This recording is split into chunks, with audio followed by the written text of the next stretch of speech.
Picture this. It's the year 2077, and humanity's existence is hanging by a thread. The virtual game Apocalypse? Yeah, it's not just a game anymore, it's become reality. Tornadoes of lightning rip through the skies and blood red-eyed monsters are descending from above, ready to wipe out everything in their path. But humanity isn't going down without a fight. People are awakening supernatural abilities, stepping up with courage to protect what's left of the world. In the middle of all this madness stands our protagonist, Xiao, the richest guy around, and someone who's got both power and devotion. Scene 1. Xiao's love for Qin Yanran knows no bounds. Monsters are everywhere, but he's focused on keeping her safe. He looks her in the eyes and promises, "Don't worry, Yanran. I've spent a fortune hiring 10 experts to help you level up, making sure you get the best." But wait, Xiao doesn't stop there. Oh no, my guy is all in. He spends an insane amount of money on a divine artifact just for Qin Yanran, pulling out every stop to ensure her safety and growth. Thanks to his efforts, Qin Yanran becomes a god-tier powerhouse in Dragon Country, wielding her divine artifact like a boss. Fast forward, and now it's time for the big moment, Xiao and Qin Yanran's wedding. Everyone's gathered to witness this so-called match made in heaven. From the crowd, someone gushes, so envious. They're truly perfect for each other. Meanwhile, another girl dreams aloud, a rich and devoted man like Xiao. If only I could meet one. Only to get roasted by her friend. You keep dreaming. And then it happens. The moment that makes this manhwa a masterpiece of betrayal. As Xiao, brimming with love, romantically asks, "Yanran, will you marry me?" She smiles, but it's not the smile of a happy bride. Nope. It's the smile of pure evil. She pulls him in for a hug, whispers in his ear, "I won't." And before Xiao can even process the words, bam! She rips his heart out, literally. Xiao screams in agony as Qin Yanran laughs maniacally, "Ha ha ha! Ha ha ha!" But wait, it gets worse. Out of the shadows steps another guy, decked out in a slick black suit with a yellow shirt, sporting the same cold, evil eyes as Qin Yanran. Xiao, lying on the ground, heartless and broken, croaks out in disbelief, "Qin Yanran." And here's the dagger to the soul. Qin Yanran, holding Xiao's heart like a trophy, spits out her true motives. "Xiao, do you think money can buy my true feelings? Do you think gifting me equipment allows you to morally coerce me? You're wrong. I accepted your gifts, but that doesn't mean I agree to your affection." And then, the ultimate gut punch. "I'm not that cheap. Everything I've achieved today was earned through my own hard work." As Qin Yanran clutches Xiao's literal heart in her left hand, she leans into Zhou Hong, the tall, sinister guy in the black suit. Smiling wickedly, she looks down at Xiao, still bleeding and broken, and says with mock affection, "The only person who understands my struggles is Zhou Hong. Now, I'll give your heart to him. That way, being with him, I can hear your heartbeat every day." Isn't that touching? Touching? More like gut-wrenching. Xiao, barely able to muster any words through the pain, chokes out, You two." But before he can finish, Zhou Hong stomps on Xiao's face, sneering, "What? You? Go die, trash." He follows it up with the ultimate insult, "Now everything of yours is mine. Ha ha ha." The scene shifts as Xiao is cast into a dark abyss, left to fall endlessly into despair. Alone in the void, he replays everything in his mind, the betrayal, the pain, the loss. Broken and grieving, he mutters, "Why? Qin Yanran. For you, I gave up everything wholeheartedly, only for you to betray me in the end." But even as he wallows in sorrow, a spark of rage ignites. Grinding his teeth, he growls, "No, I no longer have a heart, but I won't let it end like this. No way." That's when the transformation begins. His body surges with newfound power, and his thoughts turn dark and vengeful. "I'm unwilling. I'll make you pay. I'll have my revenge. I will make those despicable people pay the price." And just like that, the scene flips. Suddenly, Xiao wakes up. Back in time, it's a week before the game Apocalypse begins. He's no longer a victim. He's been given a second chance to rewrite his destiny. Looking around, he realizes the timeline and mutters, "Is this reincarnation? I remember now. It's a week before the game starts. There's 200,000 yuan on this card. Qin Yanran's monthly allowance." His expression hardens and a sly smirk creeps across his face. I really have been reborn. Right on cue, Qin Yanran shows up, but this time her venomous words don't faze him. She scoffs. "Yi Xiao, are you deaf? Didn't you hear me? Do you think I need your little bit of money? Accepting your money was just me saving your pride and face. Got it?" And if that wasn't enough, she delivers the final slap in the face. "If you keep clinging to me, don't ever come and find me again." But this isn't the same Yi Xiao. No longer broken, no longer blinded by love, he looks at her with calm, calculated confidence. Qin Yanran notices his demeanor shift and sneers. "What? Regretting it already?" After her arrogant tirade, Yi Xiao cuts her off with a sharp, biting tone. "For my good? How about I go to hell instead?" Qin Yanran freezes, completely caught off guard. Nervously, she stammers, "What?" But Yi Xiao doesn't let up, his voice calm yet laced with cold sarcasm. "That must have been so hard for you. Don't worry, I'll make it easy. I'll never give you anything again." Her shock turns to rage as she shouts, "You, another one of your little tricks? Fine, since you came all the way here, I'll reluctantly accept your card this time." But Ye Xiao smirks and snaps back, "Get lost. Immediately, right now." Her face twists with fury and she screams, "Ye Xiao, how dare you talk to me like this? You'll regret it." Ye Xiao, unbothered and oozing confidence, steps closer and looks down at her shoes with a mocking expression. "I just remembered. Those shoes you're wearing? I bought those too. Take them off before you leave." Qin Yanran's eyes widen and she yells in disbelief, "Yi Xiao, don't think your little bit of money makes you great. Do you think this will make me yield to you?" Unfazed, Yi Xiao grabs the shoes and tosses them straight into the trash. Qin Yanran, now completely livid, screams, "Yi Xiao, remember what you've done today. Even if you kneel and beg me later, I will never acknowledge you again."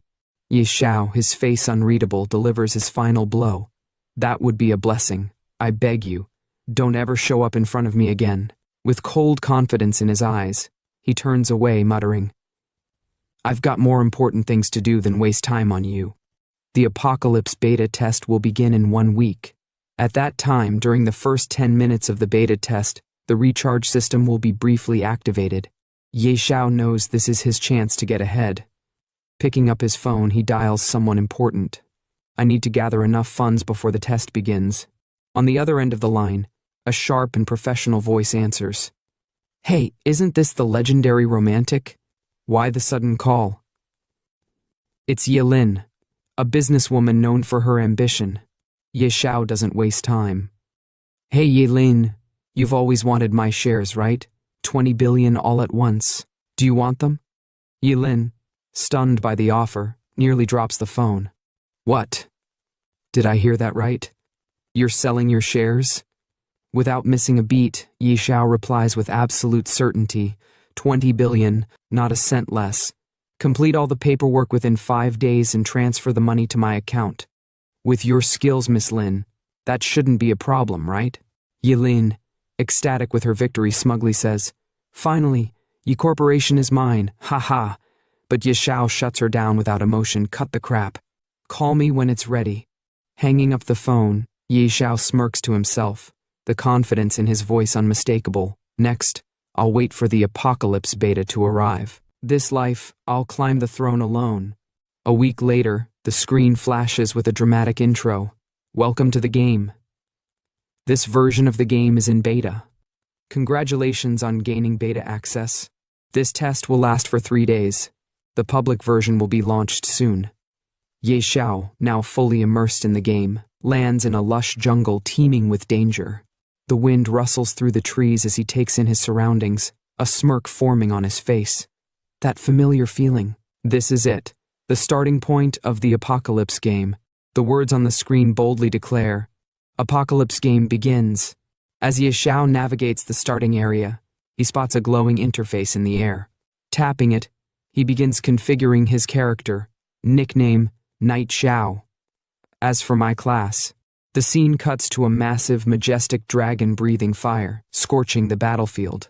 Beside it, a warrior wielding a divine artifact releases flames just as fierce. Ye Xiao watches with determination in his eyes. He recalls his past experiences and mutters, "Last time a guild was wiped out by a god-tier beast tamer leading a dark abyss dragon." Grinning confidently, he makes his decision. "This time I'm not lacking money or resources. Let's go with beast tamer." The screen flashes as Ye Xiao finalizes his choice. His expression shifts to one of absolute determination, and he clenches his fist with newfound resolve. "Ha ha!" he laughs, the fire in his eyes unmistakable. Now comes the most important moment. With a swift tap, Ye Xiao pulls up the recharge menu. The screen lights up with top-up options, and without hesitation, he selects the highest tier. Let's see who dares to stand in my way this time. The stage is set, and Ye Xiao's rise to domination in the Apocalypse game has officially begun. The screen flashes a congratulatory message. "Congratulations, your recharge was successful. 20 billion gold coins have been credited."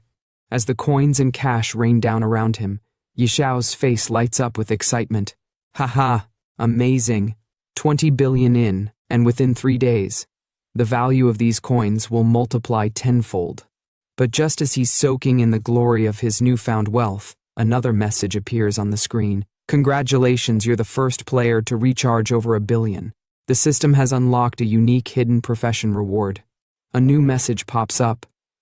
"Hidden profession identified, automatically merging." Ye Xiao's excitement turns to confusion as he watches the screen. Huh? A dark figure with glowing red eyes appears before him. The screen flashes again. "Congratulations. You've obtained a second profession. Wealth." Ye Xiao stares at the message in disbelief.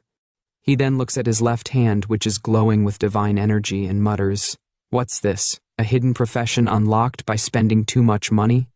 A hidden class? God of Wealth?" Suddenly a giant red frog materializes before him, causing Ye Xiao to freeze in shock. The frog in a booming voice says to itself, "I didn't expect that it would be a young brat to unlock me." Ye Xiao, nervous and puzzled, looks around. Where did this frog jump out from, he thinks. The frog glares at him and barks, "Insolent! I'm Ebisu, your wealth mentor. You're the 709th god of wealth under my training." Ye Xiao's mind races as he tries to process the absurdity of the situation. Ye Xiao stares at the red frog, his eyes sharp with disbelief. He mutters under his breath, "A toad as a wealth mentor? Do you think you're selling financial products?" The frog responds with a booming voice, "Beat, I'll show you what real wealth is." As the frog speaks, a series of messages pop up on the screen, each detailing Ye Xiao's new abilities. Innate talent. Wealth. Rolling in LV1. The most basic ability of the wealth god is to generate wealth. Gold coins you carry increase by 1% daily. Innate talent penny pincher. LV1. As a wealth god, you reject all losses. Upon death, your gold coins and items will not drop. Innate talent. Extraordinary luck. LV1. They say money brings good fortune. You possess immense wealth and excellent luck. Innate talent, unmatched charm. LV1. Even the ugliest person becomes handsome with generosity. You are incredibly charming. Charm plus. Innate talent power of the wealth god. LV1. As a god you possess divine power. For every 1,000,000 gold coins spent on a random attribute point, up to 100 points daily. Ye Xiao is completely stunned by the overwhelming abilities. His eyes widen, and he exclaims, "What the heck?" After taking in the immense power he now holds, Ye Xiao begins to process everything. No wonder it's a hidden class, so many innate talents, but none of them seem offensive. The frog responds, "You just don't get it. Any one of these wealth god talents can bring immense riches." Ye Xiao ponders this as he looks at one of his abilities. Innate talent, wealth rolling in LV1. The most basic ability of the wealth god is to generate wealth. Gold coins you carry increase by 1% daily. Wealth rolling in? Gold coins. That means with my current wealth of 2.2 billion, I'd earn an extra 22 million daily. The frog adds, And with the power of the wealth god, you could earn 22 free attribute points daily. Do you realize what that means? The screen pops up again with another message. Innate talent, power of the wealth god. You possess divine power. For every 1,000,000 gold coins spent, plus own random attribute point, up to 100 points daily. Xiao, now fully grasping the magnitude of his new abilities, picks up the red frog with a confident smile and declares, "Damn, this wealth god class is too overpowered. In my last life, I spent all my money on Qinyanran. In this life, as a wealth god, I'll show the world the true meaning of money power."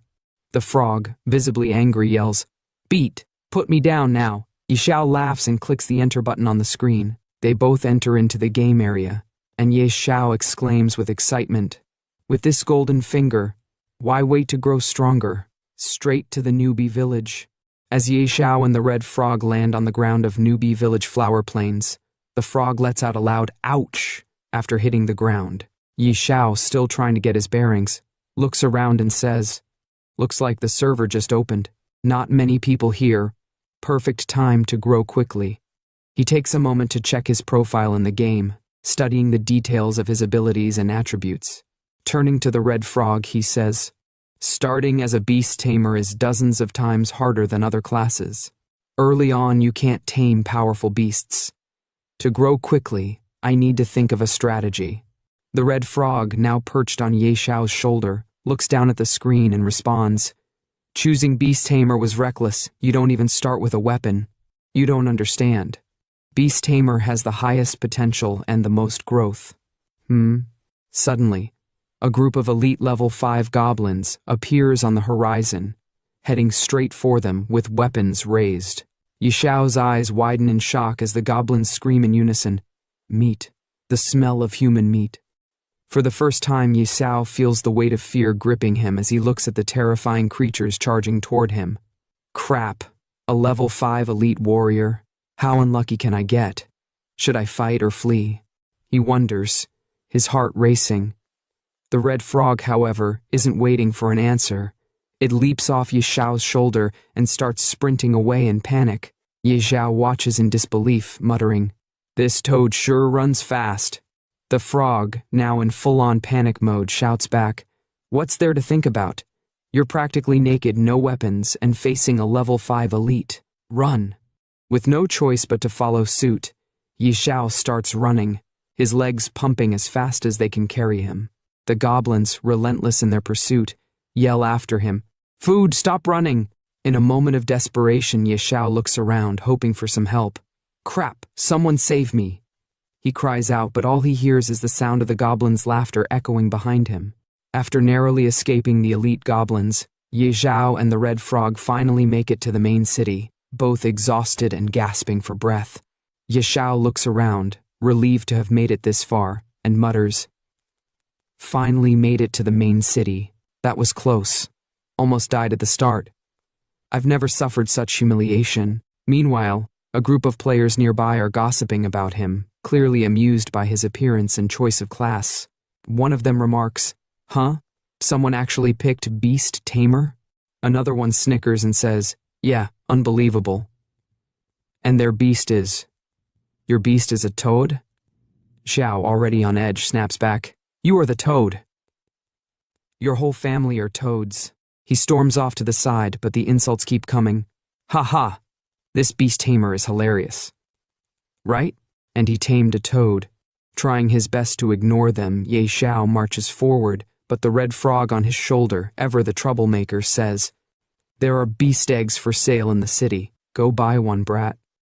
Xiao, not interested in settling for anything ordinary, replies confidently, "I'm not settling for any ordinary beasts."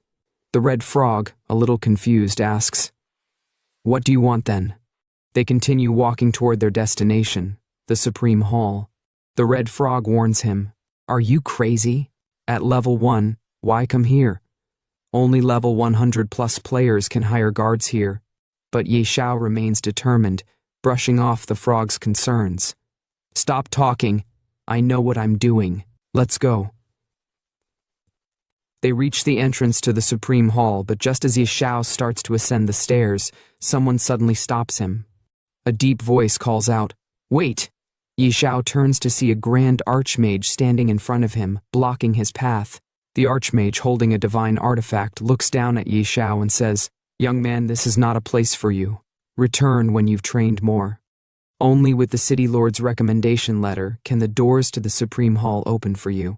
The archmage is level 80, a formidable figure, but Xiao remains unfazed, his confidence unwavering.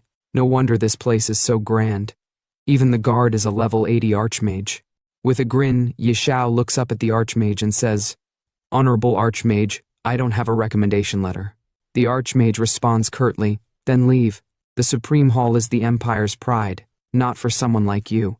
Unbothered, Xiao smirks and responds, "I don't have a letter, but I heard the archmage recently lost something. I've come to return it." The archmage, now suspicious, narrows his eyes and asks, "Something? What thing?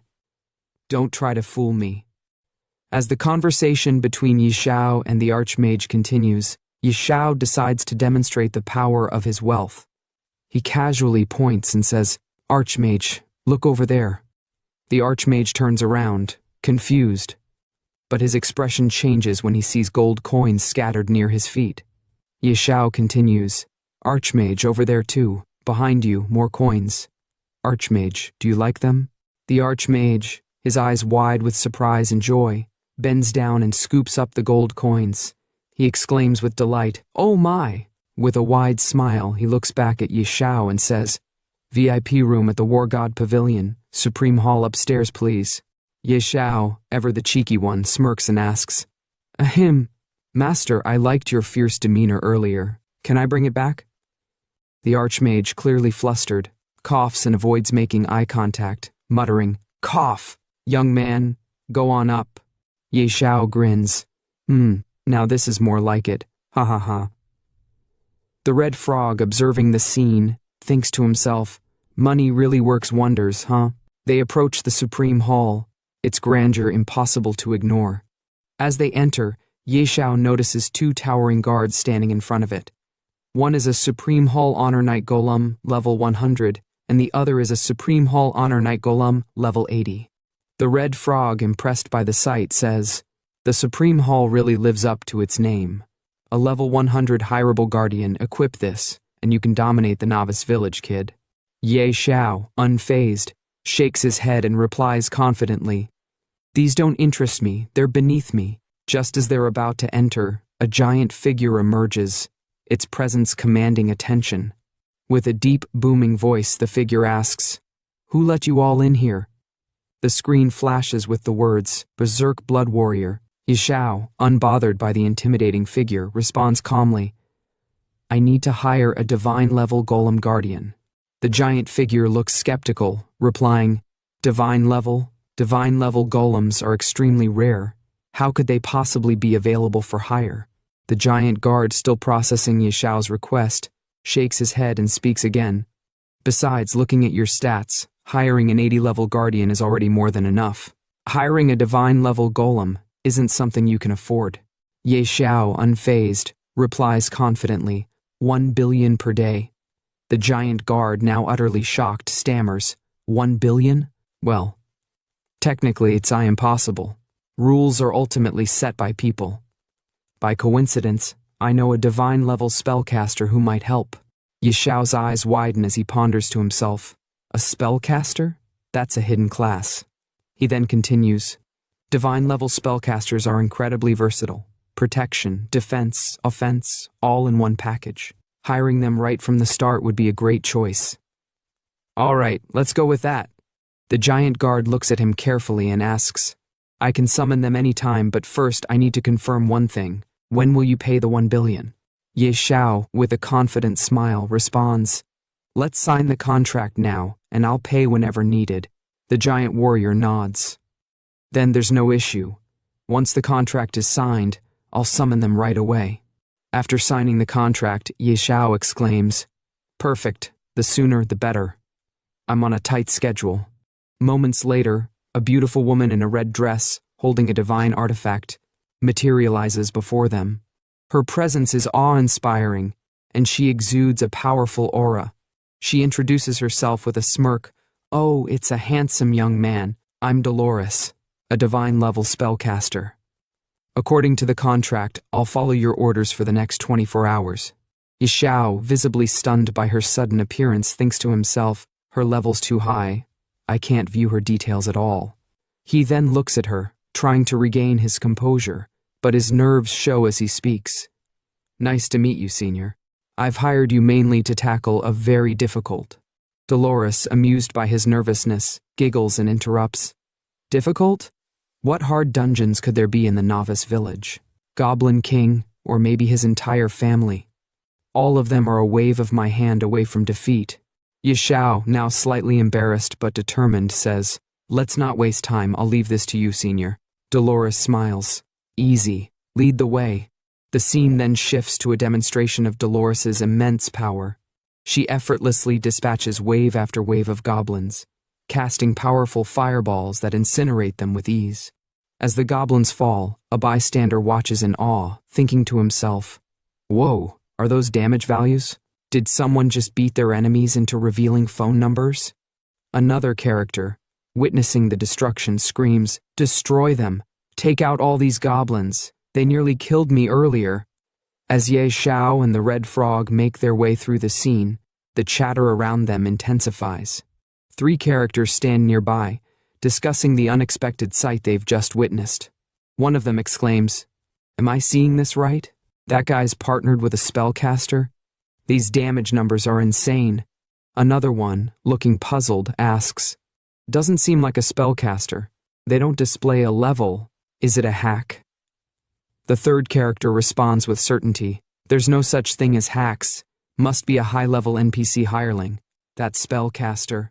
Meanwhile, the system announces Xiao's progress with a series of level-up notifications.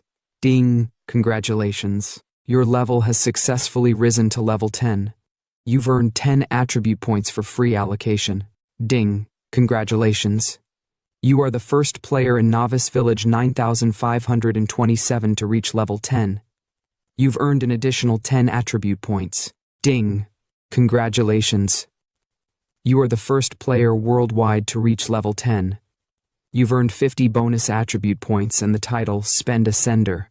The Red Frog, surprised, remarks, Kid, you've hit level 10 already? The highest among other players isn't even beyond level 5. The screen shifts to another system announcement. Ding! World announcement.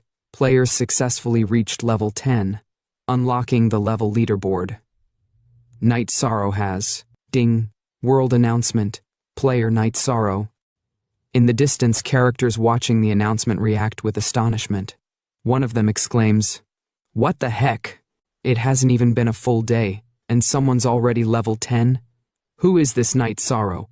Another player says, Seems like it's that person.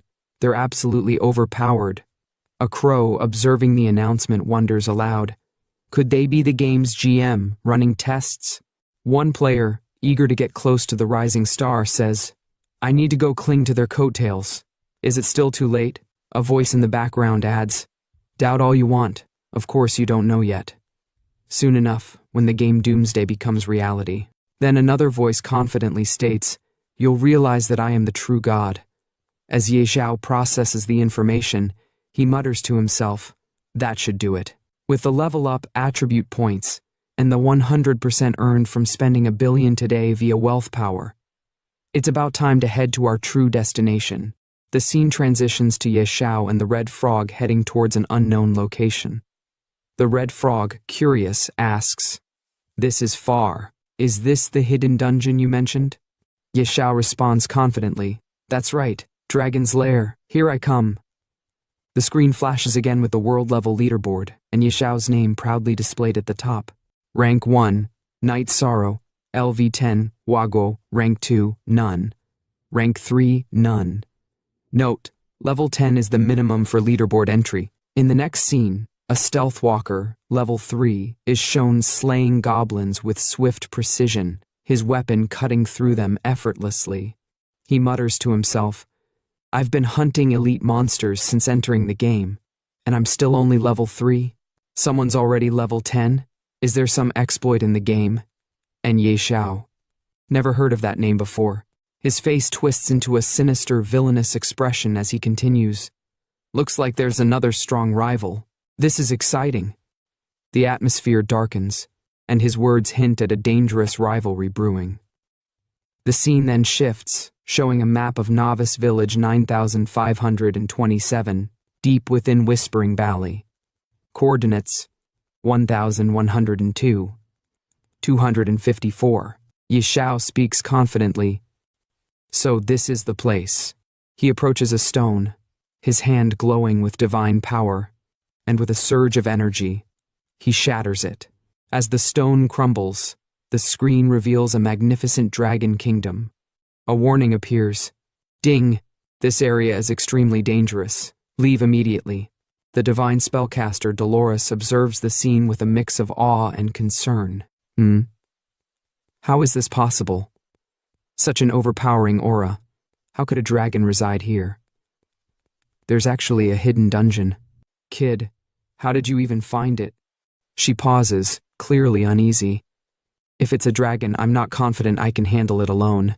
Xiao reassures her, his confidence unwavering. I'm not dumb enough to fight a dragon. Let's go in and take a look first. As they enter the dungeon, Xiao begins explaining the history of a past adventurer. Years ago, a level 100 berserker accidentally triggered a hidden quest to explore the dragon's lair. He discovered the dungeon entrance was actually hidden in Novice Village. At the time, no one believed him. Everyone thought it was impossible for a high-level dungeon to exist in Novice Village, so he had to venture in alone. He never returned. The Red Frog, intrigued, asks, "So how did you know?" Xiao grins. "I bought his battle footage at a high price, and discovered there's a rare dragon egg inside this dungeon." The spellcaster grows nervous, her eyes widening in disbelief. Stealing a dragon egg? That's harder than slaying a dragon. Kid, are you messing with me? The frog echoes her concern. What? A dragon egg? Don't tell me you're actually planning to steal it. Despite their doubts, Xiao remains as confident as ever. Sister Tao, you're a god-tier sorceress. Don't be so modest. He gives his explanation. Look, it's just a dragon. Sister Tao, the great god-tier sorceress, could take it down in seconds. The screen flashes with a new skill. Skill, Holy Judgment Radiant Dragon Tier. The party gazes in awe at the sight before them, a massive dragon, lying atop a mound of gold coins, its eyes glimmering with power. The atmosphere is thick with tension, but Xiao's determination remains unshaken as they prepare for what's to come. The scene intensifies as the spellcaster, visibly terrified, gazes at the radiant dragon and says with a quiver in her voice, "A tier 5 dragon. Good thing I brought a teleport scroll." The Red Frog, equally anxious, quickly chimes in, "You go in first. I'll wait outside the cave." Xiao, ever the confident hero, looks to the spellcaster and asks, "Sister Tao, do you think we can manage?" She looks back at him with concern, shaking her head. A tier 3 dragon alone could destroy an entire guild. This radiant dragon is one of the top tier dragons. We have less than a 1% chance.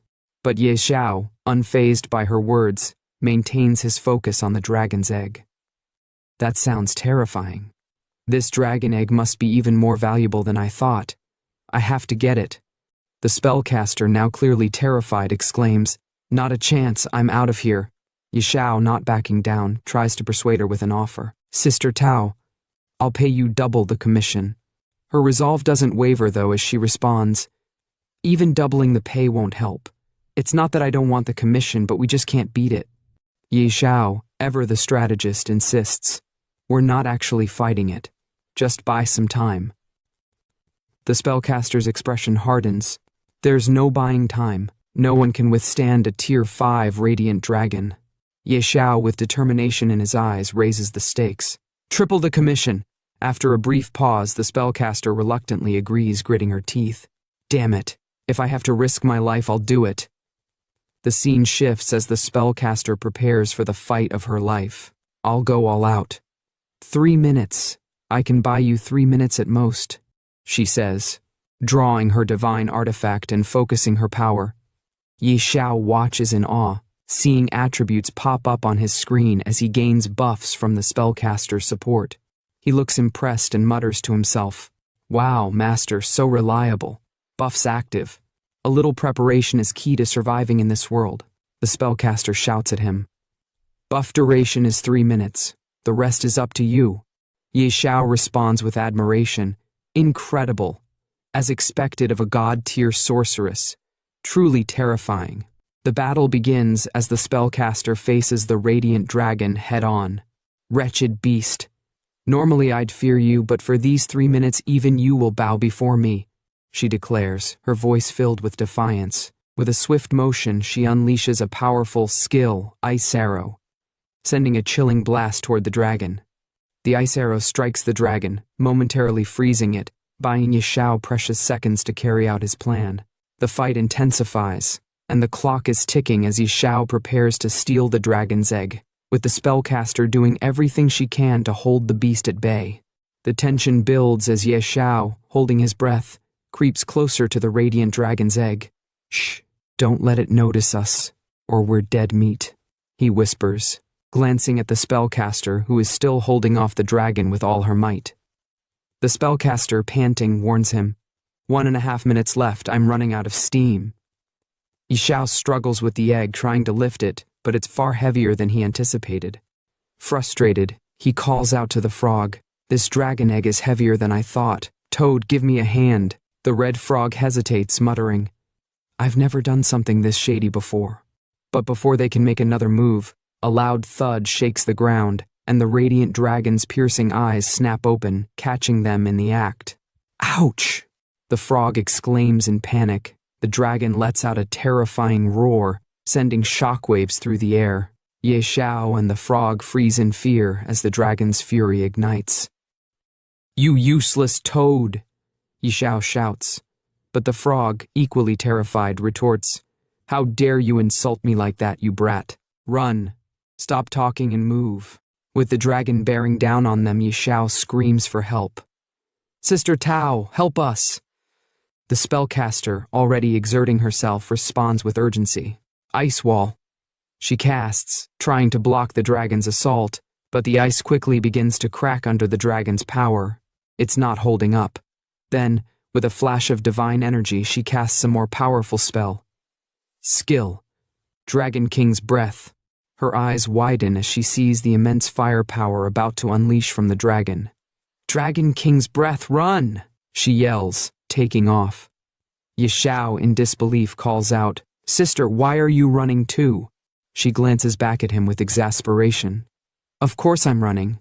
What do you think I am, invincible? I said 3 minutes, didn't I?" The trio scrambles, dodging fireballs and the dragon's wrath, managing to escape just in time. They burst out of the dungeon, gasping for breath. "Gah!" Ye Xiao exclaims, still in shock. "That was close, but we managed to get it." The spellcaster, still breathing heavily, looks at the egg with a mix of awe and apprehension. "Kid, if this dragon egg hatches into a tier 5 dragon, it'll all have been worth it." She pauses, narrowing her eyes. "Don't forget my commission." Ye Xiao grins, trying to reassure her. "Don't worry, you'll get paid." Then, with a determined look, he says, "Now it's time to contract the bee-beast."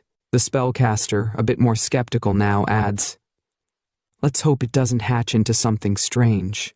Otherwise, that 300 million will go to waste." Ye Xiao, annoyed by her negativity, retorts, "Shut your mouth, you jinx." He carefully places his hand on the egg, his eyes focused. Success or failure, it all comes down to this. Don't disappoint me. The egg begins to crack, and with a soft pop, a tiny dragon emerges. It lets out a small, confused sound. "Ah, ah." Ye Xiao stares at the baby dragon, his eyes wide with disbelief. "Huh?"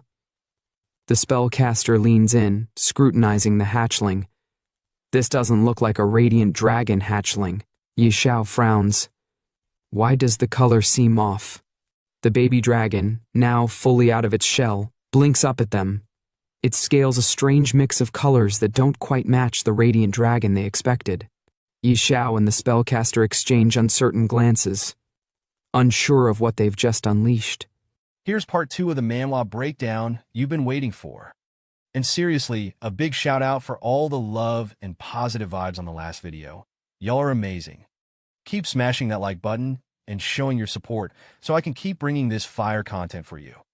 Oh, and yeah, don't forget to obliterate that subscribe button and turn on the notifications. You gotta stay hyped and updated for what's next. And for those who haven't watched the previous video of this series, you can find the link in the description below or click on the eye icon at the top of the video. Now, let's dive into the juicy details of the latest chapter. No nickname yet. Type, Azure Sky Dragon, Mythical Tier. Level, 1 Zeroth, 000%. Base stats, Strength, 500. Constitution, 500. Agility, 500. Spirit, 500. Hold up, did you see that? 500 across the board. This dragon's a beast. Now check out the talents this thing's packing. Absolute suppression. As a mythical tier beast, the Azure Sky Dragon naturally suppresses lower tier creatures, deals plus 30% damage, and takes minus 30% damage from creatures below the mythical tier. Dragon King. As the supreme being of the dragon race, the Azure Sky Dragon suppresses all other dragon-type creatures, deals plus 50% damage to dragons, and takes minus 50% damage from them. Mythical Bloodline. This dragon has an insane bloodline, giving it a robust physique and stat bonuses with every level up. HP regen, 200 sec, mana regen, 200 sec. HP plus 100%, mana plus 100%. Okay, now it's getting real. This dragon's stats are already insane, but we're not done yet. We've got skills that are straight up game-breaking. Earth-shaking Dragon Roar. A group stun skill where the Azure Sky Dragon lets out a thunderous roar that literally shakes the earth. Creatures within a 20-meter radius are stunned for 1.5 seconds, no matter their tier or type. Cooldown, 30 seconds. Mana cost, 2,000. This skill alone could turn the tide of any battle. But wait, there's more. Dragon King's Breath. A single target skill, where the Azure Sky Dragon breathes scorching flames that deal 500% strength as true damage to a locked target. This skill cannot be dodged. Cooldown, 5 seconds. What? This dragon's not messing around. And the final skill? Dragon King's Wrath, unique talent skill, where the Azure Sky Dragon enters an uncontrollable rage and starts destroying everything. Deals strength plus constitution true damage to all creatures within 50 meters. Cooldown, 30 days. After activation, all stats decrease by 5% permanently, and the dragon falls into a 5-day slumber. Are you seeing this? This dragon's stats are absolutely broken. Xiao's reaction? You know he's flipping out. He's standing there, eyes wide, mouth hanging open, and he just shouts, "Holy crap! These stats are absolutely broken." After witnessing the power of the Azure Sky Dragon, all three of them are left absolutely shocked. He's staring at the stats on the screen, and you can feel his excitement building up like a storm. With 500 strength at level 1, and it's equipped with basic gear, that means its breath attack deals over 2,500 damage. Who can withstand that? Xiao practically yells, still trying to process what he's seeing. This is insane. Then, the frog, who's been quietly observing all this, finally speaks up, and it's like he can't contain his excitement either. "Kid, you've really struck gold this time," he says, shaking his head in disbelief. This frog knows they're onto something huge. And then there's the spellcaster. She's completely mind-blown. You can see the shock on her face as she mutters to herself. That hatchling stats are absolutely ridiculous. Plus, it has immeasurable growth potential. If it matures, its destructive power would be unimaginable. But the most epic part? Xiao is petting the little Azure Sky Dragon, and it's like this moment is straight out of a dream. He's totally vibing with his new pet and says, "I didn't expect you to be this strong. You're all gray, so let's call you Little Gray." And guess what? Little Gray loves it. He roars in approval. Roar. You can practically feel the power in that roar, even if it's coming from a baby dragon. This is gonna be one heck of a team. As Xiao's petting little gray, he notices something in the red frog's hand. The frog's holding something shiny, something expensive looking, and it catches Xiao's attention instantly. "Huh, Toad, what's that in your hand?" Xiao asks, a little curious about the object. The frog, now called Weebis, snaps back with some serious attitude. "Brat, my name is Weebis, not Toad. He's not having any of that." Xiao, still puzzled, eyes the badge Weebis is holding, and you can see him squinting, thinking, looks like a badge? He touches his chin, deep in thought. And before Weebis can react, Xiao snatches the badge out of his hand, clearly surprised by what he's holding. "Toad, where'd you get this badge?" Xiao demands, his curiosity now at full throttle. Weebis, now looking even more defensive, shouts back, "Give it back, brat. I just picked it up from the dragon's nest." The frog's got some explaining to do, and it's clear this badge has some significance. The moment Xiao snatches the badge, the spellcaster is hit with a sudden realization, and you can see the gears turning in her head. She's staring at the badge like it's some kind of treasure, and then, bam, she finally connects the dots. Could this be the Calamity Tier mark of ferocity? She says, her voice full of awe and shock. And right after, the screen displays the features of the badge, and let me tell you, this thing is no joke. Mark of ferocity. Grade, calamity. Base stats plus 10%. All stats plus 10%. Ferocity's might unique passive. Bearer of the mark of ferocity gains unparalleled strength. All skills trigger critical hits. Base crit rate plus 20%. Crit damage plus 100%. Are you kidding me? This thing's insane. But wait, it gets even better. Ferocity Massacre activates the power of the Mark of Ferocity, instantly dealing 1000% spirit as true damage to a target. This has double critical hit chance, and if that exceeds 100%, the overflow converts to crit damage. 5% chance to trigger instant death. If target HP is below 20%, it guarantees instant death. Cooldown 10 days. Hold up, this badge is straight up broken. Xiao, still holding the badge, can't believe what he's reading. What? Calamity Tier? He mutters to himself, his mind absolutely blown by what he's holding. The spellcaster, who's equally amazed, confirms.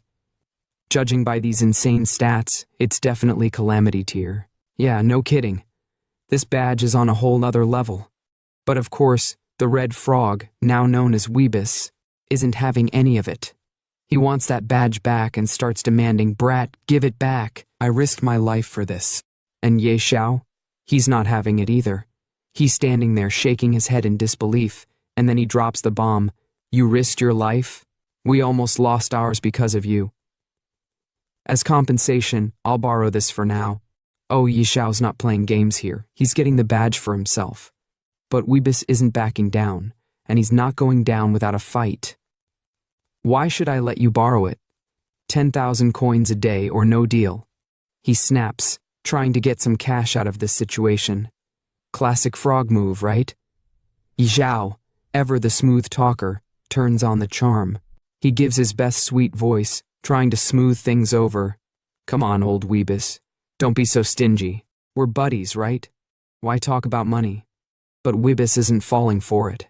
"Stop with the sweet talk. When you need me, I'm old Weebis, but when you don't, I'm just Toad." He's got a point. This frog's got serious attitude. Then Xiao just laughs it off, knowing full well the power of this badge. Haha. With this badge, farming goblins will be like slicing through butter. He's got plans for this, and you know he's about to wreck some enemies. And with that, Xiao wears the badge proudly, ready to see what kind of chaos he can cause with it. The power's in his hands now. Out of nowhere, a hidden quest notification pops up on the screen like a bomb dropping in the middle of a peaceful moment. Ding! You have triggered a hidden quest, the Forbidden Adjudicator.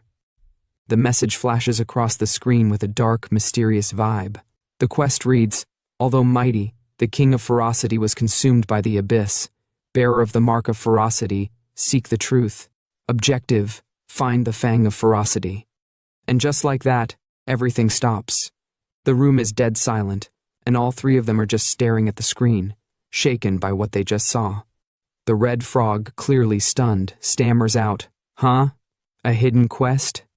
He's as surprised as anyone. Xiao, still processing everything, rubs his chin and mutters, "Seems like it. Find the fang of ferocity? What's that?" He's lost, but his curiosity is piqued. That's when the spellcaster, the walking encyclopedia, steps in to explain the mystery. "What? You don't know the fang of ferocity?" she says, as if she can't believe Xiao doesn't know about it. It's a god-tier assassin dagger, forged from the fangs of the abyssal beast. It's one of the most explosive weapons ever made. Looks like there's some connection between the mark of ferocity and the fang. As she's talking, the screen flashes a picture of a warrior holding the dagger. It's massive, gleaming with power, and there's a huge dragon looming in the background. This is some serious gear. Then, just as things are about to get intense, a new message pops up on Xiao's screen, and it completely changes the mood. "Ding, player, Xiao, your daily game time has reached its limit. You will be forcibly logged out in minutes." Xiao's face falls. He's not ready to log out yet, but the game's got its rules. "Ugh, my time's up. Guess I'll have to log out," he mutters, clearly frustrated that he can't keep going.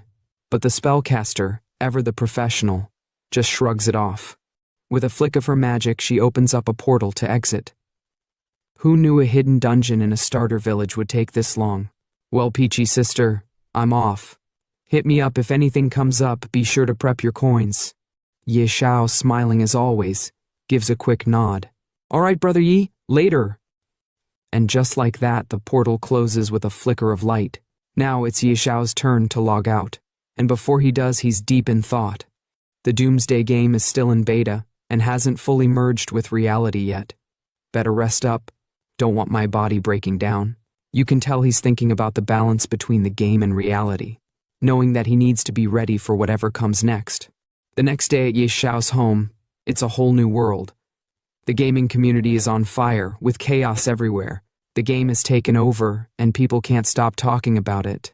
Virtual game Doomsday has taken over the gaming community, topping discussion charts. The buzz is crazy, and it's like the world's been turned upside down. But not everyone's loving the game. Some are seriously frustrated. One player screams, "WTF? This game is so hard. I played all day, my hands are killing me, and I'm only level 2. I died 3 times, and if I keep dying, my stats will reset." They're furious, and you can feel the frustration in their voice. Another player, absolutely angry about the difficulty, rants, "Damn devs made it this tough. Who can even play this?" And then out of nowhere someone shouts, "Wait, who's Xiao? Hit level 10 in one day? Is he hacking?"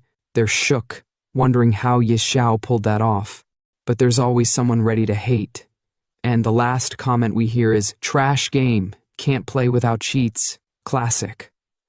On the first day of the Doomsday game, chaos erupts. Players are dying after logging out, and hospitals are overwhelmed with victims suffering from organ failure. The consequences are massive, and it's clear the game is no longer just a virtual issue. It's bleeding into the real world. A notification appears. On its first day, Doomsday causes mass player deaths. Many experienced physical symptoms after logging out, leading to hospitalization. Later, organ failure cases emerged among survivors.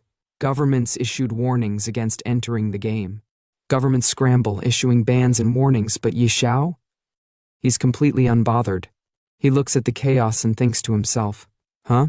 Multiple nations banning Doomsday? Pfft, weaklings. When the game merges with reality, you'll all suffer." Xiao knows this is just the beginning. The real storm is coming, and he's already ahead of it. Suddenly, his phone vibrates. Xiao picks it up and reads the message, his expression darkening. "Xiao, come to Manhwa Hospital now. Bring food for Zhou Hong and pay his bills. Do this, and I'll pretend nothing happened before." Xiao curses under his breath. Damn it, forgot about that lunatic. Should have blocked her first. He's clearly annoyed, but there's no escaping it now, he has to deal with it. Cut to the hospital. And Zhou Hong lying in a bed, grinning, while Qin Yanran sits beside him looking smug. Zhou Hong says, "What? You're saying Xiao hasn't contacted you all this time? Now that you suddenly called him, do you think he'll come?" Qin Yanran responds with a sinister smile. Do you think he would dare not come? She knows Ye Xiao's feelings for her, and she's sure he'll show up.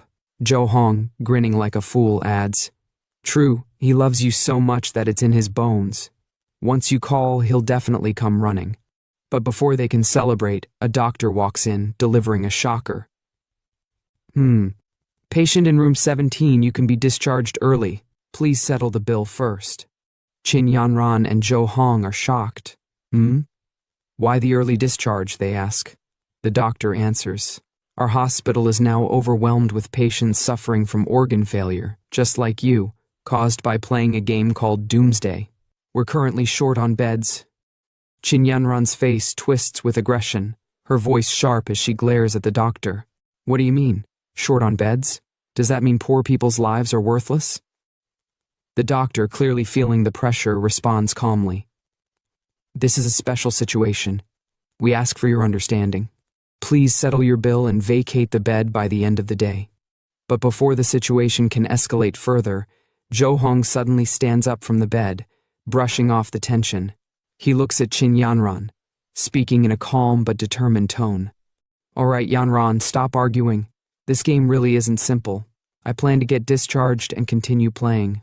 Do you have any money? Help me pay for this hospital bill first. Qin Yanran's expression shifts to something sad, but her voice is calm as she responds. I don't have money. Ye Xiao didn't give me my allowance this month. Zhou Hong is shocked, his face falling. What? Doesn't Ye Xiao give you 200,000 every month for your living expenses? Qin Yanran, her expression cold and filled with disdain, responds with a twist of her lips. How would I know? He just has a bit of filthy money. Does he really think spending money can win me over? I feel sick just seeing him. The hate is real in her voice. Zhou Hong, looking to take advantage of the situation, holds her hand, speaking urgently. Yanran, send Ye Xiao another message and ask him for some money. I'm planning to start a doomsday gaming studio. That kind of money means nothing to him, but it's very important to us. Qin Yanran's face twists into something more sinister as she responds with confidence. Don't worry, once he gets here, I'll say a few sweet words, and he'll obediently hand over the money. But her eyes? They say otherwise. There's a hint of uncertainty, but she hides it well. The scene then cuts to Ye Xiao's apartment. He's sleeping badly, tossing and turning, his breath ragged and erratic. Who? Hopo, he mutters in his sleep, the struggle real. Suddenly the alarm blares, waking him from his troubled sleep. Without hesitation, Ye Xiao reaches for his phone and opens the game with a groan. Time's up, time to enter the game. He clicks the game icon, and just like that, he's back in the village. The frog, his trusty teammate, immediately chimes in with a grumble. You brat, barely awake, and you summon me already. Ye Xiao, unfazed, fires back with a grin. The early frog gets the worm. Old Hui. We need to level up fast and leave this novice village. As Ye Xiao strolls through the area, the level of tension rises with the discussions around him. Players are actively trying to recruit others for their teams. One group shouts across the area, Elite group forming. Players level and above only. Another voice yells, Level 1 training area, looking for 3 players. Need a healer. No gaming newbies. Ye Xiao observes, his critical analysis kicking in as he watches the crowd. In just one day, the number of players has increased this much. He thinks, the intensity of the game world sinking in. Then, out of nowhere, the gaze of the crowd shifts to him, his level 10 glowing brightly above his head.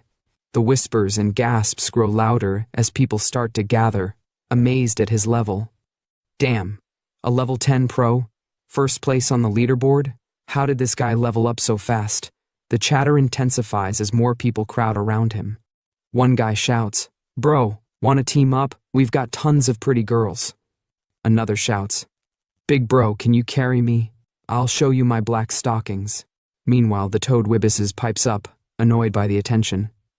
Even though you switched to a masked outfit and hid your face, you can't hide the level above your head, idiot. Ye Xiao is clearly disturbed by the attention. He looks around frantically, trying to figure out how to escape the madness. What should I do? He mutters, his nervousness mounting. And then, with a loud shout, Xiao turns and yells, "Run!" He starts bolting, dodging the crowd, trying to escape the sea of people who are now following him. The mob behind him shouts, "Follow the pro!" He must know where to level up quickly. Yeah, let's stick close to him. The chaos grows as Xiao sprints, desperate to find some peace and escape the horde of eager followers. As Xiao sprints ahead, desperately trying to shake off the growing crowd of players trailing him, Wibis calls out to him with urgent annoyance. "Don't slow down. Move faster, or they'll catch us." I didn't think this many people would be running. The tension mounts as Xiao pushes forward, the sound of his feet pounding against the ground growing louder. Suddenly, they reach a high-level training area, specifically designed for players level and above. The chasing crowd halts, eyes wide with fear at the dangerous monsters ahead. One player, his voice trembling, says, "We can't keep chasing behind him. Up ahead is a level 10 trial zone. The monsters there will destroy us." Another player quickly agrees. "Yeah, it's too risky. We can't go in." Then another voice scoffs and says, "What? Is the great Xiao going to take on the trial alone?" Someone else chimes in, disbelief in their voice. "Alone? No way, that's suicide." Meanwhile, Xiao and Wibis manage to escape the crowds, finally reaching a safe zone surrounded by monstrous walls.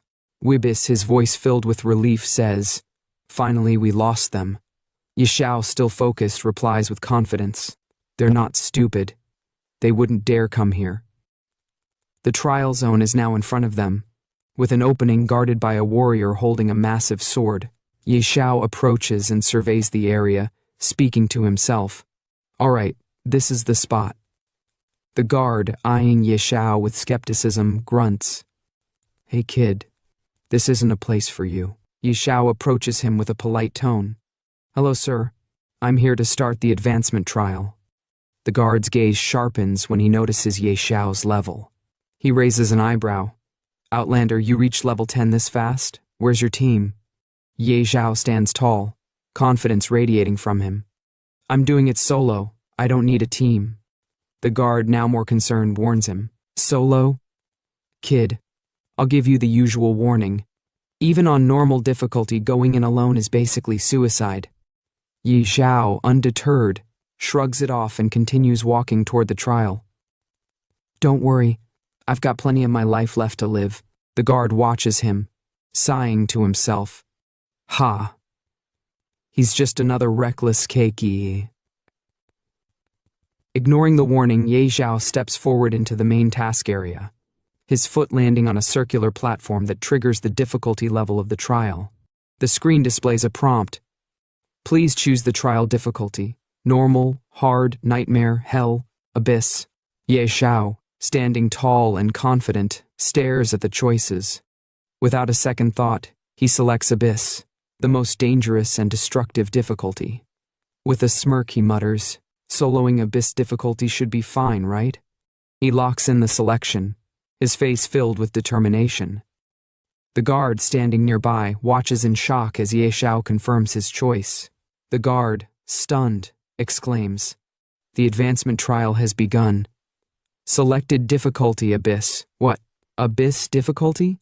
He's soloing abyss? You've got to be kidding." The next scene shifts as Xiao lands on the ground, surrounded by towering trees and dense brush. It's clear he's deep in the heart of the abyss trial zone, ready for battle against the strongest monsters in the area. Wibis, ever cautious, calls out to him, "You're only level 10, and you're trying abyss solo? Are you serious?" Xiao, with a smirk, responds, his voice filled with confidence. "You think I can't handle it? Last time I had full bronze gear and an elite team, but we almost got wiped out because I had to carry Qin Yanran." He pauses, his eyes hardening with determination. "This time, I'm here for revenge." Without missing a beat, Xiao summons his mythical beast, the Azure Dragon. He calls out, "Little Gray, come out." A small gray dragon emerges, its eyes gleaming with power. It responds with a playful bark. Woof! The trio, Xiao, Weebus, and Little Gray, head deeper into the dense jungle. Xiao, walking with purpose, speaks to himself. With Little Gray, what's there to fear? He's a mythical grade beast. But suddenly, the atmosphere shifts. From the tall brush, a pair of terrifying eyes watches them closely. Xiao's instincts kick in as he notices the movement in the underbrush. He whispers, "Something's moving. Stay alert." The tension rises as the scene prepares for the inevitable clash with the abyssal monsters lurking in the shadows. As a massive, terrifying figure emerges from the shadows, a mutated snow wolf, its eyes filled with ferocity. The creature steps forward, its presence radiating danger and aggression. The screen then displays the snow wolf's stats. Savage snow wolf mutated, level 10. HP, 5000. MP, 5000. Strength, 300. Constitution, 500. Agility, 300. Spirit, 500. Passive, unknown. Description, a mutated abyss creature capable of total destruction. Once it locks onto you, it's as if death itself is coming. Xiao, shocked by the sight of this gigantic beast, staggers back in disbelief, his voice heavy with fear. Holy crap! Without wasting a second, Xiao quickly turns to Little Gray, his mythical beast, and orders, "A mutated snow wolf right off the bat? That's insane. 5,000 horsepowers? Even a shadow assassin would be desperate. Little Gray, get it." The battle begins. The snow wolf charges forward, but Little Gray stands tall, ready to unleash his might. The two clash in a fierce battle, each fighting for dominance. Little Gray, using his Dragon King's breath, releases a massive stream of flames, engulfing the snow wolf in fiery destruction. The wolf howls in pain as the flames critically damage it, but it doesn't back down. Xiao watches as the wolf starts to lose control, a small smile forming on his face. The snow wolf's gone berserk. Then, for the first time, Little Gray uses his most powerful attack, the world-shaking dragon's roar. The force of the roar stuns the wolf, and as it stumbles, Little Gray launches another devastating blast of fire, inflicting critical damage. The snow wolf is helpless, writhing in agony, and it lets out a final, anguished cry. "Awoo!" Finally, after a fierce battle, the snow wolf collapses, defeated. The screen pops up. "Ding, congratulations! You've defeated the savage snow wolf, mutated." But the victory doesn't stop there. The next screen appears. "Ding, your beast Little Gray has leveled up to level. Ding, your beast Little Gray has leveled up to level 3. Ding, your beast Little Gray has leveled up to level." In the next moment, Xiao's excitement reaches a new peak as he watches Little Gray level up. The Azure Sky Dragon's stats flash across the screen, and Xiao can't help but shout in exhilaration. "Haha, nice. 4 levels in one shot." The screen then shows Little Gray's updated stats. Nickname Little Gray. Species, Azure Sky Dragon Mythical. Level 5/60ths, 50%. HP/MP, current stats, base stats. Strength, 700. Constitution, 700. Agility, 700. Spirit, 700. And then the next screen appears, showcasing Little Gray's newly unlocked ability. Dragon Fangs. Dragons are magic's natural enemy. As the king of dragons, the Azure Sky Dragon silences all magic, deals 500% spirit magic damage to the 2 nearest enemies, and seals their magic for 5 seconds. Cost, 200 MP, cooldown, seconds. Xiao, utterly shocked and impressed by the power of his mythical beast, exclaims, "Whoa, plus 50 to all stats per level?" Mythical grade beasts grow insanely fast, and it even unlocked such a broken skill. As Xiao celebrates, the screen suddenly reveals 2 divine artifacts floating before him. His excitement builds even further as he asks the frog, "Old Hui, what loot did it drop?" The frog, ever the reliable companion, responds, 2 dark gold items. No surprise, mutated bosses drop insane loot. The artifacts displayed are Snow Wolf Bow, grade dark gold, effect unidentified, and Blood Wolf Fang Dagger, grade, dark gold, effect unidentified. Ye Xiao eagerly grabs the weapons, his happiness apparent as he touches them. Ahaha. This is amazing. This is so much better than my last life. Ha ha ha. But just as he revels in his victory, a dark figure watches them from the shadows, its presence ominous. Suddenly, a huge black tiger emerges from the darkness with a terrifying roar. The screen displays its stats. Abyssal Tiger Demonized. Level 10, HP 8000, Strength 400, Constitution 800, Agility 300, Spirit 500, Passive Unknown, Skill Unknown. Description: a twisted creature born from the abyss. Its power is overwhelming. If it targets you, death is close behind. Ye Xiao, once again shocked by the appearance of another terrifying foe, mutters, "Huh, is that a demonized monster?" The abyssal tiger locks its gaze on them, and Ye Xiao immediately commands Little Gray. "Little Gray, go." And with that, the final battle begins, as the two ferocious creatures charge toward each other in an epic clash. Ding! Congratulations!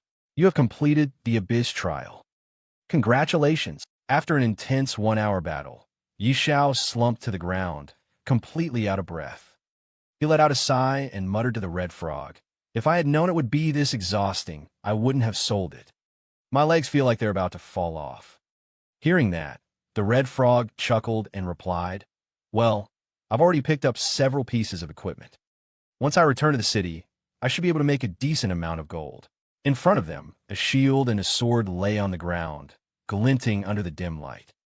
Yi Xiao stroked his chin, thinking for a moment, then smirked. "Who said we're heading back?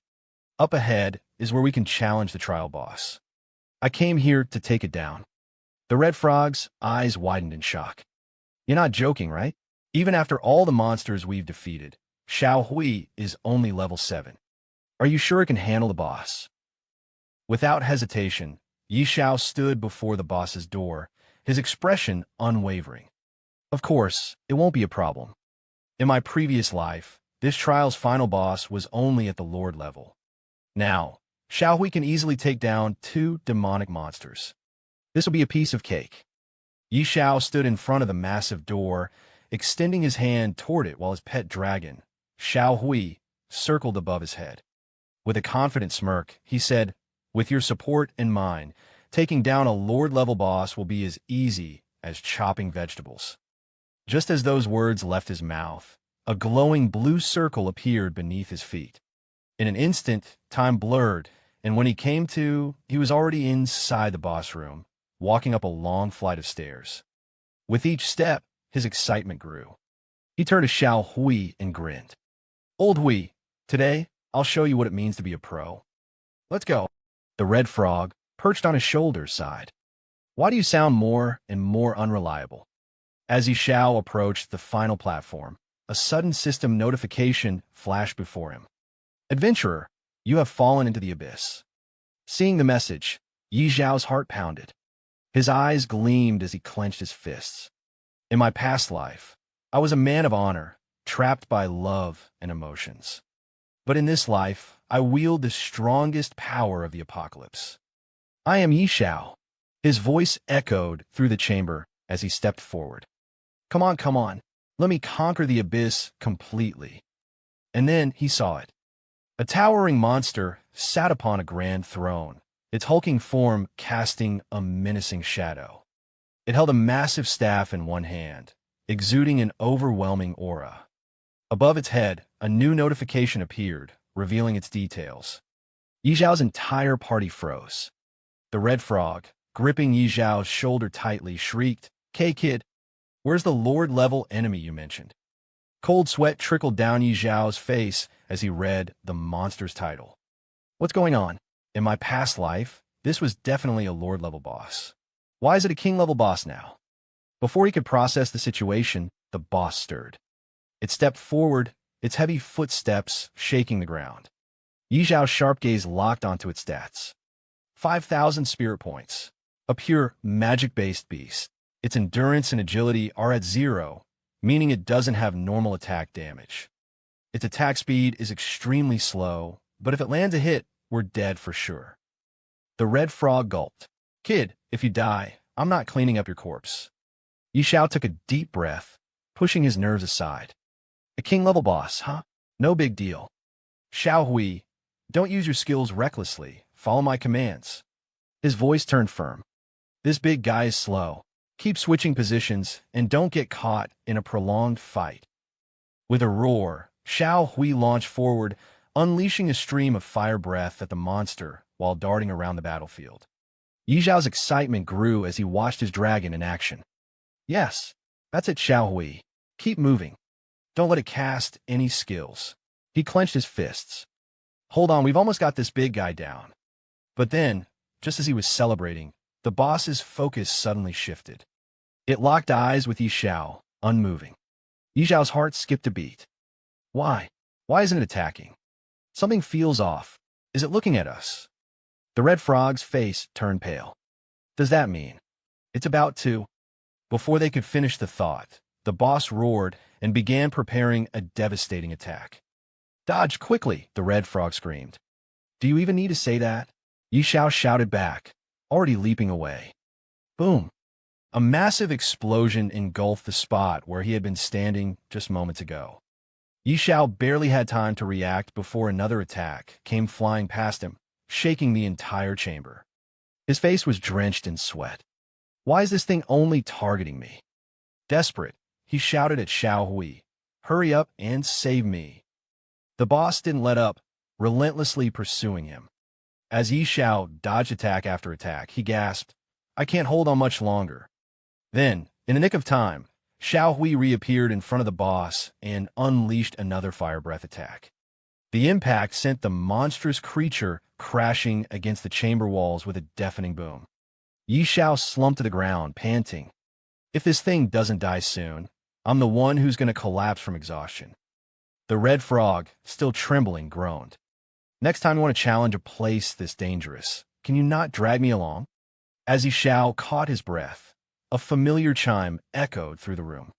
A new notification appeared before him. Ding! Congratulations! You have completed the Abyss trial. Congratulations! Your beast, Xiao Hui, has reached level 10. Congratulations!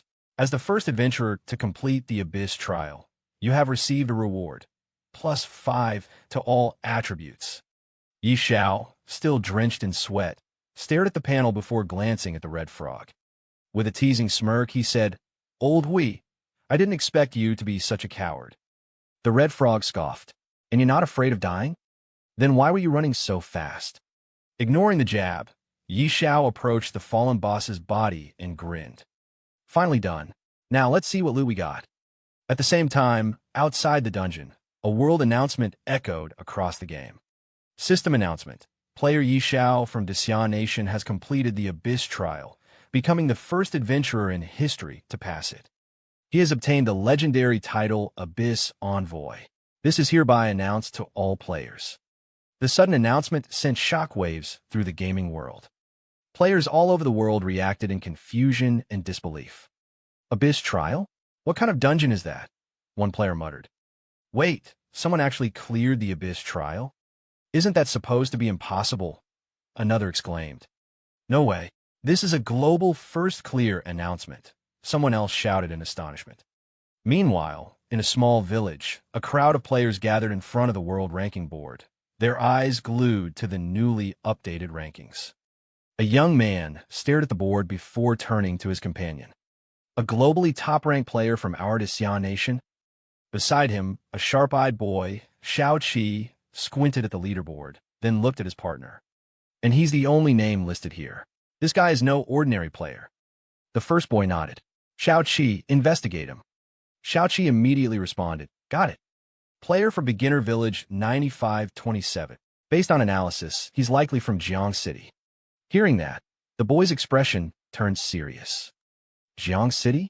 Send someone immediately to investigate. A blonde-haired man standing behind them saluted. On it. At the same time, in front of another ranking board, a young couple stared at the leaderboard in shock. Someone's already level 10. And it's only the second day, the girl murmured.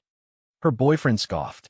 Not just that, he's from the same beginner village as us. That couple was none other than Yin Ran, Yi Zhao's ex-girlfriend, and her new boyfriend. The boy's eyes gleamed with ambition as he turned to Yin Ran. Yin Ran, if we can connect with this pro player and form a team, we'll definitely rise to fame. By then, even rich second-generation kids like Yi Xiao will only be able to look up to us. Yin Ran folded her arms, unimpressed. Do you really think being good at a game will help you reach the pinnacle of life? Of course, the boy insisted. You have to trust my judgment. His expression turned slightly panicked as he inched closer to her. By the way, didn't I ask you to invite Yi Xiao to join the game and help us level up? He's rich and a gaming expert. We'd skyrocket in no time. Yin Ran rolled her eyes and turned away. I'm not contacting him. If you want to go ahead. I'm not that shameless. Hearing that, the boy's expression darkened. Then what about your living expenses for this month? Then suddenly, our protagonist's ex-girlfriend shouts at Zhou Hong, stop bringing up Yi Xiao.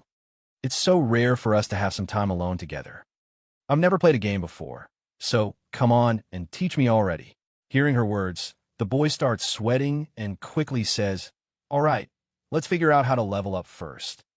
Inside the Abyss trial dungeon, our protagonist stands in front of the corpse of the boss monster, holding a blue crystal in his hand. He looks at it in disbelief and says, no way.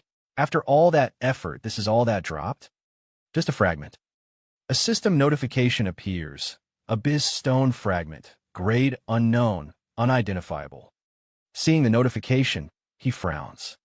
A fragment? I've never seen this thing in my previous life. Shaking his head, he turns toward the exit. Forget it. I'll find someone to appraise it later. The important thing now is that I've passed the trial. Leaving the beginner's village and heading to the main city is my priority. Let's go. Suddenly, he appears in front of the Abyss trial guard. The moment the guard sees him stepping out of the portal, his eyes widen in shock. Impossible. Absolutely impossible. Someone actually cleared the trial? And it was Abyss difficulty. Not wanting to waste time, our protagonist looks at the guard and commands, connect me to the main city now. I need to leave this beginner's village. The guard, still in disbelief, quickly summons a door in front of him and says, got it. Then, looking at him with admiration, he continues, respected warrior, congratulations on passing the trial. You are now granted a guide token, allowing you to freely enter and leave the main city.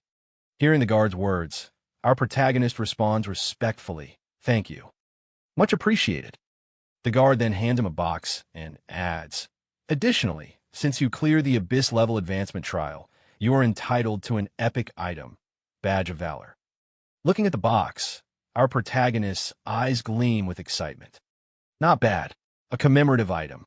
He picks up the badge inside the box and examines it. All attributes enhanced. Not bad at all. A notification pops up. Badge of Valor.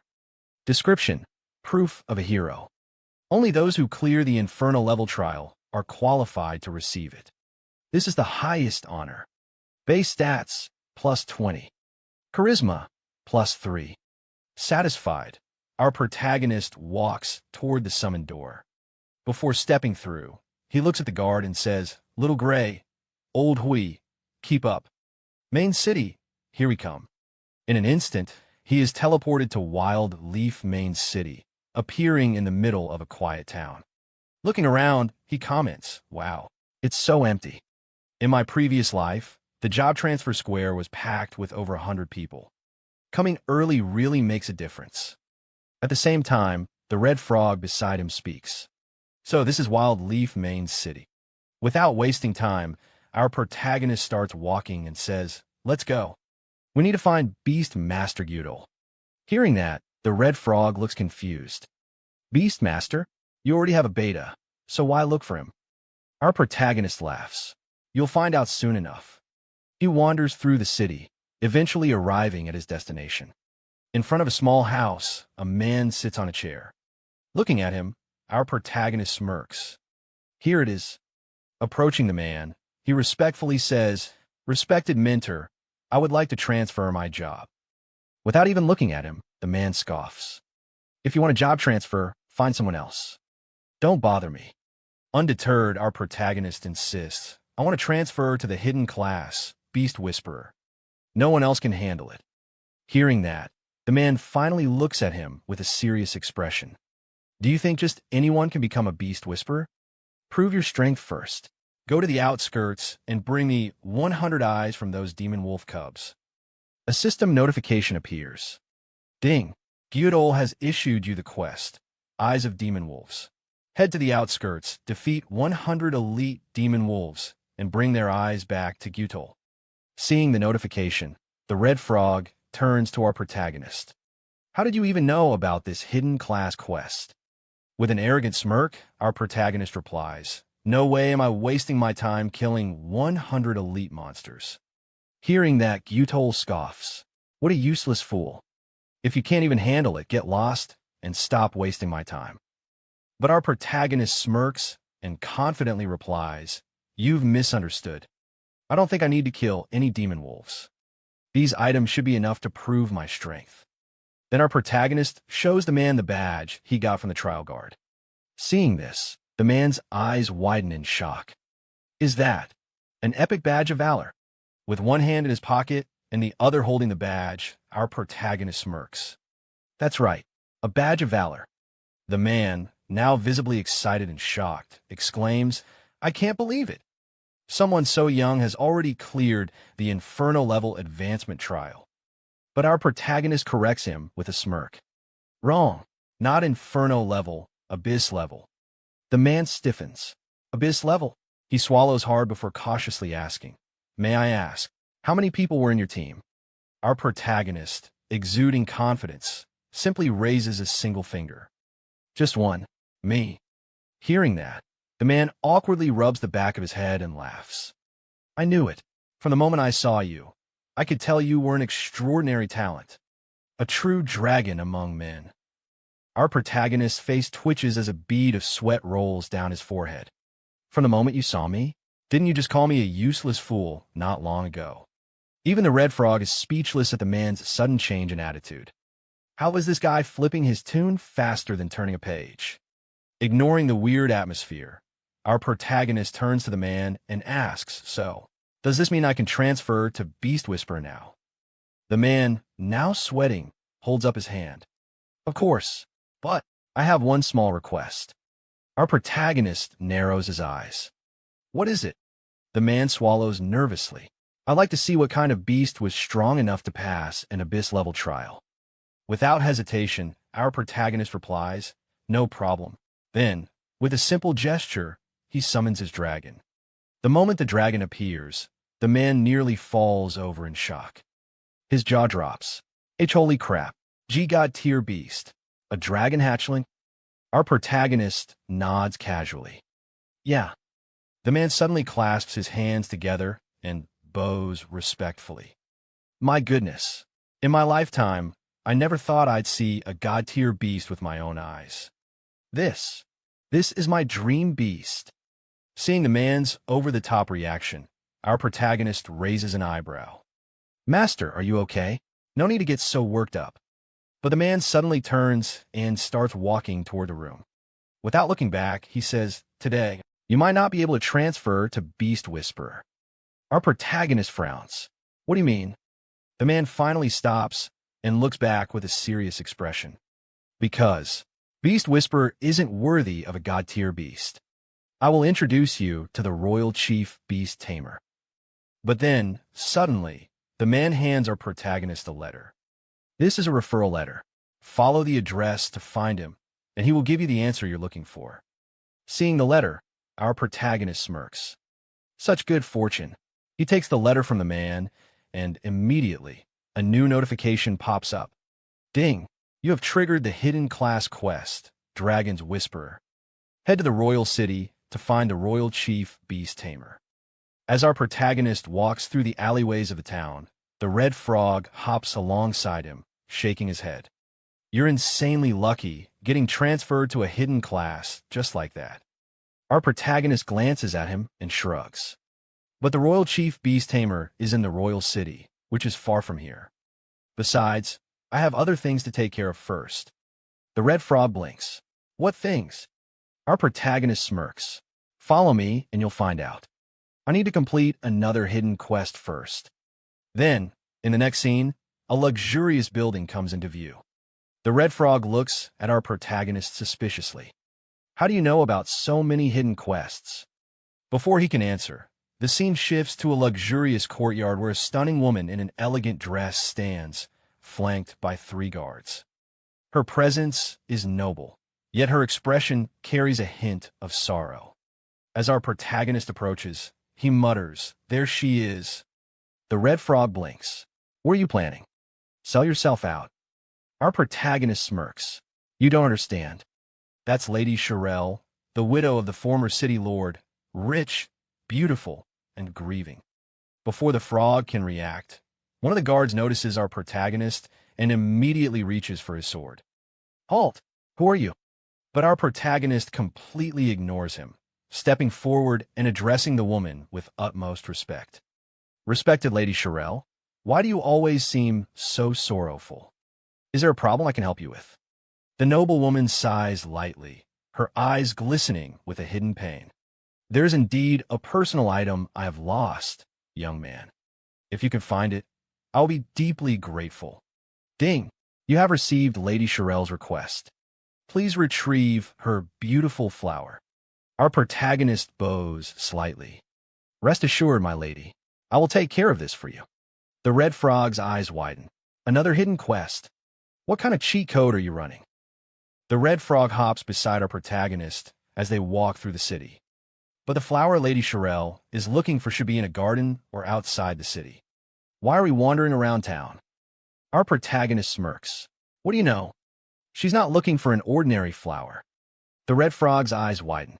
"Wait, you know where her flower is?" Stopping in front of a small shop, our protagonist nods. "Of course, it's right here." Inside the store, the shop owner notices them and greets with a polite smile. "Distinguished guest, what would you like to buy?" The red frog looks at the store in disbelief. "A tool shop? Could there really be a beautiful flower here? Are you sure you're not mistaken?" Our protagonist ignores the skepticism. "I heard your shop sells treasure boxes." The shop owner's smile widens. "Oh, you have good eyes. My treasure boxes can contain prehistoric dragon bones, legendary grade staffs, even rare relics. What price range are you looking for?" With a confident grin, our protagonist clenches his fist. "The most expensive one." Moments later, the shop owner returns, holding a golden box. "This is the highest tier treasure box in my store. 10,000 gold coins each." Without hesitation, our protagonist throws a bag of coins at the shopkeeper. "One isn't enough. I'll take them all." The shopkeeper's jaw drops. "All of them? You're buying every single one?" Our protagonist sighs impatiently. "Didn't you hear me? Open every single one." And so, the great treasure box opening begins. First box, a 12-blade battle axe. Second box, a large healing potion. Third box, a loaf of bread. 1 hour later, the store is in chaos. Open boxes are scattered everywhere. The shopkeeper, sweating, holds up the last unopened box.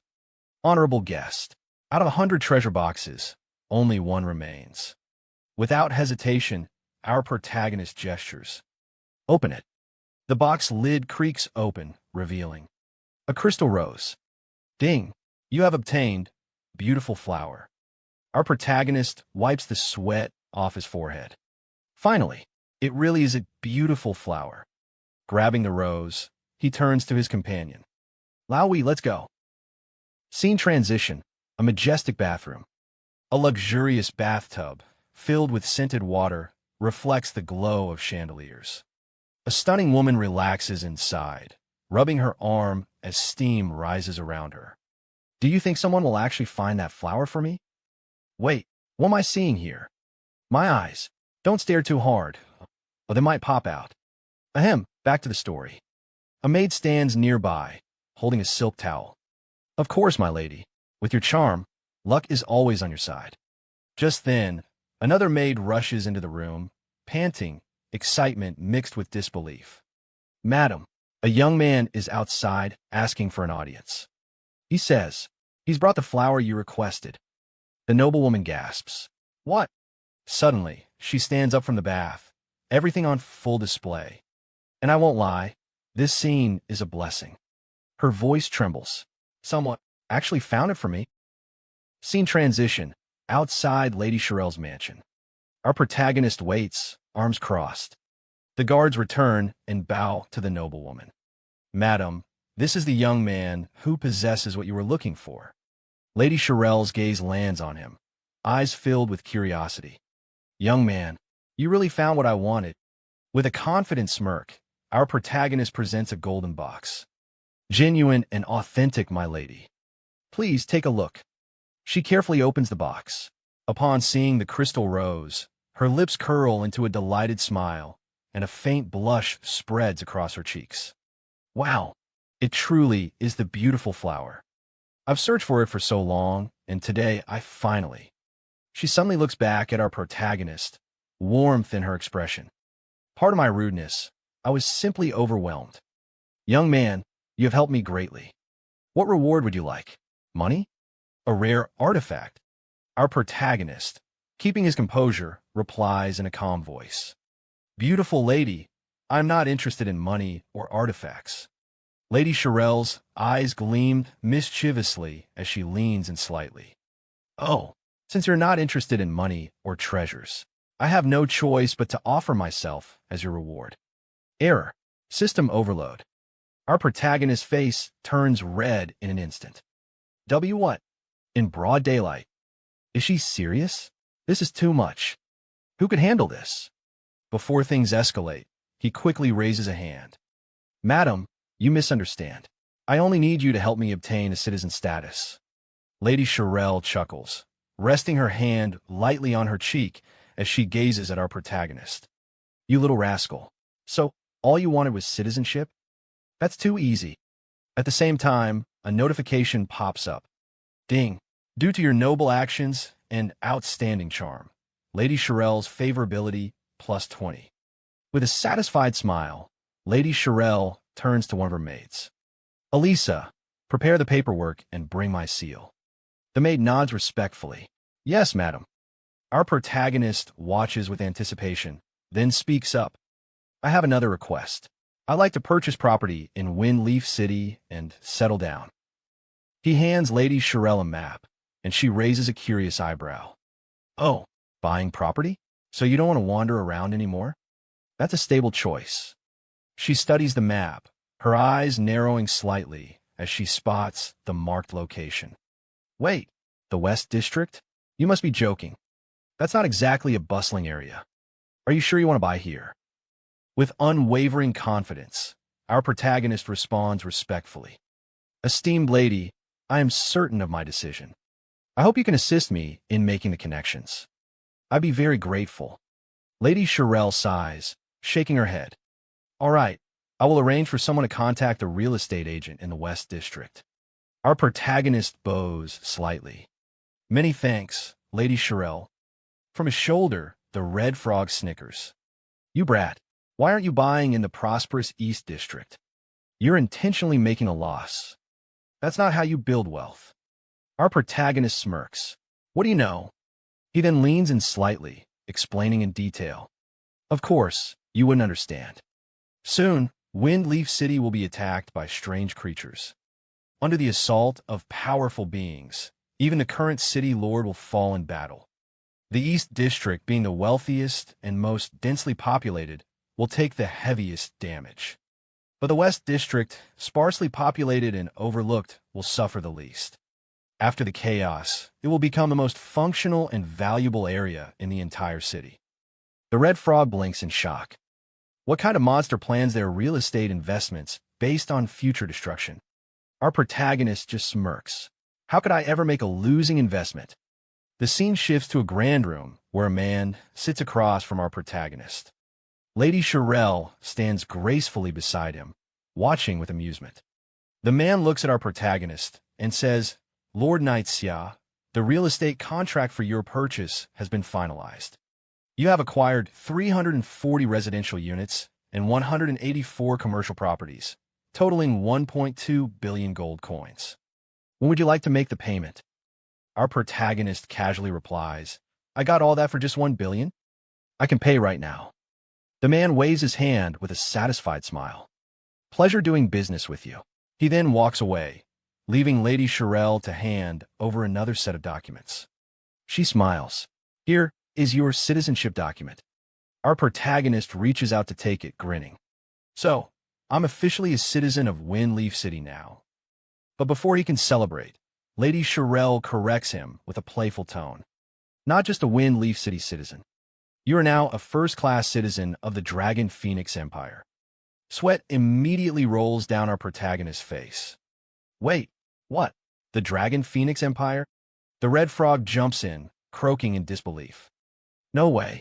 Even some of the most powerful people in the world don't have first-class citizenship in the Dragon Phoenix Empire. You hit the jackpot, kid. Our protagonist stares at Lady Shirelle in shock. Wait, could it be, madam, are you actually of royal descent? Lady Shirelle tilts her head with an innocent smile. What, I can't be royalty? Our protagonist gulps. No wonder. Madam exudes such noble and regal elegance. Then, as if suddenly remembering something, he asks, By the way, madam, do you know the royal beast tamer? At this, Lady Shirelle's playful expression vanishes, replaced by a serious one. You mean Uncle Stir? Why are you looking for him? Our protagonist nods. To be honest, I want to learn more about my Beastmaster profession and related missions. Lady Shirelle's lips curl into a soft smile again. Uncle Stir should be in the Imperial capital, but he's quite eccentric and unpredictable. I'll try to contact him for you. Hearing this, our protagonist suddenly turns into a smooth playboy, taking Lady Shirelle's hand and placing a kiss on it. Beautiful madam, I truly don't know how to thank you. I can only offer you my sincere kiss. Lady Shirelle blushes slightly, giggling. Please don't call me madam anymore. Just call me Sophia, all right. Our protagonist smirks. All right, beautiful Sophia. Just then, a flurry of notifications floods his vision. Ding! Due to your charm, Lady Shirelle's favorability plus 20. Congratulations! Great Xiao player, Knight Xiao, has obtained first-class citizenship of the Dragon Phoenix Empire. Prestige ranking has been unlocked. Great Xiao players can now check the leaderboard. Congratulations! Great Xiao player Knight Xiao successfully acquired real estate. The regional housing system is now open. All Great Xiao players' daily game time limit has increased by 1 hour. The red frog scoffs. Look at you, fawning over her. Did you just sell your looks or something? Our protagonist grins.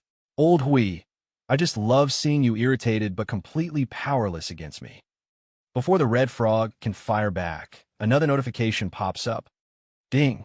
Congratulations! You have leveled up to level 11. Ding! Your companion, Little Gray, has reached level 11. At the same time, just like before, a world announcement appears again. Ding! Congratulations!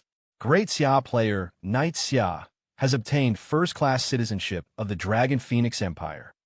Prestige leaderboard has been unlocked. Great Xiao players can now check the rankings. Congratulations! Great Xiao player, Knight Xiao successfully purchased real estate. The Great Xiao regional housing system is now active. All Great Xiao players' daily game time limit has increased by 1 hour.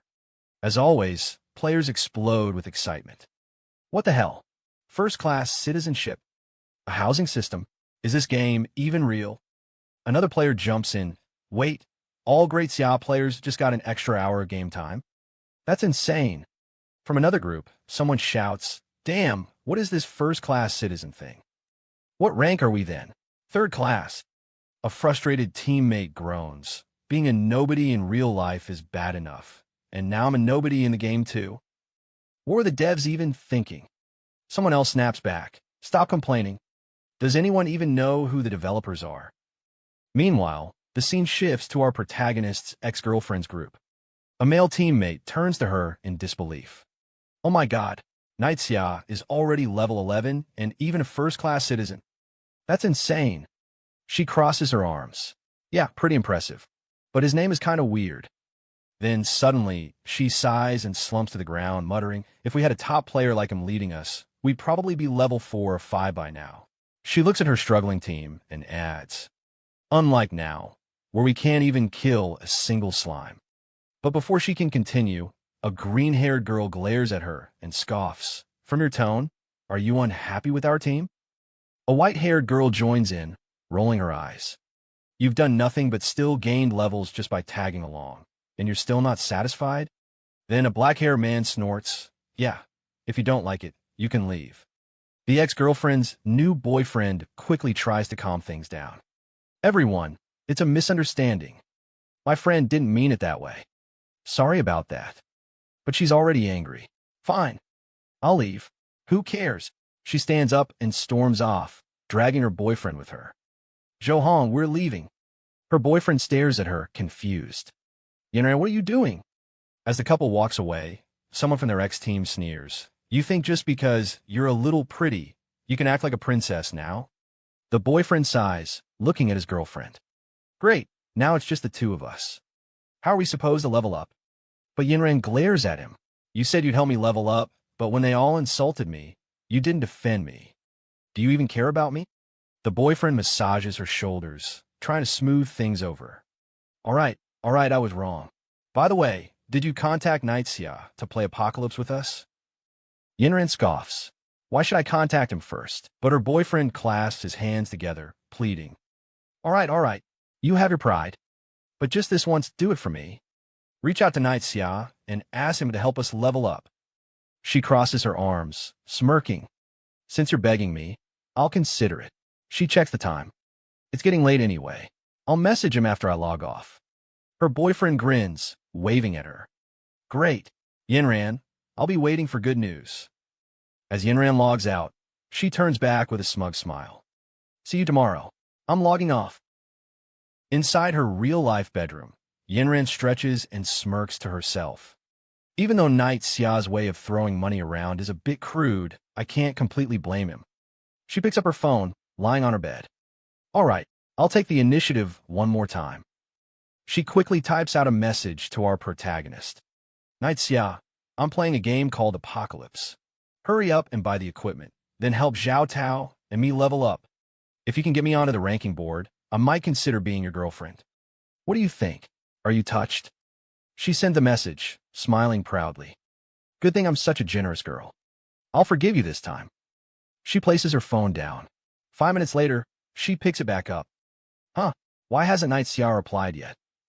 Checking her messages, her eyes widen in shock. User Xiao is no longer in your friend list.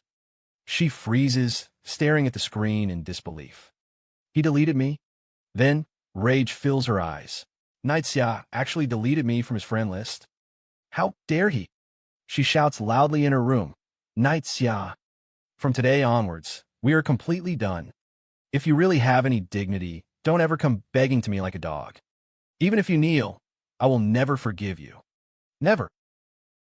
Meanwhile, back in Wind Leaf City's Eastern District, our protagonist casually wanders around, admiring the area. Soon, my Eastern District will flourish just like this. He stops in front of a building, nodding. This is the place. As he steps inside, the shopkeeper looks at him with mild disdain. Our shop only appraises silver-grade equipment and above. If you got bronze gear, it's better to go outside the city. Without missing a beat, our protagonist casually pulls out a necklace and dangles it in front of the shopkeeper. "What about dark gold tier? Can you appraise it?" The shopkeeper's eyes widen in shock.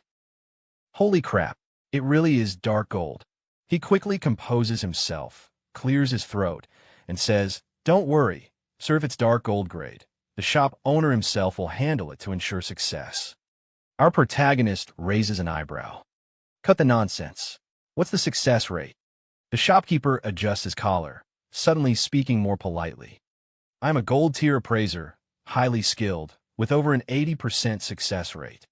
However, gold grade appraisals cost 100 gold coins each." Without hesitation, our protagonist tosses a gold coin pouch onto the counter. "No problem. Start appraising. I've got several other gold pieces too. Appraise them all." The shopkeeper's jaw drops as he stares at the pile of high-tier equipment. Damn, this guy is loaded. Our protagonist smirks confidently. Hurry up, I'm in a rush. The shopkeeper snaps to attention. Got it. Sometime later. The shopkeeper appraises the pendant, and a notification pops up. Spirit plus 40.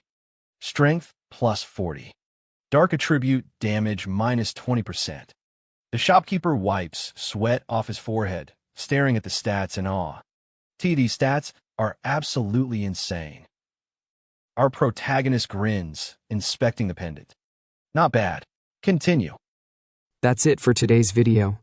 Yeah, I know it's short, but hey, this manhwa is fresh off the press, and I need your thoughts. What do you think about it? Want to see the next part? Drop your opinions in the comments. And if you're new here, smash that subscribe button right now. I'll keep bringing you the most exciting manhwa out there. Hey, my little manhwa population family. We're picking up right where we left off in the last video, so without wasting any time, let's jump straight into it. In the last chapter, we saw the store owner completely shocked by Yi Xiao's insane loot. Unable to hold back, he muttered, "Damn, this guy is loaded." Just then, a calm voice called out, "Hurry up, I'm in a rush." Hearing that, the store owner quickly got to work, appraising each staff one by one. Sometime later, after finishing the appraisal, he looked at Yi Xiao in disbelief and said, "These stats are insane." Yi Xiao glanced at the items and replied casually, "Not bad. Keep going." After wrapping things up, Yi Xiao stepped out of the store and checked his status. With a satisfied look, he muttered, "My stats have improved a lot." Meanwhile, the red frog sitting on his shoulder smirked and said, "With your strength now, you can fight on your own. What's next?" But Yi Xiao, looking ahead, simply responded, "Sophia hasn't sent any news yet. Let's go level up in the valley." Sometime later, Yi Xiao arrived in a desolate mountain range, surrounded by jagged, tooth-like peaks. The red frog glanced around warily and said, "Wait, isn't this a level 20 monster area?" Yi Xiao nodded. "That's right." Just as he confirmed it, a monster suddenly appeared in front of him, and at the same time, a new notification popped up. Gray Hyena, level 21. Level difference too large. Unable to view stats. Description: a hyena corrupted by the gray mist. Already violated by nature, it has become even more bloodthirsty, attacking anything and everything in sight. It loves to target weak spots. Reminder: protect your weak spots. Seeing the group of hyenas appear, Yi Xiao's face twisted in disgust. Why are there so many of them at once? That's disgusting. Without hesitation, he summoned his pet dragon. Xiao Hui attacked. The dragon wasted no time, launching a devastating dragon breath attack. In an instant, the hyenas were obliterated. As Yi Xiao collected the experience points, he casually sat on a crate, picked up a cup from who knows where, and took a sip, completely unbothered by the dangerous surroundings. The monsters here are high level and rush at us automatically. We can stay here and farm. The red frog, watching this ridiculous scene, couldn't hold back. "You little brat, you really know how to enjoy yourself, huh?" Meanwhile, Xiao Hui continued wiping out monsters as Yi Xiao sipped in peace, leaning back with a smirk. "Of course, thinking back on my old days of struggling. My life is finally good." Just then, 2 notifications popped up. Ding! Congratulations! You have leveled up to level 12. Ding! Your beast pet, Xiao Hui, has leveled up to level 12. Seeing the notification, Yi Xiao clenched his fist. Finally leveled up, he walked over the corpses of the fallen monsters and muttered, "At this rate, reaching level 20 will only take a few days." But suddenly, something on a rock caught his attention. "Huh, what's that?" Picking it up, he examined it closely, and a new notification appeared. Beginner scroll, Fireball. His eyes lit up with excitement. A fireball spell? Seeing Yi Xiao so thrilled, the red frog looked at him with sheer disappointment. A beast tamer using fireball? Won't that look ridiculous? Yi Xiao activated the scroll in his hand, his confidence unwavering. What do you know? More skills never hurt. I'll learn it fast. A new notification appeared in front of him. Ding! You have successfully learned Fireball. Fireball proficiency, 0. Effect: condenses a fireball using mana. Deals 150% spirit-based magic damage to the target. Cast time, 1 second. Mana cost, 50. Cooldown, 5 seconds. Just as luck would have it, another hyena monster appeared right in front of him, perfect for testing his new spell. Excited, Yi Xiao launched his fireball attack. Let me show you my fireball. But to his surprise, the attack barely did 31 damage to the monster. His excitement immediately turned to disappointment. No way, this damage is humiliatingly low. The red frog, unable to hold back, burst into laughter and pointed at the monster. Ha ha, your fireball does less damage than Xiao Hui's fart. Even Yi Xiao had to admit, the frog had a point. Glancing at his system panel, Yi Xiao checked the time and muttered, "It's getting late. Time to log off. In 2 more hours, it'll be the 3rd day since Apocalypse launched, which means..." Clenching his fist, he declared with confidence, "The open beta begins." By then, everyone in the Xia Empire over the age of 16 would be forcibly pulled into this dangerous game. The world was about to change drastically. Suddenly, lightning cracked through the sky, and a system notification appeared before every citizen over the age of 16. Panic spread through the crowd. "What's happening? Is this an earthquake?" someone shouted. Another person looked at the screen in horror. "Entering the game? What the hell does that mean? Is this some kind of midnight prank?" one asked, only for someone else to shake their head. "No, this doesn't seem like a joke." One by one, people across the real world were forcibly transported into Apocalypse. "What the hell? I was just soaking a bathhouse and now I'm here," one man yelled in disbelief. Another man, still processing what had happened, groaned. "A game? Damn it, I was eating skewers. Where are my skewers?" Someone else clutched their head. "Holy crap, did I just get transported to another world? I knew it. I'm a chosen one." Amidst the chaos, a man suddenly recognized someone familiar. "Old Li, you're here too." Old Li turned around, equally shocked. "Old Wong, weren't you out dancing in the square?" Meanwhile, in another part of the game world, Yi Xiao's ex-girlfriend, Yin Ran, arrived in the game. Shocked, she looked around and exclaimed, "What's going on? Why did I enter the game automatically?" Her boyfriend, equally surprised, glanced at her. "Me too. This is weird. I was just out having late-night snacks with Wong and the others, and suddenly I got pulled into the game." Looking at each other, he sighed. "It looks like we're not the only ones forced into the game. Apocalypse really is changing the world." Then, turning to Yin Ran, he asked, "By the way, did you contact Yi Xiao? Ask him to help us level up?" The moment she heard Yi Xiao's name, Yin Ran's expression darkened. "Yi Xiao? He could go to hell. Even if he begged me, I wouldn't care about him anymore." Smirking, she added, "I'm planning to contact the legendary Yi Xiao in the game to power level me instead." Her boyfriend's eyes widened in shock. "Wait, you know Yi Xiao, the top player on the rankings?" With a confident look, Yin Ran flipped her hair and smirked. "Not yet, but with my beauty, no man has ever been able to resist me." Just then, a world announcement flashed across the skies. Everyone in the Xia Empire over the age of 16, regardless of gender or background, has been forcibly logged into Apocalypse. The logout option has been permanently disabled. Players can no longer leave on their own. Spawn locations are based on real-world proximity. People who are close together in real life will spawn near each other in the game. Each starting village corresponds to a specific region. If a player dies in the game, they cannot return to the real world. In the middle of a vast grassland, 3 players sat around a small camp, trying to process the situation. One of them sighed.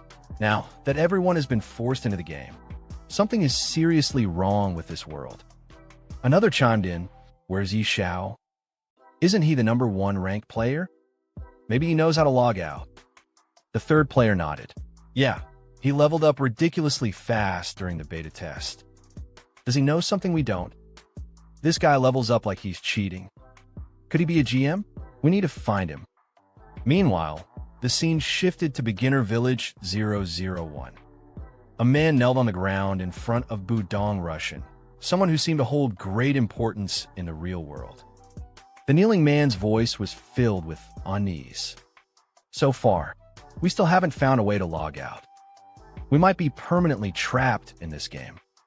Budong Russian stood still for a moment, then slightly turned his head. "The situation has gotten this serious. Where is Xiao? Any news on him?" The kneeling man hesitated before replying, "No contact. He's already level 12 and has left the beginner village.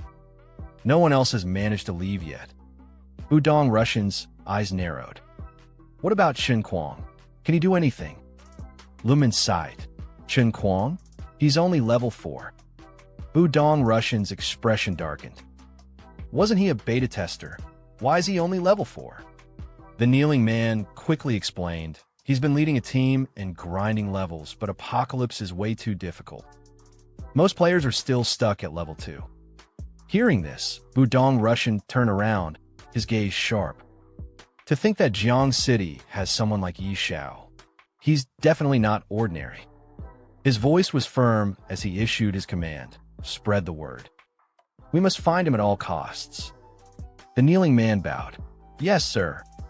Meanwhile, our legendary protagonist Xiao received a new system notification.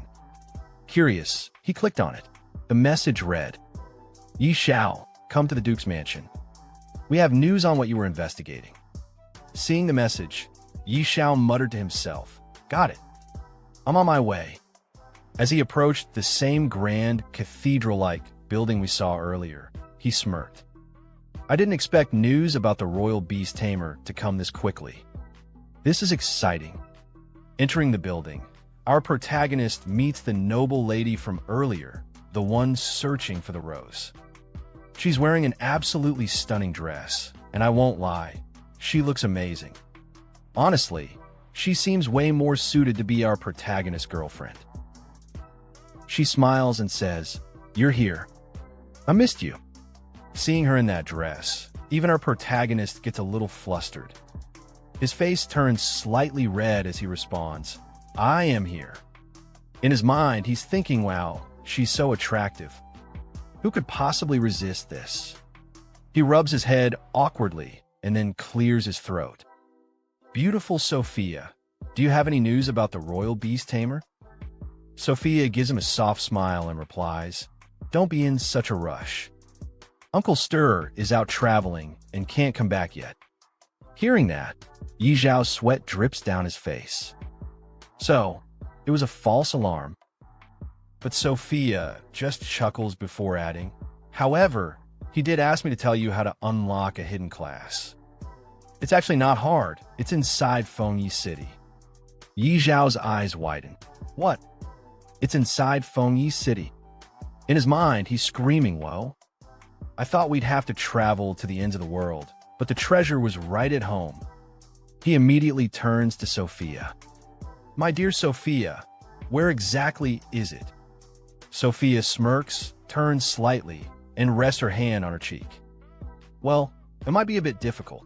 According to Uncle Stir, in the mountains outside the city, there's a powerful dragon. Beneath its lair, there's something hidden deep inside." Yixiao's excitement spikes. "Are you talking about the cave maze?" Sophia raises an eyebrow. "You know the name of that dungeon?" Yixiao rubs the back of his head awkwardly. I just happened to hear about it." But in his mind, he's thinking, of course I know it. In my past life, I farmed that dungeon so many times. He frowned slightly, but I remember the only boss there being a creepy level 80 demonized boss. Since when was there a dragon? Sophia looks at him seriously. Uncle Stir is certain that a dragon guards that place. Yi Xiao's mind starts racing. In my past life, it was a demonized boss. Did they change it to a dragon this time? But then he shrugs it off. Doesn't matter. I'll go check it out myself. Sophia immediately stops him. You're going alone?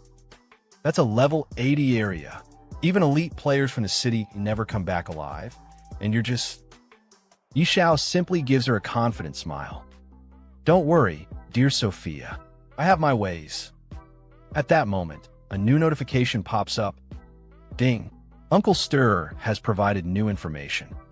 Go to the unknown dungeon and retrieve the item inside. Even the red frog sitting on Yi Xiao's shoulder snickers. That's true. You even stole a dragon egg before. A dungeon is nothing for you. Yi Xiao glares at the frog. Shut up, you annoying frog. He then pulls out a special badge, holding it in his hand. As long as the payment is right, even a dragon can be taken down. When it comes to fighting dragons, my sister Tao is the best. Suddenly, he points the badge forward, and a portal appears out of nowhere. This job needs my sister Tao. Sophia gasps in shock. Wait, is that a Supreme Hall token? How does Yi Xiao have that at just level 12? Then, from the portal, a familiar figure steps out, the magician from earlier, the one who helped Yi Xiao obtain the dragon egg. The so-called Sister Tao. She stretches lazily and smirks. Who's the cute one calling for me this time? As she adjusts the staff in her hand, she sees Yi Xiao standing before her and grins. Oh, it's little brother Yi Xiao. Did you miss your big sister? Yi Xiao looks at her seriously. Sister Tao, I have a big job for you. Immediately, she waves her hands in panic. Don't tell me. It's another dragon? Yi Xiao smirks. Sister Tao, you really are sharp. Yes, it's a dragon. She freezes for a moment, then yells, What? Another dragon? Do you have a grudge against them or something? Last time, I stole a dragon egg and hurt my back. I'm still recovering. No way. Find someone else. Yi Xiao, still grinning, raises 2 fingers. Same deal as before, 2 billion gold as a reward. Sister Tao stops dead in her tracks. 2 billion. She hesitates, dances slightly, then sighs. No way. It's not that I don't want to, but I'm really injured. I need time to heal. If you're not in a hurry, I can go with you in a month. Yi Xiao rubs his chin with a sly expression. What if I can provide the location of the Holy Spirit Spring? Will that change your mind? Sister Tao's eyes light up with excitement. Wait, you actually know the location of the Holy Spirit Spring? No joke if you really know. Would you risk your life to go with me? Yi Xiao smirks. Okay, deal. We leave now. Sister Tao blinks. Right now. As our protagonist and Sister Tao leave the mansion, Sister Tao immediately asks, All right, little brother, where exactly is the Holy Spirit Spring? Without looking back, Yi Xiao casually replies, In the Lost Land. Sister Tao's eyes narrow. Lost Land? Do you have the exact coordinates? Behind them, Sophia overhears their conversation, shaking her head in amazement. Yi Xiao, he's really something else. At that moment, Yi Xiao's system panel pops up with a notification. Ding. Sophia's favorability toward you has increased by 10. Sophia blushes slightly as she watches Yi Xiao walk away, thinking to herself, will he become a god-tier player in the future? Meanwhile, outside Beginner Village, 5 people stand gathered around a man lying on the ground. Wang Chong. Wang Chong, wake up! One of them calls out desperately.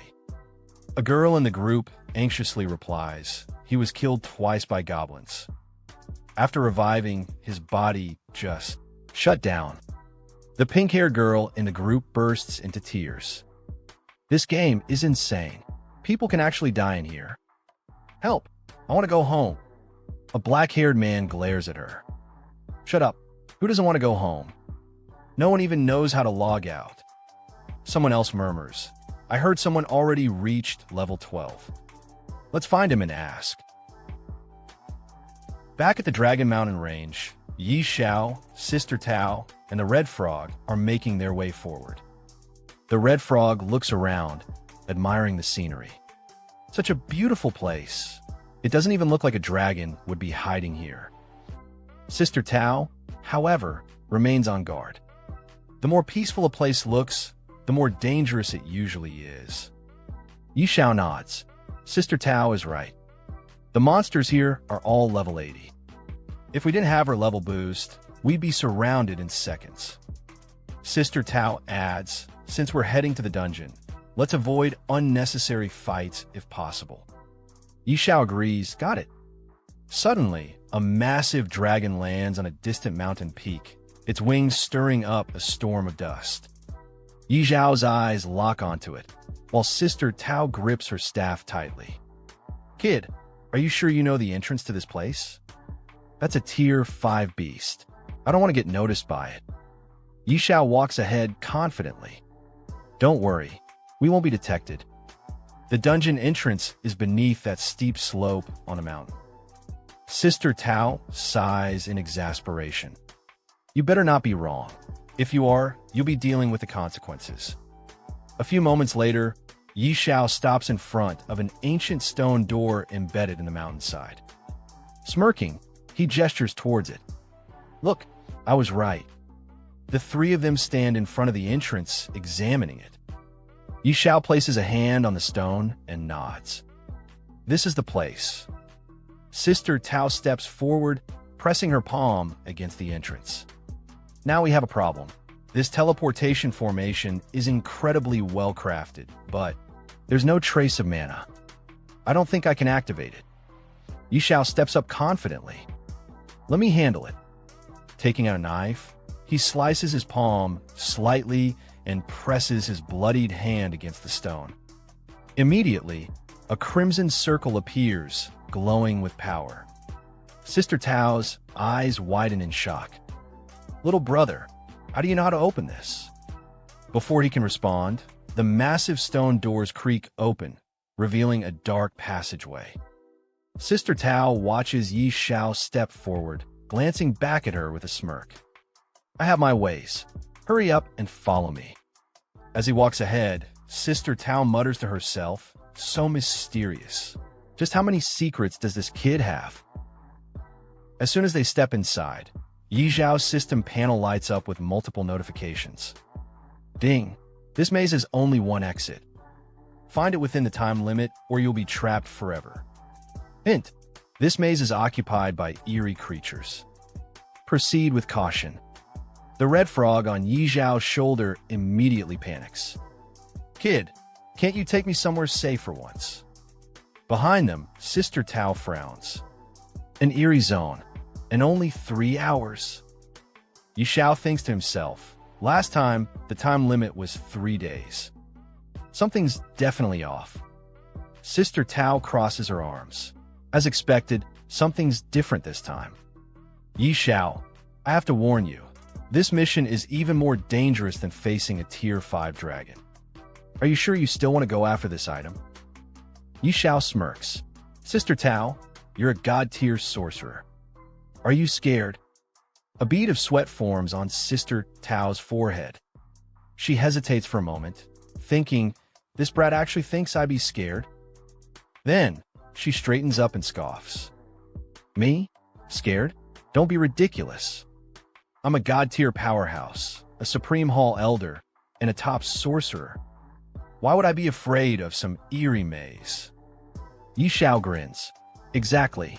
Now, let's move quickly. As they step deeper into the cave, Xiao turns to her and asks, all right, Sister Tao, do you know concealment magic? Sister Tao gives Xiao an annoyed look. What kind of question is that? Concealment magic is a low-level spell. I didn't even bother learning it when I was an apprentice. Xiao grins confidently, waving his hand in front of his face. Sister Tao, don't be mad. As long as it hides our presence and aura, it's enough. With a snap of her fingers, a dark mist surrounds them. Child's play. Yi Xiao watches in awe as a notification appears before him. Ding! You have received the Shadow Phantom buff. You have merged with darkness. His excitement is obvious. Whoa! As expected of a god-tier sorcerer.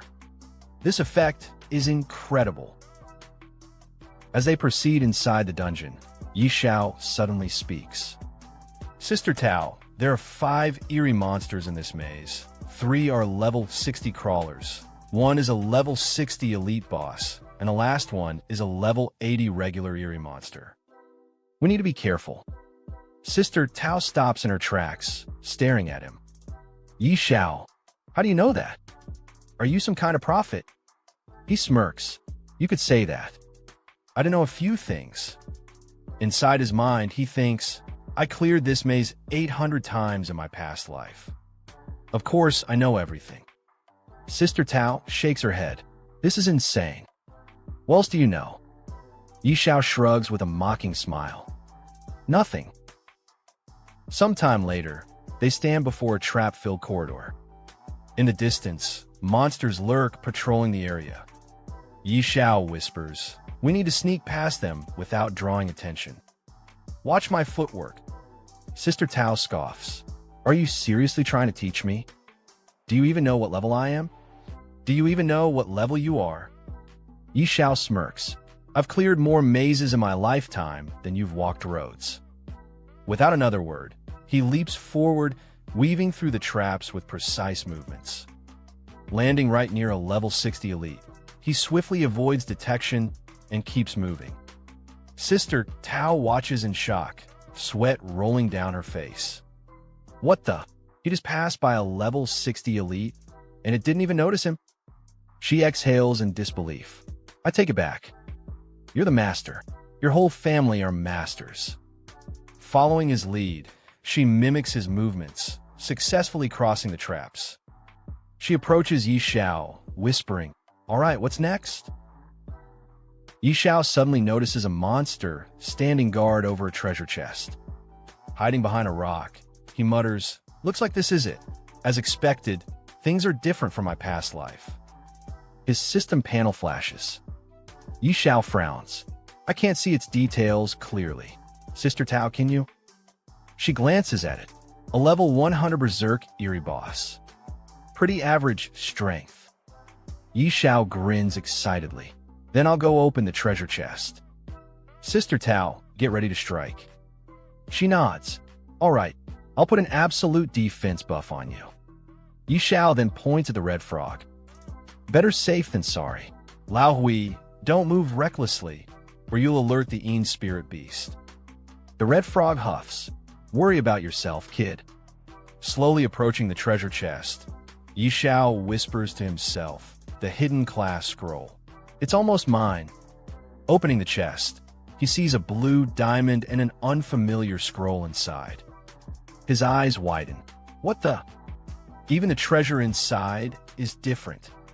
The moment the chest opens, the guardian monster turns, its glowing red eyes locking onto Yi Xiao. With a furious roar, it charges at him. Before it can reach him, Sister Tao raises her staff. Frost shock. A wave of ice surges forward, freezing the monster in place. She yells, Run, you idiot! What are you doing? Yi Xiao snaps out his daze and dashes toward her. Sister Tao, help me. As she holds the monster back with powerful attacks, Yi Xiao quickly checks his loot. Effect resets the cooldown of any item regardless of rank. Cooldown 3 days. The red frog stares at the screen, stunned. Kid, you are ridiculously lucky. Yi Xiao's eyes light up. What? Another Heaven's Doom rank item? A cooldown reset. That means Brutality Chapter's cooldown will now be only 3 days. Meanwhile, the boss, severely injured by Sister Tao's attacks, staggers but doesn't fall. She glances at Yi Xiao. Yi Xiao, what do we do about the boss? Fight or leave? Yi Xiao sighs. We fight it. Sister Tao, go all out. A wicked grin spreads across her face. All right, I'll unleash my full power then. Raising her staff, she summons a massive lightning strike that crashes onto the boss. The eerie beast lets out an agonized scream. Xiao watches in confusion. Why is it screaming like that? Even the red frog gets nervous.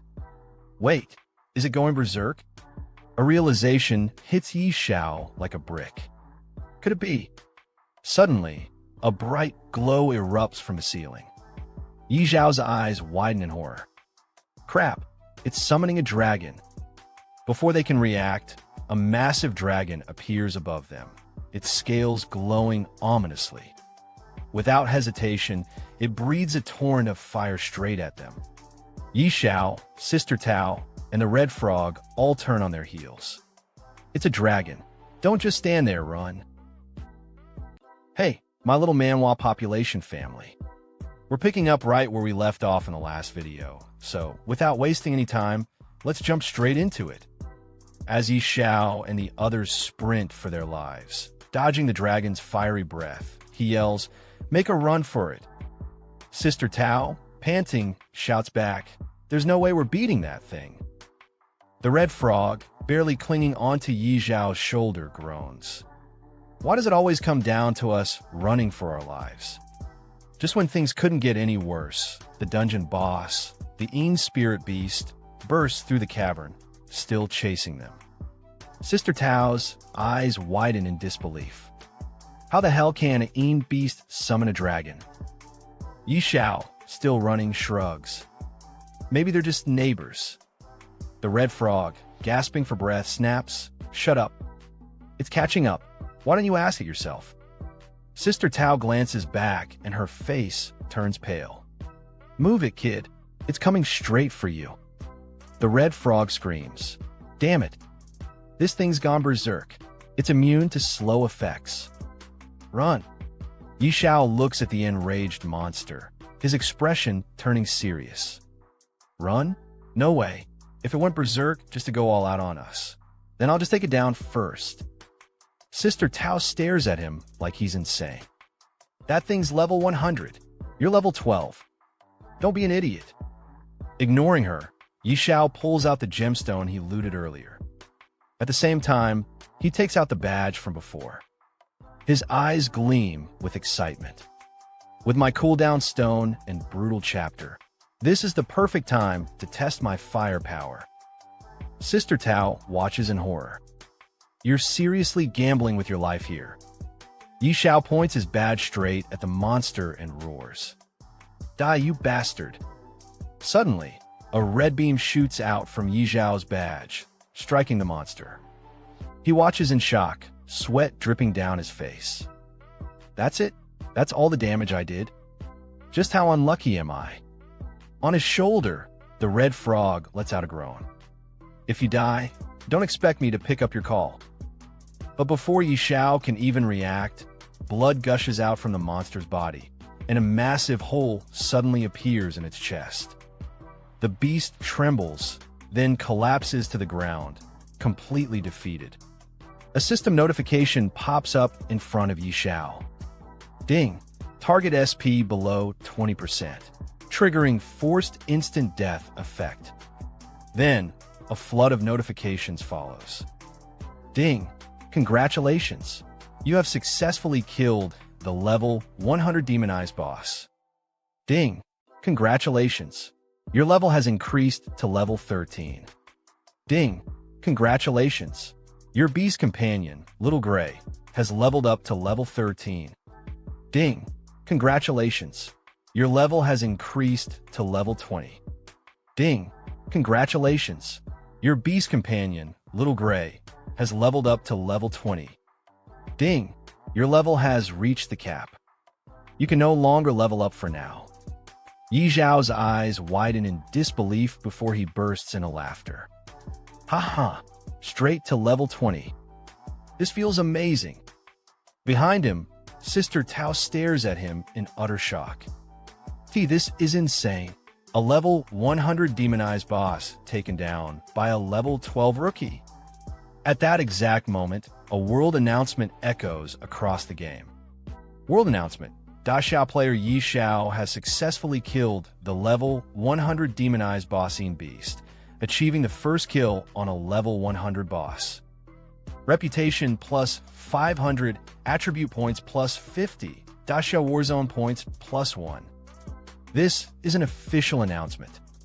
Players across the game freeze as they read the message. One player, dumbfounded, mutters, a level 100 boss. Dead? What kind of bullshit is this? Another one exclaims, this is beyond crazy. Are we even playing the same game? In another part of the world, a group of high-level players stares at the announcement.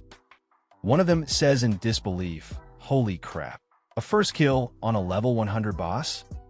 Is that even humanly possible? Another player chimes in, this game has to be bugged. Or maybe Xiao isn't even human. Someone else sneers, something fishy is going on here. At the ranking board, crowds gather to witness the name Xiao rocketing to the top. One player, looking at the leaderboard, shouts, damn it, sir. If you don't mind, I'd love to acknowledge you as my godfather. Another player bows dramatically. I usually don't idolize people, but right now, I'm kneeling before Xiao and calling him daddy. A third one scoffs, you guys have no shame. Don't you already have fathers? Now you're fighting over mine. In a dark corner, a group of players bursts out laughing. Yeah, right? How does a level 12 rookie kill a level 100 boss? This has to be a hack. Another one nods. No way, this is legit. This has to be cheating. But then, someone excitedly shouts, who cares if it's a cheat? As long as Xiao gets the rewards, I'm all for it. Meanwhile, an old man, staring at the ranking board, narrows his eyes. Unbelievable. We thought we had completely surpassed Xiao, yet they produced a player like this. Could the hidden forces behind Doomsday be involved with this Xiao? Xiao barely escapes the collapsing dungeon, stumbling out just in time. As he hesitates to leave, Sister Tao grabs him by the arm, her voice sharp. This is bad. The boss is dead, the dragon is pissed, and the cave is about to collapse. Are you just gonna stand there and die? Xiao glances at the crumbling ruins, his expression torn. But I haven't grabbed the loot yet. Sister Tao groans and waves her hand, opening a portal with her power. I open a portal. If you don't leave now, you won't make it. Forget the loot. Do you want to die here? Xiao wipes the sweat off his face. All right, fine. Survival first. Moments later, the entire dungeon collapses, sending dust and debris flying. Xiao, Sister Tao, and the Red Frog stand at a safe distance, watching the destruction. Sister Tao exhales, shaking her head. Man, I haven't done something this exciting in a long time. The Red Frog huffs. Damn, I nearly died. I need to splurge when I get back to calm my nerves. Xiao lets out a relieved sigh. Good thing Sister Tao had a portal, or we'd be done for. But then he stops, his eyes widening in panic. Wait a second. A terrifying roar shakes the sky. They all look up, and there, descending from the clouds, is a massive dragon. A new notification pops up. Holy Judgment Skyfire Dragon. Level, unknown. Attributes, unknown. Sister Tao clenches her fists. It's not over yet. The Red Frog's face goes pale. Holy Judgment Dragon? Hell no, I'm out of here. Before they can react, the dragon unleashes a devastating breath attack, sending flames raining down. The group scrambles, dodging for their lives as fire engulfs the battlefield. The Red Frog shouts, "Why are we running again?"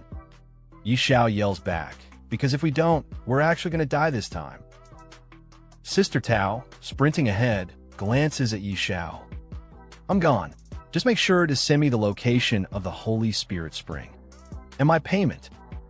Later, in Fiancée City, in front of a grand mansion, Xiao meets with the noble lady from before. She holds the ancient scroll in her hands, her face flushed with excitement. Yi Xiao, you actually managed to get the item from the labyrinth? Yi Xiao crosses his arms, putting on a smug grin. PSH, it was nothing. A piece of cake for me. The red frog, perched on his shoulder, snorts. You nearly died, and you call that a piece of cake? Ignoring the frog, Yi Xiao turns to the noble lady with a respectful tone. Now that we have the scroll, how do we unlock the hidden class? The noble lady examines the parchment and frowns.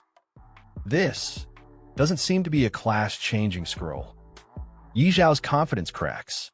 Not a class-changing scroll? What do you mean? The noble lady starts walking inside the mansion. According to Uncle Stir, this parchment unlocks your hidden potential and awakens a unique class meant just for you. As she climbs the stairs, she glances back. Follow me. Inside the hidden chamber, Yi Xiao steps into a secret room, his eyes scanning the ancient surroundings. I never knew this estate had a hidden chamber.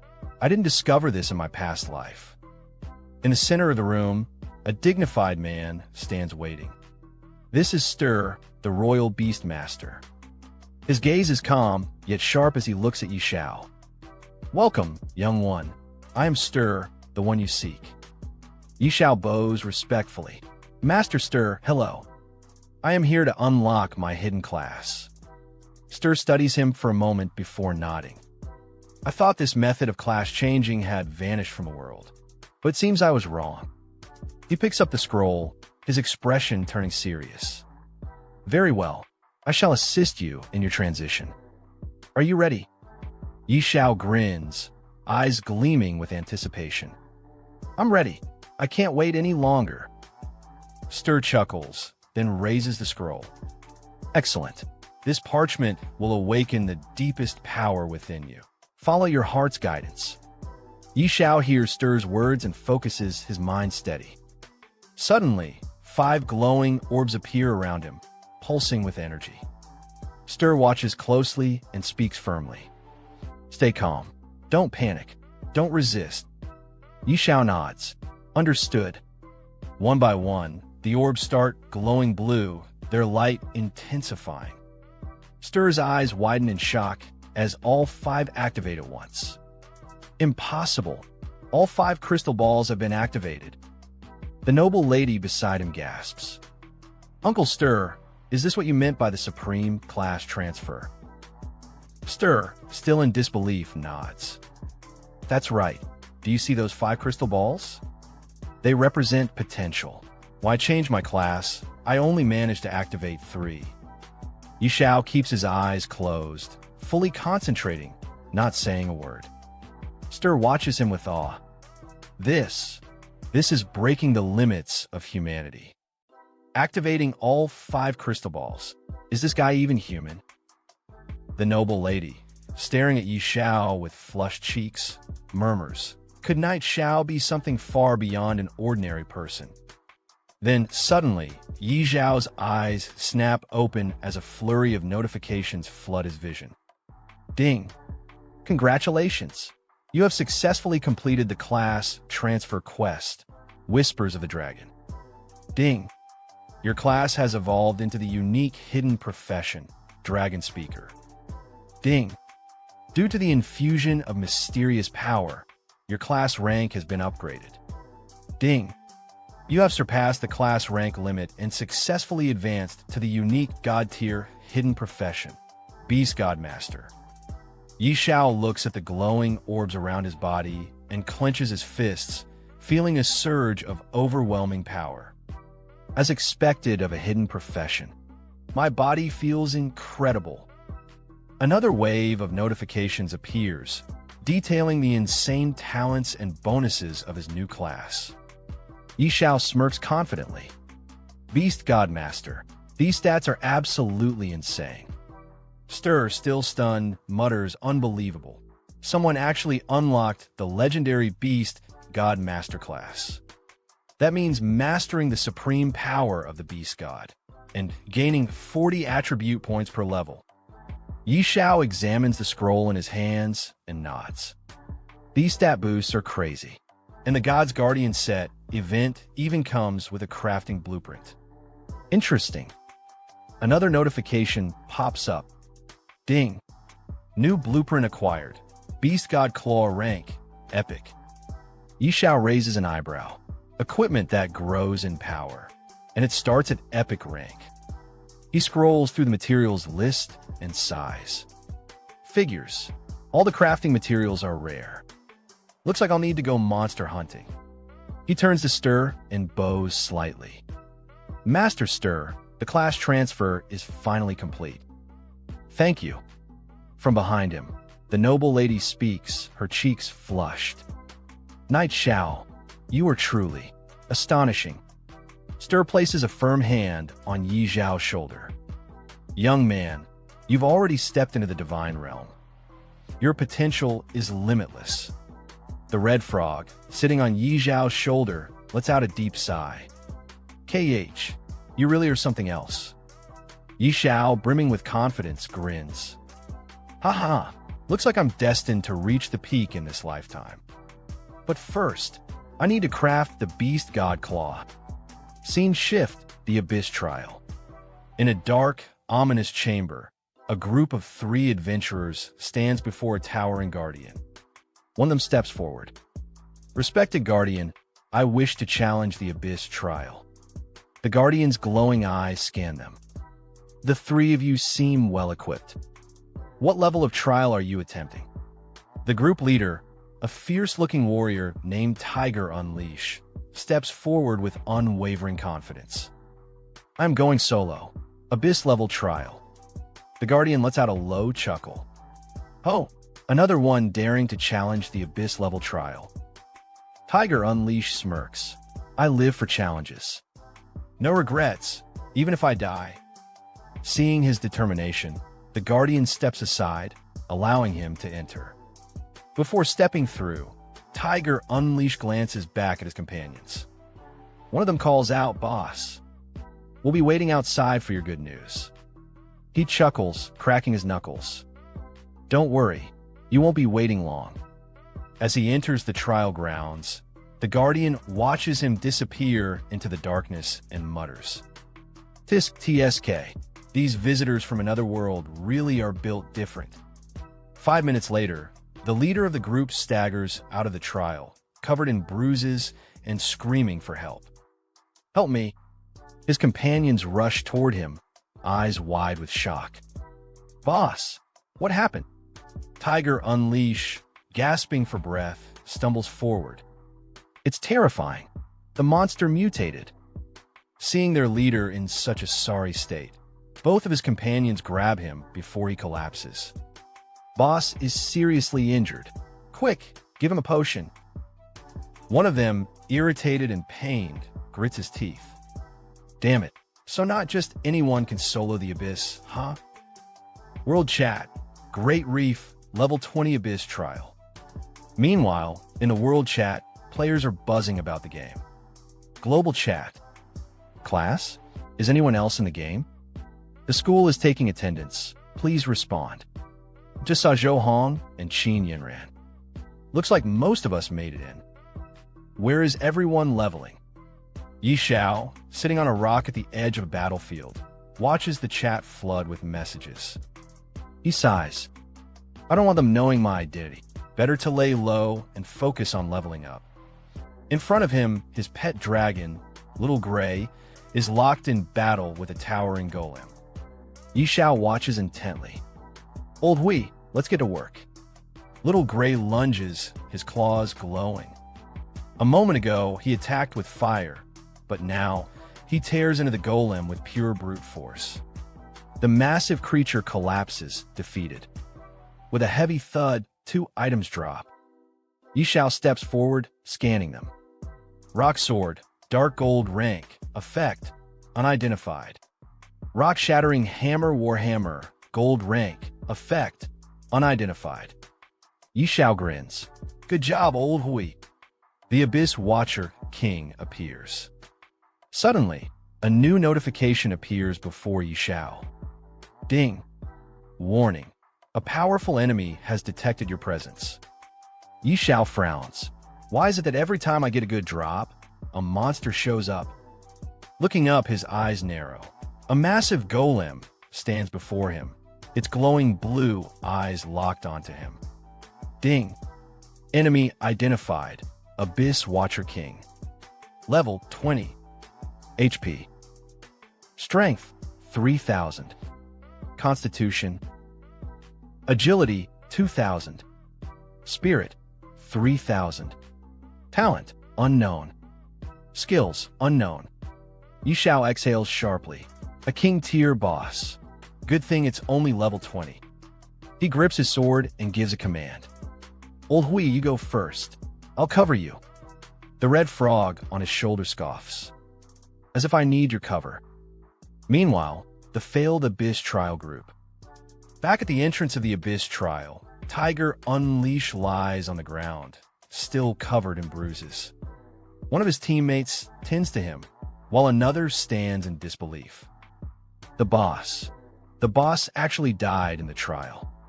The other member, still stunned, shakes her head. Impossible. We followed Yi Zhao's exact leveling path. A blue-haired girl turns to a red-haired girl, suspicion in her voice. No way. If Yi Zhao cleared the Abyss trial, he must have found an exploit. The red-haired girl crosses her arms. Very likely. Just then, a world announcement pops up, shaking the entire server. Ding. System announcement. Player Yi Xiao from the Grand Xiao Nation has successfully cleared the level 20 Abyss trial, becoming the first in history to do so. Reward. Epic item. Stone of Valor. Grand Xiao Nation prestige points. +1. This is an official announcement. The blue-haired girl freezes. This. Yi Zhao's victory. Back at the battlefield, Yi Xiao stands beside the corpse of the Abyss Watcher King, holding a glowing crystal in his hand. He frowns. No loot, just another Abyss fragment. Taking the fragment in his hand, the protagonist muttered.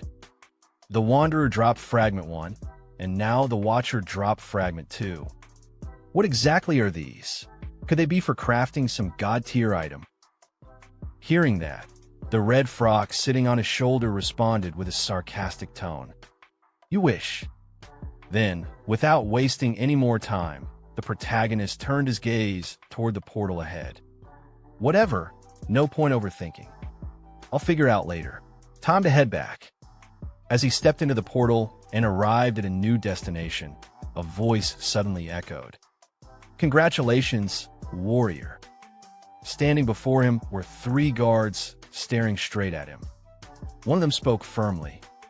You've cleared the trial. Here's your reward. The protagonist reached out and took the box from them. Instantly, a notification sound popped up. Stone of Valor. Grade. Epic. Description. Holds immense power and can be used to enhance the Emblem of Valor. Looking at the stone in his hand, the protagonist's eyes widened in surprise. Whoa, it's for upgrading the Emblem of Valor. Without wasting a second, he shouted with excitement. Then what are we waiting for? Let's do it. Right at that moment, another notification appeared. Emblem of Valor. Description. A symbol of true warriors. Only those who conquer the Hell level trial can obtain it. Effect. Increasing strength by 10% and spirit by 10% for 5 minutes. Seeing this, the protagonist couldn't hold back his joy. He laughed out loud. Haha, success. A legendary emblem. Looking over at his dragon companion, he grinned. With this, I will be unstoppable in the level 30 zone. Turning to the red frog, he shouted, Old Hui, let's go. But just as they were about to move, another notification suddenly popped up right in front of him. System maintenance. Logging out of the game soon. Looking at the message in confusion, the protagonist blinked. What's going on? Are we finally logging out and returning to reality?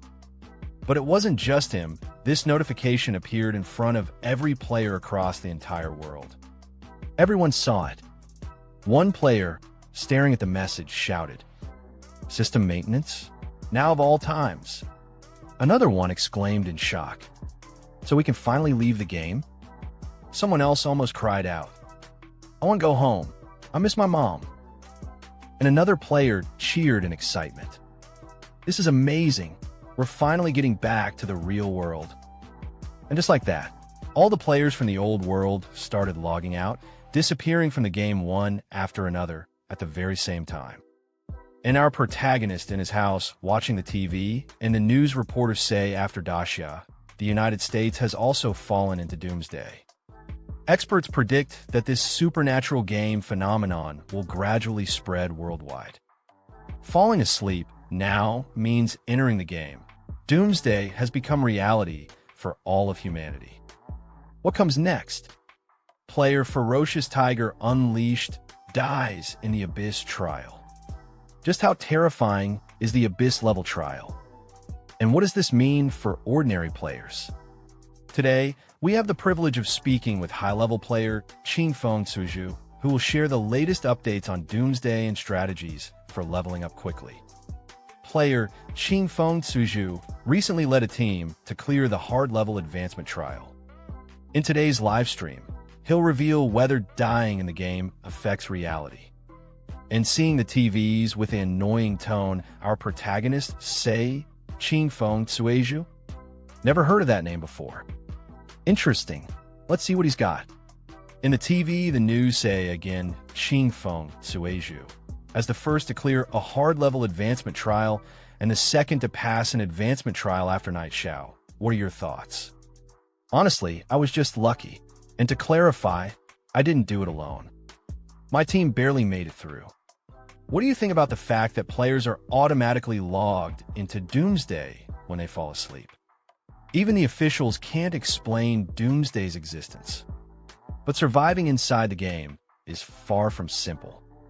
Also, we've learned that Knight Xiao is a fellow Dacia player. Not only has he cleared the Abyss trial, but he's done it twice. As a top player yourself, what's your opinion on this? Knight Xiao is on a completely different level. Even if you combined all the top-ranked players, they still wouldn't stand a chance against him. Then somewhere on a grand villa, a man, looking towards the TV, he say even all the top players combined wouldn't be enough? If I had someone like him in my ranks, I'd have absolute control over the Doomsday world. Then he looked towards his butler, and he say again, Fu Bo, use every resource available to dig up everything on this Knight Xiao. And the butler respectfully lower his head towards him and say, yes, young master. I'll get on it right away. And as for our protagonist, he also looking at the news, he say the game suddenly went into system maintenance and forcibly logged everyone out. So players can only enter by falling asleep now? Looks like the real-world invasion of Doomsday is happening slower than in my past life. But then our protagonist looked towards his computer again, and he think for a moment, and he say to himself, but this is the perfect chance for me to power level. For Beast Tamers, level 30 is a crucial milestone. That's when I unlock an extra pet slot. No point thinking too much. Let's just focus on reaching level 30 first. Then sometimes later in the level 30 zone, Grey Mist Valley. Our protagonist fighting with Ada Golem, he say look towards his dragon Old Hui. Use Stunning Shock Attack. And hearing our protagonist word that dragon uses Stunning Shock Attack. And from that attack, both Golem and get stunned yes. That's it. Old Hui, you're getting stronger. Huh. And after that our protagonist dragon uses Fire Breath Attack and defeating the golden monster and seeing get our protagonist with excitement, he say nice work. And at the same time, a new notification appear in front of our protagonist, and it says your beast Old Hui has leveled up to level 24. Congratulations, you have leveled up to level 24, and seeing that our protagonist with excitement, he say, haha, another level. Then in the bustling city, right in front of the towering world ranking board, a huge crowd had already gathered. Everyone's eyes were locked onto the screen, staring in disbelief. And right at that moment, someone shouted while pointing at the top of the rankings. Damn, he just shot up in levels again. He's now twice as far ahead as the second-ranked player. The world rankings were displayed brightly for everyone to see. World rankings. 1. Xiao. 2. Qingfeng Suizhu Honda. Seeing this ridiculous gap, another player shouted from the crowd, "If he's not hacking, I refuse to believe it." And right there, standing in the middle of the crowd, was the boy from the news earlier. His eyes were glued to the ranking board, his expression stiff as he muttered, "I thought leveling would slow down at higher levels so others could catch up. But instead, the gap just keeps growing." On the top, Xiao's name shined like a king standing above the world, while right below him sat the second-ranked player, Qingfeng Suizhu Honda, at only level 10. From beside the boy watching the ranking board, a blonde-haired guy turned to him and sighed, "We were never even in the same league, AS Night XIO. Boss, you're amazing." Hearing his words, the boy could only force a bitter smile, replying, "There's always someone better. But hey, second place isn't too bad." Then suddenly, another companion behind them jumped into the conversation proudly. "True. And we still control ranks 3, 4, 5, and 6. Meanwhile, far away in Novice Village now, 9527, Dragon's Nest, atop a rugged mountain, two colossal dragons stood facing each other. But these weren't ordinary dragons. They were holy judgment radiant dragons. The red dragon glared at the other and scolded, "That egg's been missing for days, and yet you're still just sleeping in this dark corner?" But the dragon he spoke to wasn't ordinary either. He was the Dragon Prophet. Calmly, the Dragon Prophet replied, "As the Dragon Prophet, you carry the fate of our race." Hearing those words, the red dragon narrowed his eyes coldly. "Can't you sense that human?" His presence disgusts us. Shocked, the Dragon Prophet stared back.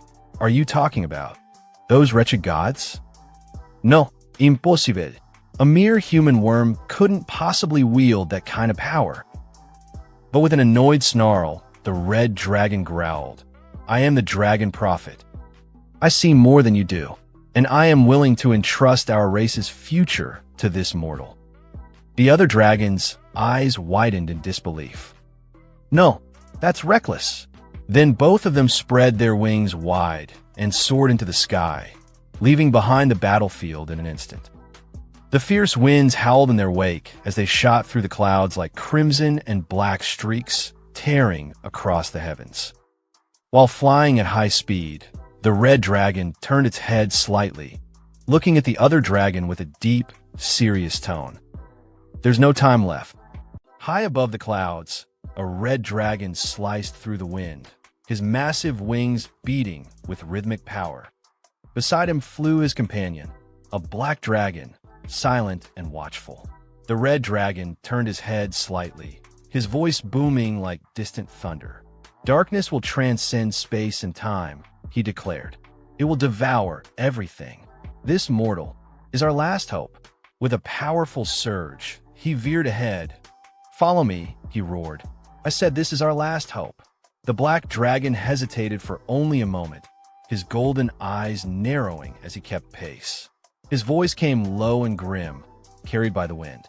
"Are we truly entrusting the fate of the dragon race to a mortal?" Far below, nestled in a vast valley surrounded by ancient trees, the city of Windleaf shimmered beneath the clouds. In the heart of the city, 3 travelers stood at the gates, weary from a long and perilous journey. The leader of the group stepped forward, his voice filled with equal parts relief and pride. "Finally," he said, "it wasn't easy, but we've made it. Windleaf, the heart of the realm." The boy with glasses grinned at his companions, adjusting his frames. "Yeah, besides Night Xiao, we got to be the first players to reach Windleaf main city." His excitement was contagious. One of the others nodded eagerly. "That's right, we actually made it." But before their excitement could settle, the sky above them darkened. A shadow passed over the city. Gasps and screams followed. People began to scatter in panic as the immense form of a dragon descended from the clouds, its wings blocking the sun, but a voice cried out from the crowd, "Help! Someone help. The boy with glasses looked up, mouth agape. Is it a giant dragon? The dragon wasn't alone. Clutched tightly in its massive claw was a figure, flailing, shouting, caught in terror. Someone save me! The captive screamed. The judgment dragon is capturing people. That voice, it was unmistakable. Their eyes widened. It was him. Clutched in the dragon's grasp, the protagonist panicked.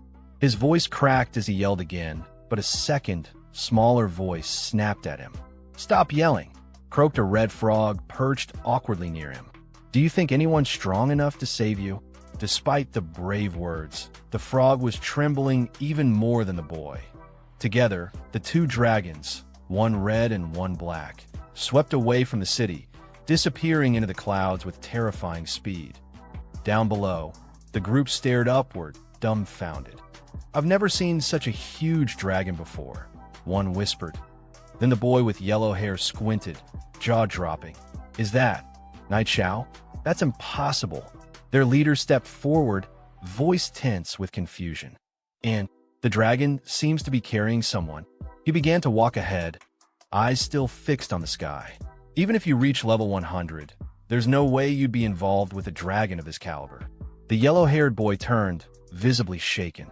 Boss, what should we do? Do we follow it? The leader didn't miss a beat. Follow what? That's the judgment dragon. One sneeze from it and we're all gone. Later, in the game's global chat, messages exploded across the screen. Breaking news, a dragon boss has appeared outside Windleaf City. An unlucky player was captured. Shocking. Top player Ching Feng Suiju hints the captured player might be Night God. Discussion thread. What does being caught by a dragon mean? Here's what ordinary players, leaderboard veterans, and top-ranked guilds are saying. Back in Windleaf, on a busy street corner, a man nearly dropped his drink. Did you hear? Knight Xiao was caught by two dragons. Another man choked on his food. What? Really? I haven't even seen a dragon yet. A third piped in from the next table over. So, Night Gods already dealing with dragons? No wonder his level's so high. The dragons are power leveling him. That's some crazy grinding speed. And from a few steps away, another voice added bitterly, I'm so jealous. If I had that kind of treatment, I'd be level 30 by now too. One more player leaned in, sounding bewildered. How can Knight Xiao already be interacting with such high-level creatures? Elsewhere, far from the city, deep in the mist-shrouded mountains, a solemn wind whispered through an ancient, crumbling dragon cemetery. Towering stones, each etched with runes of old, circled a glowing platform at the center. There, the captured protagonist now stood, placed at the heart of a glowing summoning circle. Before him, the two dragons loomed like gods, silent and unreadable. The mountains held their breath. Something was about to begin. The protagonist looked at the two dragons in front of him, his brows furrowing as unease crept in. Why do these two dragons look so familiar? He asked aloud. From the side, the red frog tilted his head with a smirk. Duh, did you forget the good deeds you've done? He said, clearly enjoying himself. I told you not to mess with dragons. A bead of sweat slid down the protagonist's face. He turned to the dragons again, eyes widening as memories hit him like a brick. We're done for, he thought. One had its eggs stolen by me, and the other had its home looted. Things aren't looking good. Just then, the black dragon stepped forward, towering and calm, his deep voice resonating through the chamber. Mortal, he said, are you not afraid? The protagonist straightened his back, forcing a false sense of courage into his voice. Kill me or flay me. Do as you wish. But inside, panic churned in his chest. Afraid? Who wouldn't be afraid? Anyone who says otherwise is a fool. He thought bitterly. The red dragon moved next, stepping closer with a gentler expression. His voice, though powerful, was less threatening. Mortal, you need not fear, he said. The dragon egg you took is the last hope of our race. Bringing you here is to bestow upon you a great opportunity. The protagonist blinked in surprise, confused. You mean, Little Gray? At those words, the black dragon's eyes flared. Little Gray? Outrageous, he roared. How dare you give such a disgraceful name to a dragon? The protagonist instinctively took a step back, startled. Huh, it's disgraceful? But Little Gray really likes the name, though. The red dragon turned toward his companion. There's not much time, he said firmly. Let's get down to business. The black dragon let out a breath, calming himself before giving a short nod. All right, both dragons began to ascend, their wings spreading wide as they lifted into the air above the temple chamber. The red dragon raised his voice first. In the name of the dragon god. The black dragon followed with a deep, commanding tone. In the name of the dragon god. Watching from below, the protagonist's eyes widened as he stared into the sky above them. Sweat slid down his face. What are you going to do to me? He stammered. I was just joking earlier. Just let me live. I'll do whatever you want. From below the altar, the red frog nervously chimed in, clearly trying to distance himself from the situation. I don't even know him that well. The dragon egg theft really had nothing to do with me. Suddenly, one of the massive dragon statues lining the temple walls stirred. Its ancient eyes slowly began to glow, reacting to the dragon's combined aura. A deep hum filled the air as a pulse of power rippled through the temple. Something was awakening. The two dragons hovered above, their wings spread wide, their eyes locked on the altar below. Then, in perfect unison, they roared, bestowal of the blessing of the dragon clan. As their voices echoed through the ancient dragon temple, a brilliant yellow light shot down from the mouth of the dragon god statue overhead, piercing the air like a divine spear. It struck the protagonist directly, engulfing him in radiant energy. The dragon spoke again, their voices even louder. Receive a part of the dragon god's power. In an instant, the protagonist's entire body was enveloped in a storm of pure dragon energy. His breath caught, his vision shook. Every inch of him screamed with intensity. Far away from the dragon temple, across the world, a new notification appeared before the eyes of every player logged in the game. Doomsday Forum. System in today's news. Xiao Nation continues to dominate, occupying the top 100 of the level rankings. Storm brews again. The second spot on the leaderboard has changed. Jihai Yeshing's show-stopping assassin skills skyrocketed them to level 14, replacing Mingwe Ruyue and widening the gap. God on the decline, Knight Xiao remains at the top, but hasn't leveled up in 3 days. Has the new god fallen? Shocking development. Since being taken by dragons, Knight Xiao has reached level 30 from hidden story progression. What is this? In the middle of a crowded city square, players stared at their system messages wide-eyed. Does anyone know what's going on? Someone asked aloud. What really happened to Knight God? No idea, another replied. That guy's always elusive. Like a dragon. Someone else muttered thoughtfully, but judging from his usual pace. Something unexpected probably happened. From within a nearby group, one voice broke the tension with a half-joke, half-curiosity. Damn. Getting taken by a dragon. Is this some sort of extreme plot? Do dragons swing that way?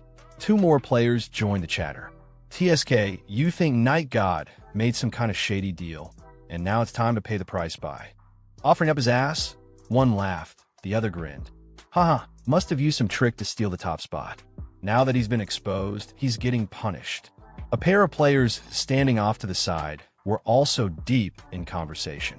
I'm telling you, one said, my buddy knows some inside info. Knight Zhao's done for. He's not coming back in 3 days. Not even 30. Your buddy knows inside info? The other raised a brow. Who's your buddy? Even top players like Mingwe Ruyue said they don't know anything. Where's your buddy getting this from? Meanwhile, far from the buzz of world chat and speculation, the protagonist lay flat on the cold ground, alone, silent. The lingering hum of the dragon god's power still faint in the air. 2 glowing notifications hovered in front of him. I can't explain it to someone like you. You are too small-minded. Ever heard of hidden experts among commoners? Those top-tier players? Nothing but crap. Look at the gap. Then came another ding. Congratulations, you've received the blessing of the dragon god. Become stronger.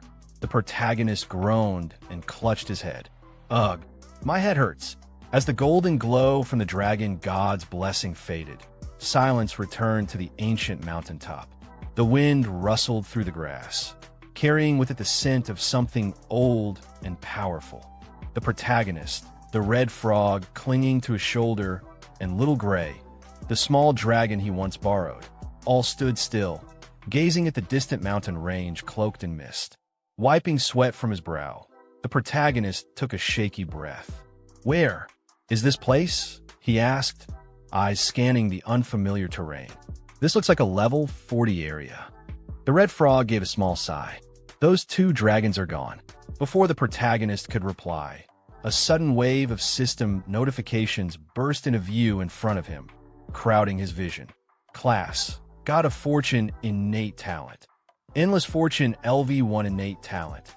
Stingy beyond compare, LV1 innate talent. Great Fortune, LV1 innate talent. Unmatched Charm, LV1 innate talent. Power of the God of Fortune, LV1. Staring at the flashy new titles, the protagonist muttered as he tapped through the panels. The Dragon God's Blessing. After all that trouble, I don't feel much of a change in my attributes. He narrowed his eyes. Maybe it's in the skills? Doesn't seem like much change either. But then, something on the screen caught his eye. "Wait a sec," he shouted. "Looks like I got a new skill. Money Shield? Skill. Money Shield, 100 gold coins can be converted to 1 shield point.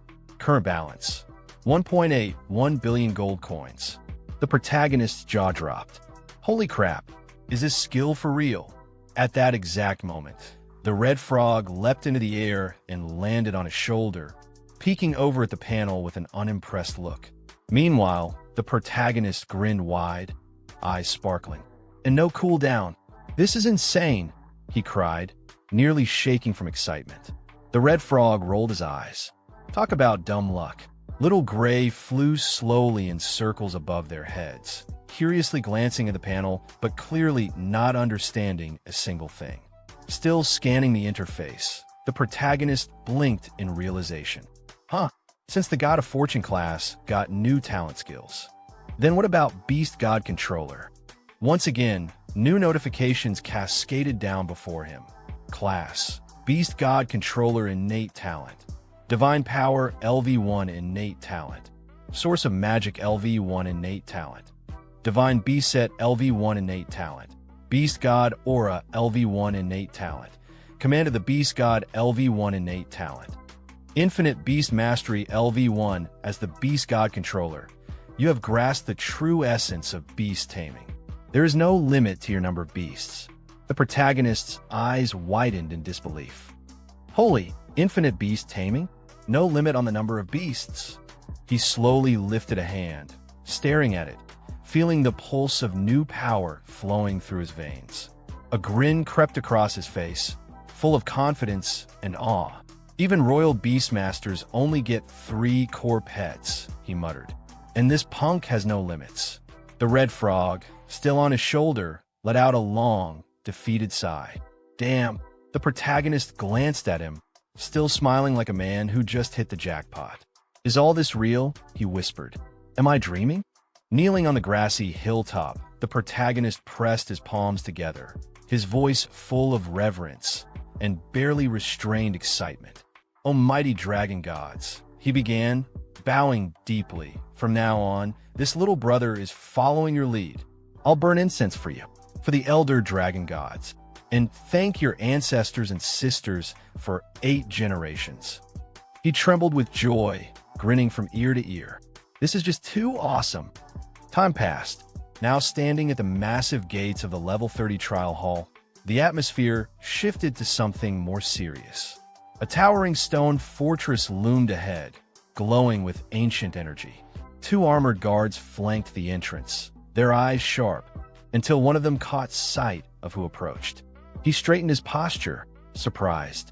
"So it's Lord Knight Xiao," the guard said, giving a respectful nod. "Would you like to take on the abyssal level trial?" The protagonist answered calmly, a confident smile on his face. "Yes." The guard gave a formal bow. "Please wait a moment." A low rumble echoed from within the stone walls. Moments later, the colossal doors began to grind open, revealing a dark corridor beyond. shimmering with a faint, ominous glow. The level 30 trial had begun to awaken. Then when our protagonist untears the door, he is suddenly transported into a cold area where mountains made of ice are towering around. Our protagonist, with his trusty companion, the red frog who always tries to betray him, and his pet dragon, are walking towards the mountain. Freezing from the cold, our protagonist says it's so cold. If I had known it'd be this freezing, I would have worn more layers. But then, our protagonist suddenly notices a big snowball coming from behind him. He quickly avoids the snowball from crashing into him and says, "Ah, that was close." The red frog, sitting casually on the snow, looks at him and says, "Why are you dodging it? Why don't you use your shield?" Our protagonist looks at the red frog and says, "Oh, right, I do have a shield." Suddenly, right in front of our protagonist, the air becomes heavy and a giant snow-white monster starts running towards him, shouting. Seeing the monster, our protagonist gets shocked. Without wasting a second, he orders his pet dragon to attack, shouting, "Old Hui, show them how fierce you are." The dragon, with his fiery breath, attacks the monster and instantly defeats it. Then, a new notification pops up in front of our protagonist, saying, "Ding, congratulations, you have successfully slain white-furred mutant Yeti." Looking at the defeated monster and sweating from his face, our protagonist says to the red frog, "One bite and it's over?" "Lao Hui, did you see that clearly?" Hearing our protagonist, the red frog casually says back, "Nope." Then suddenly, right in front of our protagonist, some notifications appear. The first one says, "Talent. Absolute suppression as a great beast. The celestial dragon has an innate dominance over lower-tier creatures. After carrying the bloodline of the dragon race, it has grown even stronger. Plus 30% damage to mythical creatures, plus 50% damage to non-mythical creatures. Receive minus 50% damage from all sources." Then the second notification pops up, saying, "Nickname, Old Hui type. Celestial dragon, mythical grade level. 30 status base attributes. Strength, 70-66 constitution, 69-75 spirit, 75-89 agility, 6-9-4-9 1x1. All the dragon's skills and characteristics scroll in front of our protagonist. Seeing all of that, our protagonist gets completely shocked. With a stunned expression, he says, "Old Hui is broken." But then, suddenly, out of nowhere, a huge number of monsters appear and start rushing towards our protagonist. Seeing them, our protagonist shouts, "Why are there so many monsters all of a sudden?" As the monsters charge, the pet dragon, filled with excitement, lets out a mighty roar. Seeing this, with panic in his eyes, our protagonist yells, "Old Hui, now's your chance to go wild. Go kill, kill, kill." Hearing his words, the dragon immediately starts attacking the monsters with his fire breath. Then, half an hour later, after defeating all the monsters, our protagonist looks at the pile of dead creatures in front of him. A new notification pops up. "Ding, congratulations, you have successfully slain Seeker of the Abyss, King Tier." Meanwhile, our protagonist simply stands there holding a crystal in his hand, a mocking smile on his face, and says, "Haha, King Tier, that's it. So weak." The red frog, sitting on our protagonist's shoulder with his usual expression, says, "Get cocky.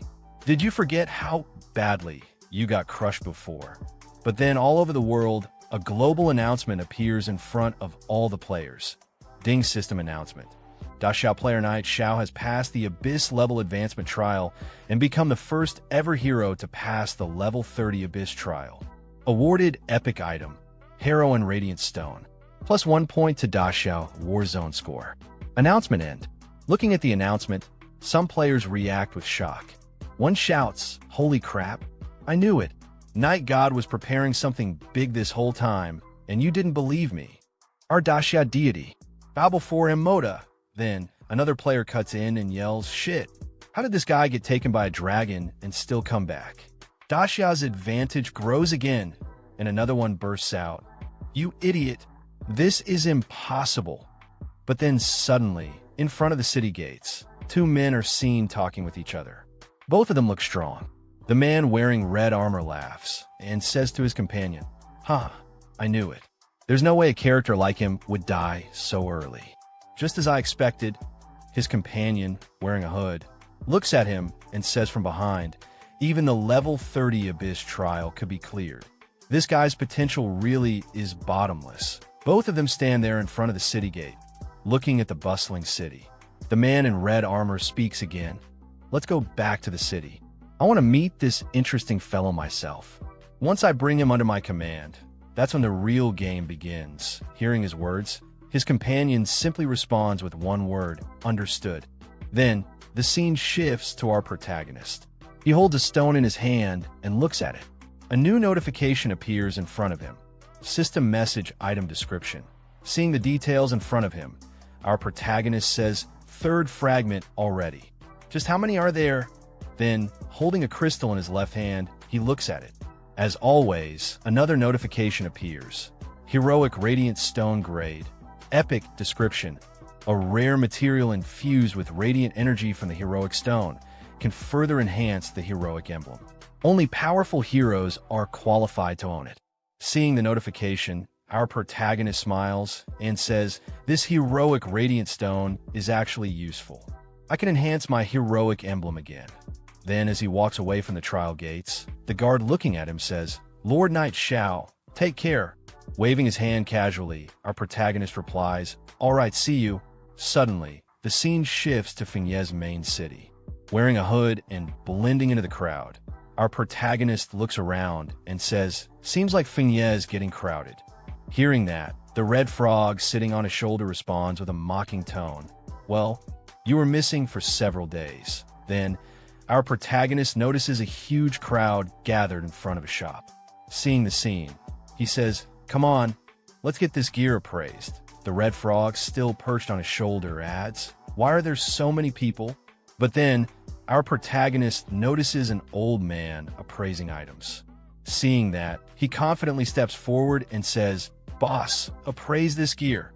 Above his head, his first-class citizenship sign is shining brightly. However, the old man doesn't notice at first and, without even looking, grumbles at him, get in line, don't bug me. But then the old man catches a glimpse of our protagonist's first-class citizenship and immediately gets shocked. In an instant, the old man's attitude completely changes. Showing full respect, he gestures inside and says, well, look who it is. It's the god of fortune. Come right in. All the players lining up for appraisal look irritated, glaring at our protagonist. One of them mutters, who is this guy? Another one quickly butts in, saying, a first-class VIP. Someone at the front of the line grumbles, just cause he's first class, he gets to cut the line. Then, our protagonist calmly shows a badge to the old man. Seeing the badge, the old man starts sweating a little and says, slightly panicked, wait, is that the heroic emblem? Hearing the old man's words, our protagonist casually says, help me enhance this first. The old man quickly gets to work, mumbling nervously, all right, enhancing now. This thing's so valuable. Tighten up. I'm ruined. Outside the shop, the crowd peeks in, watching the scene unfold. One person says, what a good item. Another one scoffs, doesn't look like much. Just a shabby emblem. Ignoring all the background chatter, the old man focuses entirely on enhancing the item. Then suddenly, a bright yellow light bursts out from the item, and a notification appears. Heroic emblem. Legendary grade description. Proof of a hero. Only those who pass the hell level trial are worthy. Ultimate honor of the Empire. After 2 equipment merges, it becomes even more powerful. Plus 100 base attributes, plus 5% all attribute resistance, plus 3 charisma, heroine power passive. Triggers when HP drops below 30%, granting plus 10% strength and plus 10% spirit. Seeing all that, the people inside the store are stunned. One of them gasps, that's legendary grade equipment. Everyone starts covering their eyes from the blinding light and shouts, my eyes, too bright. Meanwhile, our protagonist, holding the badge in his hand, looks unimpressed and mutters, another legendary item. Doesn't seem like a big upgrade though. From outside the door, some people notice him and whisper, the guy. Could he be the famous knight Xiao? Another one quickly adds, It must be. No wonder he could do an abyss-level trial. Then suddenly, the entire crowd waiting outside the store rushes in one by one, shouting, "Lord Knight Xiao, can I add you as a friend? Boss, carry me please. Fan for life. Super hot, like a school beauty tier. I can hook you two up. Name your price. Big bro. I'm your long-lost brother-in-law. My sister's wearing black stockings today. Add me, and I'll send you pics. If you don't like it, I'll wear them myself." The old man, panicking, tries to calm the chaos, shouting, "Everyone calm down.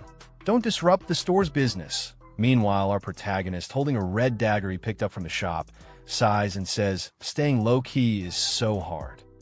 Then he turns to the old man and says, "Boss, help me appraise these other items too." Hearing that, the old man looks at him and quickly responds, "Sure thing. Satisfaction guaranteed." From outside the door, the crowd watches excitedly. One of them exclaims, "Holy crap, they're all dark gold gear." Another one says, "My poor heart can't take this." Someone else, full of excitement, adds, "Boss, you probably won't use all that, right? Want to sell a few pieces?" Another man, practically begging, says, "Master, my dad owns 3 publicly traded companies. Money's no issue. Just sell me 1 or 2 pieces, I beg you." At that moment, the world chat exploded. Damn it, the great Yi Xiao has appeared in Fiancée City. Everything he just identified was dark gold rank. Every single piece. Everyone get over here. Worship the Grandmaster. Bring offerings. Offer your younger sisters if you have to. Is that info reliable, bro? Last time you said Yi Xiao showed up, I rushed over like a mad dog, and it turned out to be a fake. I nearly had a stroke from the rage. More real than pure gold. Look at these photos. Someone took them right on site at the appraisal shop east of the city. Coordinates are here. And there they were, several photos showing Yi Xiao in action, standing calmly as stunned players held glowing, newly identified dark gold items in their hands. Damn it, I'm heading there now. I'm turning around. I'm going back to the city. Inside Fiancée City, the streets were chaos. Players sprinted across alleyways, burst out of buildings, and flooded into every corner of the marketplace like a tidal wave. Where is the great Yi Xiao today? I must beg him to take me as a disciple. Disciple? Please. If anyone's going to be his disciple, it's me. Who do you think you are? God Yi, here I come. I want to have children with you. The world paused, and I really hope that one came from a pretty girl. Otherwise, we might be looking at the start of another catastrophe. Sometime later, Yi Xiao was seen crouching in the shadows behind a cluster of old merchant stalls, hood pulled low over his head. From his hiding spot, he peeked out cautiously at the chaotic city streets, still buzzing with activity. "Ugh, looks like no one followed me," he muttered, letting out a long sigh. What now? Being the center of attention all the time is exhausting. But just as he was about to relax, a voice spoke behind him. "Are you Yi Xiao?" Yi Xiao froze. Slowly, without lifting his hood, he turned his head slightly, eyeing the stranger from beneath the brim. "And what do you want?" The man wasn't alone. Behind him stood a group, well-dressed, confident, and clearly used to getting what they wanted. The air around them was thick with self-importance. "Don't get the wrong idea," the man said, hands raised casually. "We don't mean any harm. We just came to talk business with you." Yi Xiao stepped forward slowly, his presence shifting in an instant. He looked the man dead in the eyes, a sly smirk curling on his lips. "A deal," he said, voice laced with mocking confidence. "You want to buy dark gold rank gear?" The man smiled back, clearly unfazed. "Yeah, something like that. Trust me, I can make you an offer you can't refuse." Yi Xiao laughed, low at first, then louder, until it echoed off the alley walls. "Haha, if you can pay hundreds of billions of gold coins for that dark gold gear, then I truly wouldn't be able to refuse." Hearing Yi Xiao's words, the man raised an eyebrow and let out a low chuckle, his expression dripping with mockery. "Hundreds of billions of gold coins?" he sneered. "Looks like your vision is still stuck inside the game." Yi Xiao's eyes narrowed slightly under his hood as he studied the man. His thoughts churned. And this guy, suddenly showing off more than I do? He didn't exist in my previous life, but that assassin behind him, he feels familiar. That tone, that presence. One of the top assassins for back then. Never joined any faction, always acted alone. He tilted his head, eyes sharp now. "So what are you trying to say?" The man smirked, stepping forward slightly as if addressing an equal or a potential subordinate. To be honest, seeing you dominate the rankings like that, I think you've got real potential. You're not ordinary. I'm sure you'll achieve big things. He paused, gaze steady. But it seems you still haven't realized the real value your in-game abilities can bring in real life. Xiao gave him a cool glance, nodding slightly. Keep talking. Let's see how far your little performance goes. He thought to himself, silently amused. The man smiled, wider now, his confidence turning to arrogance. I'm not here to sell you dreams. Money, status, women, whatever it is you want, I can give it to you. He stepped right in front of Xiao now, his group flanking him like a wall of silent pressure. His tone was smooth but soaked in challenge. So, make your choice. I hope you'll join us. Xiao slowly placed a hand on the man's shoulder, his expression suddenly calm and friendly. Brother, the fact that you came to me for cooperation means you acknowledge my skills. And I appreciate that. The man's smug smile returned, clearly pleased. Glad you understand. But before he could finish, Xiao cut him off. A sudden whoosh echoed through the alleyway as flames burst to life in Xiao's palm. Heat shimmered in the air, distorting the smugness off the man's face. But, Xiao said coldly, for someone so young, that cocky attitude of yours? I don't like it.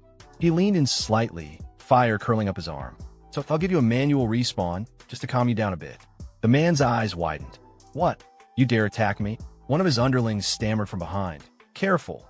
If you do anything here, this is the main city. Too late. Xiao moved like lightning. With a flick of his arm, the flames surged forward, engulfing the man in an instant.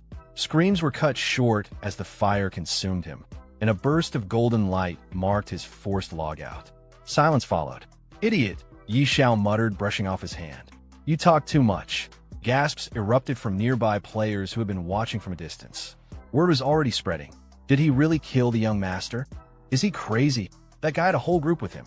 But before chaos could explode, one figure stepped forward from the crowd, the assassin who'd been lurking behind the group this whole time. Calm, dangerous, his eyes scanned the area with sharp precision. Don't move, the assassin said firmly, raising a hand. This is the main city. Killing is forbidden here. If this escalates, we won't be able to take responsibility for what happens next. The tension in the air grew thick. No one moved. All eyes were on Xiao. And Xiao, he just stood there, half smirking beneath his hood, flames still flickering faintly in his hand, utterly unfazed. Xiao slid his hand into his pocket and turned away, walking off without sparing them another glance. The money and gear on the ground, he said coolly. Consider it your compensation. His steps echoed as he walked further, leaving stunned silence behind. And with a last flat voice, don't follow him anymore. He has no future.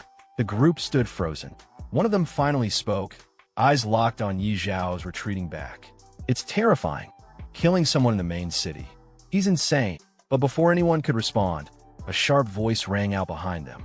Who's fighting here? How shameless! Everyone turned. One of the gang members paled. Sirens. It's the main city guard. From every street and rooftop, guards poured in, weapons drawn, armor gleaming. In moments, Xiao and the group were completely surrounded. A burly guard at the front stepped forward, voice booming through the plaza. Who dares to kill in the main city? Are you out of your mind? But our protagonist, without avoiding any questions, he simply replied to the guard it was me. Then another voice roared out, deep, gruff, and brimming with authority. The guard leader stepped forward, eyes locking onto Xiao with a scowl. You kill someone, and still stay this calm, he shouted. You've got some serious guts. The guard leader stared hard at Xiao. Then his expression twisted, not in anger, but in shock. His voice dropped into a sharp, almost panicked tone. Wait, is he a first-class citizen? The atmosphere shifted instantly. The guards, who had come charging in with righteous fury, suddenly stiffened. One of them stepped forward nervously, bowing slightly. There must be some misunderstanding here, he said, voice shaky with forced calm. Apologies for our recklessness. Dear sir, could you please tell us what happened? Just for the report. Xiao didn't even break stride. He lazily lifted his hand and pointed toward the still stunned group behind him. It's nothing serious, he said casually. Someone threatened me a little, so I cleaned him up. The guards' faces turned pale. What? A vagrant dared to verbally offend a first-class citizen. One of them exclaimed, his voice high with disbelief. The same guard bowed again, this time deeper, and spoke with utmost respect. Dear sir, the safety of the city is our duty. If anything like this happens again, please allow us to handle it. You shouldn't have to dirty your hands. Xiao waved it off with a tone that was equal parts indifferent and dismissive. It's fine. Just a small effort. The guards practically dropped to a bow. Thank you for your understanding, the lead guard said solemnly. If there's nothing else, we won't disturb you further. As Xiao walked off, the gang behind stood frozen in disbelief. One of them finally managed to whisper, staring blankly at his back. What? This kind of thing is possible. Meanwhile, the lead guard turned to his men and barked, "All right, disperse. Situation resolved. Return to your posts." Later, as the guards moved out, one of the younger ones leaned over to his captain, voice filled with confusion. "Boss, what happened? Why didn't we arrest him?" The leader didn't even look back. He just grunted and snapped. "You idiot. How many times have I told you?" His eyes narrowed as he watched Xiao vanish into the crowd. We guards need to pay attention to the details. The details. The guard captain leaned in close to his subordinate, voice low and urgent. "Didn't you see? That guy's a first-class citizen, and not just any. He's the very same young man the Duchess has been looking for." The younger guard blinked in confusion. "The Duchess?" "Yes," the captain hissed. "She's been losing sleep, try to find him. Word is, she's been tearing through the city looking for even a trace. Do you seriously think someone like him is the same as other first-class citizens?" He straightened, his eyes gleaming with ambition. "If we report this properly, we'll be promoted on the spot." "Got it." The younger guard finally caught on and nodded, eyes wide. "I see. No wonder you're the boss." Meanwhile, inside the Duke's mansion, in a richly decorated office lined with velvet drapes and polished wood, a noblewoman sat behind a large desk, her fingers tapping impatiently on the surface. Her eyes, sharp yet faintly anxious, stared at the empty space in front of her. "Good heavens," she murmured, brows furrowing. "Are you mocking me?" Her face flushed slightly, frustration showing through the composure. Her voice dropped into something almost vulnerable. Why are there still no updates on Xiao?" Just then, the door burst open. Madam. A maid came sprinting into the room, breathless. "We have news about Lord Xiao." The noblewoman instantly stood up, her chair scraping against the polished floor. "Really?" she said, eyes lighting up with barely contained joy. "Where is he now?" Cut to Resurrection Point, East District. 4 figures stood gathered beneath the dull glow of the respawn crystal. 2 of them were the same group who had previously approached Xiao with their offer. "I still can't believe it," one muttered. "He killed someone in the main city, and we just stood there." The group's leader crossed his arms, face grim but composed. "It was I who lost composure," he admitted. "He's already level 30. Naturally, none of you could stand against him." He glanced down, then smirked slightly. "I gave him the illusion that he could stand on equal footing with me. Let him have that moment. But soon," he looked up, eyes hardening, "I'll make him realize how foolish it was to challenge me." Turning to the assassin, he asked coldly, "You have stealth, don't you? Go back to the city. Retrieve the gear I dropped." The assassin gave a respectful nod. "Yes, young master." But just as he turned to leave, a voice echoed from above. "No need." Everyone froze. They looked up. Xiao stood atop a nearby rooftop, arms crossed, cloak fluttering in the wind. His eyes gleamed coldly as he looked down on them. "I didn't take your gear," he said flatly. "But from the look of it, it seems you won't be needing it anymore." All eyes turned upward. Xiao stood atop the building, a staff in his hand blazing with faint embers. The wind fluttered his cloak as his gaze bored down coldly at the group below. The group leader looked up, gritting his teeth. "This is the respawn zone, Xiao. Surveillance here is tighter than even the main city. What do you think you're doing? Are you insane?" Xiao ignored him. With a flick of his wrist, the staff ignited in his hand, flames licking the air. He narrowed his eyes and said, voice low and mocking, "If you don't remove the root, the grass grows back with a spring breeze."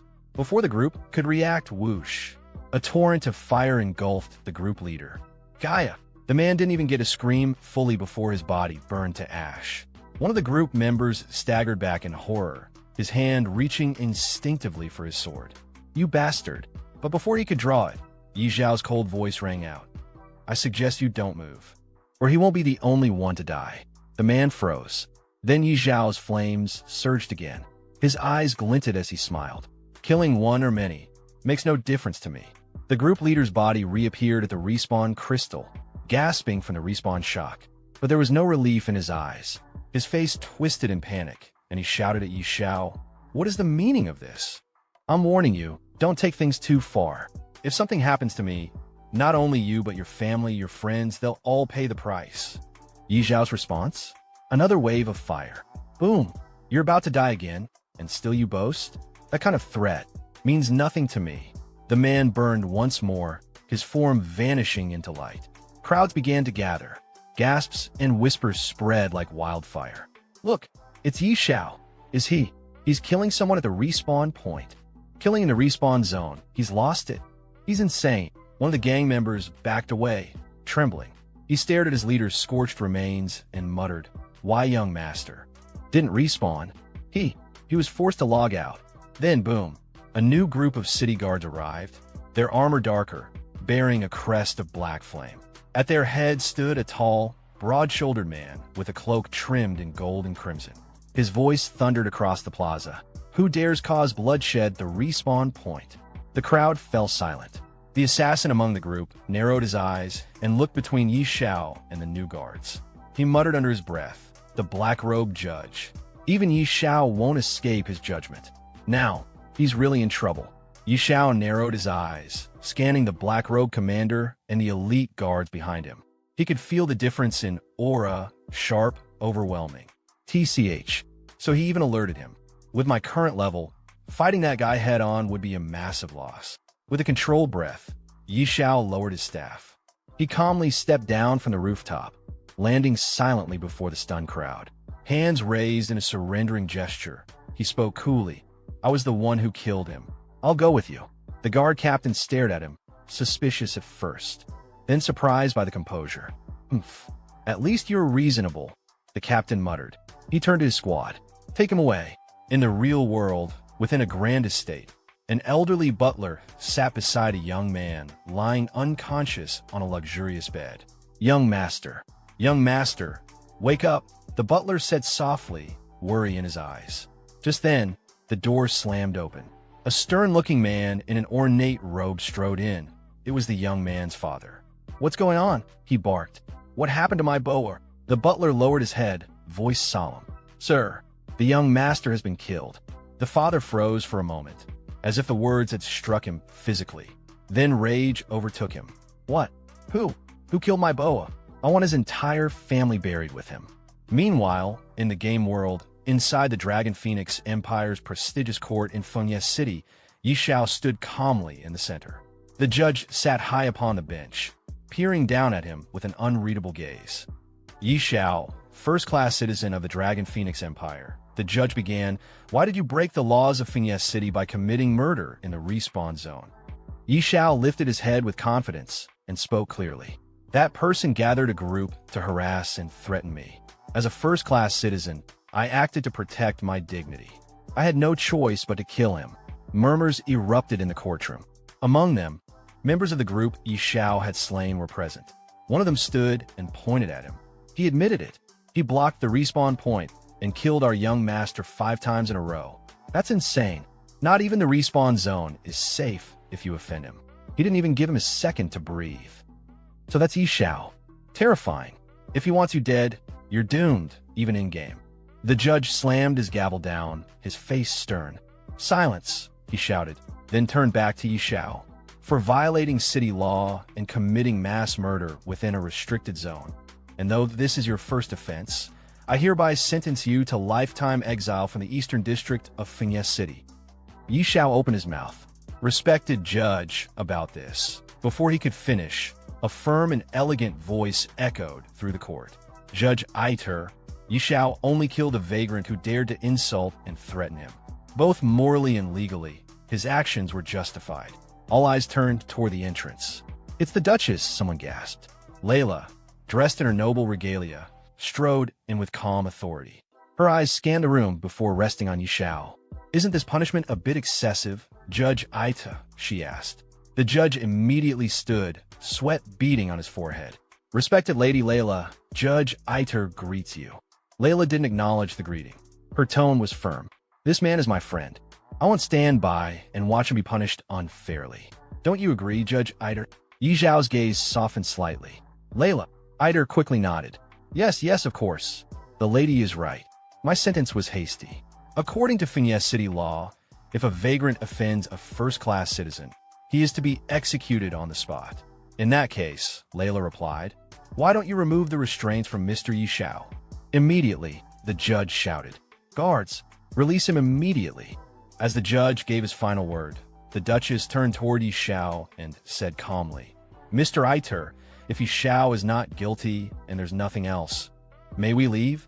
The judge nodded respectfully. Of course, my lady. You may go at any time.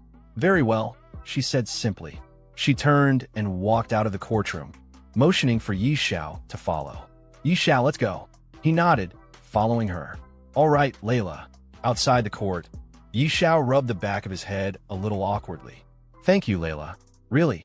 At the same time, the red frog spirit chimed in arrogantly. Kid, you got lucky again. Barely slipped out of trouble this time. Layla, without turning around, replied lightly, it was nothing. But then, with a softer expression, she glanced at Yi Xiao and smiled gently. I heard you were captured by a dragon. I sent people all over to search for you. I'm glad you're safe. Yi Xiao nodded. Yeah, I was actually taken by 2 dragons. But it turned out okay. I even gained some valuable items. Then, without warning, he took her hand and kissed it respectfully. Layla's face turned a little red, but she smiled. Really? Then you have to come home with me and tell me everything. Yi Xiao smiled back. Sure, Layla. It's been a while. I've got a lot to share with you too. Layla's eyes lit up and she started to say something excitedly. This is seriously, but Yi Xiao interrupted her with a chuckle. Totally true. By the way, is Mr. Stir still at the manor? I wanted to ask him about the second-class mission. Second-class mission? Layla blinked, a bit surprised. You're already level 30? That's fast. Sometime later, in the main hall of the Duke's mansion, Yi Xiao and the esteemed lady stood before Mr. Stir. He looked at Yi Xiao confidently and said, wonder someone with enough spiritual power, 5 crystal orbs, level up so fast. I feel inferior. Yi Xiao replied respectfully. Master Stir, you are too humble. But about the second-class mission, I still need to consult you. Sweating slightly, Stir looked away and said, to be honest, when it comes to second-class missions for hidden professions, not just me, you could probably travel the entire continent and still not find a clear answer. The domain of the gods is far too mysterious. Another man nearby turned to the lady. She asked, so what do we do? Does that mean Yi Xiao won't be able to obtain his second-class mission? The man reassured her, don't worry, Layla. They say that to advance a hidden class to its second profession, you must gain the recognition of the gods. Yi Xiao thought for a moment, then said, if I am not mistaken, that referred to the Lost Temple. Mr. Stir looked surprised. Amazing. You actually know about the Lost Temple. Yi Xiao placed a hand under his chin thoughtfully. I have heard of it before, but I didn't know where it is. In his mind, he added, when it comes to mysterious places in Apocalypse, the Lost Temple is definitely among the top. Hearing his words, the lady's eyes lit up with admiration and excitement. You even know about the Lost Temple. Yi Xiao, you are really wise and knowledgeable. Behind her, Mr. Stir looked toward Yi Xiao and added, they say the Lost Temple appears randomly, like a mirage. 1 second, it's in front of you, and the next, it vanishes without a trace. Suddenly, a new system notification appeared in front of Yi Xiao. Ding. You have accepted the class quest. Search for the Lost Temple. The red frog sitting on Yi Xiao's shoulder spoke in an arrogant tone. Such a mysterious place. Your second advancement will be tough. But Yi Xiao looked only at the system notification and said, looks like the matter of the second class needs to be planned carefully. Later, as Yi Xiao stepped out of the mansion, the lady waved at him and said, Yi Xiao, when you are done, come find me. Yi Xiao waved back. All right, Layla. The red frog asked from his shoulder, where do we even look for the temple? It's like looking for a needle in a haystack. With confidence, Yi Xiao replied. Let's not search for the lost temple yet. There's something more important right now. The frog blinked. Something more important? Yi Xiao explained, if I am not mistaken, tomorrow will be the first strange invasion in Apocalypse. Still confused, the frog asked, strange invasion? Yi Xiao replied calmly, that's right. The gate to another world will open and countless strange creatures will rise from the abyss. By then, all beings in Main City will be massacred, and every building in the city will be destroyed. Hearing that, the frog spoke with panic in his voice. You're not joking, are you? Then shouldn't we run? You think you can protect all your property in the city? Keep dreaming. But our protagonist replied confidently, relying on you alone is surely not enough to deal with these strange creatures. I can't help but think of one person. Then, Yi Xiao opened a portal and called out, Sister Tao, are you there? A girl sat on a chair, relaxing in her room when Yi Xiao appeared out of nowhere. She looked toward him and said, You again, you stinky brat. Every time you look for me, it's never for anything good. She stared at him with an annoyed expression. Did you find another unlucky dragon's nest again? Yi Xiao smiled. Relax, Sister Tao. No dragons this time. It's right here in Fiancée City. We won't go anywhere else. She raised an eyebrow. Are you sure? Even after hearing that they weren't going anywhere, she turned away from him and said in irritation, In the main city? What danger could there possibly be? You still need me to step in? Want me to beat up the city lord or something? Yi Xiao calmly explained, It's not that serious. I just want to ask if you could guard my property in the West District for one day, starting from midnight tonight. Same pay as always. She stood up and faced him. That's simple. You're not trying to trick me, are you? Yi Xiao chuckled. Come on, Sister Tao. We've been friends for years. She sighed. Fine. I'll show up on time tonight. As Yi Xiao walked away, he called back. Perfect, Sister Tao. Don't be late. At the same time, the frog spoke in a slightly teasing tone. Congrats, you managed to trick someone again. Later, Yi Xiao and his trusty frog walked through the city. Yi Xiao said, What kind of talk is that, Lao Ji? How can you call it a trick? It's all for Sister Tao's own good. You just don't get it. The red frog replied in an annoyed tone, brushing it off. Yeah, sure. Whatever you say.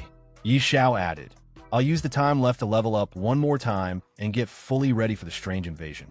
At that time, in the world chat, someone posted, Yi Xiao took action and killed another player 5 times in a row at the respawn point, causing their real-life death. Does this terrifying power mean he can do whatever he wants? Then another message appeared. A powerful unknown blatantly violates the law. This is an open challenge to society, a disgrace and a trampling of human life. Another person wrote, Real identity verification is urgent. Apocalypse must not be a place where players do whatever they please. Followed by someone else. As players, shouldn't we support identity verification in the game and fully cooperate? In his room, Yi Xiao sat on the sofa reading the chat. Looking at the messages, he said calmly, Are they really making noise just to try to expose my identity? Childish. Then he closed his eyes and went to sleep. Elsewhere in the game world, some players logged in unexpectedly. One of them said, What's going on here? I haven't even fallen asleep, and I'm already in the game. Another replied, Another forced entry into the game? Is this like launch day again? A third added, I can't log out. Am I stuck here for 9 hours? What is happening? And someone else muttered, Even if I can't log out, as long as the monsters don't enter the starter village, everything should be fine. Better stay inside. Meanwhile, Yi Xiao was sitting outside on a chair, and beside him, Sister Tao stood, yawning. He said to her, Sister Tao, as punctual as ever. She looked around the quiet city and replied, Don't tell me you called me just to chat. Or are you just rolling in money? Yi Xiao checked his watch and said without looking at her, Don't be impatient, Sister Tao. Soon, all my shops in the West District will be in your hands. She smiled gently and answered, Relax. As long as I'm here, not a single stone or tile will be lost. With confidence, Yi Xiao smiled mysteriously. With Sister Tao here, I'm already at ease. Suddenly, lightning struck from the sky. Both of them became alert and looked up. Yi Xiao stayed calm and said, Sister Tao, cast a buff. She didn't answer right away. Instead, she kept staring at the sky. What's this? Above, a crack opened in the sky. From it, a swarm of monsters began pouring into the world. Yi Xiao explained, It's the strange invasion. The creatures looked like demonic beasts. Elsewhere in the city, panic broke out among the guards. Invasion. There's an invasion. The whole city is under level 1 alert. No one is allowed to leave. Mages to the walls. Evacuate the people. Monsters charged into the city, smashing buildings and attacking civilians. People ran in every direction trying to escape. Back with Xiao, he stood calmly behind his trusted ally. Sister Tao looked at him and asked, "How did you predict this strange invasion? The current level of these creatures doesn't worry me, but if it rises..." Xiao replied with excitement, "Sister Tao, you have to believe in yourself. You are a divine-level sorceress." Right after he spoke, a powerful boss monster appeared in the sky. Sister Tao's eyes widened. "That's a level 100 boss. Lord Class, I fell into your trap again." She looked at him in frustration. "Every time you look for me, it's never for something easy." Xiao responded playfully, "Sister Tao, you said you'd protect every brick and tile of my West District." She answered by launching 5 heavenly lightnings at the boss monster. It collapsed instantly. Xiao said with awe, "Wow." Sister Tao took out a Lord-class boss with just 1 strike. She scowled and said with annoyance, "Do you think I'm some kind of toy?" Suddenly, another Lord-class boss appeared in the distance. Sister Tao looked toward Xiao and said with a bit of panic, "You brat, stop staring and help out." Xiao smiled confidently, "Of course, Sister Tao." Then he summoned his dragon. "Xiao Hui, it's your turn. Let's go." Some distance away from Xiao, chaos erupted along Fungi City's defense walls. A monstrous creature, its hulking form dwarfing the stone barriers, slammed clawed fists against the fortifications with a thunderous roar. Soldiers scrambled while magicians chanted spells, their attacks barely scratching the beast's hide. The city gods stood ready on the battlements, weapons drawn, as a nearby mage shouted urgent orders. "Hadi, don't let them get close." Another defender, muscles straining, cried out in desperation, "I can't hold on anymore." The scene shattered as a shadow blotted out the sun. Xiao Hui descended like a wrathful comet. The dragon's fiery breath engulfed the monster in an inferno, reducing it to charred flesh before its massive corpse toppled onto a nearby shop, crushing the structure completely. As system notifications congratulated Xiao on slaying the elite boss, he scowled at his draconic companion. "Xiao Hui, be more careful. Another shop just got destroyed." The dragon rumbled what might have been an apology. No sooner had the words left his mouth than the ground trembled with approaching footsteps. An entire wave of monsters surged toward the walls. Xiao's eyes gleamed with predatory anticipation. TCH, a whole wave coming. Xiao Hui, strike first. The dragon became a blur of scales and flame, reducing monsters to ash with each sweep of its claws. Notification after notification flashed before Xiao's eyes as experience poured in. Flexing his hand, he grinned. "Just as I thought. Killing bosses is the fastest way to level up." From his perch on a rooftop, Xiao called out to Sister Tao amidst the battle below. "Sister Tao, I'm counting on you to defend the West District. Xiao Hui and I are going to hunt more bosses." The woman spun toward him, face contorted in exasperation as she bisected a monster mid-turn. "You brat, do you think I have 3 heads and 6 arms? I don't care. You better pay me more." Xiao's chuckle carried over the din of battle. "No problem." Some distance away, Xiao and his dragon continued their boss hunt across the war-torn battlefield. As another monster fell to Xiao Hui's flames, a gleaming item dropped at Xiao's feet. He picked it up, turning the ring in his fingers as a system notification popped up. A satisfied grin spread across his face. "Not bad at all," he murmured, pocketing the rare loot. With a casual wave toward the smoking battlefield ahead, he called out, "Xiao Hui, let's go find more bosses." The dragon let out an eager roar, its wings beating powerfully as it soared toward the next cluster of monsters, leaving scorched earth in its wake. Beyond the city walls, pandemonium reigned as civilians fled through monster-infested streets. "Run! Oh no, I don't want to die!" screamed one man as claws tore through his companions. A young girl collapsed, prompting a bloodied swordsman to turn back in horror. "Little sister, wake up! How am I supposed to live without you?" Nearby, Another survivor raised his weapon with desperate resolve. Damn monsters! If I have to, I'll take you down with me.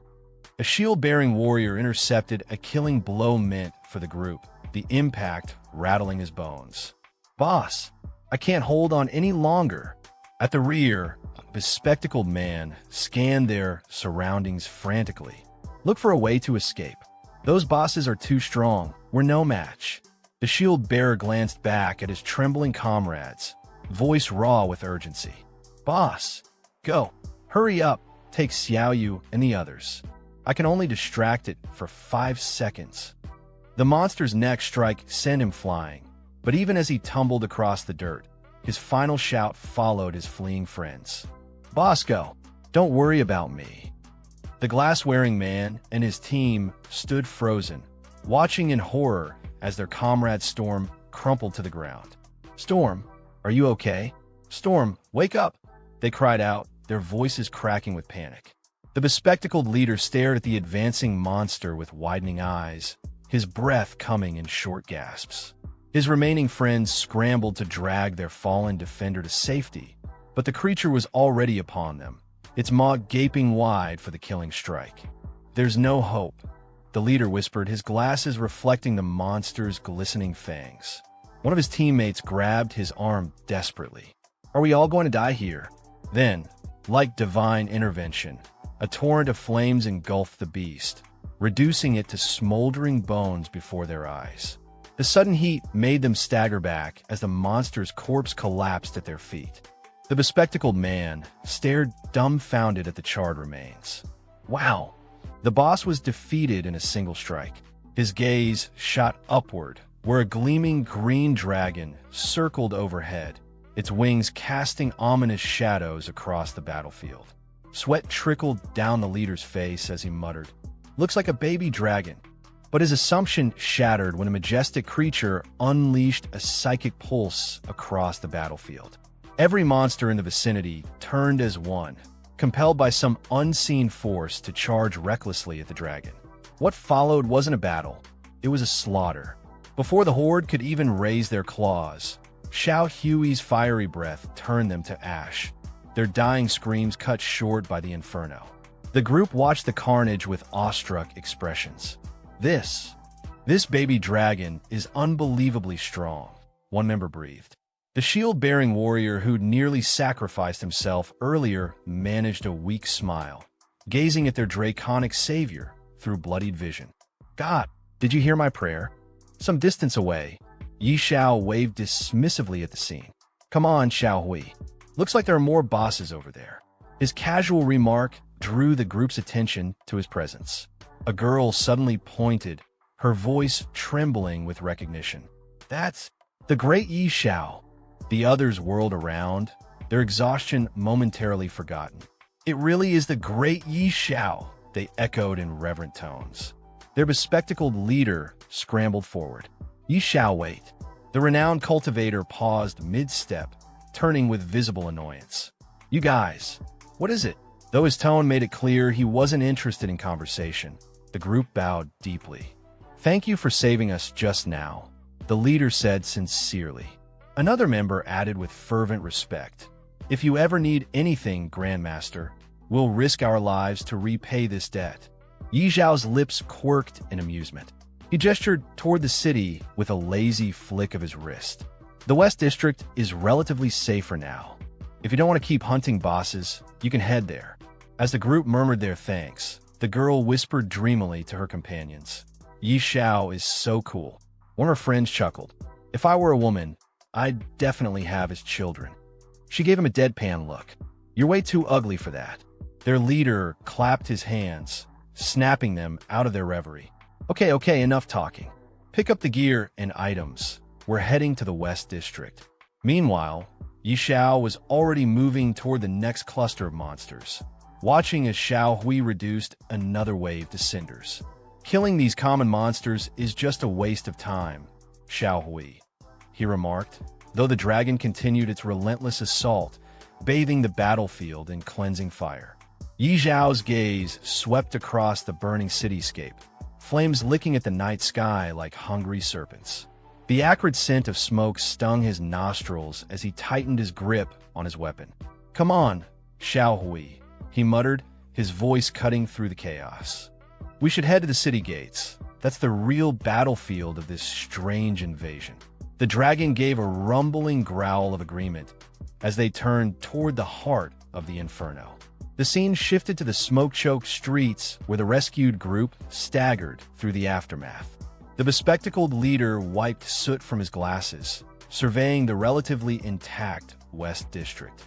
Just like the great Xiao said, "This area is much safer." But the girl beside him wasn't listening. Her wide eyes reflected the dancing flames as sweat traced lines through the grime on her face. "If it's safe here," she whispered, "then why is the great Xiao still fighting outside the city? Could he really be hunting bosses to level up?" Her question hung in the air as she suddenly stiffened, pointing toward a glowing board in the distance. "Look, Xiao leveled up again." The group turned as one, their leader's glasses nearly slipping off his nose when he saw the ranking display. At the very top, Yi Zhao's name blazed brighter than the surrounding fires, the numbers beside it now reading.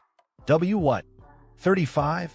The leader stammered, mopping sweat from his brow. Just yesterday, he was level 31. How many bosses did this man slaughter to... A deafening roar from above cut him off mid-sentence. The group barely had time to look up before a meteorite streaked across the sky, its flaming tail painting the smoke crimson. It struck with earth-shaking force somewhere near the main gates, the impact tremor making them all stumble. "What in the..." the girl shrieked, bracing against a collapsing wall. Their leader's glasses reflected the growing fireball as he whispered hoarsely. That came from the direction of the main city gate. Through the billowing smoke, they could just make out the crater's outline. The meteorite had landed squarely amidst the city's central buildings, its ominous glow pulsing like a diseased heartbeat. Xiao stood tall at the main gate of Fengye's central city, his gaze locked onto the ruined landscape before him. The scorched buildings, shattered defenses, and trails of smoke told a single, brutal truth. What had occurred here wasn't a battle. It was a massacre. Just then, a monstrous pressure surged behind him. A massive skeletal figure emerged, towering over the wreckage, cloaked in dread. System alerts flashed, Skeleton King, level unknown. Xiao turned around, narrowing his eyes at the creature's presence. This wasn't just any enemy. He recognized it immediately, a level 100 Lord-class boss. And, judging by its aura, this wasn't going to be a fight he could handle solo. Some distance away, atop the city walls, chaos erupted. A city guard rushed toward a nobleman draped in a decorated mantle, Lord Eider. The guard's panic was evident. The main gate's wall was obliterated. The archer squads were collapsing, healers barely clinging to their roles. They were at their limit. In desperation, the guard pleaded for an order. Should they abandon the front lines? Lord Eider didn't hesitate. He turned to the guard, voice stern and unwavering. He ordered a retreat. The magician beside him acknowledged instantly. But the skies had other plans. A thunderclap tore through the heavens. Lightning cracked downward, illuminating the burning city below with divine fury. Lord Eider froze, eyes wide as he witnessed the energy descend. Sweat rolled down his temples, not from fear but from awe. And then, with a sudden shift in presence, realization dawned upon him. Reinforcements had arrived. Not just any reinforcements, a divine-level expert. His composure flipped into excitement. With renewed spirit, he called out to his warriors to rally. Hope sparked in the inferno. Meanwhile, back near the gate, Zhao's ally, Sister Tao, landed beside him, irritation written all over her face.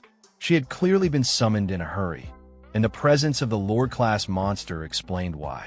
She questioned Zhao's intent. Surely, he didn't plan on taking down that level 100 boss himself? Xiao met her gaze with a teasing grin. Of course he did, but he wasn't going to do it recklessly. He hinted at a plan, one that required her help to get close enough. Tao's expression twisted between disbelief and exasperation. Even she wouldn't dare challenge a creature of that caliber so directly. Yet Xiao, with unshakable confidence, simply smiled back his resolve unwavering. With a resigned sigh, Tao raised her hand and snapped her fingers. A vibrant blue glow wrapped around Xiao's body, surging him with power. She grumbled as she cast the buff, annoyed but supportive. Xiao looked at his hands, now crackling with energy, exactly what he needed. He then turned his eyes toward the Skeleton King. The battlefield was still thick with enemies. It wouldn't matter how strong he was if he couldn't reach the boss. He glanced back at Tao with a challenging look. Wasn't it her job as a divine sorceress to clear the way? Tao didn't even flinch. She lifted her staff and stepped forward. If he had the guts to fight a Lord-class monster head-on, she'd return the favor by blasting the path wide open. With a swift gesture, Sister Tao raised her staff high, and once again, lightning tore down from the heavens. She continued channeling the energy, eyes locked on the towering undead figure as the storm above intensified. Still holding the lightning in place, she turned her head slightly, signaling Xiao to move in. Without hesitation, Xiao launched forward, darting toward the Lord-class monster with determination burning in his eyes. As he dashed through the scorched battlefield, he glanced back for a brief moment, flashing a confident grin. Her support, as always, was unmatched. Suddenly, Lord Eider emerged before Sister Tao, eyes filled with a rare mix of admiration and hope. He acknowledged her contribution with formal gratitude, knowing full well that her intervention had shifted the tide. But she didn't have time for praise. With an irritated expression, she sharply dismissed the pleasantries and barked out orders. He was to lead his forces to defend the north, while she and Xiao handled the front. Lord Eider wasted no time. He accepted her command and immediately turned back to his men, rallying them toward the northern sector. Behind him, one of the city guards pointed urgently toward Xiao, confused and skeptical about the sight of a low-level tamer charging straight toward a boss of this magnitude. Yet the city lord, unfazed, told his troops to focus on the bigger threat. He trusted Lady Dorothy completely, and that meant trusting whoever she chose to fight beside her. With that, he barked out the retreat order, and his men obeyed. A short while later, amidst the burning remnants of the city, Xiao and Sister Tao stood side by side. The monstrous Skeleton King loomed before them, unfazed by the earlier strike. Tao turned toward her young partner, voice sharp, reminding him that the next moment would decide everything. Even the small red frog perched on Xiao's shoulder wasn't holding back its usual sarcasm. The creature gave him a mocking nudge, warning him not to get killed and leave it behind. But Xiao, undeterred, reassured them both. He wasn't planning to die today. This was his moment. With a deep breath, Xiao stepped forward. The Skeleton King raised its massive axe, both hands gripping the weapon as it prepared to obliterate everything in front of it. In response, Sister Tao raised a shimmering shield, her magic forming a barrier just in time to absorb the blow. Sparks and light clashed violently as the weapon struck the magical defense, but she held firm, shouting in frustration at Xiao to move already. Xiao calmly reached into his inventory and pulled out an epic badge, the gleam of power reflecting in his eyes. With unwavering confidence, he raised it up. He was done waiting. As the badge activated, Xiao unleashed its hidden command, Brutal Massacre. A blinding red beam erupted from the badge, slicing through the air like a divine lance. It struck the Skeleton King dead center, and in an instant, the colossal monster was frozen in place. A system notification flashed across Xiao's view, brutal execution, instant death. The massive creature began to tremble. Its skeletal frame cracked, joints loosening, and then, one by one, its bones began collapsing to the ground. It wasn't just defeated, it was annihilated. Xiao stood there, stunned and exhilarated, staring at the crumbling remains of the once invincible boss. A surge of satisfaction filled his chest. He had done it. Even the red frog perched on Xiao's shoulder froze in disbelief. It stared at the crumbling remains of the Skeleton King, utterly stunned. A moment ago, this had been a towering, indomitable Lord-class boss. Now its bones lay scattered like ashes. The frog's expression twisted in shock. Xiao had really taken it down with a single strike. Then came the global tremor. A world announcement echoed across every server and screen. World announcement. Chinese player Yi Xiao has successfully slain a level 100 Lord class boss. First Lord boss kill achieved. Plus 1,000 reputation, plus 200 tribute points. China War Zone, plus 1 ding. Congratulations to player Yi Xiao for reaching level 40. The virtual world erupted. From cities to dungeons, from battlefields to taverns, players everywhere were abuzz with shock and excitement. Confused voices rang out, trying to confirm the impossible. Players demanded to know where the boss had been, how it had been defeated, and, most importantly, who had the power to one-shot a Lord-class enemy. Elsewhere, a group of players, including a young man in glasses whom Xiao had saved earlier, stared at the notification with wide eyes. The realization hit him. Yi Xiao had just left the city moments ago. And now this? His teammates began to murmur excitedly. One was already in awe, calling Xiao a grandmaster and wondering if he accepted disciples. Another, frustrated at the gap in power, half-joked that the game was rigged. Yet another declared boldly that he would start a fan club and be the first member, fully committed to worshipping the great Yi Xiao. Back at the battlefield, the rewards began to drop from the fallen Skeleton King. Glowing items littered the area around its corpse. Xiao knelt down and picked one up, eyes lighting up as he examined the glowing text. Divine Protection Shield grade. Not yet identified. Freezing Stone grade. Not yet identified. Effect. Not yet identified. He smiled to himself. This was exactly what he'd expected. A boss of this level didn't drop ordinary loot.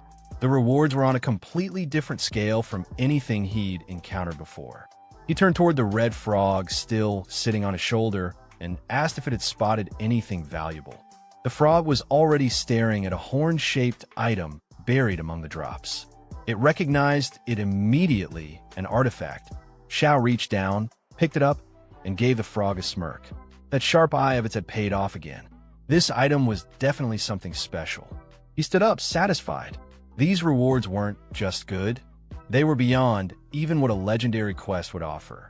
The invasion had turned into the greatest opportunity he'd ever seized. Just then, the battlefield changed again. All around them, the remaining monsters began retreating, slipping back into the swirling portals from where they came. Townspeople across Finya shouted in relief and celebration. They had survived. The strange invasion was over. Their city stood. Cries of joy echoed through the streets. The monsters are retreating. We survived. It's over. We won. Victory. Within the governor's mansion, a soldier watched as the city's leader began to stir. As the governor opened his eyes, the soldier rushed to his side, helping him sit up. The governor, still groggy, tried to stand. He was adamant. They couldn't allow those strange creatures to breach Finya's defenses. But the soldier gently informed him that he was too late. The invasion had ended over an hour ago. The governor froze in disbelief. He had been unconscious all this time. How could it be over so quickly? The soldier explained everything. While the governor lay unconscious, Lord Yi Xiao and Lady Dorothy had intervened, repelling the invasion and saving the city. Repairs were already underway. A look of amazement crossed the governor's face. He hadn't expected such a hero to rise, someone beyond even the already legendary Lady Dorothy. At the city's darkest moment, Yi Xiao had emerged and turned the tide. Without hesitation, he ordered the soldier to make arrangements. He wanted to meet Yi Xiao in person, to thank him face to face for saving Finya City.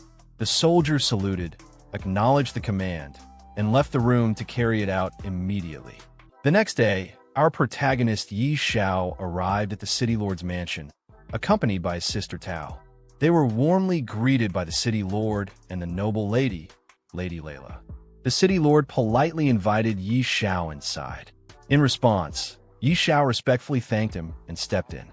The city lord then extended his hand and, with genuine emotion, expressed his gratitude. He told Yi Xiao that if not for his brave efforts, Finya City might not have survived the recent disaster. On behalf of all its citizens, he offered his heartfelt thanks. Lady Layla added her praise as well, calling Yi Xiao's actions yet another miracle. Standing behind Yi Xiao, Sister Tao addressed the governor and Lady Layla with humility, saying they were being too kind. She clarified that it was Yi Xiao himself who personally defeated the powerful Lord-level enemy. At that moment, a notification appeared before Yi Xiao. Favorability with Aaron has increased by 20. You have earned the respect and recognition of Fengye City's governor. New title acquired, Friend of Fengye. Yi Xiao glanced at the message and then bowed slightly to the governor, brushing off the praise with modesty. He told Sister Tao she was exaggerating again and that the invasion had just been a strange incident, not worth making a fuss over. Turning back to the governor, Yi Xiao gently suggested that they move on to the real matter at hand.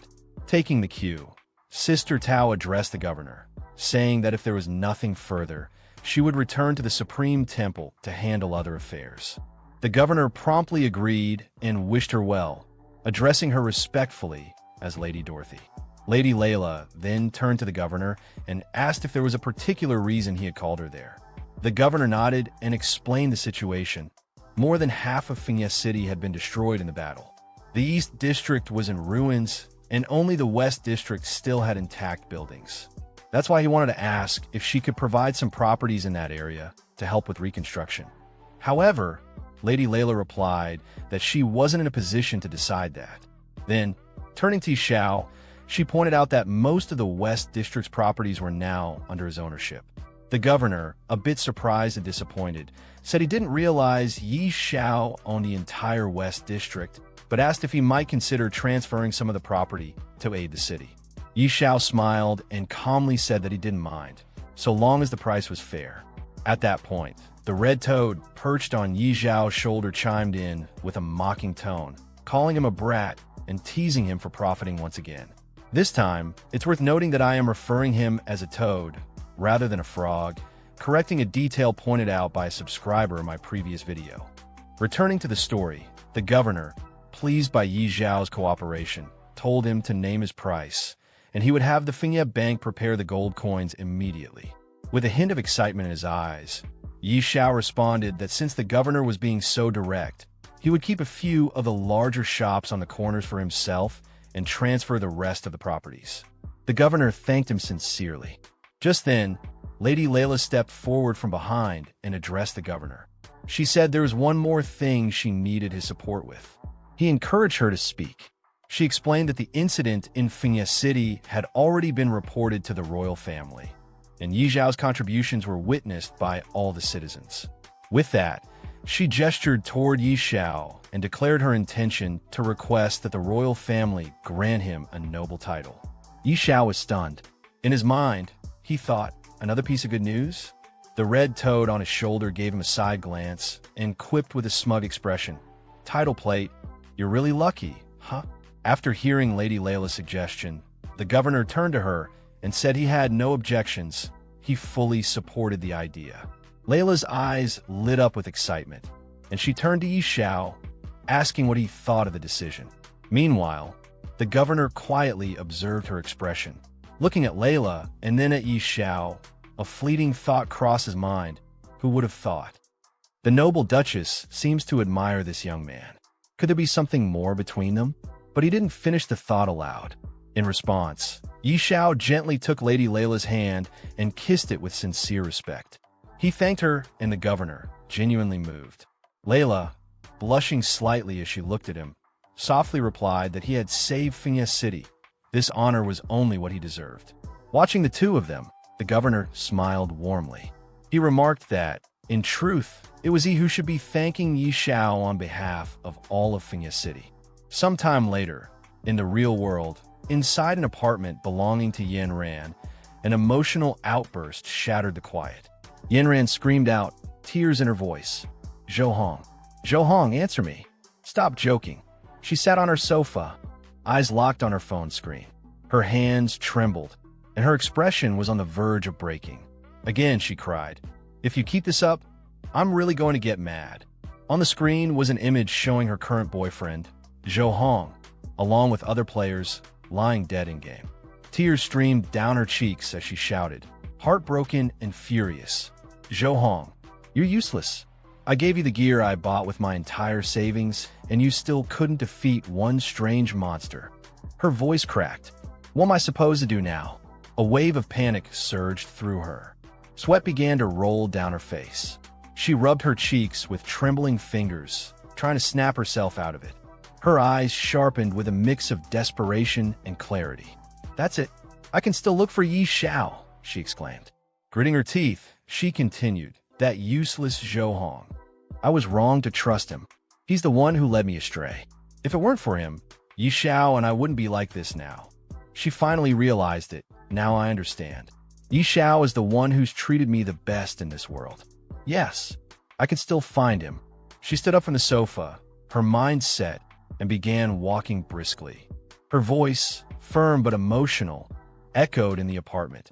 "Yi Xiao loves me deeply. If I just sincerely apologize, I'm sure we can go back to how things were." Her footsteps quickened. "This time, no matter what he wants, I'll give it to him. As long as I lower my head, he's sure to forgive me." Alone and full of urgent longing, she made her way toward Yi Xiao's apartment. "Yi Xiao, I'm coming to you," she whispered to herself. "Wait for me." Sometime later, inside the game world, a large number of players had gathered in the middle of the city, clearly discussing their next move.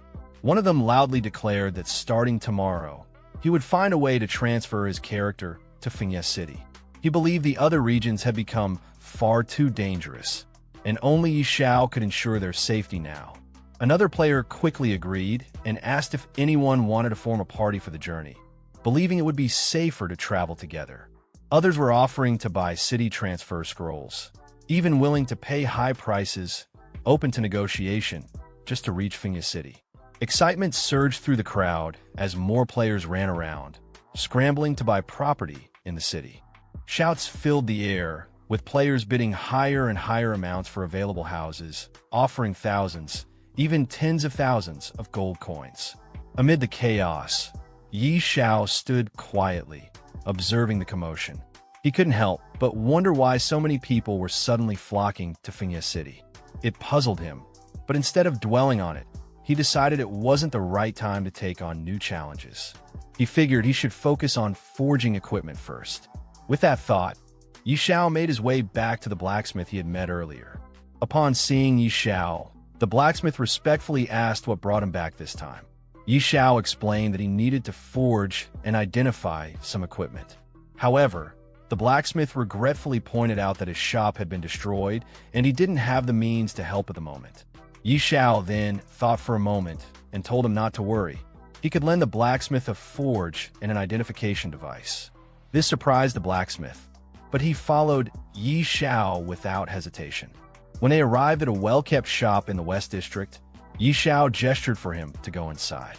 The blacksmith was stunned and tried to ask about the place, but Yi Xiao simply encouraged him to step in and see for himself.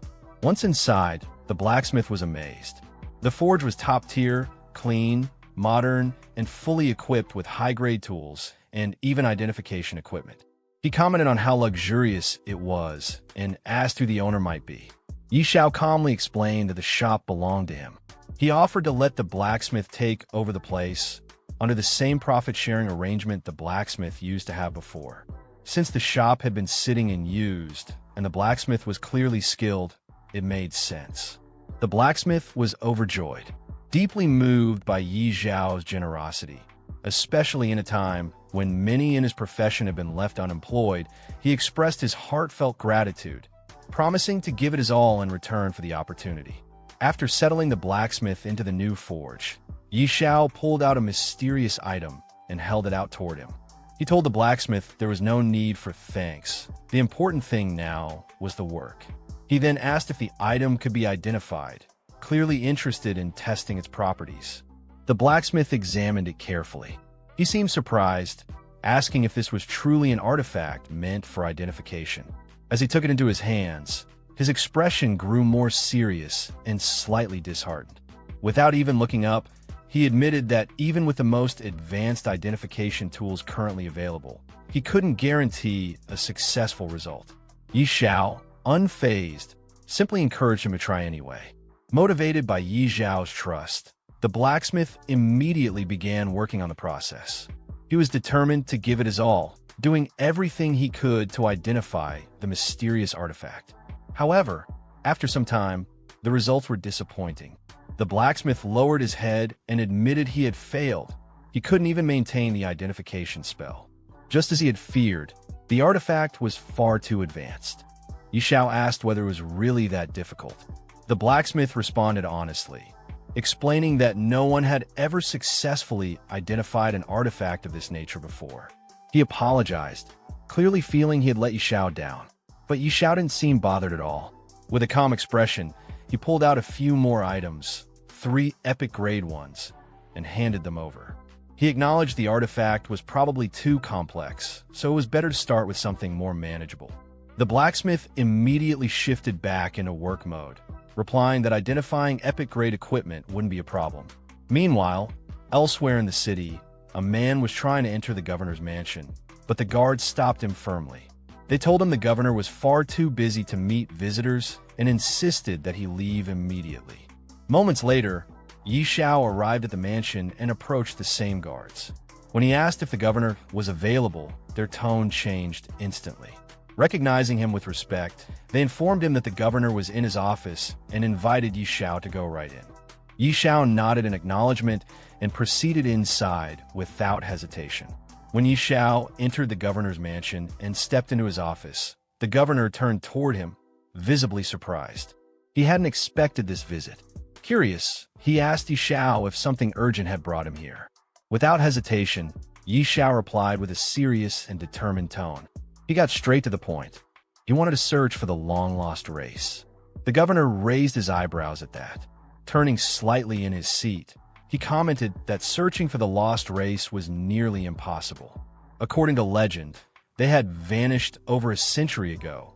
It would be like trying to find a needle in a haystack. But Yi Xiao didn't waver. He acknowledged the difficulty, but insisted that he still had to try. Impressed by his resolve, the governor asked what kind of support Yi Xiao needed from him. Yi Xiao then proposed something bold. He wanted the governor to issue a bounty. Anyone who could find the lost race would receive a massive reward, 5 million gold coins and 3 pieces of dark gold-grade equipment. Hearing the size of the offer, the governor's eyes lit up. It was an extremely generous reward, clearly indicating that this mission held great importance to Yi Xiao. He assured Yi Xiao that he would have the bounty posted right away. Yi Xiao gave him a brief but sincere thank you, and the governor responded warmly, saying there was no need for thanks. It was no trouble at all, especially for someone like Yi Xiao. The following day, an in-game global announcement was broadcasted to all players. As the notice appeared, it created immediate buzz among the players. One player excitedly shouted for everyone to take a look. Yi Xiao had leveled up again. Another chimed in, stunned that Yi Xiao was back to grinding levels. As more players read the update, they became increasingly shocked. News spread quickly that Yi Xiao had managed to pass the incredibly difficult level 40 Abyss trial. One player couldn't help but marvel at the feat, while another tried to rationalize it, saying that now that Yi Xiao had hit level 40, his pace of leveling would probably slow down, at least they hoped so. Meanwhile, deep inside the level 40 Abyss trial ground, Yi Xiao was engaged in a fierce battle against a powerful monster known as the Abyssal Guide. The creature let out a deafening roar and lunged at him with deadly force. But Yi Xiao held firm, raising a glowing golden shield just in time to block the incoming blow. High above the battleground, his loyal dragon companion, Xiao Hui, circled in the air. Without any command, the dragon unleashed a searing blast of flame, engulfing the monster and burning it to ash in moments. The Abyssal Guide let out one final cry before collapsing lifelessly to the ground. Perched on Yi Xiao's shoulder, the Red Toad looked down at the defeated monster and remarked snidely that Yi Xiao would have been toast if not for the powerful shield, something only possible because he had money to afford it. Yi Xiao didn't bother to argue. Instead, he replied with calm confidence, pointing out that ever since Xiao Hui had received the blessing of the Dragon God, the dragon's stats had skyrocketed, making it much more powerful than before. Still airborne, Xiao Hui continued to glide above the battlefield while Yi Xiao bent down and picked up the item dropped by the fallen monster. Examining it, he immediately recognized what it was, another fragment, the fourth one so far. He muttered to himself, wondering just how many of these pieces were needed to complete whatever they were meant for. Just then, a message flashed before his eyes. It was from Aaron, Lord Yihan, asking Yi Xiao to come to his residence immediately. There was news about the lost race. The words hit Yi Xiao like a bolt. He was stunned. Could it really be true? Had there already been a discovery so soon after the bounty was issued? Far away in a distant region of the game world, 3 adventurers sprinted toward a nearby city in a frenzy of excitement. One of them swore that the small figure they had spotted, short in stature, stocky, and with unique facial features, looked exactly like a dwarf. They were convinced they had stumbled across a member of the lost race. The second adventurer practically screamed with joy, realizing what this discovery could mean. If this really was one of the lost race, then the rewards offered by Yi Xiao would change their lives forever. But the third wasn't about to lose the chance. He shouted at the others to back off, insisting he'd seen the dwarf first. They all sprinted faster, each trying to be the first to report to Yi Xiao and claim the bounty of gold and dark gold equipment. Meanwhile, back in Fengye City, Yi Xiao rushed to the governor's mansion. Entering the governor's office, he wasted no time. His expression was serious as he asked if the rumors were true. Had there really been news about the lost race? The governor turned to a heavily armored knight standing nearby and gave a simple instruction. He told him to go ahead and explain everything to Yi Xiao. Sometime later, just outside the governor's mansion, Yi Xiao was seen speaking with the armored knight who had been tasked with delivering the report. The knight greeted him respectfully, addressing him as Lord Yi Xiao, and explained that in the forest just outside Fengye City, he had spotted a group of strange, short-statured individuals. Their proportions and features didn't match any common race. They strongly resembled dwarves, likely remnants of the lost race Yi Xiao was searching for.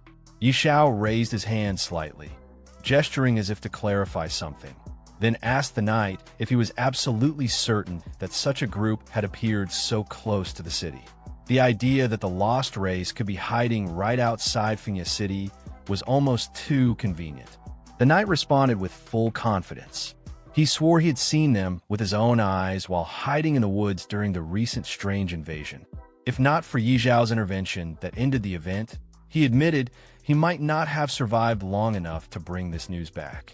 Yi Xiao cut him off mid-sentence, not out of rudeness but from urgency. He didn't need flattery. What he needed was action. He ordered the knight to take him to the forest immediately. The two of them quickly made their way outside the city gates, moving at a brisk pace. As they walked, the knight offered to summon additional soldiers to accompany them, concerned about possible danger. But Yi Xiao declined without hesitation, asserting that he could handle it alone. Meanwhile, deeper in the forest, a group of short, stocky individuals moved cautiously between the trees. Their faces were lined with weariness, and they carried hammers and crude gear. Anyone observing them closely would instantly recognize that they didn't belong to any common player race. They were something different, possibly something ancient. From behind the foliage, 2 players were crouched and spying on the group. One of them whispered eagerly that he needed to capture one of the dwarves alive. If he could bring one back, the reward from Yi Xiao would be massive. His companion quickly proposed they work together. He would claim the gold, and the first player could have the dark gold equipment. But the first player scoffed at the suggestion, teasing his partner to keep dreaming. Greed gleamed in both their eyes. Before they could make a move, however, one of the dwarves noticed them. With alarming speed, the dwarf hurled a hammer through the air. It smashed into a tree behind the players, narrowly missing them but hitting hard enough to send splinters flying and shaving a chunk of HP off both intruders. One of the players laughed arrogantly, remarking that the hammer only dealt about 80 points of damage, barely enough to bother him. He bragged that he could tank that kind of hit all day. But before he could finish his sentence, a second hammer came flying, this one crackling with electricity. It struck both players simultaneously. The impact was instant and brutal. Over 7,000 damage was dealt to each of them in a single blow.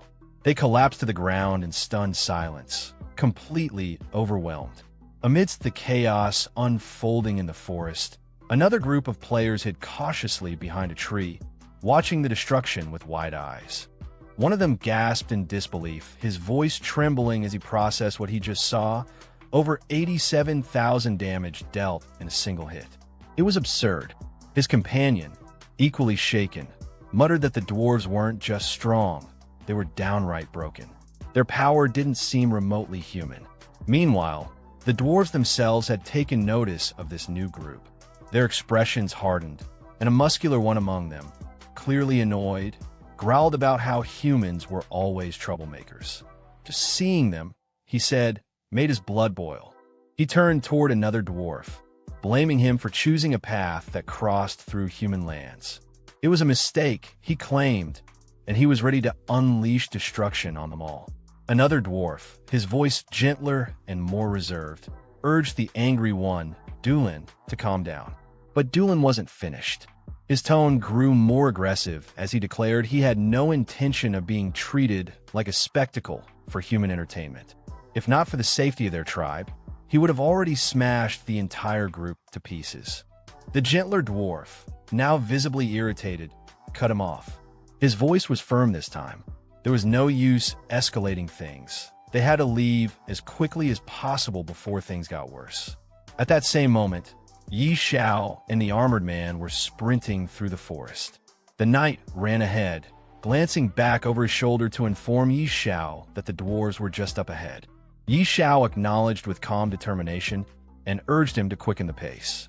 Back at the treeline, the group of hidden players finally noticed the approaching figures. Recognizing Xiao at once, their tension shifted into anticipation.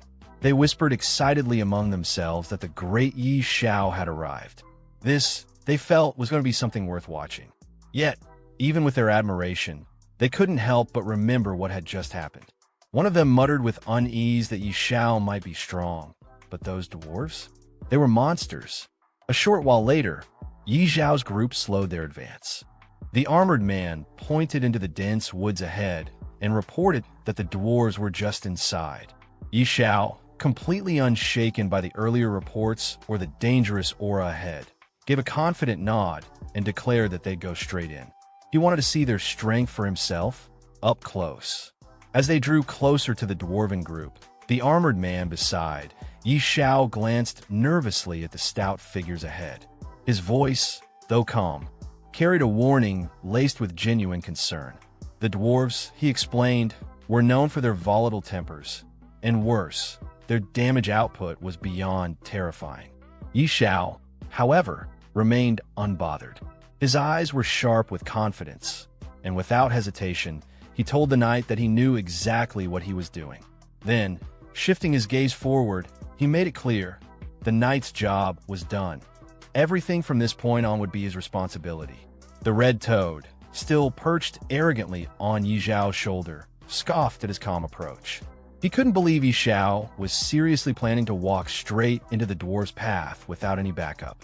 But Xiao's expression didn't change. The armored man, understanding the command, gave a respectful nod and stepped back, fully trusting Xiao's judgment. Up ahead, the dwarves had already noticed Xiao's approach. One of them growled furiously at the sight, his fists clenching with rage. A human daring to walk this close? He was ready to crush him on the spot. But just before he could act, another dwarf squinted at Xiao with a curious expression. Something about this human felt different, unusual, not unpleasant. Even the first dwarf, still seething moments ago, paused.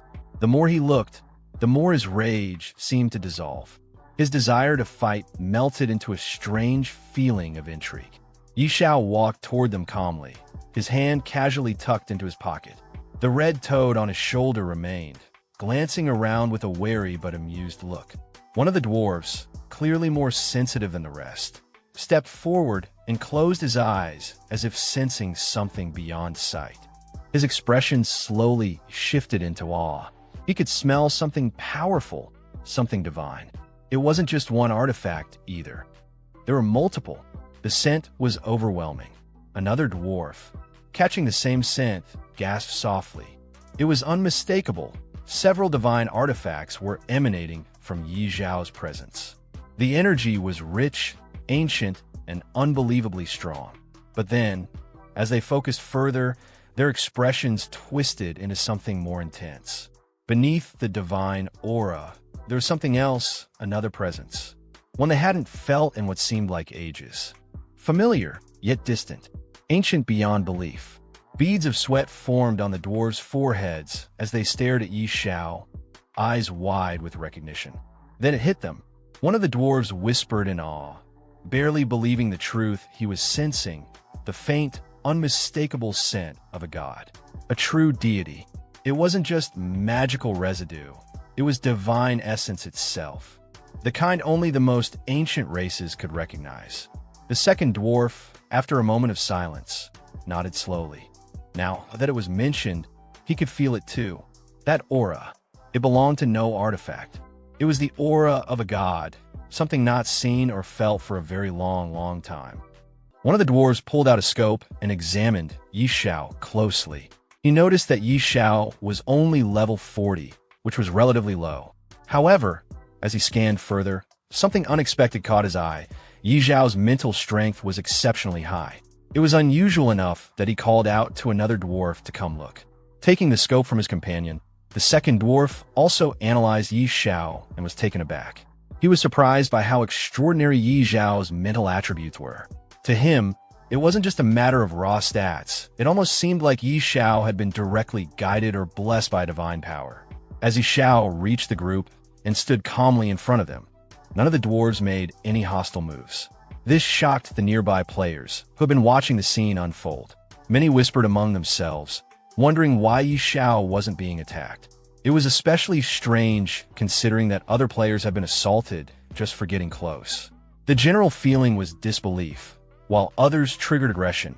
Yi Xiao had simply walked in, completely unchallenged. One of the onlookers even commented sarcastically about how impressive it was to witness such privilege in action.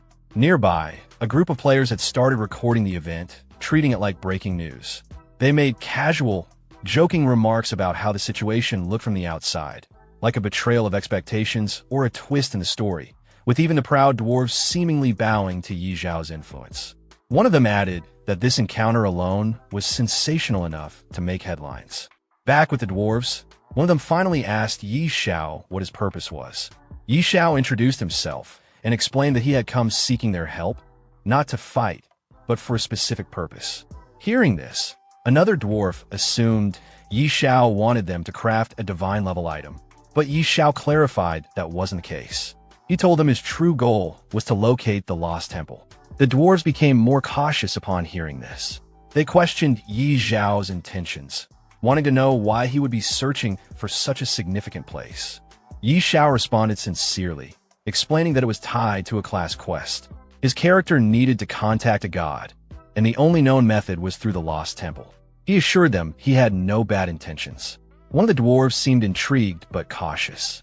He told Yi Xiao that information about the lost temple wasn't something they could share freely. If Yi Xiao wanted their trust, he would need to prove himself as someone honorable and sincere. Yi Xiao accepted this calmly, even with a bit of amusement. He asked what sort of proof they expected from him.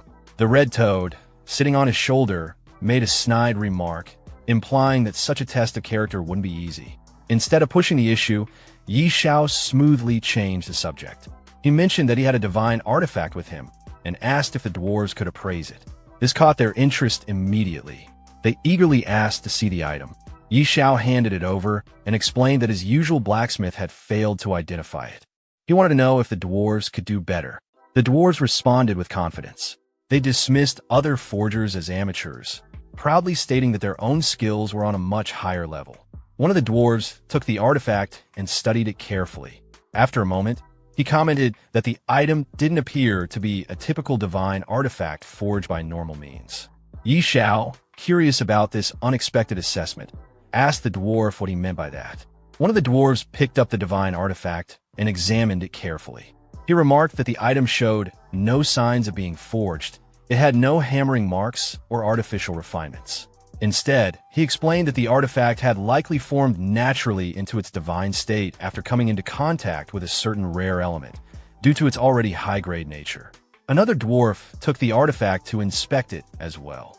After a moment of study, he concluded that it appeared to be the horn of the god of destruction.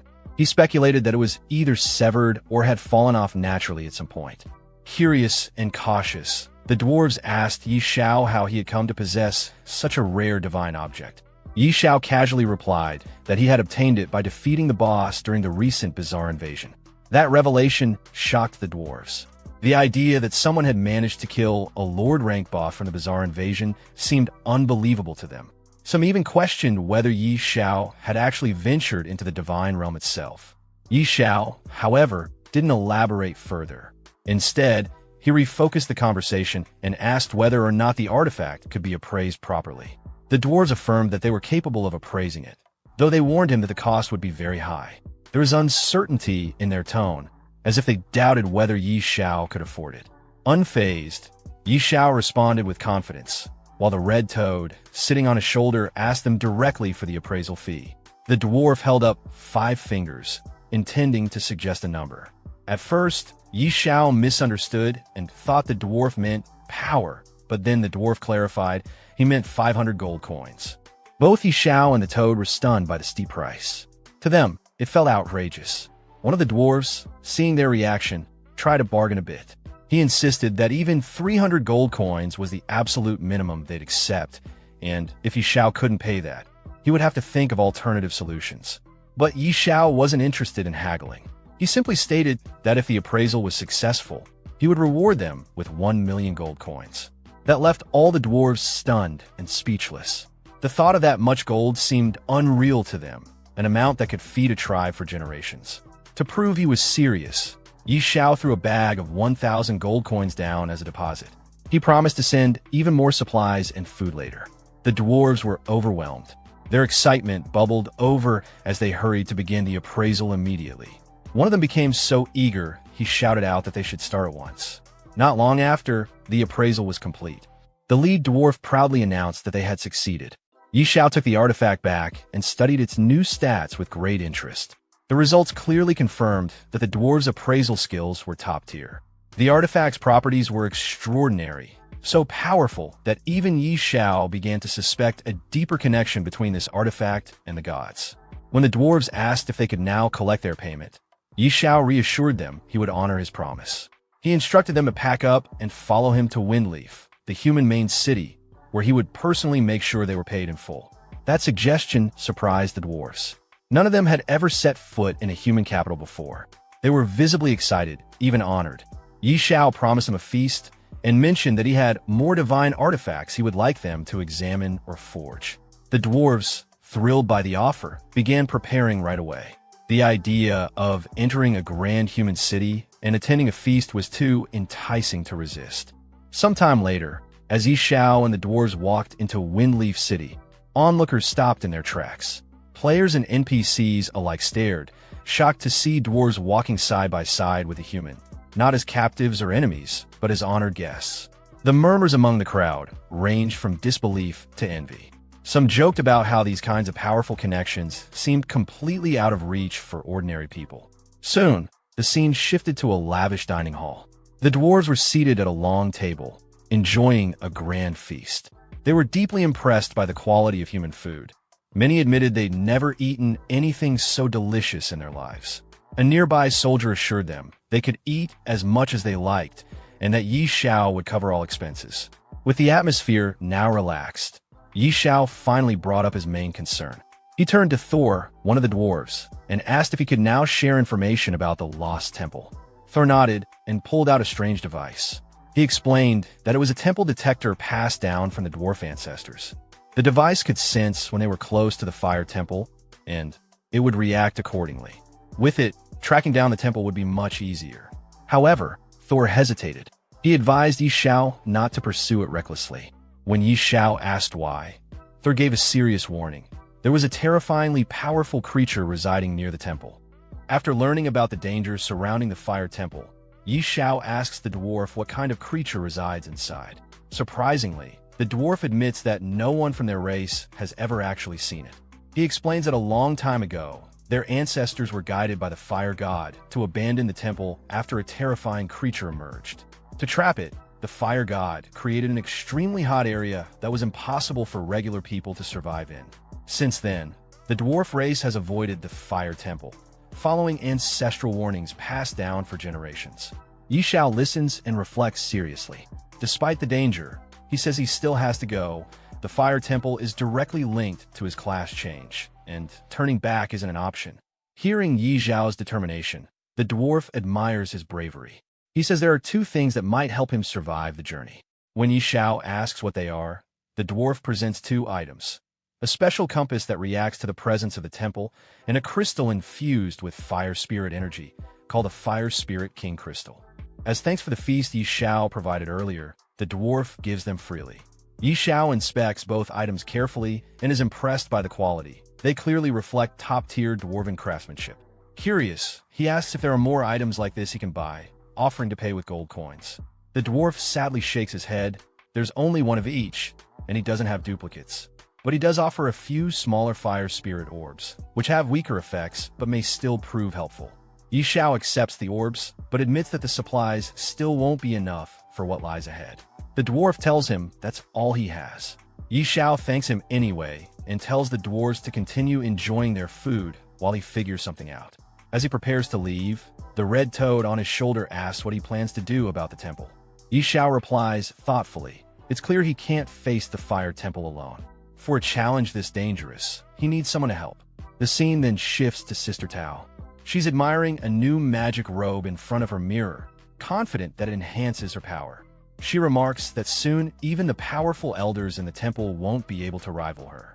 But her moment is interrupted when a panicked soldier bursts into the room, struggling to speak. When she demands to know what's going on, Xiao casually steps into her room, confident as always, hands in his pocket, and greets her. When Xiao suddenly appears in Sister Tao's room, she reacts with her usual irritation. She's clearly not surprised to see him, but she already assumes his presence means trouble. With a lazy expression, she leans on her chair, asking mockingly if it's a dragon or another strange boss this time. Xiao tries to act innocent, lightly questioning her assumptions, but she brushes it off, saying he absolutely looks like someone who always ends up in dangerous fights. She cuts to the chase and demands he explain what he's planning. Xiao calmly tells her it's nothing serious. He's just planning to explore the fire temple. Upon hearing this, Sister Tao's tone shifts slightly. She's surprised, even impressed, but also not interested in getting involved. She warns him that messing with gods is risky and sarcastically wishes him luck, clearly not planning to join. He tries to bargain, saying the price is negotiable, but she walks away, insisting that the fire temple isn't just dangerous, it's nearly impossible to find. She believes even if he wanted to go, he wouldn't get far. To change her mind, Xiao casually reveals that he got a special compass from the dwarves, one that can locate the fire temple. Sister Tao doesn't believe him at first, thinking he's just trying to trick her with some random gadget. However, as she takes a closer look and realizes the compass really is of dwarven origin and genuinely linked to divine relics, she starts to get nervous. She says she doesn't want to die over something god-related and demands to know the real reason he wants to go. Xiao keeps it simple. It's for his class change. That answer makes things click for Sister Tao. She now understands why he's so determined. She tells him to give her a week to prepare. But Xiao insists there's no time to wait. He's leaving now, with or without her. If she's not coming, he'll go alone. His determination makes her sweat a bit. She's frustrated that they haven't even discussed what she's getting in return yet. But Xiao casually mentions the countless treasures inside the fire temple, leaving her to think it over, and turns to leave. Realizing she might actually be needed, she reluctantly shouts after him, saying that without her protection, he wouldn't even make it into the temple. 2 days later, the two of them arrived near the temple's suspected location. The harsh heat of the region had clearly taken its toll. Sister Tao complained loudly, questioning whether Xiao had been tricked by the dwarves. She was hot, tired, and clearly regretting the journey. Xiao, also drenched in sweat, checked the compass in his hand. Despite everything, the device was reacting more strongly now than ever before. That meant they were close, very close. Just as he said that, a molten eel monster suddenly emerged in front of them. Without hesitation, Xiao turned to Sister Tao and casually left the creature to her. She groaned, clearly not thrilled at the idea of dealing with another fire monster. Joking that she didn't want to spend the rest of her life eating grilled eel, she activated her magic and froze the creature midair with a powerful ice spell, even throwing in a sarcastic one-liner about cooling it down. However, the eel quickly broke free from the ice. Even worse, more of them started to appear all around. Stunned by the sudden ambush, Sister Tao was taken aback by their numbers. But Xiao wasn't fazed. Instead of panicking, he focused on the compass. The signal was now at its peak. Whatever they were looking for, they were right on top of it. But before he could finish his sentence, she cut him off, her gaze sharpening as she muttered that something fell off. And then, without warning, a massive gate materialized right in front of them. Xiao's eyes widened in disbelief. This had to be it, the entrance to the fire temple. Even old Hige, the red toad perched on his shoulder, was momentarily stunned, confirming aloud that there was no mistaking it. Sister Tao, equally taken aback, admitted that this was her first time seeing the place as well. But before they could take a step forward, the sky darkened with the sudden appearance of a swarm of molten eels overhead. Realizing the threat, Sister Tao immediately jumped to defend the group, launching spells to hold back the assault. At the same time, Xiao activated his money shield to absorb the incoming damage. Without wasting a second, he turned to old Hige, tightening his grip as he prepared to sprint toward the gate. Urging the toad to hang on, he called out to Sister Tao, asking for a speed buff and cover while he charged forward. With a smirk, she complied, of course not forgetting to remind him, even mid-battle, about her payment. Xiao burst forward, ignoring the fiery strikes pelting him. Flames scorched across his shield, the damage indicators popping up one after another. He was losing health rapidly, even without the fire spirit crystal. The pain was sharp, but he pushed through it, shouting over the roaring flames that not even the gods could stop him now. Old Hige grumbled sarcastically from his shoulder, complaining about getting scorched alive, but Xiao didn't slow down. He kept running, straight into the inferno. Finally, with one last stride, he crossed the threshold. Inside, the atmosphere shifted. The air was stifling, yet eerily still. The ancient temple stood silent and barren, filled with nothing but dust, heat, and mystery. Then, suddenly, a statue before him stirred, its stone eyes locking onto him. It addressed him in a deep, ancient voice, asking for his purpose. Xiao, slightly puzzled, replied that he had come to explore the ruins.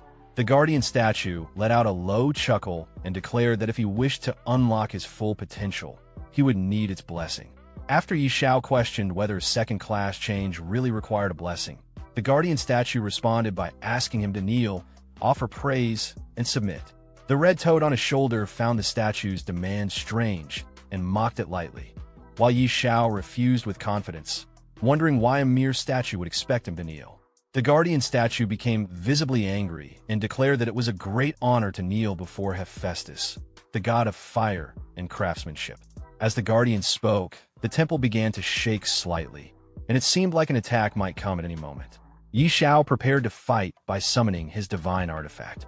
But before he could act, his pet dragon, Ashi, unexpectedly exited the pet inventory on its own.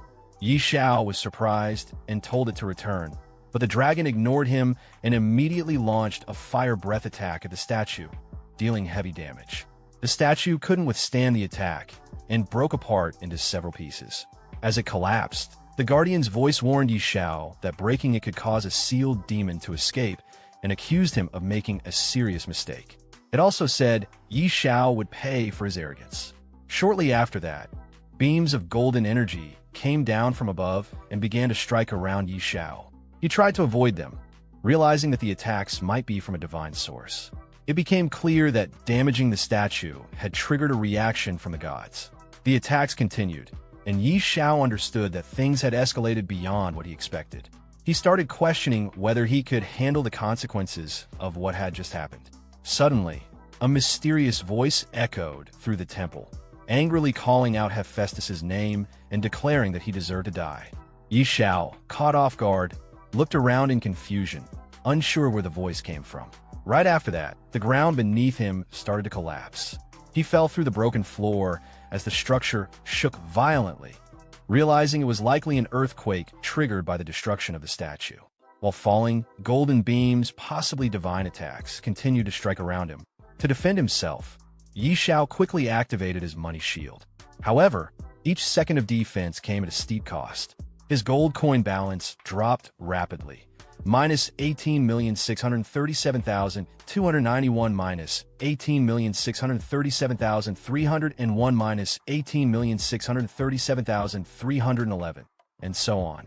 In mere moments, he had lost a total of 5,823,742 gold coins before deactivating the shield upon hitting the ground. Still recovering, he slowly got up and looked around to assess where he had landed. What he saw was completely unexpected. A phoenix wrapped in thick chains, radiating an immense aura. Its appearance was imposing and otherworldly. Unlike usual enemies or beasts, all its stats, grade, level, and attribute were unknown, which instantly alerted Xiao to the danger. Recalling what Thor had mentioned earlier about a sealed demon, Xiao realized this phoenix might be the very creature the fire god had imprisoned long ago. It made sense now why the temple had such heavy restrictions. The phoenix, noticing Xiao's presence, questioned whether he had destroyed Hephaestus's statue. Connecting everything that had just happened, Xiao understood there was deep enmity between this phoenix and the fire god. With confidence, he admitted to it. In response, the phoenix warned him to leave as soon as possible. If Hephaestus arrived, things would become much worse. Upon hearing the phoenix's words, Xiao's expression shifted in shock. He couldn't believe what he had just heard.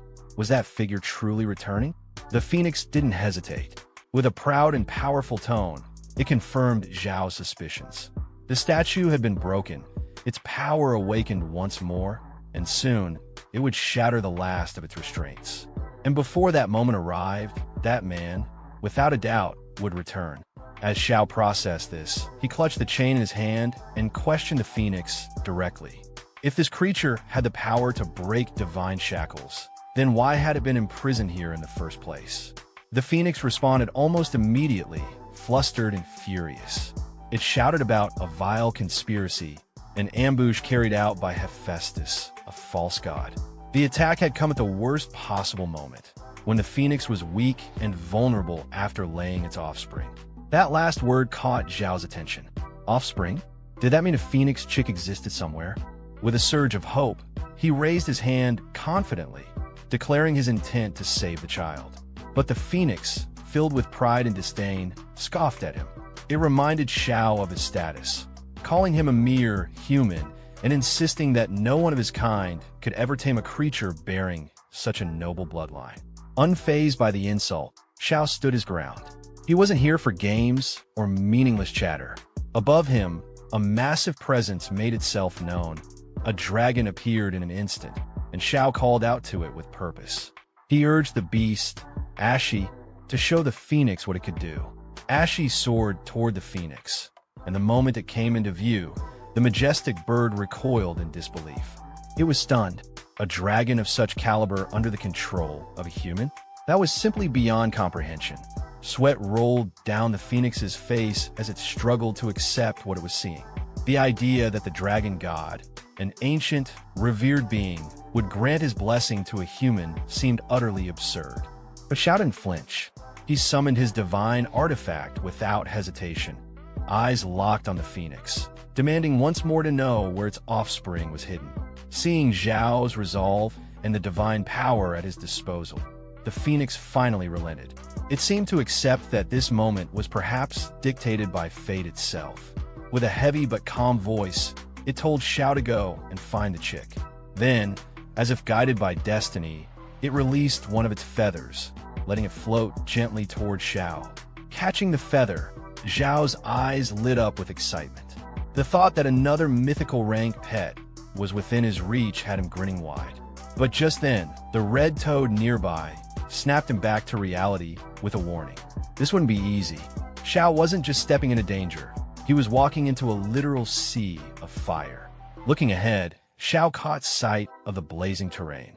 Panic flashed across his face for a moment as he realized it wasn't just fire, it was magma. Still, determination returned almost instantly. A mythical ranked pet was worth any risk. Even if it meant diving straight into a pool of flames, he was all in. Gripping the feather tightly in front of him, Xiao began his walk into the fire. Beads of sweat poured from his face as the heat intensified. Thankfully, the Fire Spirit King crystal he possessed granted him a 95% resistance to fire. Without it, he admitted to himself, he'd be roasted like a pig by now. He pressed forward, pushing through the searing heat. But he couldn't take it much longer. He called out, desperate to reach the end of this blazing trial before he collapsed. As he moved further in, the feather in his hand began reacting more violently. He knew then he was getting close. With each step, the aura grew stronger. Then finally, just ahead, something caught his eye. There was a large yellow egg, glowing faintly amidst the magma. Xiao's breath caught in his throat as realization dawned. It wasn't just any egg. It was a phoenix egg, and he had finally found it. With a large yellow egg now in front of him, Xiao reached out and tried to lift it with both hands. A grin spread across his face as excitement welled up inside him. He couldn't help but chuckle to himself. This was a big deal. Still holding the egg, he called out to Old Hull, half-jokingly asking if he knew how to hatch something like this. Then, with a laugh, Xiao teased that maybe he'd just turn it into a fried egg if all else failed. But before he could enjoy the moment, another sudden flash of light burst behind him. A voice pierced through the air, demanding to know who was there. One of the light beams struck Xiao directly, making him cry out in pain as the force surged through him. Still reeling, he clenched his teeth and shouted back furiously, vowing that his business with the fire god was far from over. But before he could gather himself, a blazing hand of fire suddenly materialized in front of him, and the red frog on his shoulder panicked. Urging him to run, the frog's voice was tight with fear. Without hesitation, Xiao took off, dodging as the fire hand lashed out again. He sprinted through the flames, shouting as he ran. Meanwhile, the red frog, still clinging to his shoulder, muttered in exasperation, wondering aloud why Xiao always ended up in deadly places just to steal eggs. Finally, Xiao managed to return to where he had started, egg still firmly in hand. He let out a deep breath of relief, gasping for air. Seeing him actually make it back, the phoenix was stunned. It couldn't believe Xiao had survived the lava and returned in one piece. Xiao, still trying to catch his breath, didn't respond right away. He stood there, chest heaving. The phoenix's expression had changed. It now looked at Xiao with fierce respect. It was hard to believe a mere level 40 mortal had managed to survive the terrifying lava and return holding the phoenix egg. Eventually, Xiao gave a casual reply, brushing off the feet as if it were nothing. Egg stealing? That was child's play to him. It wasn't even his first time. But before the phoenix could respond, another beam of divine light descended from the sky and struck the ground in front of Xiao. A booming voice filled the air, filled with fury and disdain. The divine figure accused Xiao of destroying a sacred statue and touching the forbidden egg, crimes that couldn't be forgiven. It declared that it would personally tear Xiao apart and make him suffer the wrath of a god. Hearing that declaration, the phoenix turned urgently to Xiao. There was no more time. Hephaestus was almost upon them, and once he arrived, there would be no escape. The phoenix pleaded with Xiao to leave immediately. He was to take the phoenix's offspring and run as far as he could. When the chick had grown strong enough, he was to return and make those responsible for all of this pay. Sweating from both heat and tension, Xiao's thoughts raced. Sister Tao wasn't here to back him up. If the fire god showed up, even with his money shield, the cost of surviving would be astronomical. In a quiet voice, almost to himself, Xiao asked the phoenix if there was truly no way to help it break the seal that kept it bound.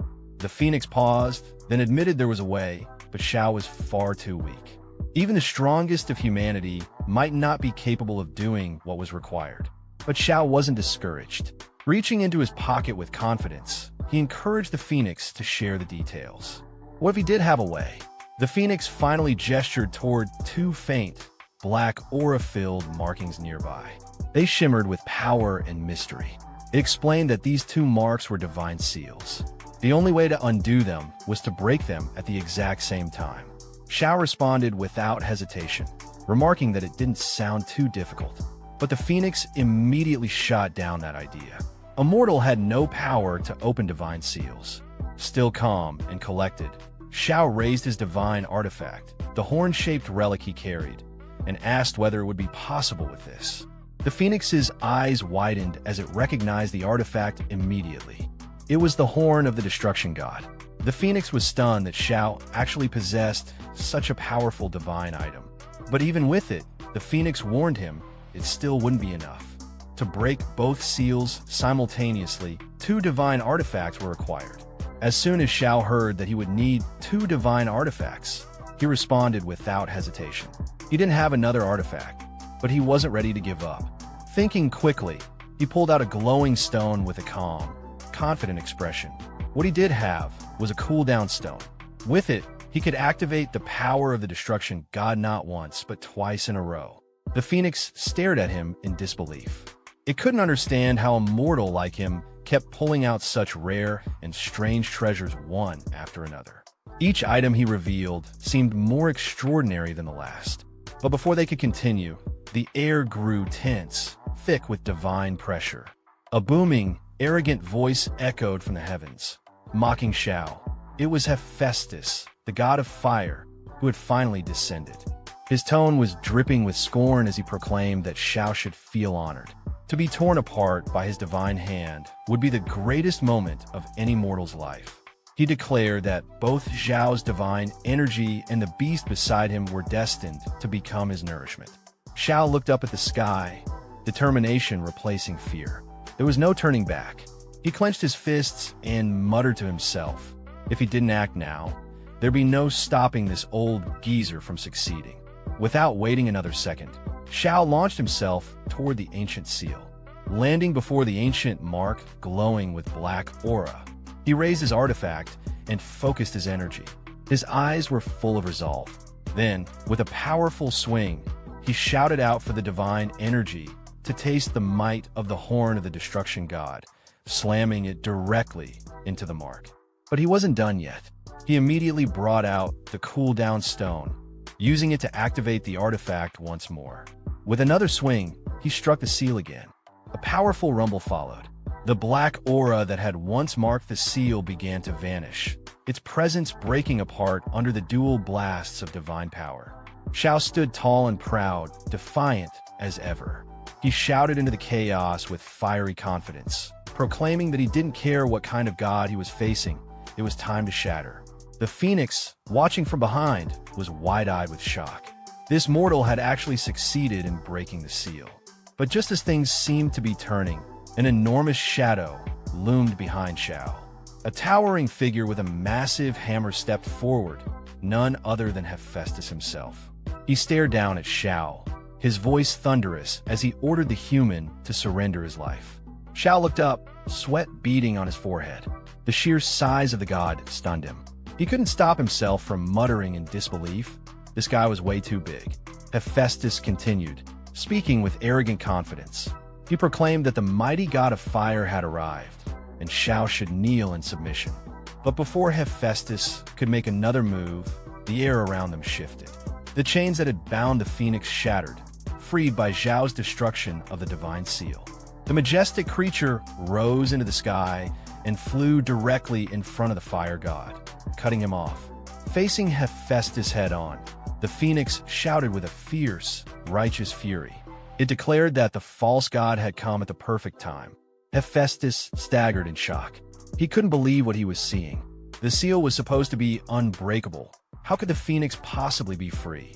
But the phoenix didn't give him time to process. It stared the god down with blazing eyes, filled with wrath and pain. The time had come to make him pay for his sins. This was no longer just a battle. This was justice. The phoenix spread her wings wide, and in a sudden burst, a radiant golden light erupted from her body, flooding the sky with divine brilliance. Xiao, now hiding behind a crumbling stone pillar, peeked out just long enough to catch the intensity of the clash. His eyes widened as he watched the divine powers collide. Cold sweat ran down his face.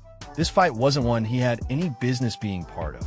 Without hesitation, He turned to Old Hull and whispered urgently. This was way above their pay grade. They needed to hide. Now, despite the Phoenix's fearsome presence, the god didn't back down. He raised his massive hammer high into the air and stared the Phoenix down with cold arrogance. His voice thundered as he reminded her that she had been sealed away for years, her origin drained. He doubted she had much power left in her, but the Phoenix wasn't fazed. With her wings spread and flames surging, she charged straight at him, shouting that he'd pay in blood for his despicable crimes. As Hephaestus swung his hammer down in a devastating blow, the Phoenix swiftly dodged it. The attack missed her, but the impact alone was enough to send Xiao flying backward through the air. Spinning uncontrollably, Xiao yelled out in shock. The sheer force had overwhelmed him. This god's strength was on another level. Still, he managed to steady himself mid-air. With a deep breath, he quickly activated his money shield, desperate to protect himself from another blow. Meanwhile, the Phoenix launched her own attack. Her strike landed squarely against the god's arm. The moment her flames clashed with his hammer, it shattered instantly. Hephaestus stumbled back, wide-eyed, stunned to see his weapon destroyed. Without giving him a moment to recover, the Phoenix lunged forward again, declaring that she'd let him feel what it was like to be melted alive. Hephaestus growled in fury. He called her a traitor, accusing her of defying a god's will. But the Phoenix wasn't backing down. With flames raging around her and her eyes burning with wrath, she roared that he didn't deserve the title of god. In her eyes, he was unworthy of such power. Then came the final strike. With one swift, blinding attack, she pierced through him. The god let out a pained scream as his body was torn apart in midair. As he collapsed to the ground, broken and defeated, his last words were filled with disbelief. He couldn't accept what had just happened. Xiao, still hiding behind a pillar and watching the entire battle unfold, was drenched in sweat. His voice trembled with shock and awe. Was the Phoenix really this terrifying? She had just ripped apart the fire god like it was nothing. Even the red toad perched on his shoulder was in full panic mode. He reminded Xiao, nervously, that they had just stolen this Phoenix's offspring. Wouldn't she be furious enough to snap him in half too? Hovering above the lifeless body of Hephaestus, the Phoenix spread her wings wide. Her voice echoed with divine energy. With the blood of God, she would now be reborn from the flames. Xiao, still shaken, gently placed the egg on the ground. He raised both hands, slowly and nervously addressed the Phoenix. He tried to explain that this was all a misunderstanding and that he was perfectly willing to return the egg. The Phoenix turned to him, confused at first. A misunderstanding? What was he talking about? She laughed softly and told him that he had nothing to worry about. Instead of anger, she owed him thanks. Then, without warning, she extended her hand and handed Xiao 2 glowing drops of divine blood. He stared at the droplets in amazement. What was this? As he took them into his hands and examined them closely, a system notification materialized in front of him. Blood of a divine spirit. Grade, unknown. Description: the powerful god of craftsmanship and fire, Hephaestus, has existed on the lost continent for tens of thousands of years. His blood flows with divinity. But who could possibly obtain the blood of a god? Zhao's hands trembled slightly as he held the divine liquid. His eyes gleamed with excitement. The blood of a god? A huge grin spread across his face. Laughing to himself, he turned to the red toad and cracked a joke, showing absolutely no shame about keeping the treasure. The toad, looking thoroughly annoyed, snapped back at him, saying he really was shameless. But the Phoenix quickly brought the focus back. She explained that the divine blood wasn't just a reward, it was necessary. It would help Xiao hatch her offspring. Xiao pointed at himself in surprise. Wait, he was supposed to hatch the egg? The Phoenix nodded firmly. Her chick had yet to emerge from its shell, and now it was up to Xiao to find a way to bring it into the world. As Knight Xiao held the blood drop in his hand, a notification appeared describing the item, blood of a divine spirit. It was the blood of Hephaestus, the powerful god of craftsmanship and fire, said to have existed on the lost continent for tens of thousands of years. The description hinted at its overwhelming divinity. raising the question of how anyone could possess a god's blood. Xiao, noticing this, responded with a light-hearted grin, clearly impressed and amused by the unexpected find. Just then, the red toad, standing nearby, reacted with a mocking expression, clearly unimpressed by Xiao's excitement. Before their exchange could continue, the phoenix suddenly interjected. She clarified that the divine blood wasn't just a treasure, it had a purpose. It was meant to help hatch her offspring. Xiao looked puzzled. He pointed to himself, questioning why he was the one chosen for such a task. The phoenix explained further.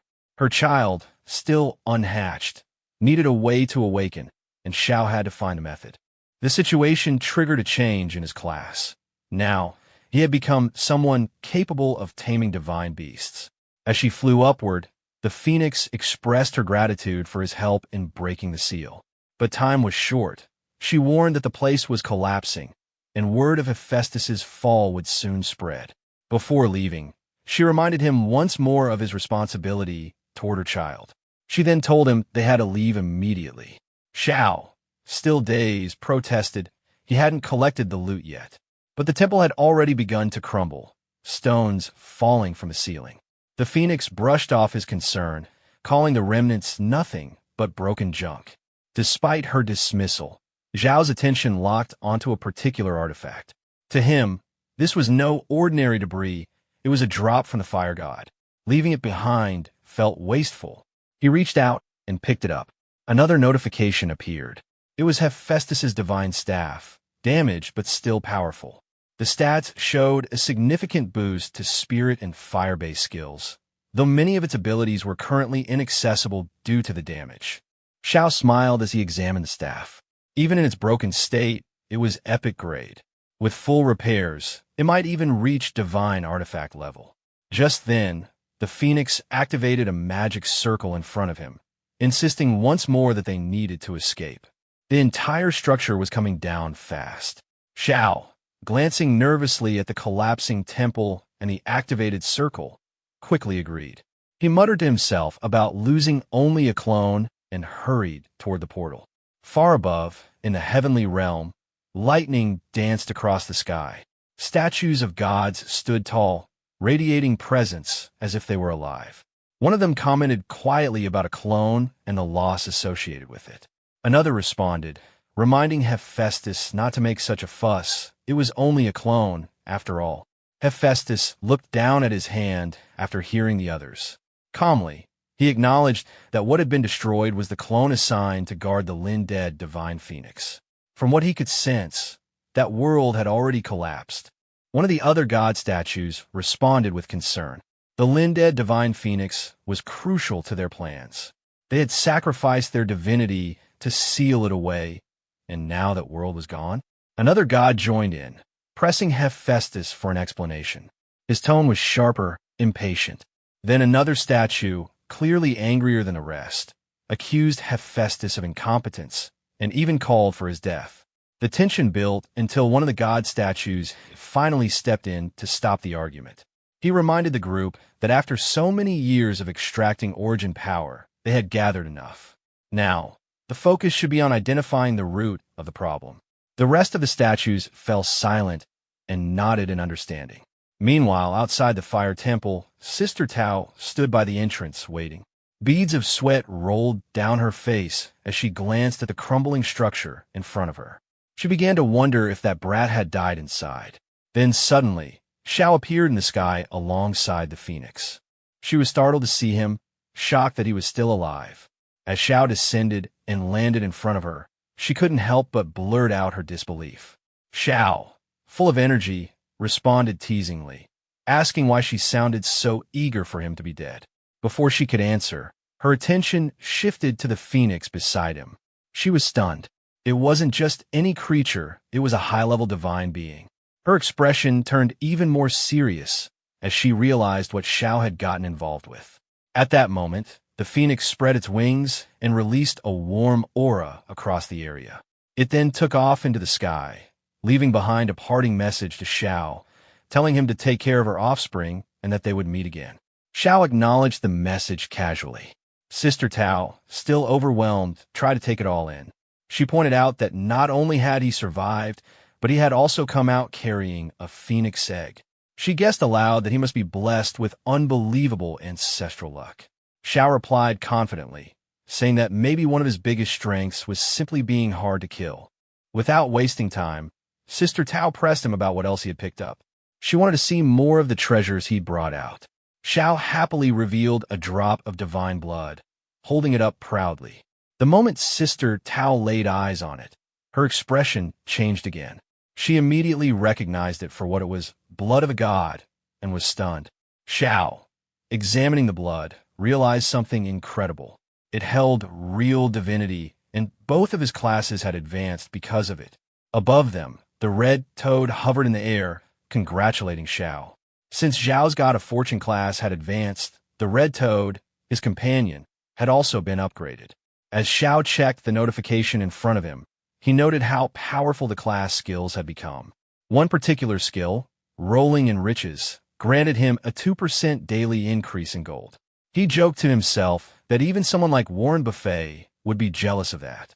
The red toad couldn't contain himself after reading the skill details. He shouted about how overpowered it was. Xiao then brought up another talent, Infinite Beast Taming. With it, even a Lord rank beast could evolve into a mythical rank once it hit peak cultivation. It was clear he was proud of his newly strengthened potential. Sister Tao, watching all this, admitted that hidden classes really were frighteningly powerful. She even confessed a bit of envy. Soon after, Xiao placed the phoenix egg onto the magma surface. As he watched closely, the egg seemed to twitch slightly. He questioned whether he had imagined it, but it looked like the phoenix inside was beginning to hatch. He gently placed a hand on the egg. For what he could tell, it would hatch in 72 hours. He figured the enhanced divinity from his class advancement was what triggered the change in the egg. With that, he decided to wait. It was time to head home. Sister Tao looked over at him and asked if he was leaving already. She wondered if he wanted to explore the area more. Xiao didn't hesitate. He had no plans of returning to this place. Sister Tao, slightly disappointed, brought up her commission. Xiao reassured her without hesitation. That was a small matter, and he'd take care of it. Later, in Windleaf Main City, inside a building, someone suddenly shouted, telling others to leave and threatening violence if they returned. As the protagonist entered the building, he paused, raising an eyebrow at the noise. He looked toward the source of the commotion and, to his surprise, recognized the man shouting. It was none other than the city lord himself. At the same time, Sister Tao glanced at the person being scolded and recognized him too, Aaron.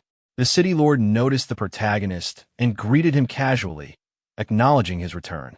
Still confused, the protagonist scratched his head and looked at the city lord's unusual outfit, asking what exactly he was wearing and what was going on. Before the city lord could respond, a soldier nearby stepped in, clearly nervous and sweating. He motioned the protagonist over and began explaining the situation. According to him, ever since the dwarves had settled in the city lord had been doing everything possible to get them involved in rebuilding the main city. However, the dwarves had proven extremely difficult to communicate with and completely ignored all attempts made by the city lord. Still puzzled, the protagonist asked how that connected to the strange clothes the city lord was wearing. The soldier explained that, out of desperation, the city lord tried to appeal to the dwarves' preferences. After hearing they had a particular fondness for rice, the city lord decided to dress up accordingly, hoping it would gain their favor. The protagonist, stunned by the logic, could barely process what he was hearing. Holding his face in disbelief, he questioned how anyone could come to such a bizarre conclusion. After a moment, he calmly turned to the soldier and instructed him to tell the city lord to change his outfit. He would personally handle the situation with the dwarves.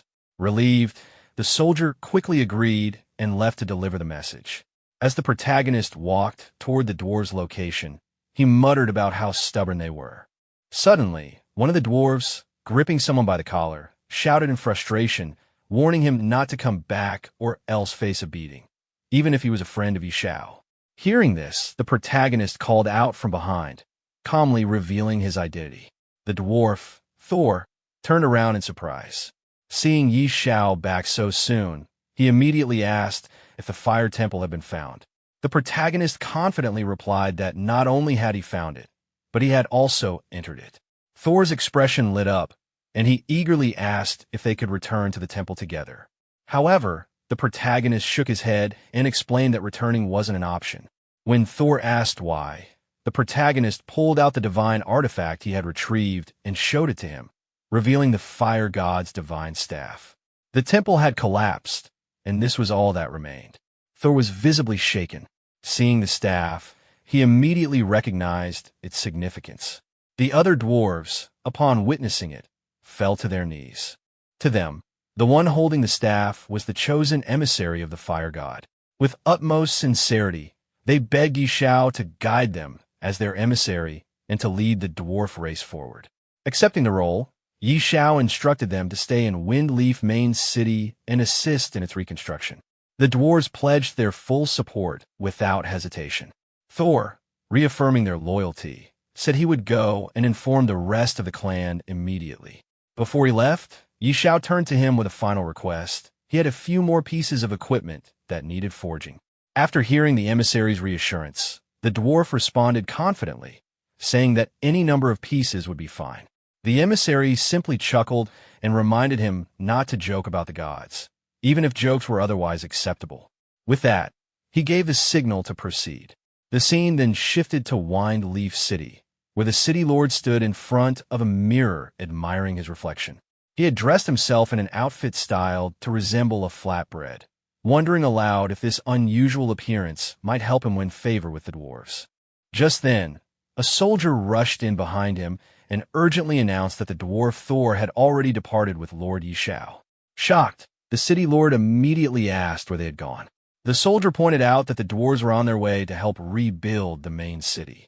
Elated by the news, the city lord assumed his efforts must have touched their hearts. However, the soldier hesitantly clarified that it was actually Lord Xiao who had persuaded the dwarves. The city lord was stunned to hear this, especially after trying fruitlessly for days. In disbelief, he questioned how Xiao had managed to convince them so quickly. The soldier, unsure of the details, reported that Xiao had only exchanged a few words with Thor, and Thor had agreed without hesitation. There didn't seem to be anything particularly special about the interaction. As the city lord turned to leave, the soldier asked where he was going. The city lord muttered a self-deprecating remark about joining a circus, clearly feeling defeated. Sometime later, at the Duke's Manor, a discussion was taking place. One of the nobles commented that Xiao seemed a bit too arrogant. Lady Layla, the host, was in the middle of speaking with several noble envoys. One of them reminded her that they were royal envoys sent to Windleaf City under the direct orders of Prince Karami, and they couldn't proceed with the official title bestowal without meeting Xiao. Layla immediately recognized that they were trying to use Prince Karami's name to pressure her. The envoy, taking a more aggressive tone, pointed out that Prince Karami had long been infatuated with her and suggested that a private meeting between her and the prince might resolve the issue. Unimpressed, Layla dismissed the idea and told the envoy to give up on such thoughts. The envoy, clearly frustrated, said that her attitude was putting him in a difficult position. At that exact moment, Xiao arrived and overheard the conversation. Without hesitation, he interrupted, voicing his displeasure at what was going on. Xiao returned, and Layla acknowledged his arrival with a calm expression. She welcomed him back, and Xiao responded casually.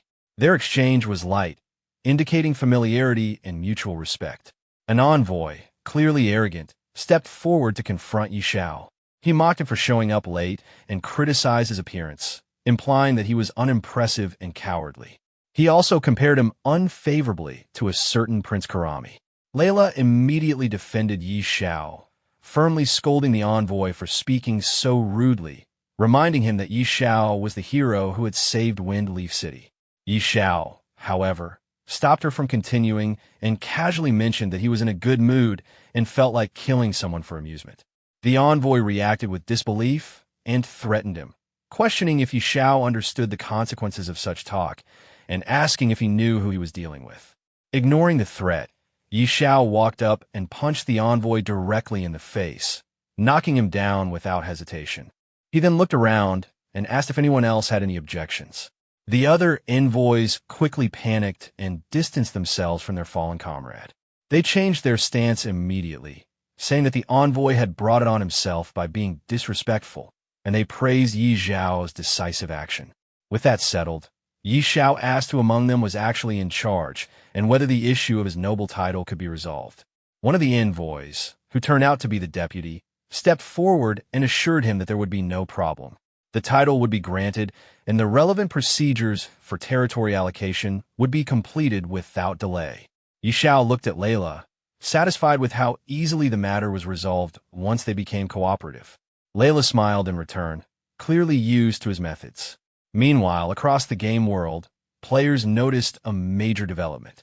Yi Xiao's promotion to nobility and the unlocking of the fief system caught everyone's attention. The increase in available playtime, both for his country's players and those in Wind Leaf City, was especially well received. Many players were impressed and expressed awe at how quickly Yi Xiao had risen through the ranks. They acknowledged that his achievements were far beyond what regular players could reach. Some began discussing how to take advantage of the extended game time to grow stronger. Others expressed a desire to join Yi Xiao's faction, now that he had territory and the ability to form a power base. Jokingly or seriously, some players went to extreme lengths to declare their willingness to follow him, showing how much his influence had grown. Inside the mansion, Lady Layla looked at Yi Xiao with a gentle smile. She acknowledged his achievement in persuading the dwarves to settle in the main city. As a result of this move, the value of his shops had skyrocketed, and now many people were lining up, offering huge sums of money to acquire them. She asked if he wanted to meet these potential buyers. Yi Xiao casually agreed, reasoning that if gold coins were coming straight to his door, there was no reason to turn them away. Meanwhile, the red toad perched on Yi Xiao's shoulder couldn't help but mockingly comment on how Yi Xiao was once again about to make a fortune, clearly pleased with having chosen to follow him. A short while later, when Yi Xiao stepped out of the mansion, he was greeted by a large crowd of eager buyers gathered outside. One man declared he had already prepared 40 million gold coins and was ready to trade immediately, reminding Yi Xiao of the shops previously promised. Others shouted over each other, trying to get his attention, one claiming to have 90 million gold coins, and another pushing to the front, stating he had reached his personal goal and needed to speak first. Yi Xiao responded with a calm smile, assuring them that he was open to selling the shops, but hinted that there was one condition. The crowd instantly grew quiet, and one of them urged him to name any price or terms he had in mind. With confidence, Yi Xiao simply told them they needed to increase their offers. This declaration left everyone stunned for a moment, but it quickly turned into a frenzy. One person blurted out that they didn't care how much more it would cost and was ready to buy it all, even offering a deposit on the spot. The rest quickly followed, shouting over one another, insisting they'd pay any price, some even offering to sell their own homes to raise enough funds. Each person tried to get their deposit into Yi Xiao's hands first, hoping to secure a deal before anyone else. At that moment, a system effect related to Yi Xiao's skill activated, causing his gold income to spike rapidly. Seeing this, Yi Xiao couldn't help but feel amused and satisfied, thinking to himself how easy it was to profit like this, and reassured that there would be plenty of wealth to go around.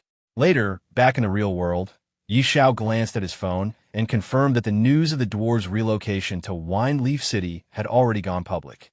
However, what caught his attention even more was the presence of foreigners, something he hadn't expected. As the protagonist glanced at the news on his phone, he realized that a world announcement had just been triggered. Almost immediately, a large number of people had rushed toward Jiang City. He noted how swift and organized they were in their response. Walking over to his window, he stared outside and sensed that this incoming group was targeting him specifically. However, they had no idea what was truly coming. Something significant was set to unfold that very night. Meanwhile, the scene shifted to the streets of the city. Chaos had erupted among the townspeople. Many were in a state of confusion and panic. Some had just been fighting monsters moments ago and were suddenly forced out of the game. Others felt an unfamiliar power coursing through them, unsure of what was happening. The protagonist examined his interface and understood immediately This was the moment when the virtual world and reality were beginning to merge. A new option appeared, giving him the ability to extract a skill. Without hesitation, he chose to extract Money's shield. The energy from the skill surged through him, and he felt its effects physically. Confidently, he confirmed what he already knew. Players who had reached level 10 and above could now extract one skill. The attributes from the game were now part of the real world. Pumped with energy, he threw a punch into the air, already thinking about the next set of stats he would need to configure. After just a moment's thought, he leapt out of his window, landing directly onto the street. For him, the true battle had just begun. Around him, panic spread even more rapidly. People yelled to each other, questioning whether the apocalypse had officially arrived. Some wondered aloud if the strange monsters from the game would now appear in the real world too. Amidst the confusion, a man declared that he had lived long enough and that he didn't care if the world was destroyed. He laughed as he thought about choosing a sneaky skill and taking revenge on his boss at work the next day. Another person was feeling a sudden rush of strength through his muscles. Flexing proudly, he exclaimed that he now had the power to take down a cow with a single punch. Down the street, a delivery man was speeding at incredible pace. Energized by his newfound ability, he joked that if he had wings, he could fly on the spot. He was already making plans to break all records by delivering over 1,000 orders in a single day. One man held a flame in his hand, visibly excited about his newfound ability. With a smug expression, he marveled at how he wouldn't need a lighter to smoke anymore. Nearby, another man had just made himself invisible. Taking full advantage of his power, he chuckled to himself about sneaking into the women's bathhouse without being noticed. The scene then shifted to the Yi Group Villa District, where the protagonist arrived and stood confidently in front of the door, confirming to himself that he had reached the right place. Suddenly, a group of men ambushed him. One of them, clearly expecting a victim, smirked and remarked how someone had finally taken the bait. They were hoping to make a fortune off him. Another member of the group, wielding a knife, stepped forward arrogantly and demanded that the protagonist hand over all his valuables. He threatened violence, making it clear that he would break the protagonist's legs if he refused. Among them was a yellow-haired youth who tried to intimidate the protagonist by boasting about his companion's strength. He claimed that his friend was an 11th level master in the Apocalypse game, implying that the protagonist would be foolish to resist. Unbothered by their threats, the protagonist calmly placed his hand in his pocket and sighed at how the world was still full of fools. His indifference enraged one of the thugs, who began shouting angrily, but before he could finish, the protagonist grabbed his throat with swift precision. The yellow-haired youth was stunned by this sudden move and broke into a cold sweat. In a panic, he lashed out, cursing the protagonist and trying to attack. But before he could get close, the protagonist landed a powerful kick, easily taking him down. A short while later, the protagonist stood over the defeated group, rubbing his hand nonchalantly. He looked at them with clear disappointment, remarking to himself how weak they were and questioning why such people even dared to commit robbery. Inside the villa, a party was in full swing. Many people had gathered to celebrate, cheering and urging each other to get wild. Some were excitedly talking among themselves, calling the event a historic moment worth remembering. A man in a black suit proudly commented that the Yi Group's heavy investment in the Apocalypse game had finally paid off. Just then, the protagonist opened the door and stepped inside, immediately drawing the attention of everyone in the room. Startled, they all turned to look at the uninvited guest and demanded to know who he was. Walking in confidently while wearing a mask, the protagonist scanned the room and noted that most of the people he was looking for were already there, except for a few older figures. He was pleased. This would save him time and effort. One of the men in the group glared at the masked intruder and questioned where he came from, furious that someone would dare cause trouble at their gathering. This man was Yi Lin, the designated future heir of the Yi Group. He noticed the mask and ridiculed the protagonist, mocking him with a childish reference. In response, the protagonist simply removed the mask and revealed his face. His voice alone was enough to catch Yi Lin off guard. It was someone he should have recognized instantly. As the guests processed what they were seeing, a wave of shock swept through the crowd. Whispers broke out. They couldn't believe it. The man standing before them was Xiao. The confusion turned to disbelief as they recalled that Xiao had been in a serious car accident. Many of them remembered that if it weren't for that incident, his position in the group would have been completely different. Upon hearing the sound at the door, Lin turned to see the protagonist and immediately put on an arrogant expression. He sneered at the sight and made a sarcastic remark, questioning why the protagonist had come to his house. He assumed the protagonist, who had once been associated with Liu, was now penniless and had come seeking charity, offering to give him a little money like a benevolent older brother. Unfazed, the protagonist maintained a calm, straight-faced demeanor and firmly stated that he had come to clarify a matter. He asked Lin directly whether the car accident that had killed his parents 10 years ago had any connection to him. Lin, still smirking, responded mockingly. He ridiculed the protagonist for waiting so long to ask such a question. But then, as if deciding to indulge him, he began to admit something. Just then, one of Lin's subordinates stepped forward in a panic, trying to stop him from speaking any further. The man warned Lin that he was drunk and shouldn't say anything reckless. Without hesitation, the protagonist struck the subordinate directly in the head. The blow was so powerful that the man died instantly. The room fell silent as the protagonist coldly turned his gaze back to Lin, warning him not to interrupt while he was speaking. He then glanced down at the body on the ground and casually brushed off his hand, turning back to Lin with a chilling glare. With a voice filled with quiet menace, he demanded the full truth, every detail, no matter how small, and hinted that if Lin cooperated, he might at least be granted a quicker death. Everyone present was stunned. Fear washed over them as they realized the man had killed someone with a mere punch, or rather, just a single movement. Whispers spread through the crowd, their faces drenched in cold sweat.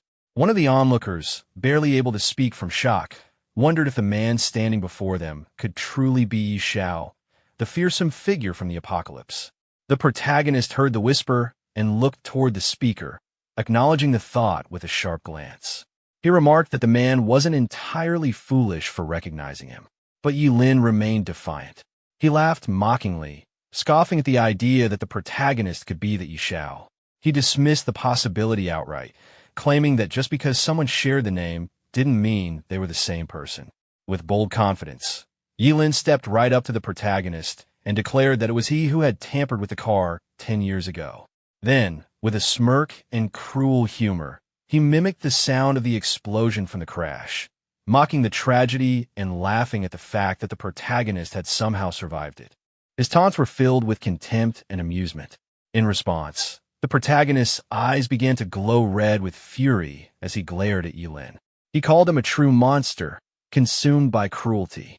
Lin only laughed harder, brushing off the insult and asking what of it. With deadly calm, the protagonist declared that today, Lin would finally join the parents he had murdered. Realizing the gravity of the situation, Lin suddenly pointed at the protagonist and shouted a command to everyone in the room. He promised a dark gold piece of equipment as a reward to whoever could kill the man. He then turned to the rest of the people in the building, urging them to attack. But all he saw in return were faces pale with fear, frozen in place, unable to make a move. Hearing Xiao speak with an arrogant tone, he mocked Lin, asking if he dared to make a move. Without hesitation, Xiao suddenly broke one of Lin's fingers, twisting his arm backward tightly. He told Lin not to worry, because he wouldn't die so quickly, his bones would be broken one by one. In pain and disbelief, Lin screamed, asking what Xiao had just said, before his cries turned into agonized shouts. But Xiao pinned him to the ground and stepped on one of his arms. Lin screamed again, saying his arm was broken and begging that he couldn't be killed. Xiao, however, declared that this was far from enough. He called Lin a beast and demanded that he go down and apologize to them himself. Terrified, Lin looked at him and stammered, saying that Xiao couldn't possibly mean it. But before he could say more, Xiao suddenly smashed Lin's head. The sight left everyone inside the mansion in shock. They exclaimed that it was too terrifying and wondered aloud if the future of the Yi group was gone just like that. Some shouted that it was a good kill, calling Lin an animal worse than a pig or dog. Others recalled how Uncle Yi was such a good person, you had been killed by this beast. Many admitted that they had disliked Yi Lin for a long time and would have been the first to avenge Uncle and Annie had they known the truth back then. Their voices rose together, condemning him as deranged, someone who repaid kindness with enmity, and swearing that they had been wrong about him all along. But Yi Xiao turned toward them with anger and shouted for them to stop pretending. He declared that none of them would escape.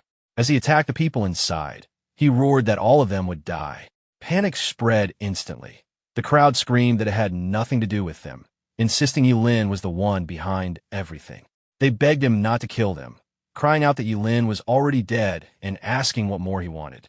Their screams for help filled the mansion, mixed with cries of murder and pain. Sometime later, when Yi Xiao had finished his vengeance, he walked out of the blood-soaked mansion, his body drenched in the blood of those he had killed. Speaking to himself, he declared that the vengeance for what had happened 10 years ago, spanning 2 lifetimes, had finally been achieved. The scene then shifted to another place, where a boy examined his new power. Looking at his hand, he laughed excitedly, saying that the power was incredible and that he was beginning to love the apocalypse. Another man beside him joined in, turning to their boss and saying that with their current stats, they could easily take on an entire armed company. Their boss, however, remained cautious. With confidence, but also warning in his tone, he told them not to celebrate too soon. Yi Xiao was already level 40, and he was very strong as well.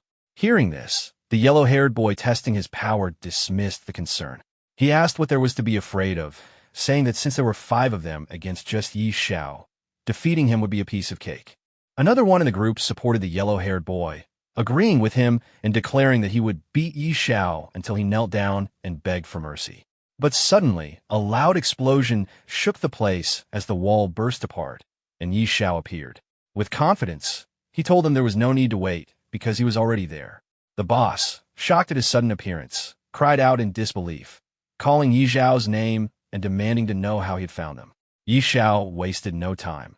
Activating his power, he launched himself toward them, scoffing at the thought of just a few of them trying to backstab him in the real world. As he attacked, his words cut through the chaos, telling them that if they had any questions, they should go ask the King of Hell. Screams of pain and panic echoed as his assault tore through them. Moments later, another massive explosion erupted from the building, and Yi Xiao walked out, the structure crumbling behind him with a loud boom and rumble. As he continued through the town, he witnessed chaos everywhere, people fighting, some robbing, while others ran away shouting that the police had arrived. Suddenly, a large number of army soldiers appeared. In response, one defiant person screamed to kill them, boldly declaring that he wasn't afraid even if the army came. But as the soldiers moved closer, Yi Xiao noticed them approaching him. Narrowing his eyes, he asked who they were. From among the troops, a man in a suit stepped forward and introduced himself. He greeted Yi Xiao and revealed that he was Li Huan, the governor of Jiang City. He said he had come to ask for a favor and requested Yi Xiao to step aside for a word. Yi Xiao, not one to waste time, asked him directly what it was and told him to just say it. Pleased by his straightforwardness, the governor responded with a delighted, wonderful. He then explained the situation, pointing out that Jiang City was currently in a state of chaos. He expressed his hope that Yi Xiao could help re-establish order in the city and asked what he thought of the request. Yi Xiao, replying with confidence, stated that it wasn't impossible, but that he had his conditions. The governor, showing no hesitation, told him to feel free to state them. Sometime later, news broke out on the Apocalypse Forum. The headline read that Big Shot Yi Han was finally making an appearance, with even the officials verifying the account. Excited users commented that a big shot was truly a big shot for a reason, and with someone like him watching over them, they doubted anyone else would dare act recklessly again. As people read the news on their phones, they remarked that the great Xiao would now become much more stable, saying this piece of news was extremely important. At the same time, Yi Xiao's ex-girlfriend sat on her sofa, staring at the news. She muttered to herself in disbelief, questioning if it was really Yi Xiao. She blamed Zhou Hong, saying that if he hadn't been bad-mouthing Yi Xiao, she would have treated Jiang Han properly. Frustration turned to self-justification as she complained that Yi Xiao, as a grown man, should not have been so petty as to disappear just because of her slightly bad attitude. Walking toward the window, she looked outside and declared that she would definitely find him, insisting that he would come back to her. Meanwhile, Inside the game world, players were talking among themselves about the recent events. One said no one could imagine how chaotic things had been, but thankfully, great god Xiao had stepped up to stabilize the situation. Another chimed in, calling him a total hero. A third added that if it hadn't been for him, Jiang City would have descended into complete chaos. At that moment, Xiao himself was seen walking through the middle of the city, whispering to himself that he was finally back. On his shoulder, the red toad mocked him, saying it seemed everyone was talking about him. Xiao stopped in front of the workshop and muttered that he would rather do the deed and fade away, hiding his fame and achievements, something old Hui would never understand. The red toad sneered, pointing out that Xiao was acting cool again. When Xiao entered the workshop, one of the dwarves greeted him respectfully, relieved to see him return. Xiao told the dwarf, Thor, that he had something for him and handed him a blueprint. Thor looked at it with wide eyes, recognizing it immediately. It was the blueprint for the beast god's claw, an epic rank piece of equipment. Xiao then asked if it could be forged. Thor, sweating as he studied the blueprint, explained that this wasn't an ordinary epic rank item. With the right materials and future enhancements, it could be forged into a divine artifact, and judging by the design, it was most likely part of a set. Holding another half of the blueprint, Xiao revealed that he also had the design for the beast god's helm. Thor was stunned, exclaiming in shock that it truly was part of a set, and that he had now seen it all. Xiao, brimming with confidence, asked Thor how long it would take if the two of them forged it together. Thor examined the blueprint carefully, scratching the back of his head as he estimated. He said that if he and Du Lin worked on it together, it would take about 3 days. Xiao accepted the answer and told him he would return in 3 days to collect the equipment. The dwarf assured Xiao with full confidence that he guaranteed his satisfaction. Xiao waved his hand casually while walking away, simply replying with an okay. Soon, Xiao was seen standing in front of another shop. The shop owner immediately greeted him with great respect, saying that Lord Xiao's presence brought glory to his humble store and asking what he could do for him today. As the shopkeeper spoke, his eyes shifted toward the red toad sitting on Xiao's shoulder. Praising it, he said that the tamed beast with Lord Xiao was clearly heroic and extraordinary, radiating spiritual energy. The red toad instantly bristled with anger, snapping back that he was not a tamed beast, cursing that the shopkeeper's entire family were the real tamed beasts. Ignoring the outburst, Xiao calmly told the shop owner that he was there to buy some high-quality bee spirit fruits. The higher the grade, the better. The shop owner, eager to please, replied with excitement that the highest grade fruits available in his shop were grade 5, and asked how many Xiao would like. Xiao, brimming with confidence, told him to pack all the grade 4 and grade 5 bee spirit fruits in the shop. The shopkeeper hurriedly brought out a box filled with them, promising to get them ready immediately. Xiao's dragon began devouring the fruits one by one, while the phoenix egg was carefully placed on a table. Looking at the egg, Xiao wondered aloud if the fruits would be enough to hatch it. Checking his system panel, he smiled and reminded his dragon to eat slower so it wouldn't choke. When the details loaded, Xiao was stunned. The system displayed. Seeing this, Xiao exclaimed with excitement that little Huey's attributes had increased so much that he couldn't even view them anymore. The dragon coughed lightly, letting out a puff, as if satisfied. Xiao, staring at his dragon, muttered that waiting for the undead divine phoenix to hatch and for the 2 pieces of epic rank beast gear to be forged was simply too boring. He decided it was time to take little Hui out for a walk. The scene then shifted location, mysterious jungle LV 40 LV 50. Standing before the dragon, Xiao commanded it to go for it and show him what it was capable of. Instantly, groups of monsters rushed at Xiao, but little Hui obeyed immediately, charging forward. In an instant, the system was flooded with notifications. Xiao grinned with confidence, praising his dragon for leveling up again. However, he also noted with some frustration that after reaching level 40, the amount of experience needed to progress further was ridiculous. Filled with excitement, he encouraged little Hui again, telling him they should go deeper into the jungle, pull more mobs, and kill them together. Back in the city, the World Ranking announcement board updated.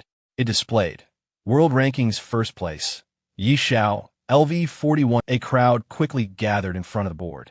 People pointed at the update, remarking that great god Xiao's leveling speed had finally slowed down, laughing as they noted he was now leveling up once every 2 days.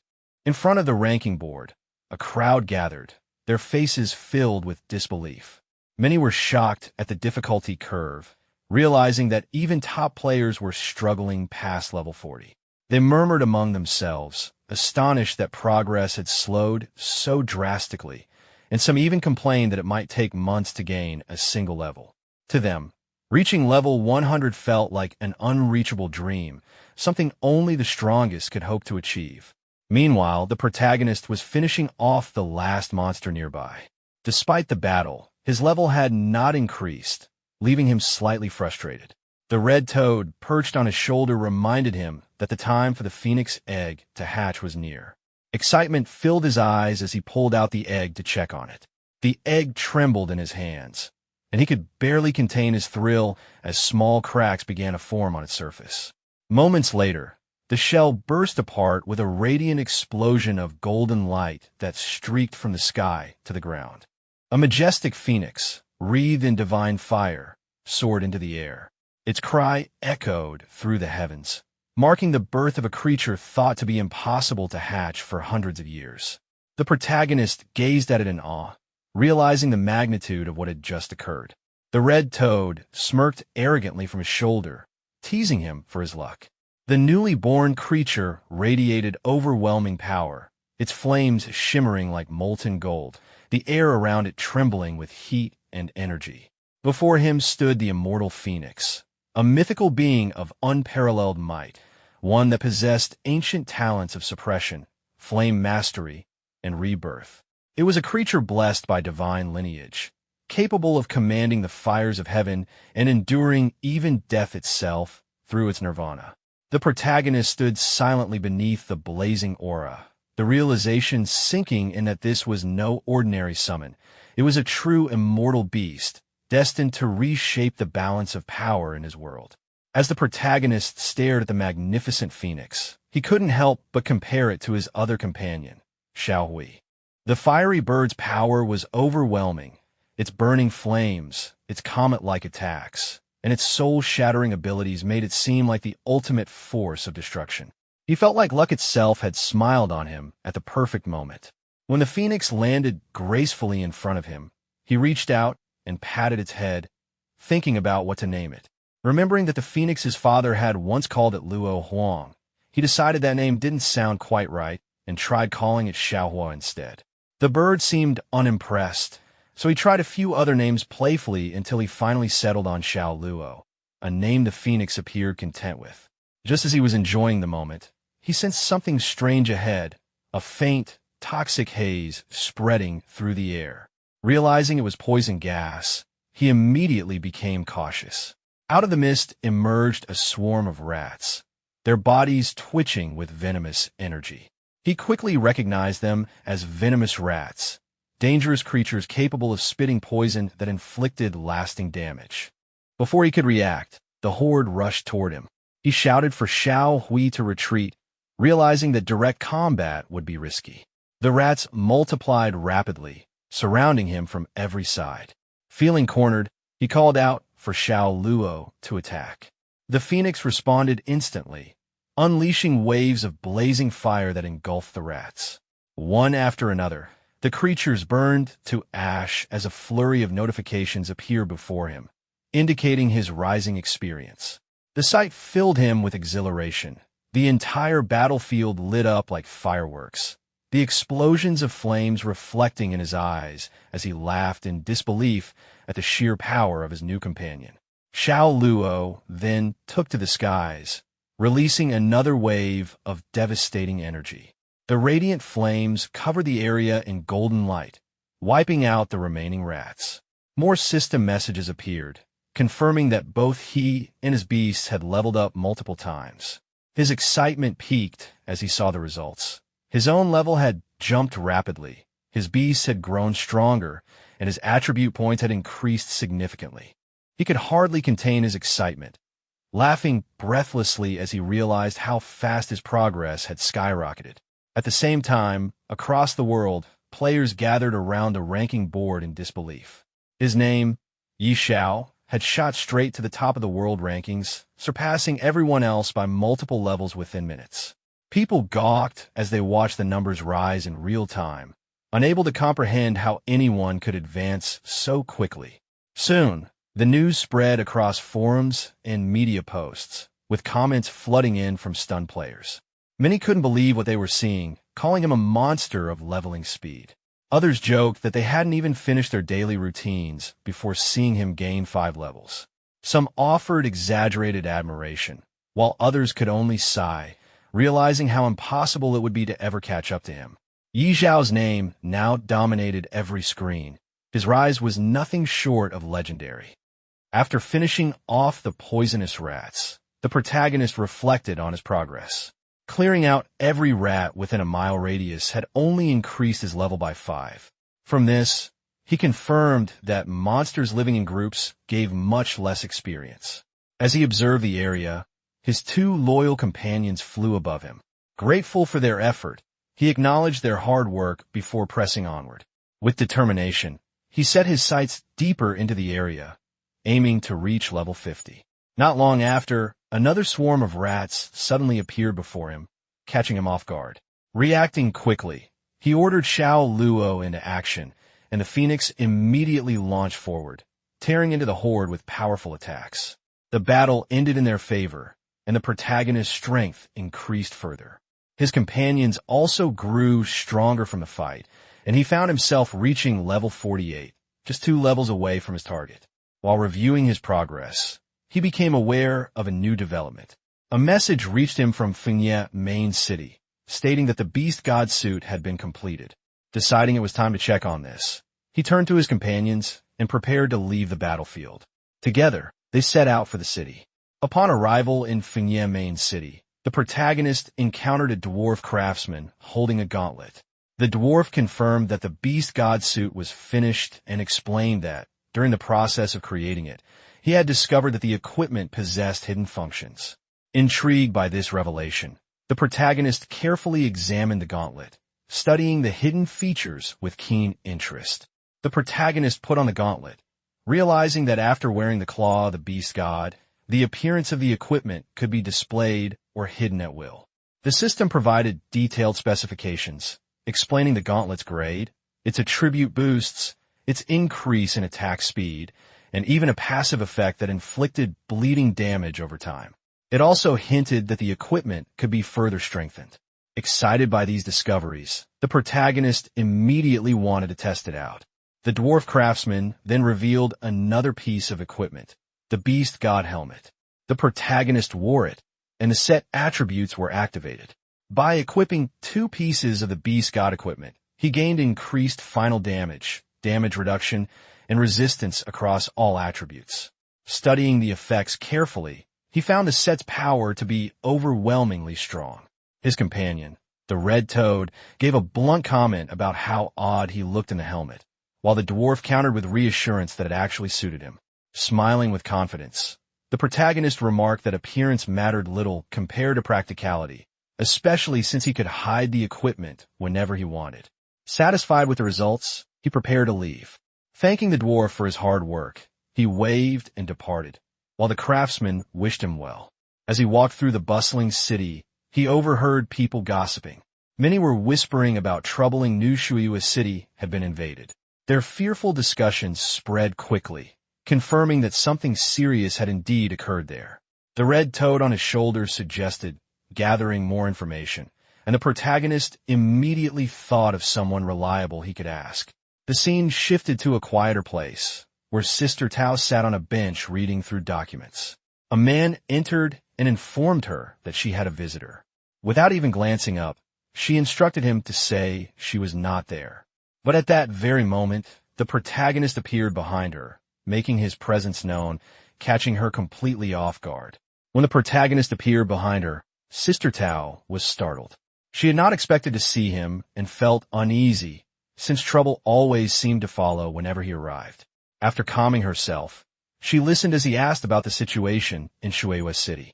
She explained that the area around Shuiwa City was now being consumed by gray fog. If the trend continued, the fog would likely engulf the entire city. The protagonist was surprised to hear of this invasion and pressed her for more details. According to the information Sister Tao had gathered, the gray fog was connected to an evil god mentioned in the ancient records of the Supreme Palace. This god was said to spread plagues and viruses, so malevolent that no temple was ever dedicated to him. She revealed that his name was Sekhmet, then warned the protagonist not to get involved. Despite her warning, he showed confidence and declared his intent to go to Shueihua City. Sister Tao was shocked, but admitted that the Supreme Palace had also tasked her with investigating the matter, so she agreed to accompany him. Although she grew flustered when he teased her, she quickly told him to stop speaking nonsense and insisted they depart the following morning, as she needed time to prepare the teleportation array within the city. The protagonist accepted this arrangement, and the two reached an agreement. After leaving Sister Tao, the protagonist was soon bombarded by messages from the world chat. Players from across the lands were panicking, reporting that the gray fog around Shueihua City drained health rapidly, killing many instantly. Others claimed the city's NPCs were fleeing, while nearby forests were swallowed up by the spreading mist. Rumors spread about whether a great power had unleashed some sort of biological weapon. Reports also came in of disturbances in Shadow City, a glowing statue outside Silver Light City that was powerful enough to instantly defeat challengers, and strange boundaries appearing nearby city. Hearing all this, the protagonist began to think deeply. The scale of the gray fog invasion was far greater than he had realized, and now it seemed other major cities were also facing problems. Questions filled his mind as he wondered what the evil god Sekhmet truly intended to achieve. The next day, the protagonist met with Sister Tao. She explained that there was still a teleportation array left by the Supreme Palace in Shueihua City. Through it, they could travel directly to the outskirts of the city. Holding up a special artifact, she activated the array, and a glowing door opened before them. The protagonist felt reassured having Sister Tao with him, though she quickly reminded him that the portal was unstable and that they needed to move without delay. With determination, he stepped forward, declaring his intent to reach Shueihua City. A moment later, both of them entered the portal. In an instant, they emerged outside Shueihua City. The protagonist took in the scene, noticing the lakes and lush greenery that surrounded the area, just as he had heard. Sister Tao, however, pointed out something alarming. The gray fog was spreading more quickly than expected. He acknowledged this and prepared to move forward, but when he set off toward the city, she asked where he was going. He replied that his destination was the main city, while the task of investigating the gray fog was hers. Amused yet slightly exasperated, Sister Tao told him she would not accompany him further and urged him to take care. He assured her not to worry and bid her farewell. The scene shifted to Shueihua City. Standing before the Grand Castle, the protagonist identified his location. However, he quickly noticed a large number of people leaving the city. Confusion set in as he wondered why so many were fleeing. Listening closely, he heard groups of people talking amongst themselves. Some lamented their misfortune, saying they had just bought homes and were about to settle down, only to have disaster strike. Others blamed miners who had ignored warnings not to dig near Shueihua Lake, claiming their recklessness had angered the gods and doomed the city. Another voice mentioned that people had already died and that only a single young girl had survived, describing her as pitiful. Curious about this survivor, the protagonist approached a man with a long beard and asked who the girl was. The man, surprised by his interest, questioned if he was related to her. In response, the protagonist confidently revealed his badge, showing his authority as someone commissioned by the Supreme Palace to investigate the source of the gray mist. This revelation caught the attention of another bystander, who quickly recognized him as a master from the Supreme Palace. The bearded man informed the protagonist that the little girl he was searching for was named Aisha, the daughter of a miner from Bishui district. He explained that her entire family had been infected by the gray fog and described their situation as pitiful. When asked about her whereabouts, he revealed that Aisha had been isolated by several adults in the church of Bishui City. As the protagonist processed this information, a blonde-haired man stepped forward nervously, warning him that once infected by the gray fog, not even the best healer in the city could provide a cure. The protagonist acknowledged the warning and expressed his gratitude, prompting the man to wish him well before departing.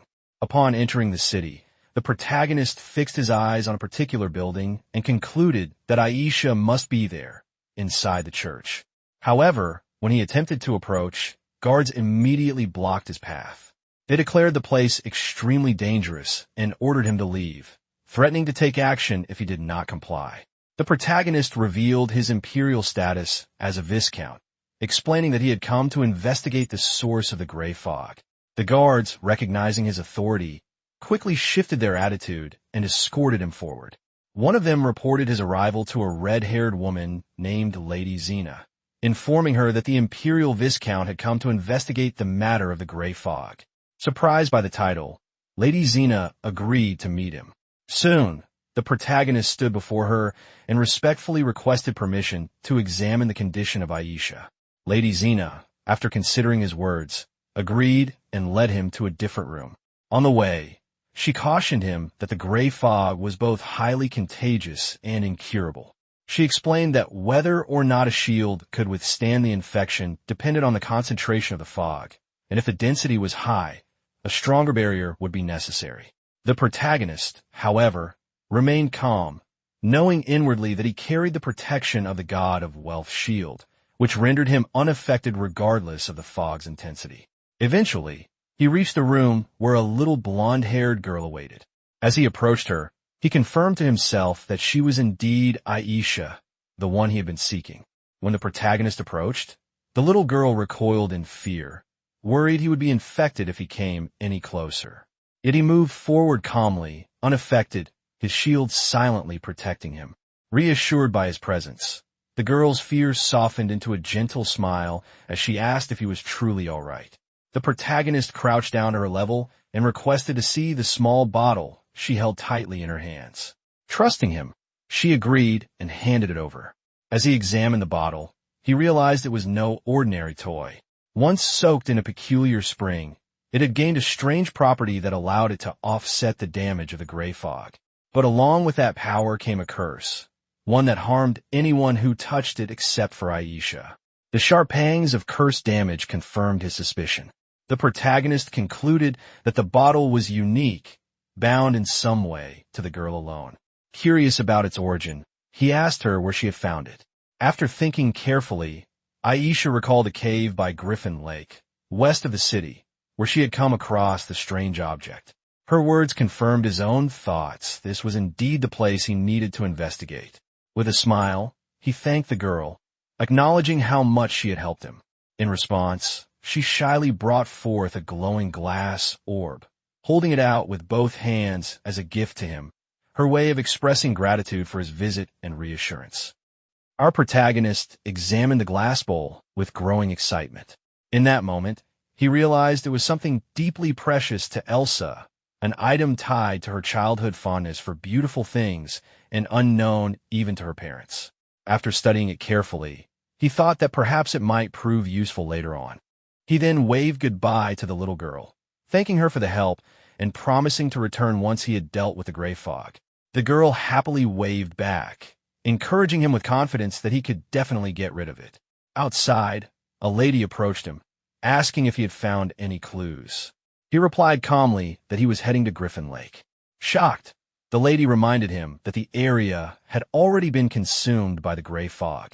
Still, he simply smiled, assuring her not to worry, explaining that he was only going there to take care of it. Hearing this, she blushed slightly, praising him for being truly extraordinary.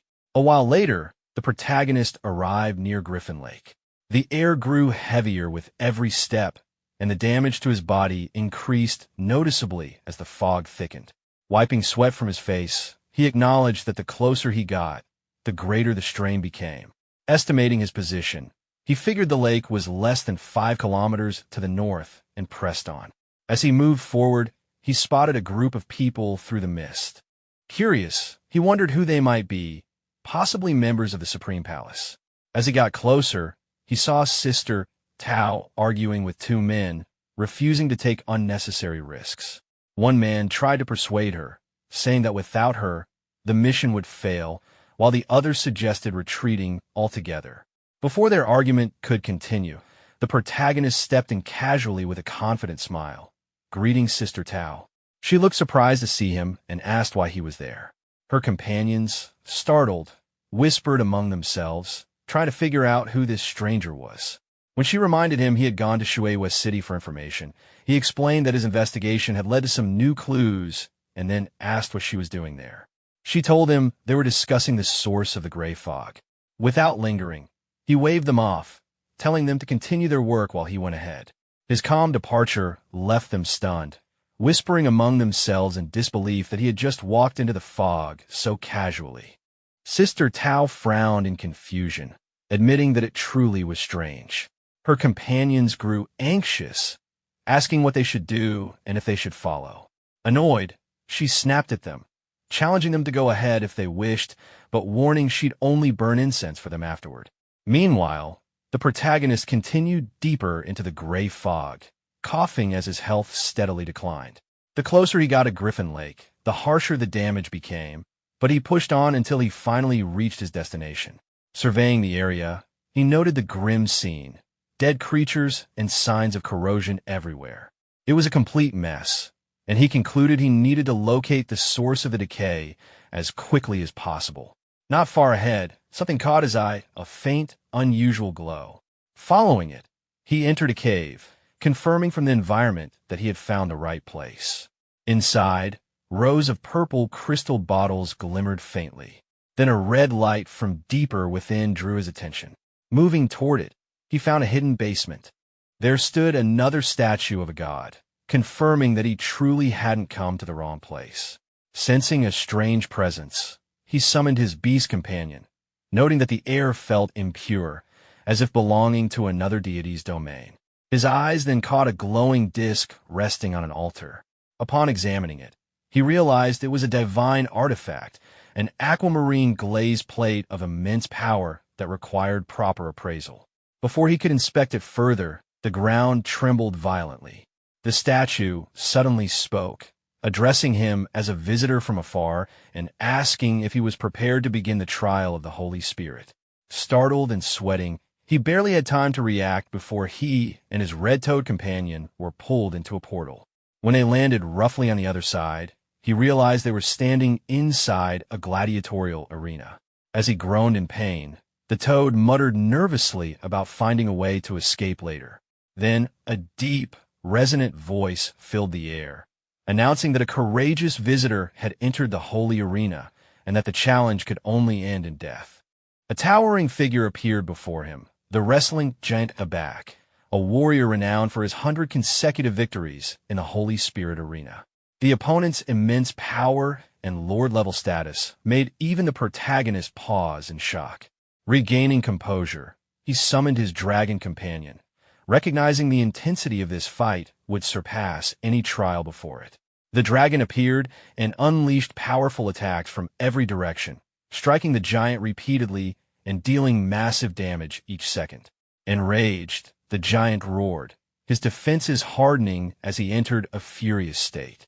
The protagonist, seeing this, realized the true scale of the challenge had only just begun.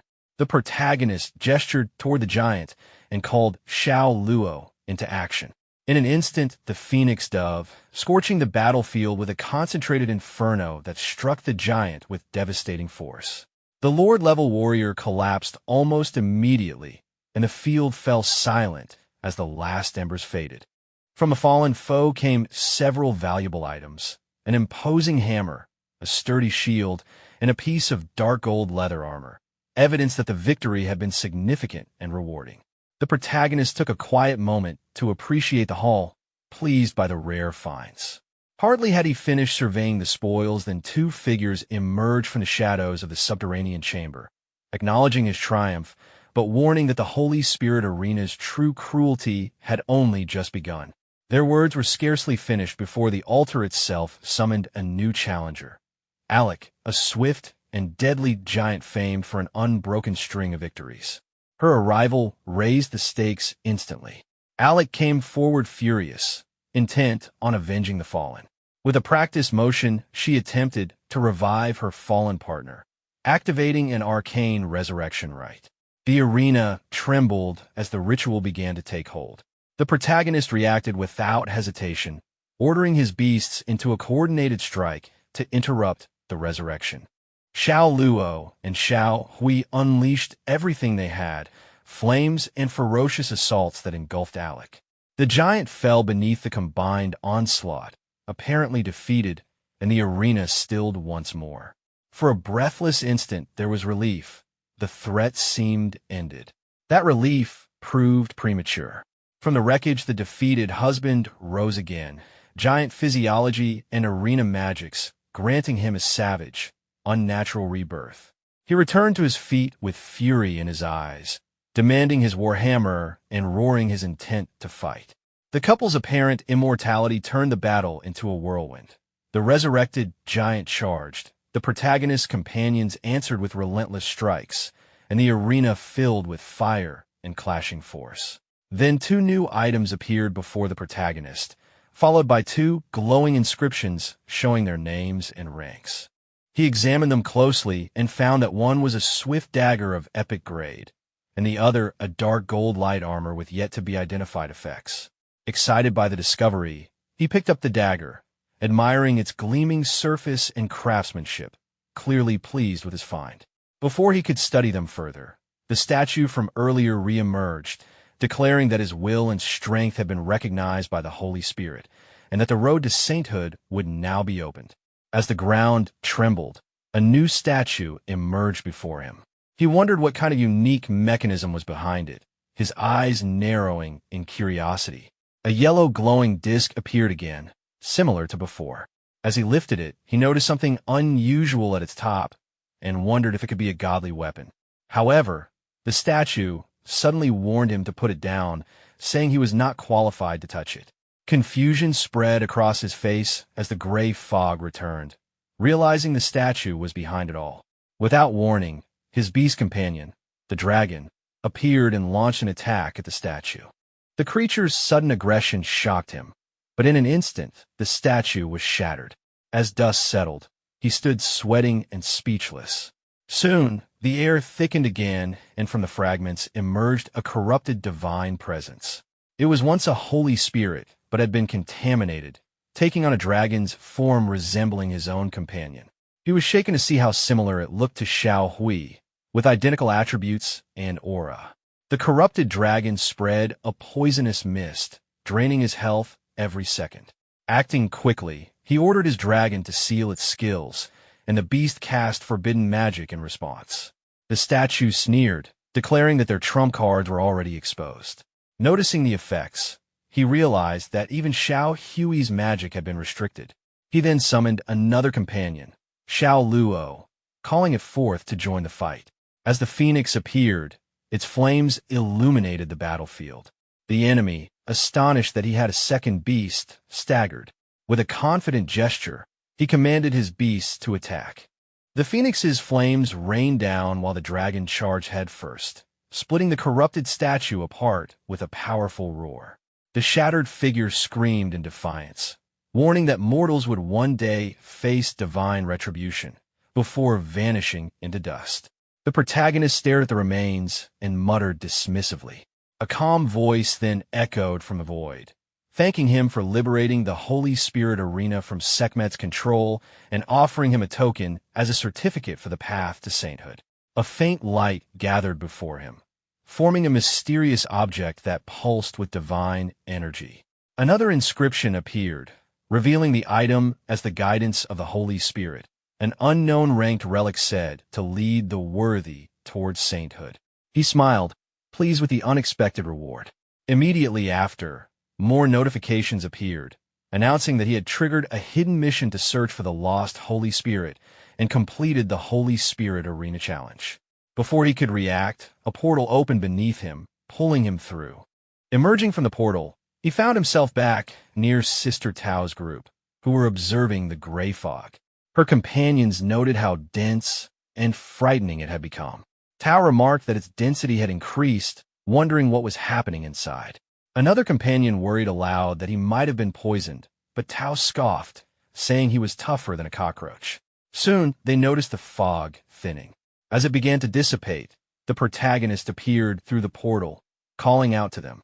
Tao turned, relieved yet exasperated, admitting she knew he wouldn't die so easily. One of her companions was stunned at the sight. Seeing him unharmed, Tao demanded to know what he had done to cause the fog to vanish. He explained casually that he smashed a god statue inside, which caused the fog to disperse. Tao froze, then yelled in disbelief, threatening to buy him a coffin if he kept provoking divine beings. He grinned and reminded her that he had technically done her a favor by resolving the issue, asking how she planned to reward him with commissions, bonuses, or perhaps advanced skill books. Tao, clearly annoyed, accused him of trying to take advantage again. Opening a portal, she said she had to return to the main city to report and would deal with him later. He called after her not to run away, but she disappeared into the light. The scene then shifted to Shueihua City. Townsfolk gathered in the streets, marveling as the once toxic air cleared. They cheered, crying that the gray fog had finally dissipated, thanking the gods and rejoicing that they could return home at last. At the same time, in a majestic realm surrounded by swirling divine energy, a colossal dragon muttered to himself, his tone filled with greed and anticipation. He spoke of an immensely powerful god whose power, if consumed, could help him break past his current limits. His massive wings unfolded, tearing apart the outer shell of the roxel that had contained him, and as he ascended into the sky, he murmured that it was time to stretch his muscles. Before he could rise higher, an armored warrior appeared before him, confronting him with anger. The warrior accused him of abandoning his duty and called him foolish, warning that his recklessness would one day bring ruin to the world. The dragon stared coldly at him, stating that the Holy Spirit arena had already been liberated. This time, he would descend in his true form to restore balance. The warrior warned him once more, saying that if he went too far, his godly power would be stripped away. Ignoring the threat, the dragon soared upward, muttering that he would devour the ignorant humans and shatter his shackles, vowing vengeance on the one who had defied him. The scene shifted to Shueihua City Lord's Hall, where a red-haired lady bowed respectfully before the protagonist, thanking him sincerely for saving the city. He responded casually, saying it was just a small favor, then asked about Aisha's condition. She smiled warmly and told him that Aisha was recovering well, as were all the others who had been affected by the gray fog. Just then, a guard burst in, laughing and announcing that the hero who had resolved the gray fog crisis had arrived. The city lord himself appeared, expressing curiosity about the one responsible. The lady pointed to the protagonist, introducing him as Lord Xiao. The protagonist greeted the city lord politely, and moments later, glowing text appeared before his eyes, indicating that his favorability with Duan had increased and that he had earned the friendship of Shueihua City. Before the city lord could speak further, Sister Tao entered, praising the protagonist for his extraordinary accomplishment in resolving the gray fog's source. The city lord turned to her and calmly remarked that this confirmed the incident's divine connection. The protagonist admitted that there were still many things he didn't fully understand, maintaining a confident composure. The city lord smiled, handing him a communication token and inviting him to reach out whenever needed. The protagonist accepted with gratitude, noting internally that anyone holding the title of City Lord had to be a level 100 warrior, making this favor quite valuable. Before leaving, the City Lord mentioned that he still needed to handle matters concerning the city's recovery. The protagonist nodded, saying he too needed to return to Fiancée City and encouraged the City Lord to stay in touch. Sister Tao then said she also had to return to the Supreme Temple to report and offered to take him using a teleportation array. He thanked her, which made her sigh in irritation, calling him a brat in jest before activating the portal. The scene shifted to Fiancée Main City, where the protagonist was greeted by the dwarf Thor, who joyfully exclaimed at his return. The protagonist immediately asked for his help in identifying something. Holding up a green disc, Thor examined it curiously and joked that it looked like a plate used by dwarves to eat from. Rolling his eyes, the protagonist urged him to take it seriously, insisting it was a divine artifact. Thor sniffed the item and frowned, saying it carried a scent he despised, a scent that seemed to suppress its own potential. Gripping his hammer, he prepared to strike, declaring he would make it shine again. As he raised the hammer, The protagonist broke into a sweat, warning him to be gentle since it was a god weapon. When the hammer came down, glowing inscriptions appeared on the disc, revealing it to be the azure glaze plate, an artifact crafted from rare azure glaze, said to be indestructible and designed to hold something of immense divine power, something at the holy sentence level. Thor chuckled, saying he had been right about it being a fruit plate. The protagonist, sweating again, wondered if it might truly be meant to hold a holy sentence item. Thinking deeply, he recalled that the holy severance level was several tiers above the heavenly destruction level, a rank spoken of only in myths. Deciding to store it for now, he said he would return once he found a matching artifact for it. He then asked Thor to identify some dark gold equipment later, to which Thor readily agreed.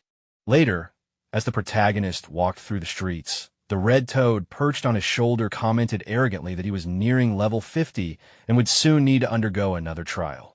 The protagonist acknowledged this, saying he needed a place where he could level up faster. Smirking, he turned to his beast companion and said it was time to head somewhere nice.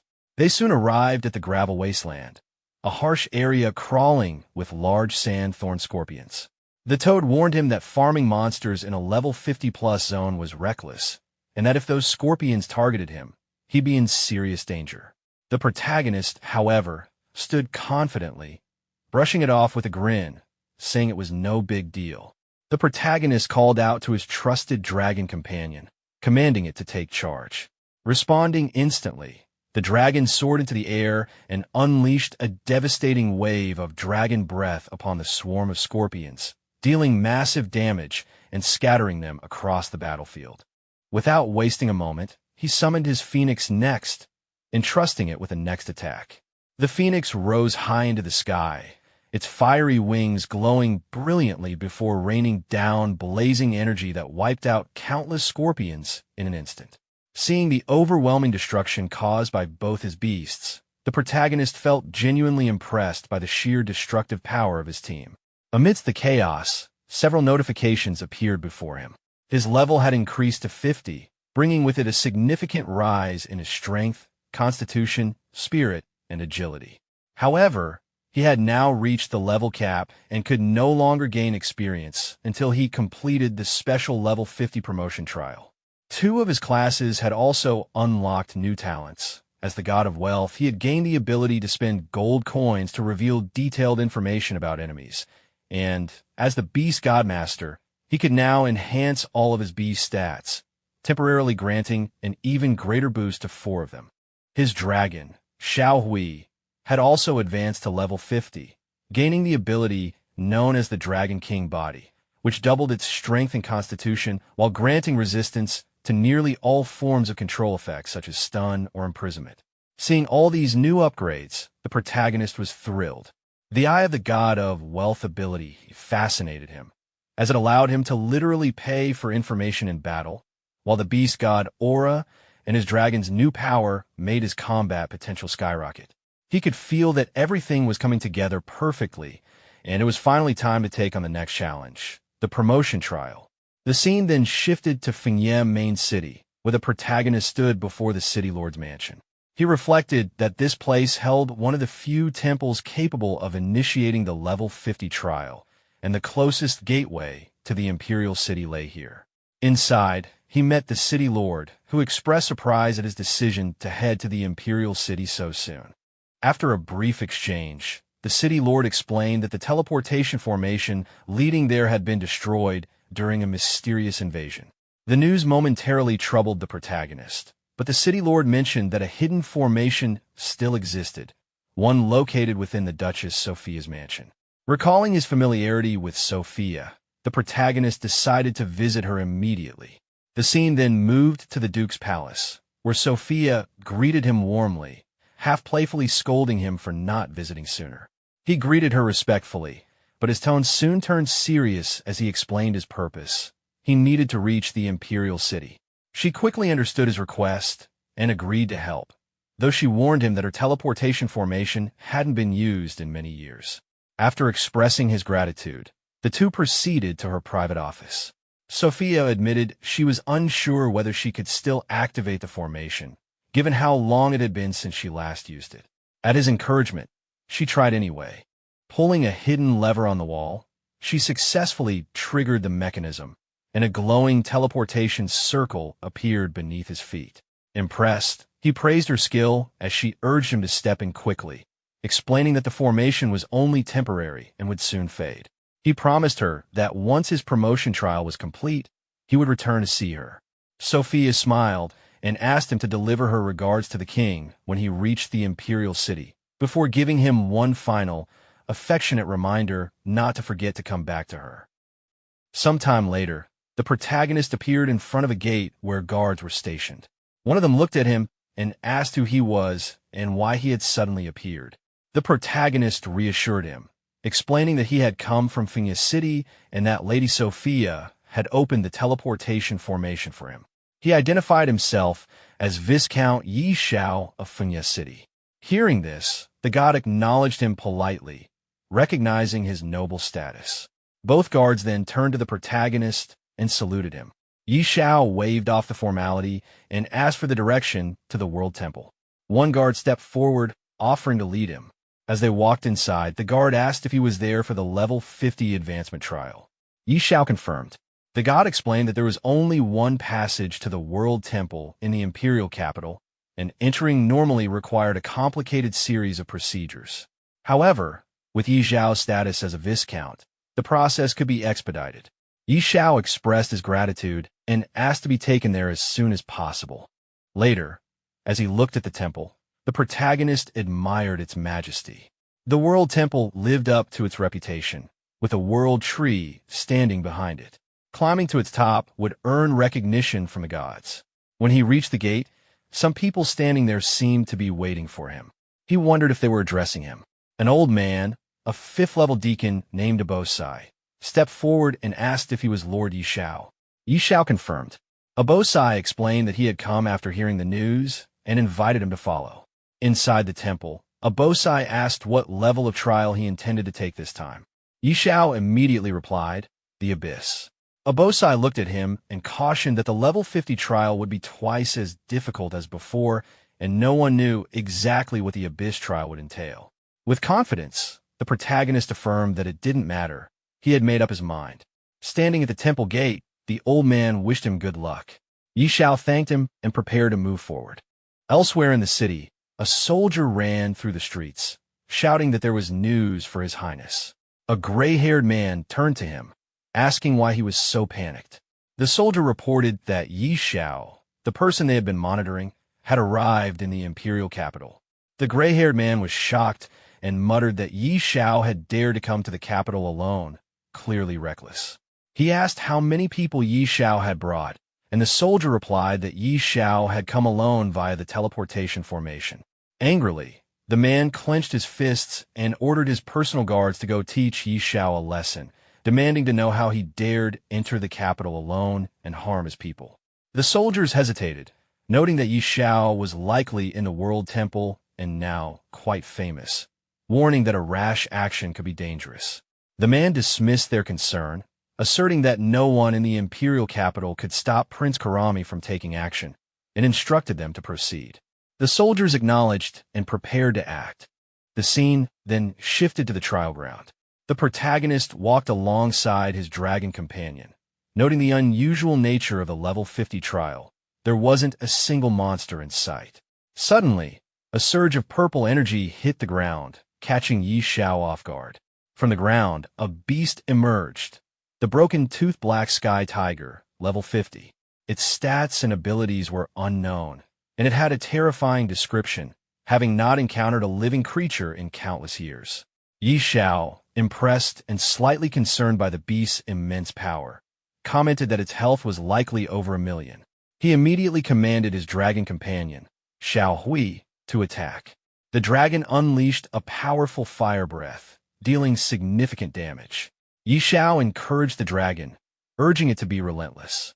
The beast retaliated, flying toward the dragon, which activated its full power, dealing massive damage. Xiao cheered on the attack, noting there should be no mercy. The beast eventually fell to the ground. Xiao examined the loot, holding a sword and smiling at the drop. One epic and one dark gold item, which he decided to keep for now. Notifications confirmed the items as the Sword of Broken Tooth and Pitch Black Couple Rings, both not yet appraised. Pointing toward the forest, Xiao signaled Xiao Hui to continue deeper into the trial. The scene shifted to a room where several people observed the protagonist through a crystal orb. They moved closer, eager to see, commenting on how a strange black tiger had been killed so easily. They noted its size, concluding it must have been at least Lord level, and expressed disbelief that Xiao could defeat such a boss in the Abyss trial. One man, speaking confidently, reminded everyone to stay patient, emphasizing that the 50th level Abyss trial was far more than a simple Lord-level challenge. Another reacted in shock at how quickly the second boss had been defeated, questioning what kind of god Xiao might be, or whether he was a reincarnation. The observers continued discussing, marveling at his strength, and joking about how even at their peak, they would have yielded. Their attention was suddenly drawn to something strange, the appearance of a giant beast's foot in the orb. Moments later, the crystal orb stopped showing Xiao, leaving everyone in shock. One of them exclaimed in disbelief at how he had disappeared. The old man from the temple gate questioned if something had happened to the peeping eye. Another explained that it seemed the view had been blocked by an extremely powerful force. The group continued to debate, frustrated and astonished, wondering why the orb had gone black and whether it could still be useful, some complaining humorously about how the temple had ruined their youthful expectations. Meanwhile, the protagonist rested on a nearby rock, breathing heavily, acknowledging the difficulty of the Abyss trial. The red toad beside him asked if he could continue, warning him not to push beyond his limits. Thinking to himself, the protagonist reflected that the previous two bosses had been Lord level and that the final boss was likely an immortal level creature never encountered before. Determined, he resolved to challenge it. The red toad, perched on his shoulder, reminded him it could enter his beast control space or wait at the door, unwilling to risk death. Xiao replied confidently, telling old Hui that if he died, the toad could inherit his loan, and then prepared to move forward. Soon after, Xiao teleported to an unknown area. A notification appeared above his head, warning him that he had entered an extremely dangerous area and should escape immediately. Looking ahead, he steadied himself, confident and ready, remarking on the terrifying immortal-level monster in front of him. Its attributes were formidable, and its skills could not be detected. A notification appeared before the protagonist, listing the immortal boss's basic info. Invader of the Abyss, level 50, with most stats unknown and talent and skills unreadable. Confident, Xiao activated the Eye of the God of Wealth. The skill's cost flashed repeatedly. Loss of 10,000 gold coins, again and again. He muttered that the gold was disappearing fast. More notifications detailed the invader's abilities. Innate immortal power that greatly boosted its damage and defenses, massive health and mana bonuses with continuous regeneration, immunity to many status effects, and a suite of terrifying skills, large area invasion force, defensive fell soul state, a single target corrosive abyssal surge that could not be dodged, an abyssal shield trigger to critical health, and a last resort ashes of the abyss that could sacrifice the invader to deal true damage in a huge radius. Xiao wiped sweat from his brow and acknowledged how terrifying an immortal-level boss truly was. The Abyss Invader warned that any intruder in the forbidden area would be reduced to ashes. Xiao responded with a brief, joking incredulity, then called for his companions. Xiao Hui and Xiao Luo appeared and launched an immediate assault, but the invader shifted into a translucent state and seemed unaffected. Xiao, startled, realized the beast had phased and exclaimed in surprise. The invader prepared a counterattack. Xiao shouted for Xiao Hui to get out of the way, but the dragon was struck and took massive damage. Immediately, the dragon activated its supreme skill, Dragon Supreme Worldly Authority, and landed a heavy counterstrike that put the invader into a magic band state, preventing it from casting skills. The invader roared in fury, vowing to crush the mortals before it. During the battle with the Abyss Invader, the monster activated several powerful skills, forcing Xiao to shield himself from the swirling dust. A barrier appeared, trapping his companions, Xiao Hui and Xiao Luo, while the monster prepared a devastating ultimate attack that could deal 100% true damage. Notifications appeared, warning of the raging horns of the god of destruction skill. Yi Xiao activated his money shield and struck the barrier, but it held firm, and he bounced back from the impact. The monster then summoned a tornado, further attacking him. But with the effect of cooling stone, Yi Xiao broke the barrier on a second attempt, freeing his companions. He immediately ran with them towards safety. An explosion from the destroyed room threw him to the ground, and he realized the money shield had consumed over 10 million gold coins in one activation. Surveying the aftermath, Yi Xiao noted that the building lay in ruins, but the Abyss Invader had been defeated. No equipment dropped, but a blue crystal appeared, revealed to be the 5th Abyss Stone, confirmed as Abyss Stone, Fragment 5. Light emitted from the crystal, merging with other fragments in his possession. A notification confirmed the creation of a broken Abyss key, a key previously destroyed by an unknown force. Holding it, Yi Xiao wondered how it could open a door, even in its broken state, realizing it was a crucial artifact for future challenges. After Yi Xiao completed the level 50 Abyss trial, a world announcement broadcasted his achievement to all players. He had passed the trial, received a legendary heroic divine stone, gained a Daxiao War Zone point, and unlocked additional blessings, including plus 1,000 free attribute points.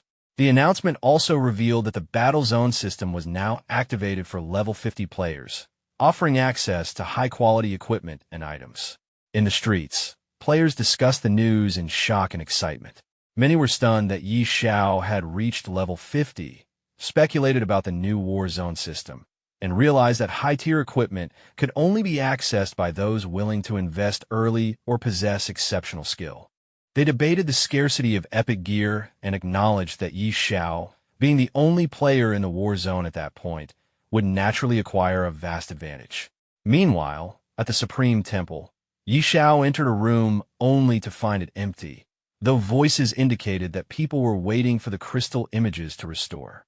As he approached, onlookers explained that Viscount Yi Xiao was attempting the rare level 50 Abyss trial, an event attracting guards and elders alike. Yi Xiao, confident, wondered if it was possible he had already passed the trial.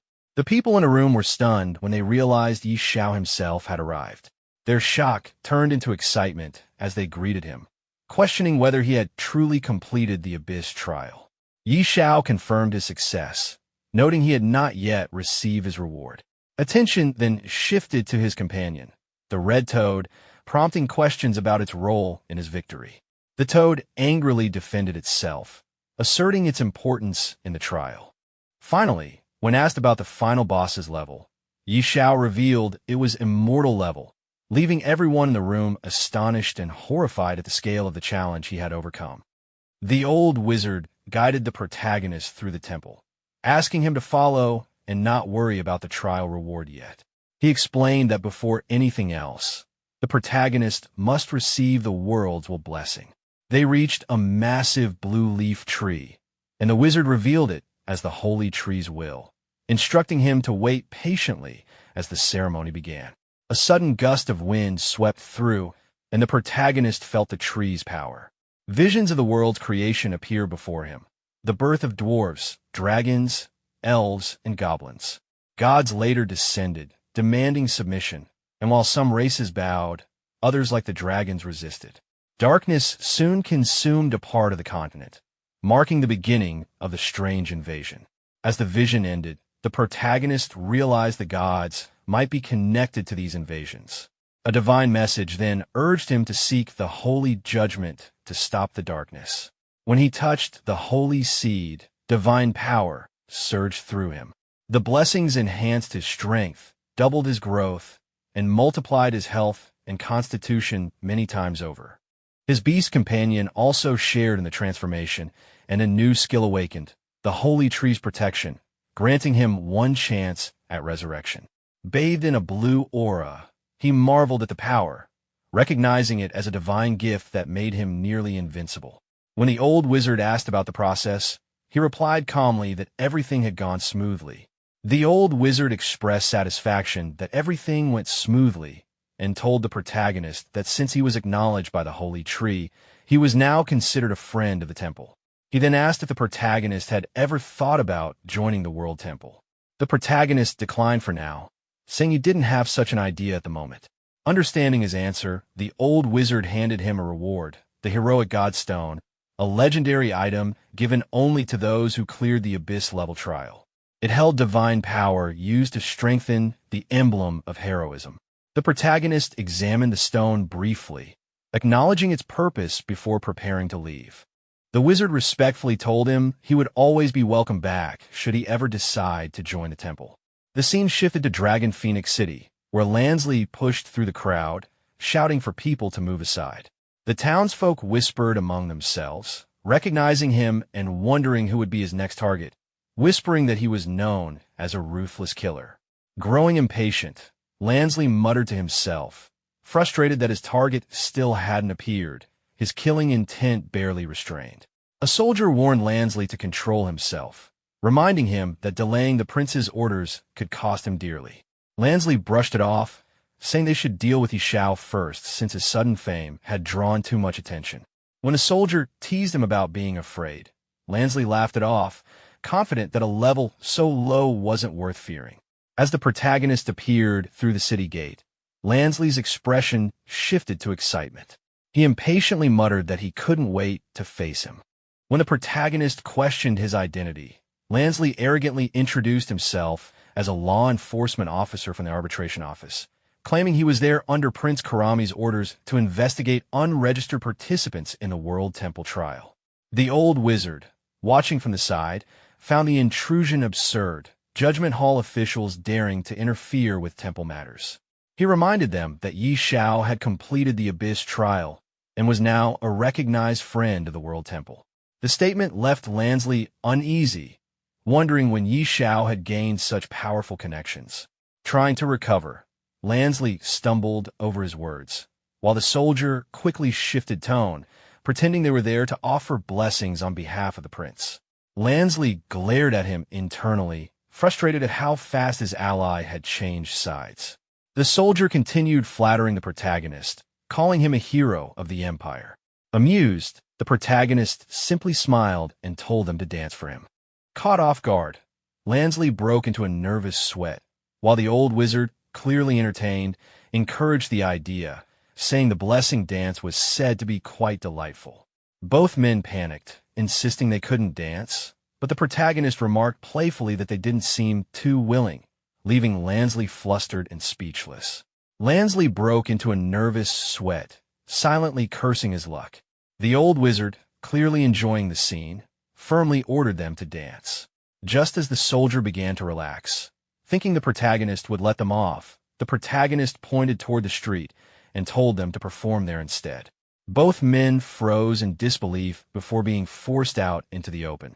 On the bustling streets, Lansley and the soldier began dancing awkwardly while onlookers laughed and mocked them, amused to see the once feared law enforcers humiliated. People whispered that justice had finally been served, while Lansley, burning with embarrassment, swore to himself that he would get revenge for this humiliation one day.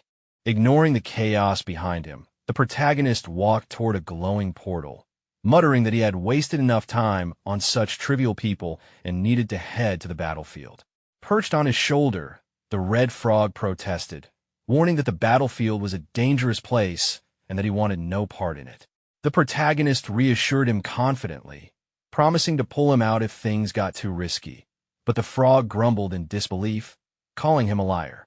With a teasing smirk, the protagonist told him to stop dawdling, and they stepped through the portal. On arrival, the scenery shifted. They had entered Realm City, the edge of the battlefield. The protagonist looked around in awe, taking in the war-torn landscape. An armored man approached from behind, noting that he seemed to be alone and asking if he had chosen a legion to join. The protagonist said he hadn't decided yet, so the man enthusiastically suggested joining the city guard, claiming it was the safest option and proudly showing off his level 50 golden armor. The protagonist glanced at the armor and asked if the legion truly was the safest. The man assured him it was, boasting that he had earned his gear in just a year of service without having to face real danger. Unimpressed, The protagonist simply replied that he didn't like safe legions and would rather operate alone. The armored man questioned if the protagonist wanted to be a lone wolf, to which the protagonist calmly confirmed before asking where the nearest forge was, mentioning his intent to learn forging. The armored man directed him west of the city wall, where an old blind man known for his swift fighting skills could be found. After thanking him, the protagonist set off. The armored man's companion remarked on how reckless it was for anyone to venture into the boundary alone, calling it madness. The armored man simply replied that the protagonist seemed capable and hoped he wouldn't die on the battlefield. The scene then shifted to a crowded area where the protagonist arrived, noting the large gathering and thinking it would be improper for someone of his status to cut in line. As he approached, people around began shouting angrily, accusing him of skipping ahead. Before things escalated, someone noticed the emblem on his chest and pointed it out. The crowd fell silent as a red-bearded man in a helmet recognized the emblem of valor, realizing the protagonist had passed the purgatory level trial. Impressed, the man offered to help strengthen the badge and requested a favor in return. He explained that his son, John, had gone missing in the Lord's forest at the primary battlefield and hadn't returned. If the protagonist could find him, he would be rewarded with an epic piece of equipment. The mention of the forest caused murmurs among the onlookers, who warned that even the Holy Legion avoided that area because of the many dangerous creatures within. Despite their concern, the protagonist accepted the mission with a confident smile and asked for his equipment to be upgraded quickly before heading out. The red-bearded man looked pleased and immediately began upgrading the protagonist's badge. The gathered crowd murmured in awe as a brilliant light filled the area, speculating that the equipment must be legendary. Once finished, the red-bearded man handed over the newly forged emblem of valor. The emblem now radiated divine energy, proof of bravery earned through the purgatory trial and strengthened by the heroic stone. Its attributes had significantly increased, granting powerful boosts and unique passive abilities. The protagonist admired the emblem's enhanced strength before deciding to leave, assuring the red-bearded man he would help search for his missing son in the Lord's forest. Grateful, the man expressed his thanks as the onlookers whispered among themselves, doubting anyone would venture into such a dangerous place alone. As the protagonist walked away, he received a sudden message from the supreme god's gift. The cryptic vision described an island full of life and a dark forest, leaving him puzzled. Unsure of its meaning, he decided to focus on upgrading before investigating further. The scene then shifted to the battlefield entrance, where two guards stood watch. After registering under the name Xiao, the protagonist was given a token required to earn military merits by defeating creatures. The soldiers exchanged skeptical remarks about him entering alone, calling it a death wish. Inside the battlefield, the landscape was barren and silent until waves of strange creatures appeared, all at high levels. Realizing the danger, the protagonist summoned Xiao Luo and unleashed a fiery attack, earning a steady stream of battle merits from each kill. After several victories, he checked his record, over 500 merit points, but found the progress too slow. Scanning the area, his eyes lit up when an elite boss appeared, seeing it as the perfect chance to gain more merits. After Talvin defeated a massive beast, he burst out laughing, thrilled by his victory and the loot he'd earned. Confident about his rising status, he checked the rankings only to find his excitement fade when the leaderboard displayed a new name, Xiao, sitting just above him. Confused, he muttered to himself as Xiao's name suddenly vanished, then reappeared, leaving him questioning if there was a system error. When Babalu's name replaced the spot, Talvin could only stare blankly, wondering how both of them were advancing so fast. Far away, Xiao was relentlessly slaying beasts across the battlefield. His level rose to 49, his strength and attributes boosted dramatically. With nearly 100,000 battle merits earned, he grinned and urged his phoenixes, Xiao Luo and Xiao Hui, to continue the assault. Soon, a world announcement echoed across the realms. Xiao from the Great Xia Kingdom had broken into the top 100 of the battlefield merit rankings. Players everywhere were stunned. In nearby villages, adventurers whispered in disbelief, amazed by how someone could achieve over 100,000 merits in just half a day. Some speculated he might even break into the top 10. On the capital's Great Wall, his name appeared among the top contenders, right below Night Dragon and Ames. Citizens gathered around the ranking board, astonished by how quickly Xiao had risen. His growing fame spread through the main city, with crowds marveling at his permanent stat increase and unmatched pace. Meanwhile, deep in a vast jungle, Xiao arrived before the ominous expanse of the Lord's Forest. As the wind rustled through the dark canopy, the red frog perched on his shoulder croaked uneasily, warning him that something about the forest didn't feel right. Xiao remained calm, reassuring the red frog not to worry as he observed the dense forest ahead. He knew the Lord's Forest likely hid multiple Lord-class bosses, and with steady determination, he decided to explore deeper. Meanwhile, at a lookout base nearby, a tense atmosphere filled the air. The commander stood atop the fortifications with his subordinate, who rushed in with urgent intel. The bald scout reported that a boss was advancing toward the stronghold, leading a massive army of subordinates numbering in the thousands. Hearing this, the commander ordered everyone to prepare for battle. Rallying his troops, he reminded them that the honor of the Third Army was at stake and that they must defend their stronghold with everything they had. Moments later, from the misty horizon, dark figures with glowing horns emerged. The soldiers barely had time to react before a massive beast crashed into the defenses, the ice armor Iron Dark Deer. Chaos erupted as troops scrambled to defend the camp. Barking quick commands, the commander ordered Ron to lead the shield guards to taunt and divide the monster's attention, while archers launched volleys from afar. The first waves were pushed back under the commander's direction, and for a brief moment, it looked like victory.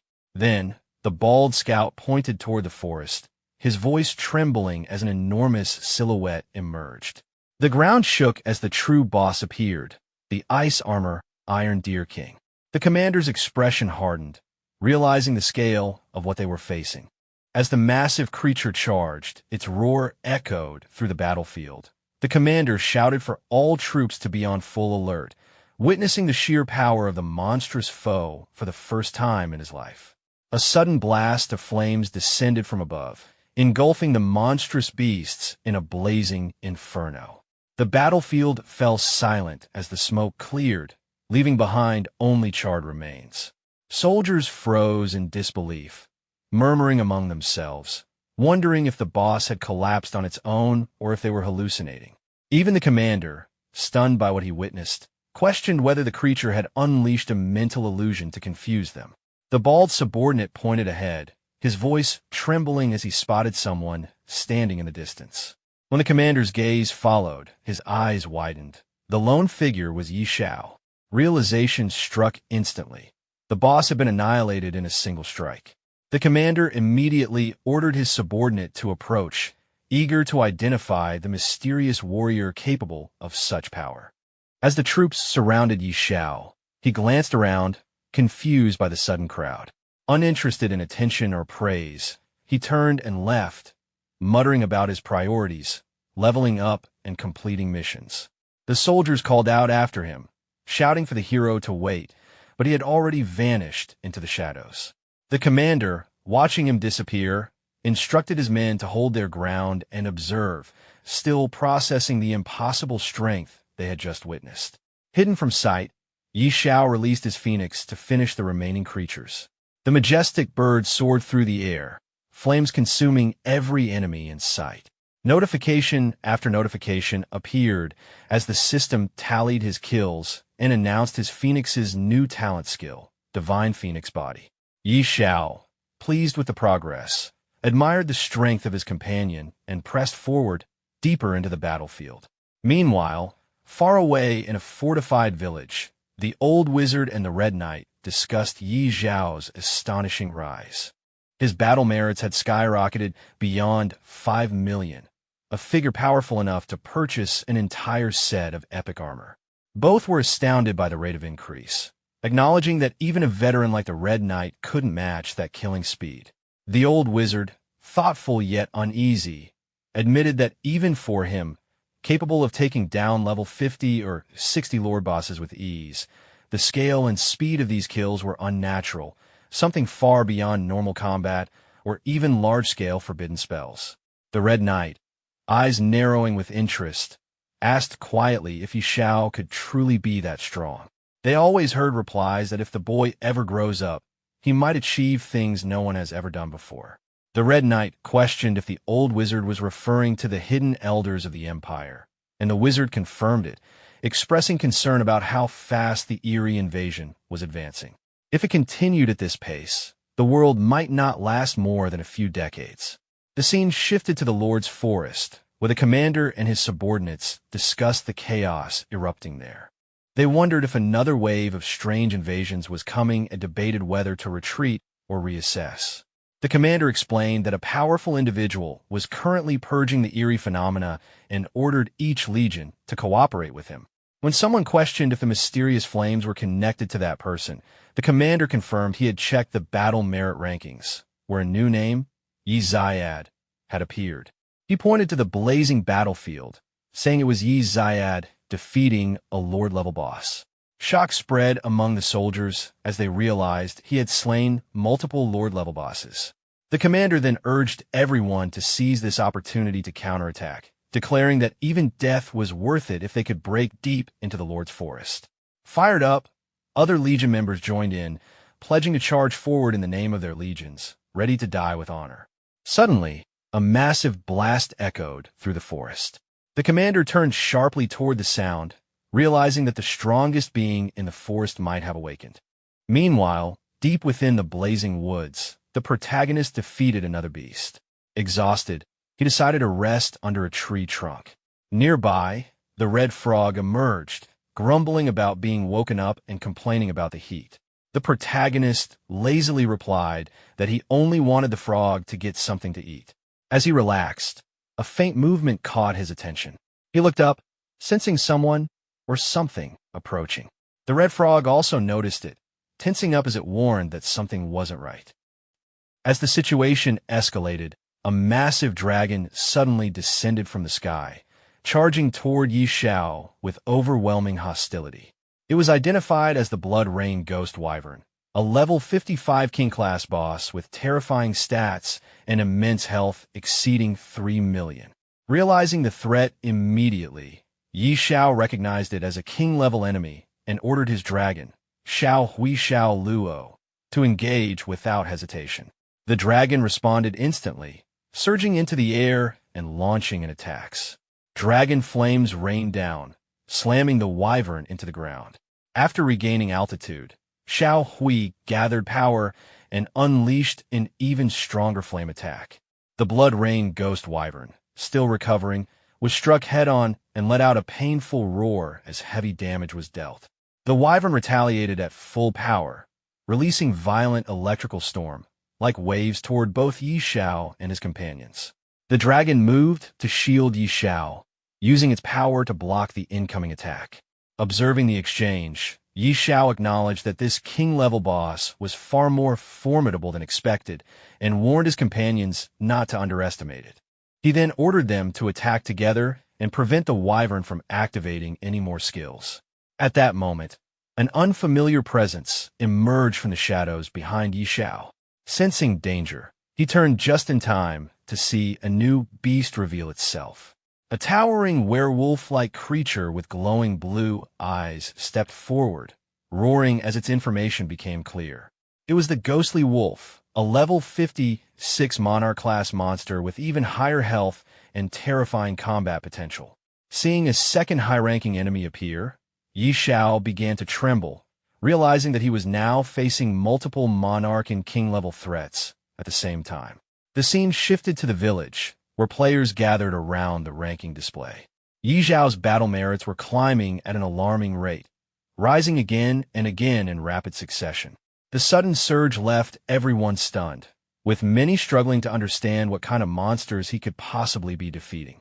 When his total battle merits crossed 10 million and secured first place, shock quickly turned into disbelief, as it became clear that he was overwhelming the battlefield at an unprecedented pace. Elsewhere, several soldiers stared at the scoreboard in silence, sweat dripping down their faces as tension and jealousy set in. The increase in battle merits had happened in less than a minute, suggesting the defeat of extremely high-level enemies. Even atop the palace rooftop, a knight and a wizard observing the rankings realized that Xiao had already surpassed previous records.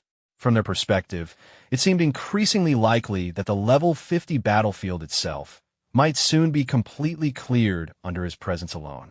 The scene then returned to the battlefield, where Xiao remained in combat. Another enemy soon appeared, this time a demon bat-like creature descending from the sky.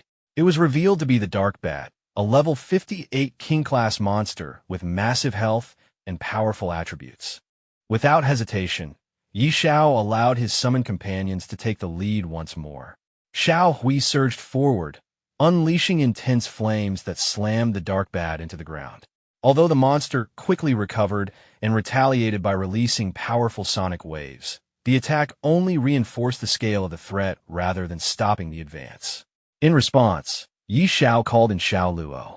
The phoenix ascended into the sky and released a concentrated, lava-like beam directly into the Dark Bat.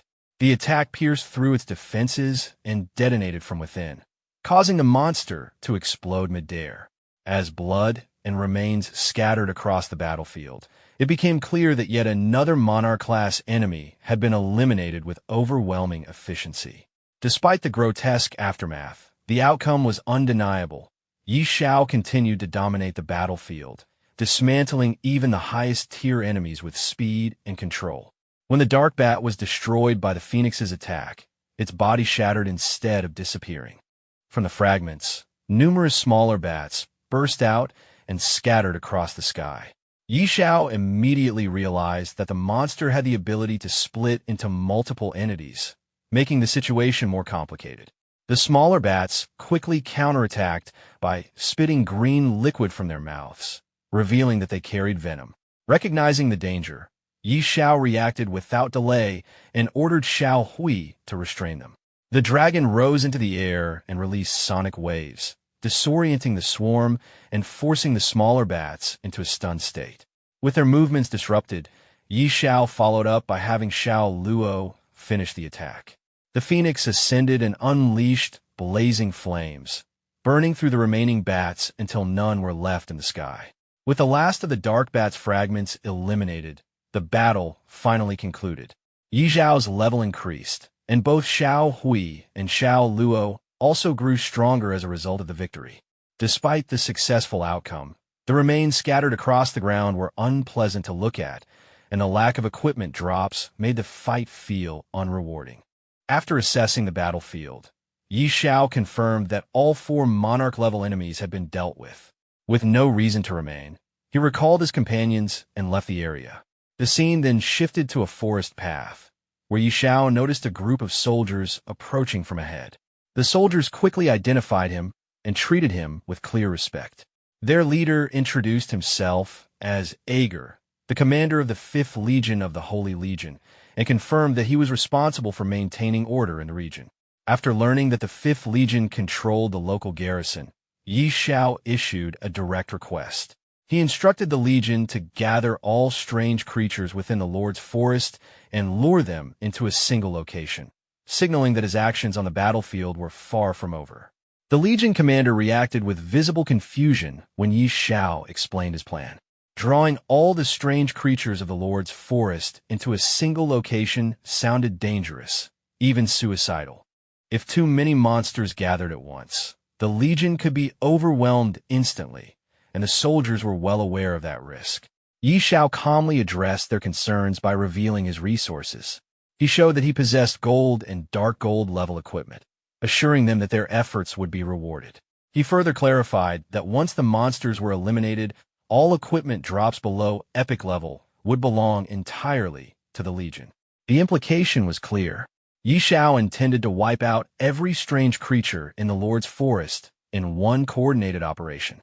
The scale of the plan shocked the soldiers, but the rewards were too tempting to ignore. With the promise of gear and support, their hesitation gradually turned into determination. Still, the commander raised one final concern. With so many monsters involved, the Legion alone would not be able to hold them off. Xiao acknowledged this oversight and adjusted the plan. The soldiers were instructed to lure as many monsters as possible while prioritizing their own safety. At the same time, nearby legions were to be contacted and brought into the operation to expand the lure zone. Xiao also made it clear that he would not claim any loot below epic rank. With the strategy finalized, the commander accepted the task without further resistance and pledged to see it through. Once the orders were issued, Xiao finally allowed himself a moment to rest, showing clear signs of fatigue after the continuous battles. His companions were equally exhausted, making the brief pause well-earned. The scene then shifted to the soldiers' command tent. Inside, the Legion commander was connected to several other legions through a live communication channel. He explained Yi Zhao's mission and asked for their participation. The response was mixed. Some dismissed the plan outright, doubting both its feasibility and the commander's credibility. Others mocked the idea of luring monsters on such a massive scale, clearly unconvinced that Yi Xiao was truly involved. Despite the skepticism, the commander did not argue further. He ended the communication after warning them that they would regret missing out once the results became clear. Moments later, a soldier entered the tent to confirm whether the operation would proceed as planned. The commander gave a firm confirmation. Orders were immediately issued for the entire legion to mobilize and begin luring monsters according to the zones designated by Yi Xiao. As the troops prepared to move out, the commander's resolve hardened. This operation was not only about rewards, it was his chance to prove himself and silence those who doubted him. The soldier checked once more with the legion commander, and the answer was immediate. The operation would continue. Orders were relayed without delay, and the entire unit was mobilized to draw monsters according to the areas marked by Yi Xiao. With the command confirmed, the troops moved out at full speed, while the commander remained resolute, determined to prove himself to those who had always underestimated him.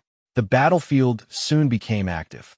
Archer units fired continuously at roaming monsters to provoke them, while cavalry squads rode ahead, deliberately drawing groups of creatures behind them and leading them away from their original territories. Each squad followed strict instructions, controlling the monsters they lured and guiding them toward their designated gathering points. Coordination across the field was precise, ensuring the monsters were spread and redirected rather than allowed to swarm uncontrollably. Back at the command tent, the Legion commander remained connected to the live communication channel. The other Legion leaders had realized what was happening and were now eager to participate. They questioned whether he was truly assisting Yi Xiao and quickly demanded a share in the opportunity. This time, the commander did not argue. He reminded them that they had chosen not to act earlier and made it clear that participation came with conditions. After a brief pause, he decided to share the location. However, he emphasized that how many monsters each legion managed to lure would depend entirely on their own capabilities. The coordinates were sent, and the other legions immediately began mobilizing their forces. Some of them ended the call hastily, clearly eager to take advantage of the situation before it was too late. Watching them rush into action, the commander couldn't help but note how quickly their attitudes had changed once real benefits were involved.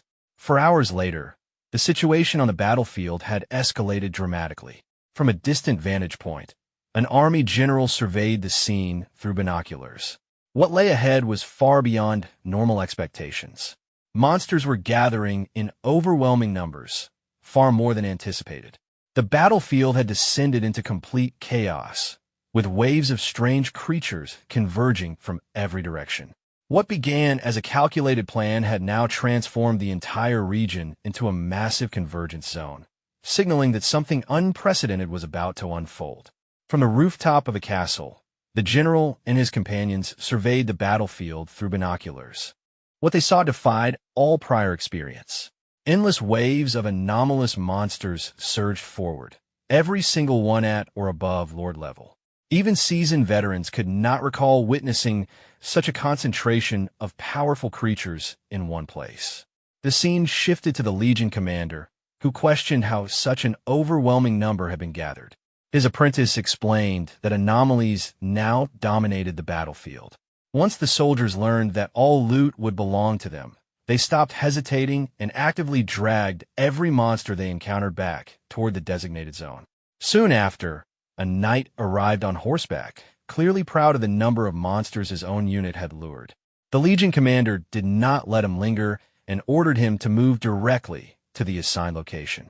As the monster tide continued to swell, the apprentice voiced concern about whether Xiao could truly handle such numbers alone. The commander admitted his uncertainty. At this point, everything depended on Xiao's arrival. If he was delayed, the gathered forces would be facing annihilation. That worry ended abruptly when Xiao was spotted sitting calmly atop a massive stone in the forest. Relief spread instantly through the ranks. However, even Xiao was surprised by the sheer scale of what had been brought back. The Legion commander reported that all anomalous creatures had been lured as instructed, though the final count had far exceeded expectations. Xiao showed no concern. To him, the massive horde represented nothing more than an immense source of experience. He immediately summoned the Phoenix. The Phoenix ascended high into the sky and unleashed enormous fireballs, each one crashing down into the monster clusters below. The battlefield was engulfed in flames. From above, the Phoenix continued its assault, bathing the ground in fire and erasing entire groups of monsters within seconds. The destructive efficiency of the attack left the surrounding soldiers stunned and forced some to retreat to safer distances. When the flames finally settled, the battlefield was littered with burning remains. The Phoenix hovered above the devastation, radiating pride after completing the slaughter. A flood of combat notifications followed as countless anomalous creatures were confirmed defeated. Xiao's level rose again, and his companions grew stronger alongside him. The Phoenix's damage output proved overwhelmingly effective on a massive scale. The impact was felt far beyond the battlefield. In the city realm, soldiers felt violent tremors shaking the ground. At first, it was mistaken for an earthquake, but it quickly became clear that the disturbance originated from the realm battlefield itself. Civilians gathered in shock, watching Xiao's score climb at an unimaginable rate. The numbers rose so fast that even estimating the total kills became impossible. His actions resembled a one-sided massacre rather than a battle. Within the city, the knight and wizard observed the situation with growing unease. While the immediate pressure from the vanguard anomalies had been reduced, Xiao's growth rate crossed into terrifying territory. His level had already surged far beyond expectations, climbing at a pace that defied all known limits. As they continued to observe, both sensed something wrong. The anomalous aura lingering over the battlefield had begun to change. Something unfamiliar and dangerous was stirring beneath the burning remains, signaling that the chaos was not yet over. The battlefield had not yet settled when Xiao turned toward the Legion commander, sensing something was wrong, and asked what had happened. At the same moment, the ground beneath them trembled violently. The commander hesitated, unsure whether what they were feeling was an actual earthquake. The captain nearby felt it as well, but the sensation was different from anything he had experienced before. An eerie, oppressive atmosphere spread across the battlefield, pressing down on everyone present. Then it appeared. From deep within the battlefield, a colossal demonic giant emerged, its presence alone enough to make the air feel heavy. The monster fixed its gaze on Xiao and the surrounding soldiers, releasing a thunderous roar filled with hostility. The captain and his companions stared at the creature in disbelief. Judging by the aura alone, it was unmistakable, an immortal-level boss. The captain could not understand how such a being could exist within a level 50 battlefield. The level of abnormality was beyond reason. The soldiers were thrown into panic.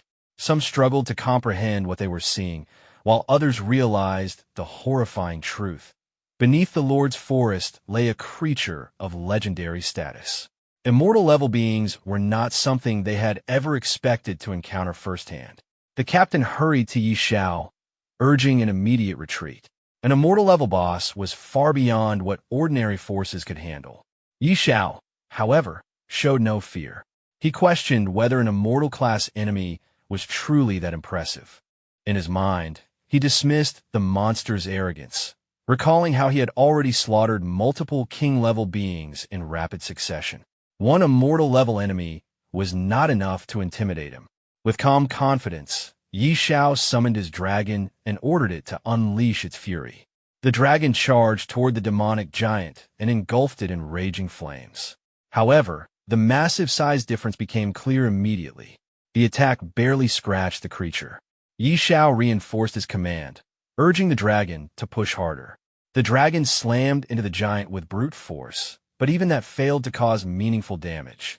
Enraged, the demonic giant roared and gathered its power, forming a crackling sphere of magical lightning. It hurled the attack toward the dragon. The dragon barely managed to respond, releasing sonic waves in an attempt to deflect and evade the assault. Seeing his dragon struggle against the overwhelming enemy, Xiao immediately summoned his phoenix as well. Without hesitation, he ordered it to join the fight and unleash its flames. The moment the phoenix entered the battlefield, its fire surged forward, signaling the beginning of a direct confrontation against the immortal-level boss. Following Xiao's command, the phoenix bird unleashed a massive fireball at the demonic giant. At the same time, the dragon attacked in parallel, coordinating its assault as flames and power struck the monster from multiple directions. From a distance, the soldiers watched in stunned silence as Xiao's beast confronted the immortal-level enemy head-on. It was clear to everyone present that either the dragon or the phoenix alone possessed enough strength to wipe out an entire army in a short time. As the giant roared in fury, countless mysterious tentacles burst forth from its massive body. The sight was grotesque, and Xiao reacted with visible disgust. Without hesitation, he ordered the phoenix to intensify its flames. Multiple fireballs rained down, exploding upon impact and tearing through the giant's body. Simultaneously, the dragon launched its own attacks, ripping into the monster with overwhelming force. One by one, the tentacles were severed and collapsed to the ground.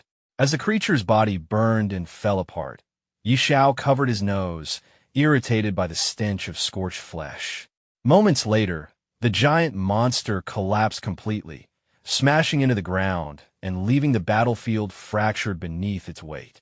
A world announcement followed immediately, confirming that Xiao had slain a level 60 immortal-level beast and secured the first kill of its kind. The victory triggered regional rewards, strengthened the Great Xiao War Zone, and permanently increased Xiao's base attributes beyond those of ordinary players. The soldiers erupted into excitement upon witnessing the confirmed kill. An immortal-level boss had been defeated, something none of them had ever imagined seeing firsthand. Many openly acknowledged that with Xiao present, the level 50 battlefield would become significantly safer. Standing near the corpse, Xiao noticed several items emerging from the remains. Among them were glowing red and blue artifacts, radiating energy. He picked up the red piece, shaped like a fong, and immediately recognized it as legendary equipment. The blue crystals, however, were unfamiliar, so he decided to take them back for further inspection. Soon after, the captain and his troops approached Xiao and asked to organize the collection of the spoils. Xiao agreed, reminding them of their prior arrangement that all equipment below epic rank belonged to them. With his approval, the soldiers quickly moved in to clean the battlefield, eager to secure the valuable gear before anyone else could intervene. The battlefield, once filled with chaos and monsters, finally began to settle under Xiao's command. However, before the cleanup could properly begin, something felt wrong. Xiao suddenly sensed instability beneath his feet. The ground began to crack, spreading rapidly across the battlefield. As the terrain split apart and tremors intensified, it became clear that the realm battlefield itself was starting to collapse. Panic spread among the soldiers. Orders to retreat were issued immediately, and everyone was told to fall back to a safer location. Xiao quickly pointed out a nearby hill, judging it stable enough to serve as temporary shelter. The captain followed his lead, urging everyone to move as fast as possible, knowing that anyone too slow could be buried under the collapsing terrain. As they retreated, Xiao noticed a terrifying phenomenon forming in the sky. A mass of distorted energy gathered and began spinning violently, creating a massive black vortex that pulled debris and fragments of the battlefield toward its center. The power it emitted made it clear that remaining any longer would be extremely dangerous. Recognizing the threat, Xiao ordered everyone to return to the city using the teleportation array.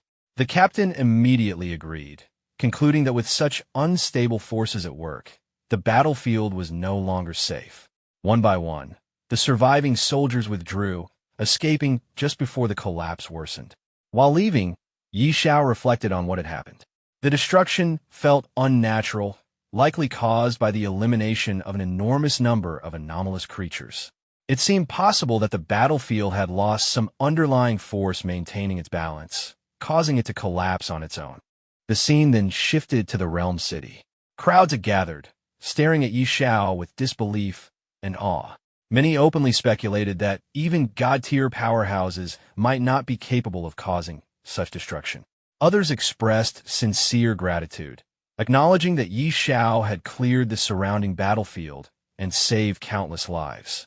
Among the crowd, a rugged soldier stepped forward and thanked Xiao personally, explaining that his actions had saved both the city and his own child. As a token of gratitude, he offered Xiao a special item. Xiao examined it and discovered it was an epic-grade fragment known as a Page of Cruelty. Although incomplete, the page carried significant power, increasing base attributes and critical combat effectiveness. The description suggested it was only part of a greater whole, implying that collecting the remaining fragments could unlock far greater potential. With the battlefield destroyed and the city temporarily safe, Xiao's influence and reputation within the realm reached an entirely new level. After receiving the book, the protagonist examined it closely. A faint smile appeared as he sensed something familiar about it. He soon took out another artifact from his pocket and compared the two. The markings on both items were identical, confirming his suspicion that the page was not an isolated fragment, but part of a larger whole, and that the Fong of Cruelty was not the only remaining component. Before he could think further, both items rose from his hands on their own. A strange, crackling energy surged between them, drawing them together as if guided by an unseen force. In the blink of an eye, the artifact and the page fused completely, forming a single, far more powerful item. The artifact and the book were pulled together by a surge of mystical energy, fusing into a single item before the protagonist's eyes. He quickly realized that the fusion had greatly amplified its power, far beyond what either item had possessed on its own. Afterward, he asked the barbarian soldier who had offered the book about its origin. From the explanation, he learned that the page had been found inside the cave of an anomalous creature. The mention of anomalous creatures caught his attention once again, reinforcing his suspicions about their growing influence. Acknowledging the value of the gift, he accepted it without further hesitation, and the soldier expressed his gratitude in return. With that matter settled, the protagonist turned his attention to a towering structure ahead, the War Merit Exchange Hall. Entering the hall, he immediately requested a full set of level 50 epic equipment suited for a beast tamer. He then inquired about beast taming eggs and was guided further inside. Inside the hall, the staff welcomed him and asked about his requirements. The protagonist made it clear that he intended to acquire every beast taming egg available. This demand caused visible shock, but it was soon explained that strict exchange limits were enforced. Each person could only obtain a fixed number of eggs, regardless of available war merits. Although clearly dissatisfied with these restrictions, the protagonist adjusted his request, demanding the highest quality eggs available. He was informed that Monarch-tier eggs were not in stock, and that even Transcendent-tier eggs were limited to one per person. This only deepened his frustration, prompting him to request to speak directly with the person in charge. Moments later, the hall's master appeared in person. The staff respectfully addressed him, and the protagonist immediately recognized him as the authority overseeing the War Merit Exchange Hall. The hall master introduced himself as Hallen, stating plainly that all decisions within the hall were under his control. After greeting Hallen, the protagonist explained that he wanted to purchase beast eggs. Hallen listened calmly and stated that the hall needed to verify his funds before proceeding. In response, the protagonist displayed his gold coin balance, casually remarking that it was amusing to have his wealth questioned at all. The moment the balance appeared, Hallen was visibly stunned. The sheer number was far beyond ordinary expectations, forcing him to reassess the situation immediately. Without further delay, he ordered his servant to retrieve all available beast-taming eggs from storage. When informed that one extraordinary quality egg had already been reserved by someone else, Hallen gave a brief instruction to bring that one out as well. After the arrangements were made, Hallen expressed his thanks. The protagonist responded politely, returning the courtesy and wishing him well on the higher battlefield. Shortly after, the servant returned carrying a large box and reported that everything had been prepared. 3 extraordinary-level beast eggs and 1,040 commander-level beast eggs, along with the epic equipment. Hallen then raised a practical concern, noting that beast-taming eggs could not be stacked and asking how the protagonist intended to transport them. The protagonist assured him that storage space would not be an issue. With the transaction complete and the payment transferred, he left the hall, while Hallen could only watch in quiet amazement at the scale of his wealth. The scene then shifted to a new location, Dragon Phoenix City. The protagonist arrived via teleportation and briefly took in his surroundings. The capital was lively and crowded, far more bustling than most cities he had seen. His appearance quickly drew attention, and whispers spread among the people. Many surprised that he had returned from the battlefield so soon, while others speculated whether the reports about his movements had been mistaken. Soon after, the protagonist made his way to the World Temple. At the entrance, a guard stopped him and asked about his purpose. When questioned in return, the guard introduced himself as Lucas, the person responsible for managing the trial passage. After arriving at the World Temple, the protagonist stated his intention to attempt the level 60 advancement trial. The guard was visibly taken aback, recalling that the protagonist had only completed the level 50 abyss trial a few days earlier. After a brief confirmation, the guard realized that the protagonist had already reached level 60. Though shocked by the speed of his growth, he immediately moved to arrange the trial without further delay. The news quickly reached the higher authorities within the temple. When the elders learned that the protagonist was once again entering an abyss-level trial, they were momentarily stunned. Advancing 10 levels in such a short span was far beyond what they considered normal, yet the procedures were approved nonetheless. Soon after, the trial gate was opened, and the protagonist was sent into the level 60 abyss trial. Inside the trial arena, he surveyed the surroundings and found only minor monsters at first. Uninterested, he continued searching until a powerful presence emerged behind him. A massive abyssal creature revealed itself, identified as one of the corruptors of the abyss. Finding a proper opponent at last, the protagonist acted decisively. His summoned beasts attacked together, quickly overwhelming the abyssal monster. Once it was defeated, a single violet crystal fragment was left behind. The protagonist picked it up, noting that only one fragment had dropped again, and chose not to dwell on it further. With the trial complete, he exited the abyss. Back in the city realm, news of his successful completion of the level 60 abyss trial spread rapidly. People discussed the timing of his advancement, argued over their predictions, and speculated on how soon he might reach the next major threshold. When the protagonist returned to the World Temple, he noticed an unusually large crowd gathered nearby. The elders confirmed the trial's result, while the onlookers focused their attention on him, clearly aware that his rapid progress was beginning to disrupt expectations surrounding the interdimensional battlefield itself. The scene shifted to the city streets, where news of the protagonist's successful completion of the level 60 Abyss Ascension trial quickly spread. The announcement caused an immediate stir, drawing the attention of countless onlookers. Many people discussed how expected his success was, compared predictions they had made, and debated how far he might advance next. His rapid growth had already become something the public closely followed.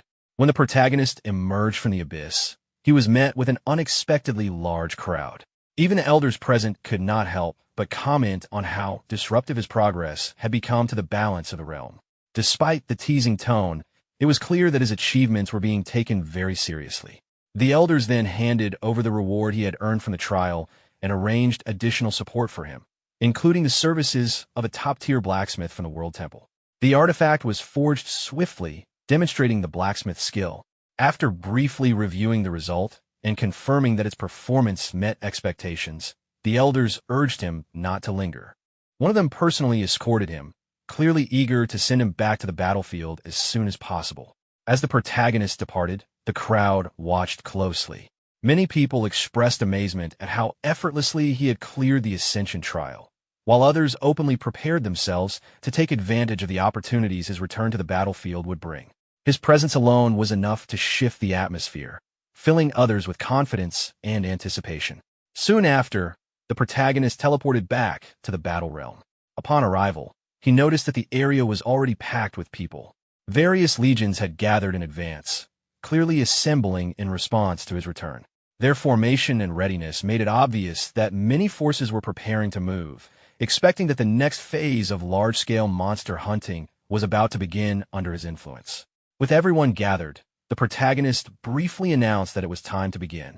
The assembled forces responded in unison before quickly dispersing to carry out their assigned task of drawing monsters toward the designated area.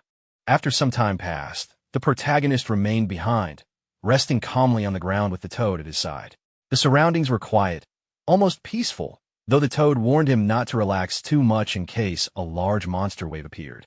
The protagonist showed little concern and assured him it would be fine. Before long, members of the Shadow Legion returned with urgent news. Their report was not encouraging.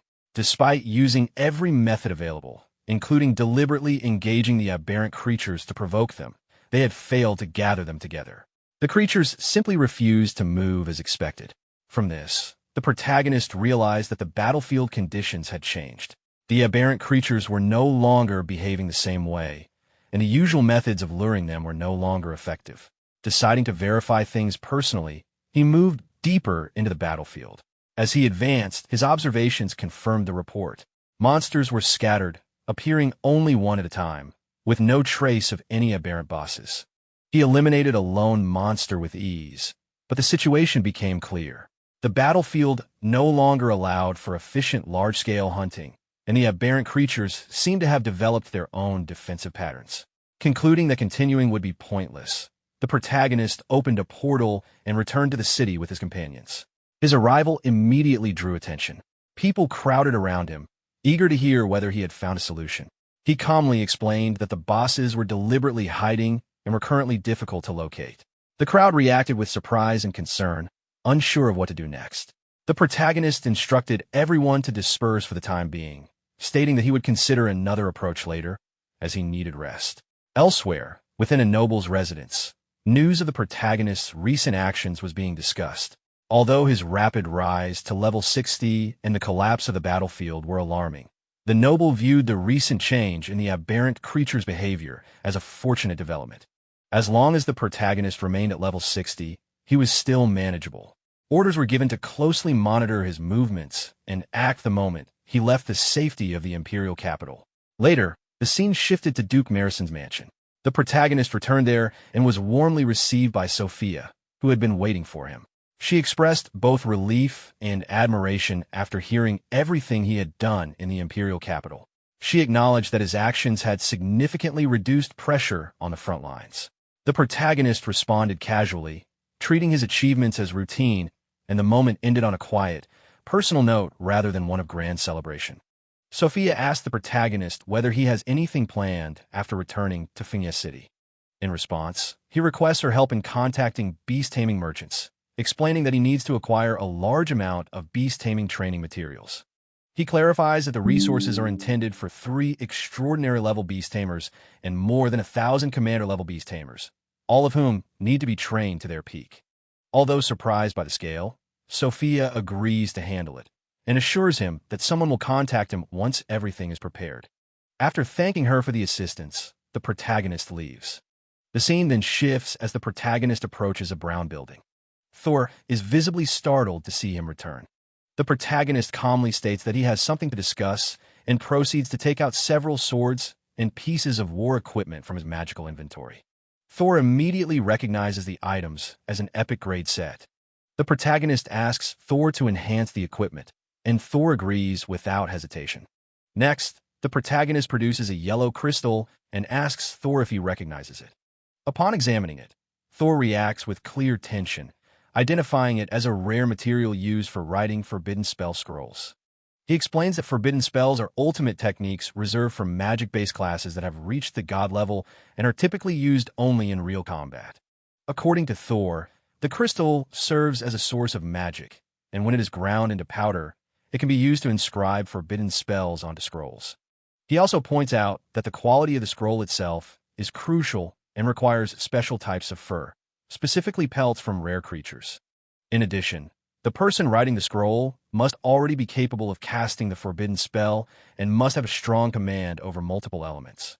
After hearing this, the protagonist decides that, since the item is tied to magic, he should consult someone more knowledgeable in that field. The scene then shifts to Sister Tao's residence. She's inside her home, checking her appearance in the mirror and considering her outfit. At that moment, the protagonist suddenly appears inside the house using a teleporter, marking his arrival there. Sister Tao is immediately irritated by the protagonist's sudden appearance, sensing trouble as usual. He calmly brings up his reason for visiting and asks her about the source of magic. She confirms that she knows about it and grows suspicious of his intentions. When he reveals the yellow crystal, her reaction is one of genuine shock, recognizing it instantly and pressing him to explain where he obtained such a rare item. He explains that it dropped from an immortal level boss, which further surprises her and makes her realize how far he has been venturing recently. As the conversation continues, it becomes clear that Sister Tao has been out of touch with recent events, having focused on her own matters. The protagonist then asks whether she is capable of inscribing forbidden spells.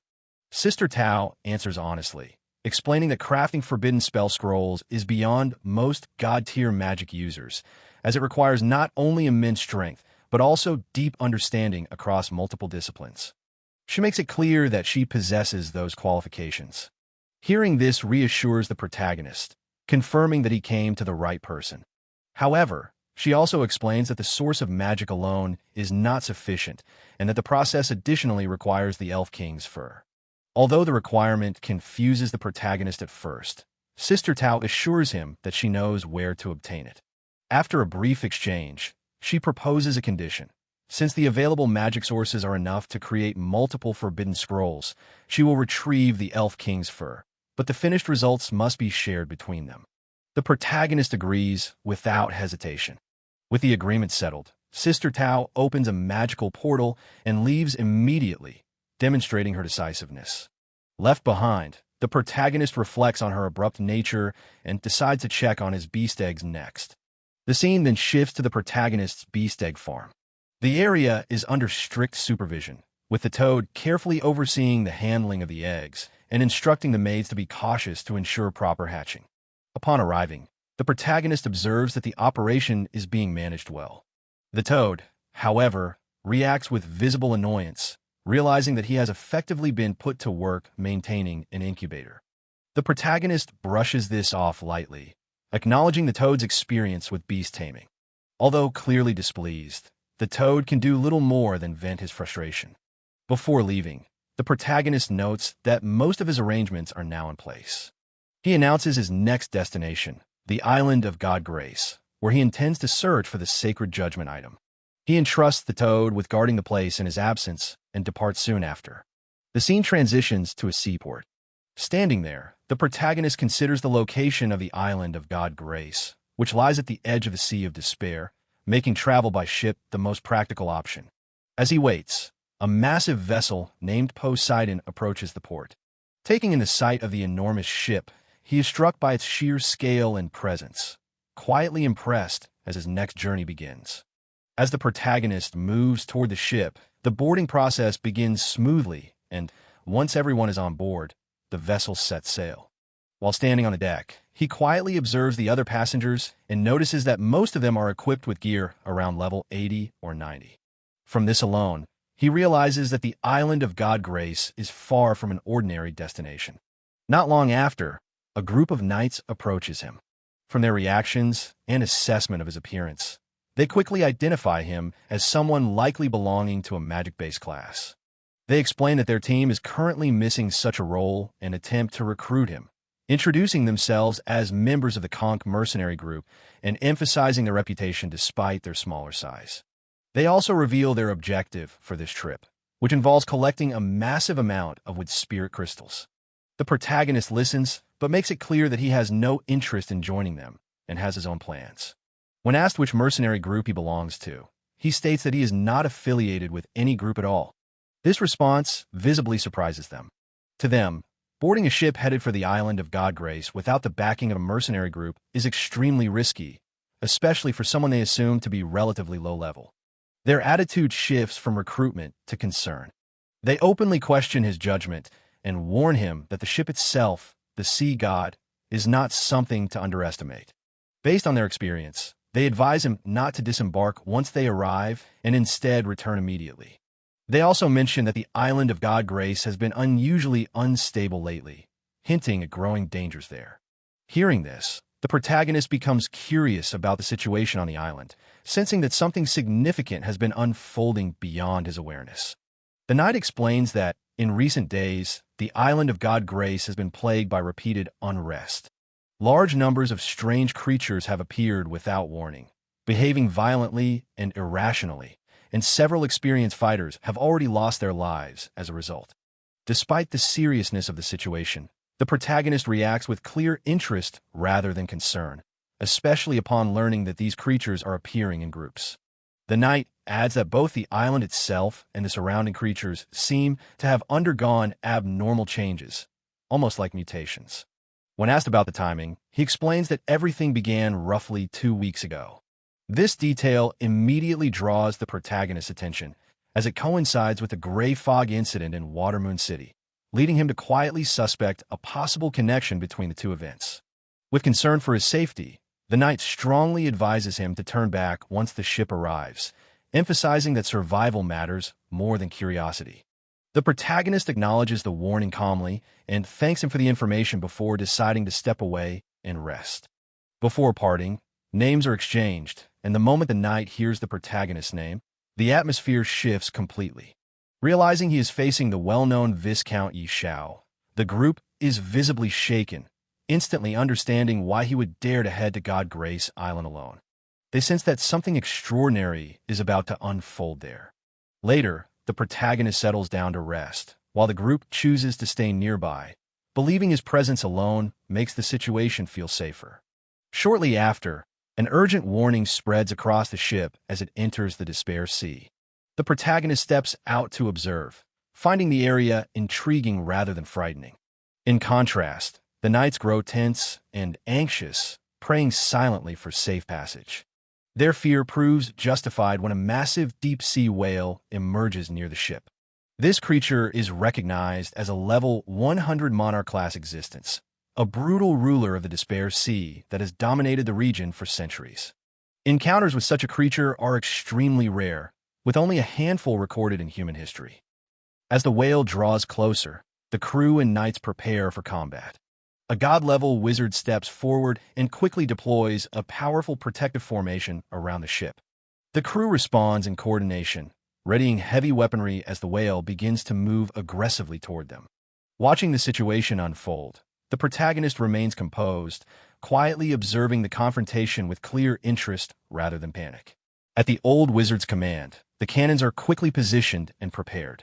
The knights are stunned to see the apocalypse cannon being deployed, knowing that a direct hit could severely wound even a monarch-tier creature. It had driven the deep-sea demon whale away before, but never so decisively. Before the cannon can fire, the whale releases a piercing ultrasonic wave toward the ship, beginning what the wizard recognizes as a forbidden spell. He urgently orders everyone to cover their ears while demanding that the mana infusion into the cannon be accelerated. The whale cannot be allowed to complete its chant. At that moment, the protagonist summons his pet dragon. The small dragon emerges and immediately advances toward the whale. Those watching are caught off guard, unsure of what they are witnessing. Reaching the whale, the dragon unleashes a powerful ultrasonic roar of its own. The sudden counterattack disrupts the whale's spell, causing it to falter mid-cast. Even the old wizard is visibly shaken at the realization that the forbidden spell has been interrupted. The dragon follows up with another decisive strike, forcing the massive creature off balance. With the opening secured, the protagonist calls the dragon back. The wizard wastes no time and fires the apocalypse cannon. The blast lands directly, triggering a massive explosion that engulfs the whale. When the light fades, the monarch tier creature is gone. The speed of the outcome leaves the onlookers struggling to process what just happened. As the ship continues forward, the crew struggles to believe the crisis ended so quickly. What should have been a disaster was resolved in moments. The knight openly shows his respect toward Knight Xiao, acknowledging that interrupting a monarch tier forbidden spell is no ordinary feat. Nearby warriors silently re-evaluate themselves, realizing how overwhelming the dragon's strength was. Some even question their own class choices after witnessing what a beastmaster can command. The old wizard observes quietly, recognizing Knight Xiao's potential. In his mind, he considers that someone like him may one day stand at the center of resolving the growing anomalies in the world. Meanwhile, the whale regains awareness but chooses to flee rather than continue the fight. Soon after, the island of Divine Grace comes into view. The ship approaches its shores, and Knight Xiao calmly notes their arrival. The island's scenery appears peaceful and unexpectedly gentle compared to the surrounding sea. As they disembark, the knight shares the island's history. Long ago, it was said to be a land of decay where no life could survive. Then, without explanation, it transformed. Creatures migrated there, the climate softened, and the land flourished as if blessed. Because of this sudden change, it became known as the Island of Divine Grace. Knight Xiao listens with interest, acknowledging the story without judgment.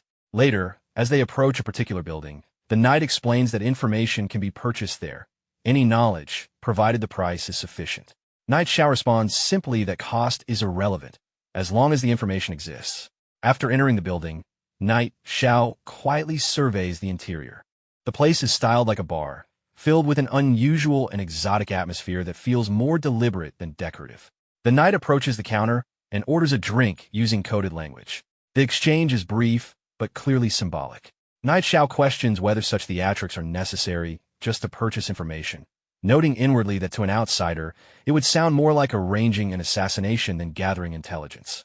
Taking a seat, the knight explains that although the Island of Divine Grace is rich in resources, respawns are limited and competition is intense. Powerful local forces are also involved, so discretion is essential. The more sensitive the information, the more carefully it must be handled. Knight Xiao accepts the explanation without further argument. Soon, a heavy-set man appears, identifying himself as the one who handles such requests. He begins outlining the rules and the cost of acquiring information, but before he can finish, Knight Xiao places a substantial pile of gold in front of him. The display immediately shifts the man's attitude. With business settled, the man asks what kind of information is required, offering anything from resource locations to rare knowledge. Knight Xiao states clearly that he wants the location of the gloomiest forest on the island, along with a map. The request causes brief confusion. The man explains that the description is vague, as several large forests could qualify. However, given the island's layout, only a few truly match such conditions. After thinking for a moment, he guesses that Knight Xiao is searching for a high-grade item rather than scenery. When Knight Xiao confirms this, the man admits that someone else recently asked for similar information. The implication lingers as the conversation continues. Knight Xiao briefly considers whether others, like him, may have received guidance from the Divine Tree. The information broker returns with an old chest, explaining that the map inside was drawn by his grandfather based on a previous explorer's description. As it is opened, he adds that the location is said to be guarded by a powerful creature, which caused that earlier attempt to fail.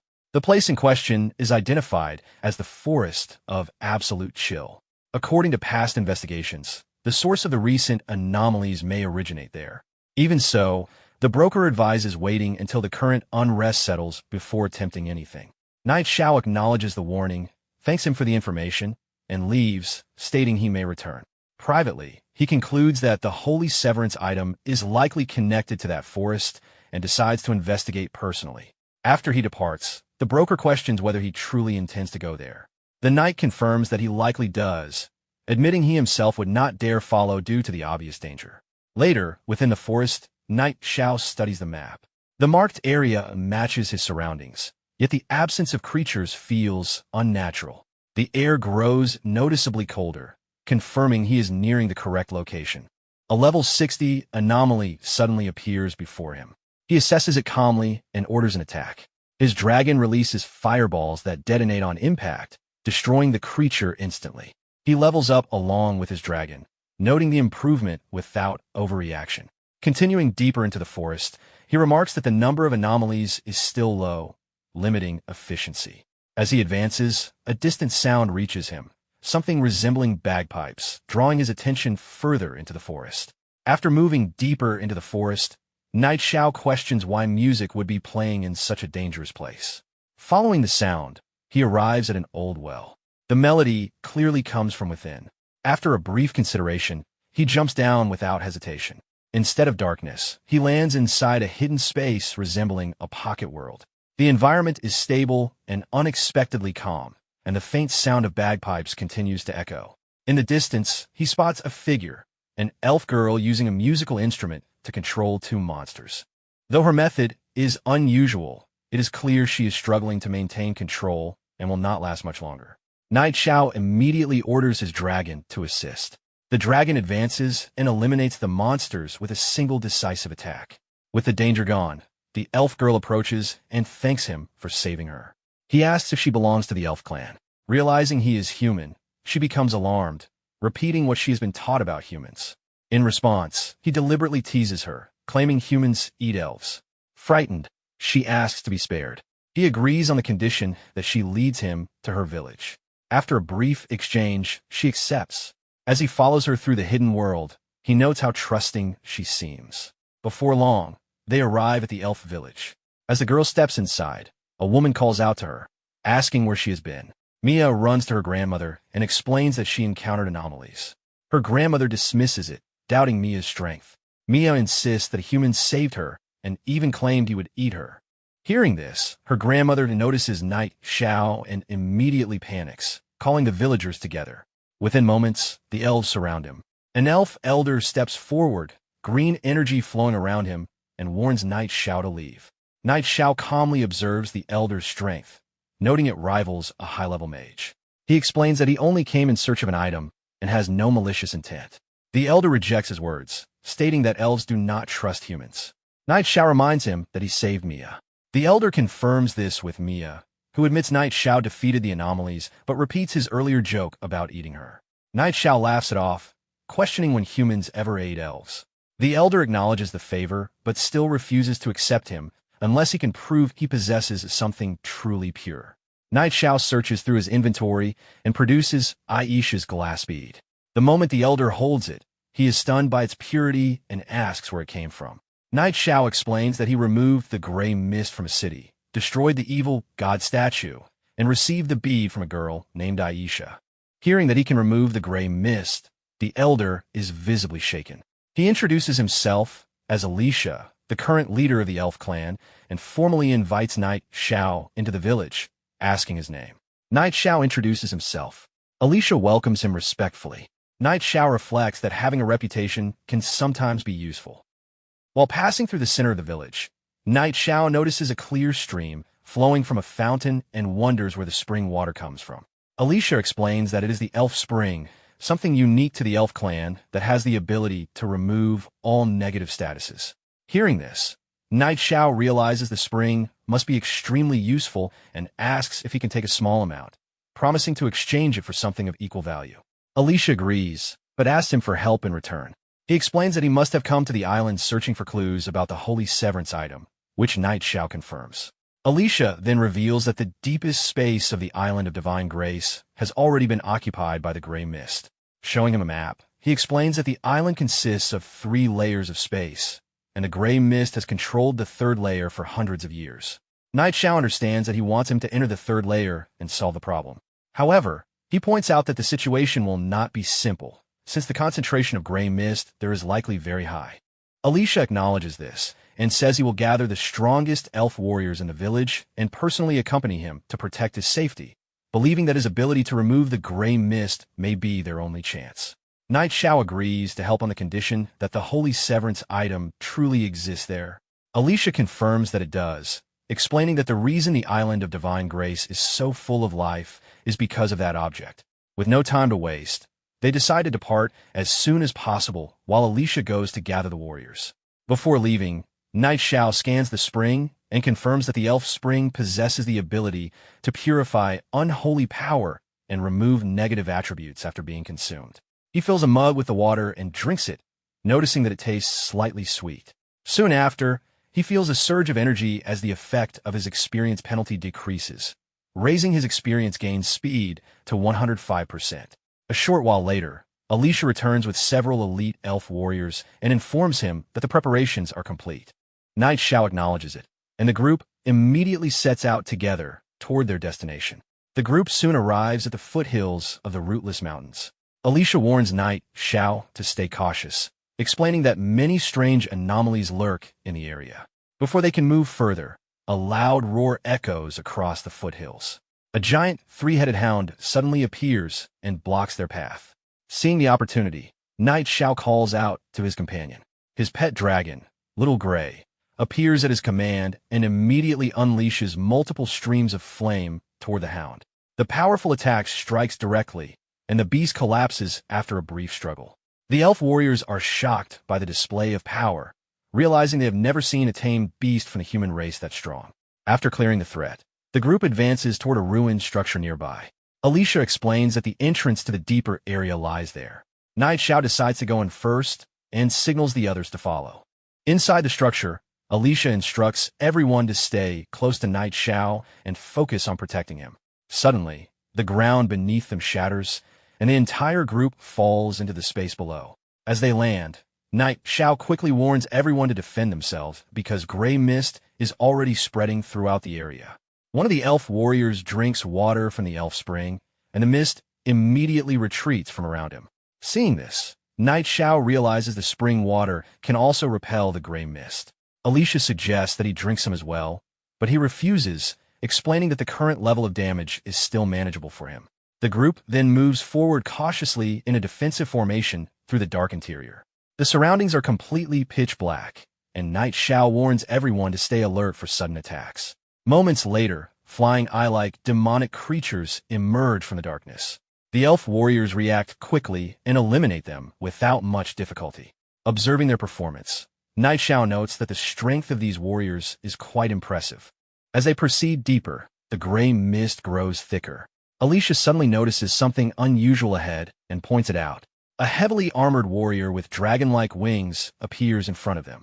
Knight Xiao immediately recognizes it as a level 100 Lord tier boss. Before they can react further, two more powerful monsters emerge from different directions. Realizing the danger, Alicia panics as the group suddenly finds itself surrounded. Knight Xiao immediately warns everyone that the enemies ahead will not be easy to handle. Alicia quickly orders the elf warriors to form a defensive formation. The warriors raise their hands together and create a powerful magical shield that surrounds the group. One of the armored monsters launches a heavy strike against the barrier, but the attack fails to break through.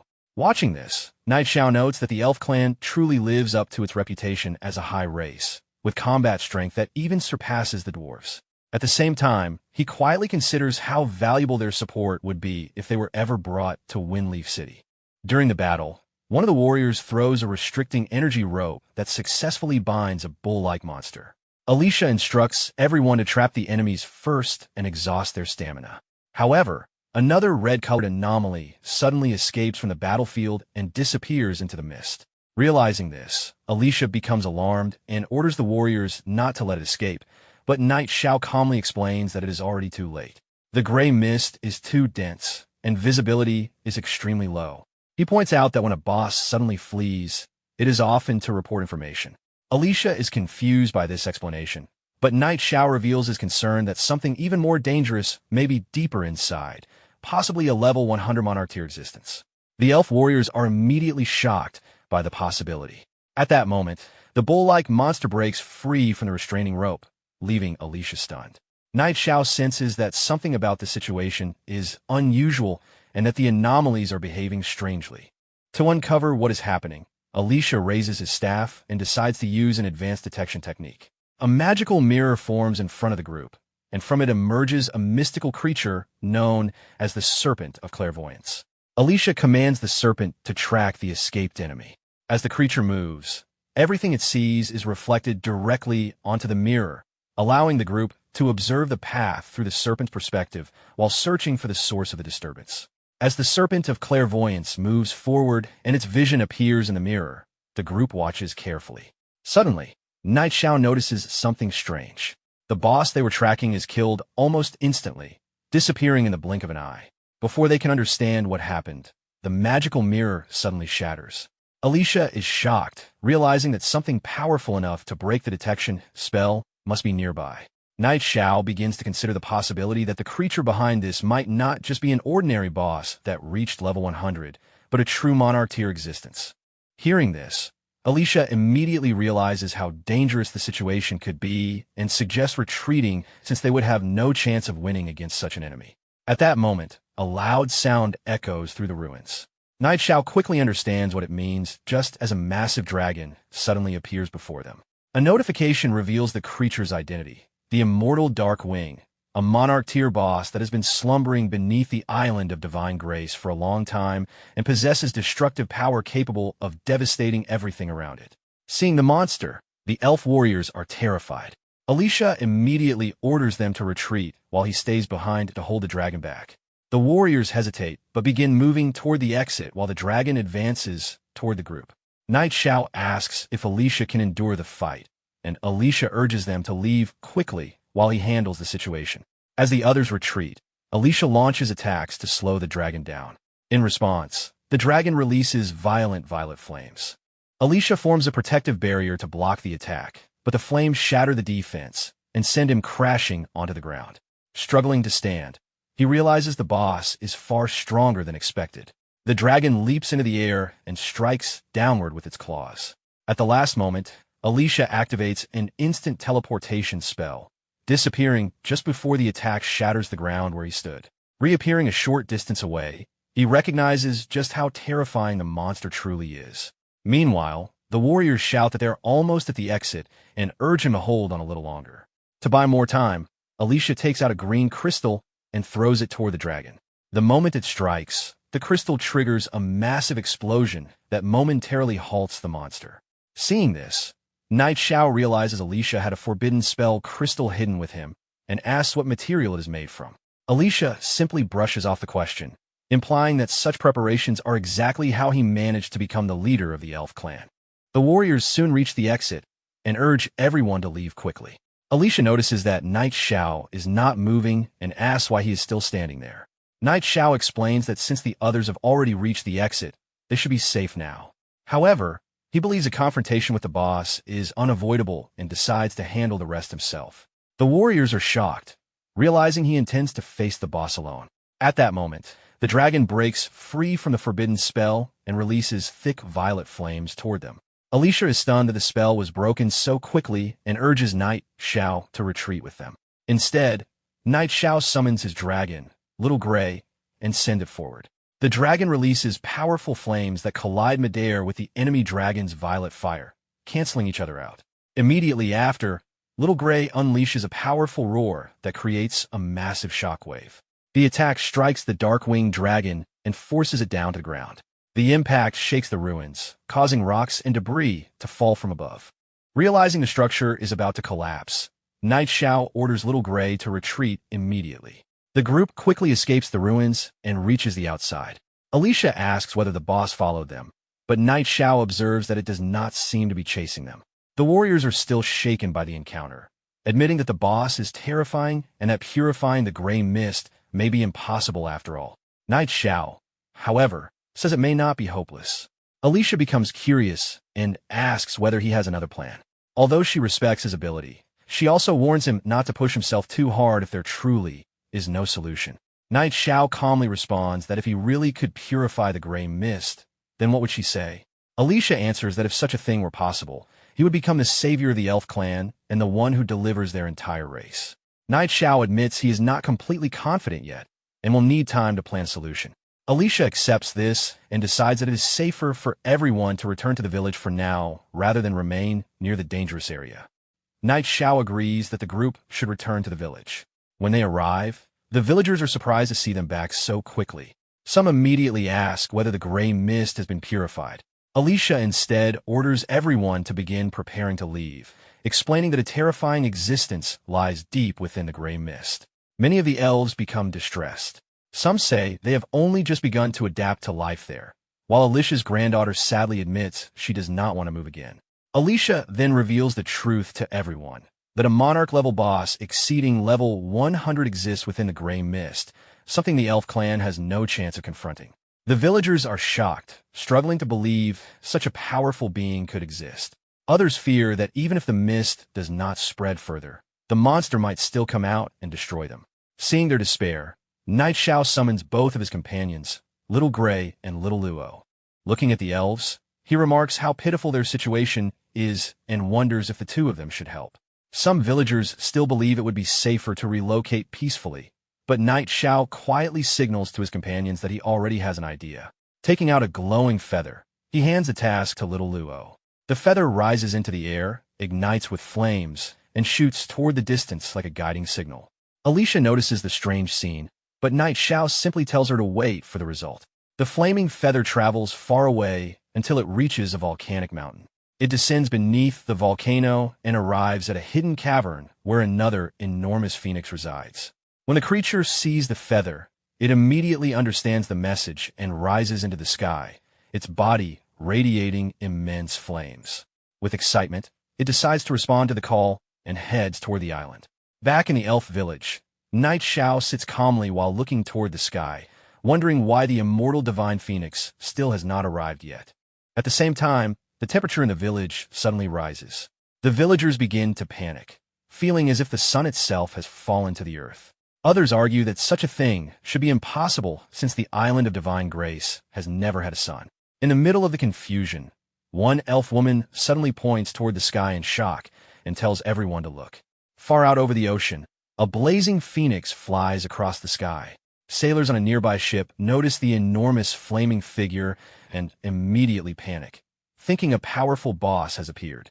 Some even suspect it might be a tyrannical existence beyond the monarch level.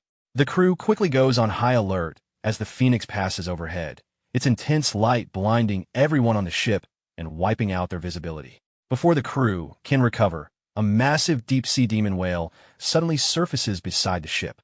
Believing its territory is threatened, the creature launches a powerful attack toward the phoenix. An old man on the ship observes that the demon whale must have sensed a dangerous presence and decided to attack first. However, the phoenix blocks the incoming strike effortlessly with its flames. Seeing this, the old man is shocked by how easily the attack was stopped. Annoyed by the provocation, the phoenix releases a small fireball toward the whale. The attack strikes the massive beast directly, forcing it to collapse back into the water and retreat into the depths. The sailors watch in disbelief as the terrifying demon whale flees. Realizing that a creature capable of driving it away so easily is heading toward the island of divine grace, the old man fears that a disaster may be approaching. The phoenix continues flying forward and soon disappears toward the forest of absolute chill, heading directly for the elf village. Back at the village, the intense heat and blazing light suddenly fill the sky as the phoenix approaches. The elves panic, believing the end of their clan may have arrived before they could evacuate. Some fear they were already too late to escape and think the heavens themselves are trying to wipe out the elf clan.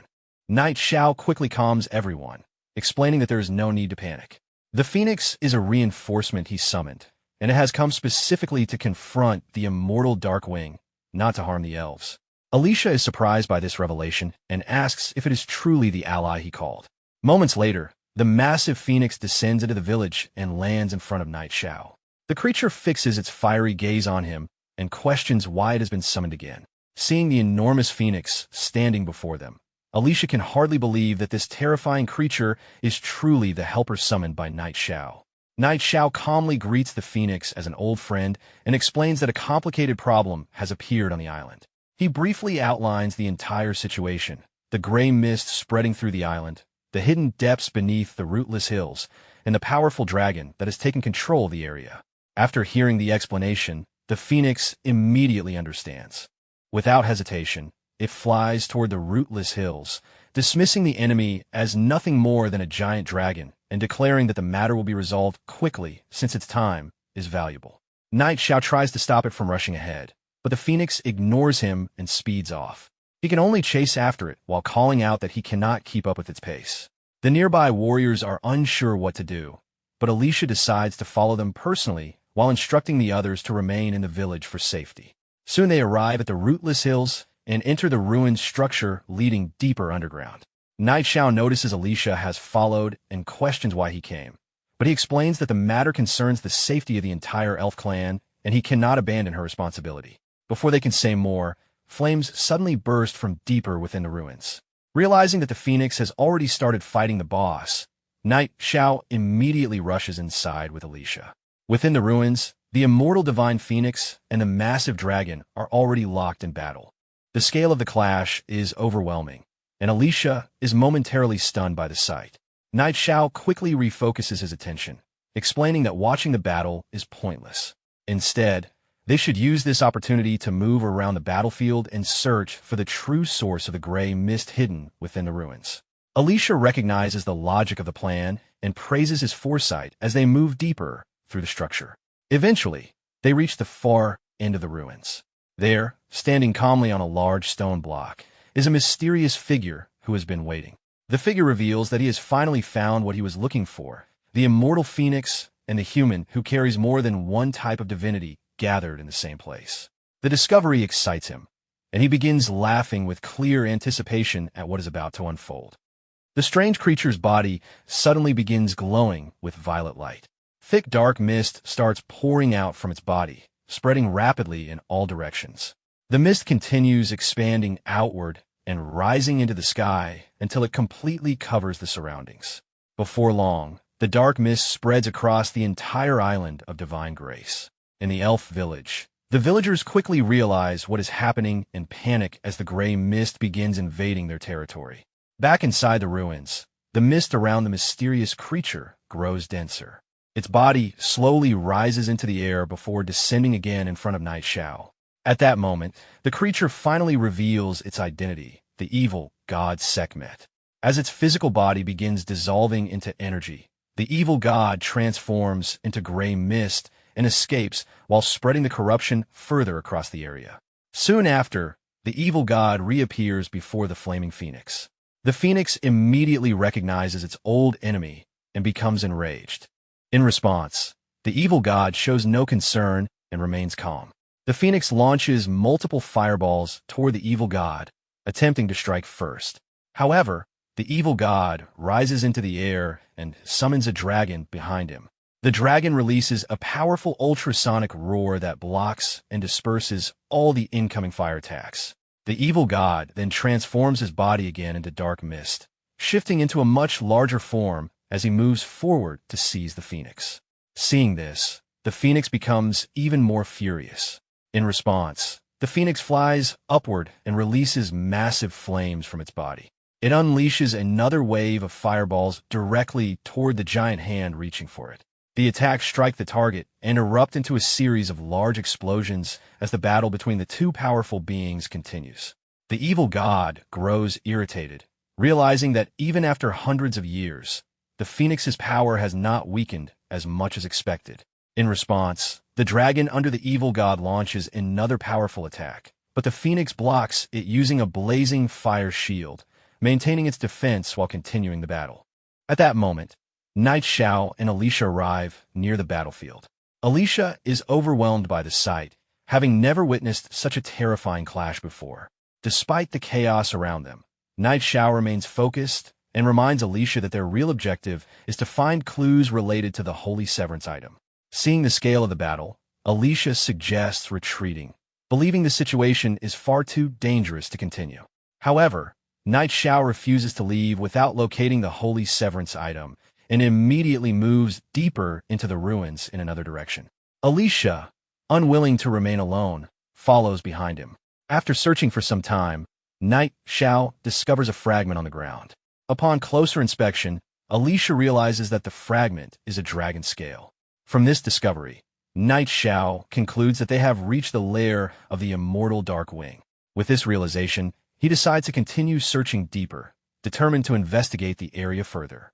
They proceed into the cave and soon reach another section of ancient ruins. Night Xiao notes that dragons are known to hoard treasures, yet strangely, There is no sign of gold or valuables in the area.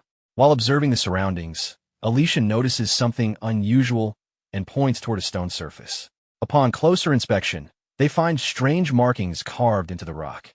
Knight Xiao recalls seeing similar inscriptions before, particularly in the Holy Spirit arena, and begins to suspect that the markings may be part of a magical formation rather than ordinary writing. To investigate further, he takes out the emerald glazed glass from his inventory. Comparing it with the stone, he realizes that the inscriptions on the plate match those on the stone tablet. Soon after, he notices a gap in the stone that perfectly matches the shape of the emerald glass. Recognizing the connection, Knight Xiao places the emerald glazed glass into the gap. As soon as it fits into place, the stone begins to glow, signaling that the mechanism has been successfully activated. As the emerald glass settles into place, the stone releases an increasingly bright green light. The glow intensifies and spreads across the surroundings, quickly drawing the attention of the evil god. Noticing this sudden change, the evil god turns toward Knight Xiao in anger and immediately launches a powerful dark energy attack in his direction. The strike lands directly on Knight Xiao, dealing massive damage and throwing him violently onto the ground. Struggling to recover, Knight Xiao realizes just how overwhelming the evil god's power truly is. However, before anything else can happen, the stone begins glowing once again. This time, streams of green energy flow outward from the stone and move toward Knight Xiao, entering his body. As the energy merges into him, he's caught off guard by the sudden change. The evil god also notices this unexpected development and becomes shocked, realizing that a human of Knight Xiao's level has somehow uncovered the hidden secret of the Island of Divine Grace. In the next moment, Knight Xiao suddenly disappears from the area. Alicia is left stunned by his disappearance and looks around in confusion, unable to find any trace of him. Seeing this, the evil god becomes furious. Its anger intensifies as its eyes glow red, and it gathers dark energy around itself once more. Enraged, it unleashes another dense and powerful attack toward the flaming phoenix. The phoenix immediately counters, releasing its own powerful energy. The two attacks collide in midair, creating a massive explosion that sends flames and violent shockwaves throughout the ruins. The structure begins shaking violently from the impact. Alicia realizes that remaining there has become extremely dangerous as the environment continues to destabilize. At the same time, back in the elf village, the ground begins to shake intensely. Buildings collapse as the earthquake spreads across the Island of Divine Grace, forcing the villagers to panic and flee while the destruction continues to spread. Meanwhile, near the port, the ground begins shaking heavily. People at the dock panic and rush to board ships, fearing that if the tremors continue, the island itself may sink. The scene then shifts to another city, where Knight Xiao suddenly reappears lying on the ground. As he regains consciousness, he feels disoriented and slowly sits up while observing his surroundings, trying to understand where he has been transported. While looking ahead, he notices a statue of a Qilin. The presence of such a creature seems out of place compared to the surroundings. As he approaches and attempts to touch the statue, it begins to shake, and its eyes start glowing. A strange voice emerges from within the statue, questioning who has disturbed its slumber. Realizing that the statue has awakened, Knight Xiao explains that he has come in search of the divine artifact, acting under the will of the divine tree. After hearing this, the statue responds that the divine judgment item is not something a mortal can casually obtain.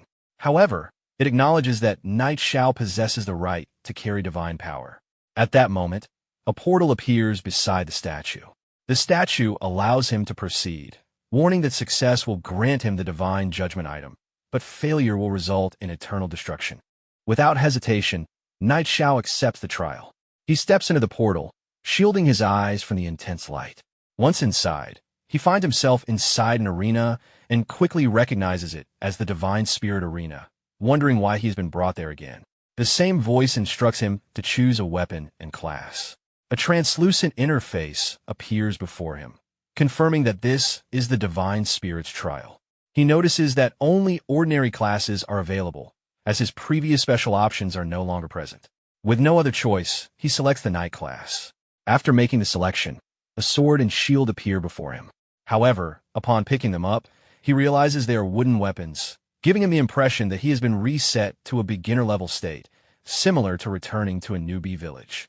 After receiving the wooden equipment, Knight Xiao opens his personal attribute window to check his condition. He quickly realizes that even his attributes have been reset to basic values, leaving him confused about how he is supposed to continue under such limitations. At that moment, one of the arena gates slowly opens, and a goblin warrior enters the battlefield. The creature advances while roaring and holding its weapon, immediately giving Knight Xiao a sense of familiarity, as if he has faced something like this before. The goblin quickly charges toward him and launches an attack. In response, Knight Xiao steps forward and delivers a direct strike with his wooden sword. The attack lands successfully and deals noticeable damage, which surprises him because the amount of damage feels unusually high for such basic equipment. Taking advantage of the moment, the goblin leaps into the air and attempts another strike. Knight Xiao reacts instantly, jumping up to intercept the attack and following up with multiple consecutive strikes. Each blow lands effectively, steadily weakening the goblin. The goblin attempts to retaliate with repeated attacks, but Knight Xiao blocks them smoothly with his shield. Maintaining control of the fight, he presses forward and eventually drives his sword straight into the goblin's chest. The goblin roars in pain before collapsing onto the ground, ending the duel. After defeating the goblin warrior, he receives a reward for completing the first duel. He is granted 100 attribute points that can be freely distributed. A selection panel appears, allowing him to allocate points among strength, agility, intelligence, physique, and luck. After considering his options, he prioritizes agility over strength and distributes 70 points into agility and 30 into strength. Before he can rest, a large white wolf suddenly appears inside the arena and begins howling. The creature immediately catches his attention, and once again, it feels strangely familiar to him. The wolf wastes no time and charges forward to attack. Knight Xiao reacts quickly, striking at the wolf while dodging its movement. However, despite landing his attack, he realizes that this time his strike fails to deal any damage, signaling that the next battle will not be as straightforward as the previous one. After the previous exchange, the wolf turns back toward Knight Xiao and roars in anger. He moves backward, realizing how durable the creature is as it prepares another assault. The wolf leaps forward once again, but this time Knight Xiao dodges swiftly and counters by striking directly at one of its legs. The sudden hit throws the wolf off balance, leaving it briefly confused. Taking advantage of the opening, he follows up with a quick series of attacks. The repeated strikes land cleanly, and under the pressure of continuous blows, the wolf eventually collapses onto the ground. With the second duel completed, he receives another reward of 200 attribute points. This time, he decides to strengthen his survivability by adding points to his constitution, raising his health to a safer level and reducing the risk of being instantly defeated. Before he can recover, a new monster appears inside the arena.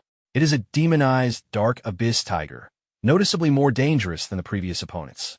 The presence of the demonized status immediately signals that this battle will be far more difficult. The tiger attacks without hesitation. Knight Xiao attempts to counter, but the force of the strike sends him into the air, dealing heavy damage. The impact leaves him in a dangerous position with little chance to evade further attacks. At that critical moment, a protective energy shield suddenly forms around him. He quickly realizes that one of his previously obtained abilities, the God of Wealth Shield, is still active despite the reset conditions of the trial. The tiger continues advancing slowly, maintaining pressure.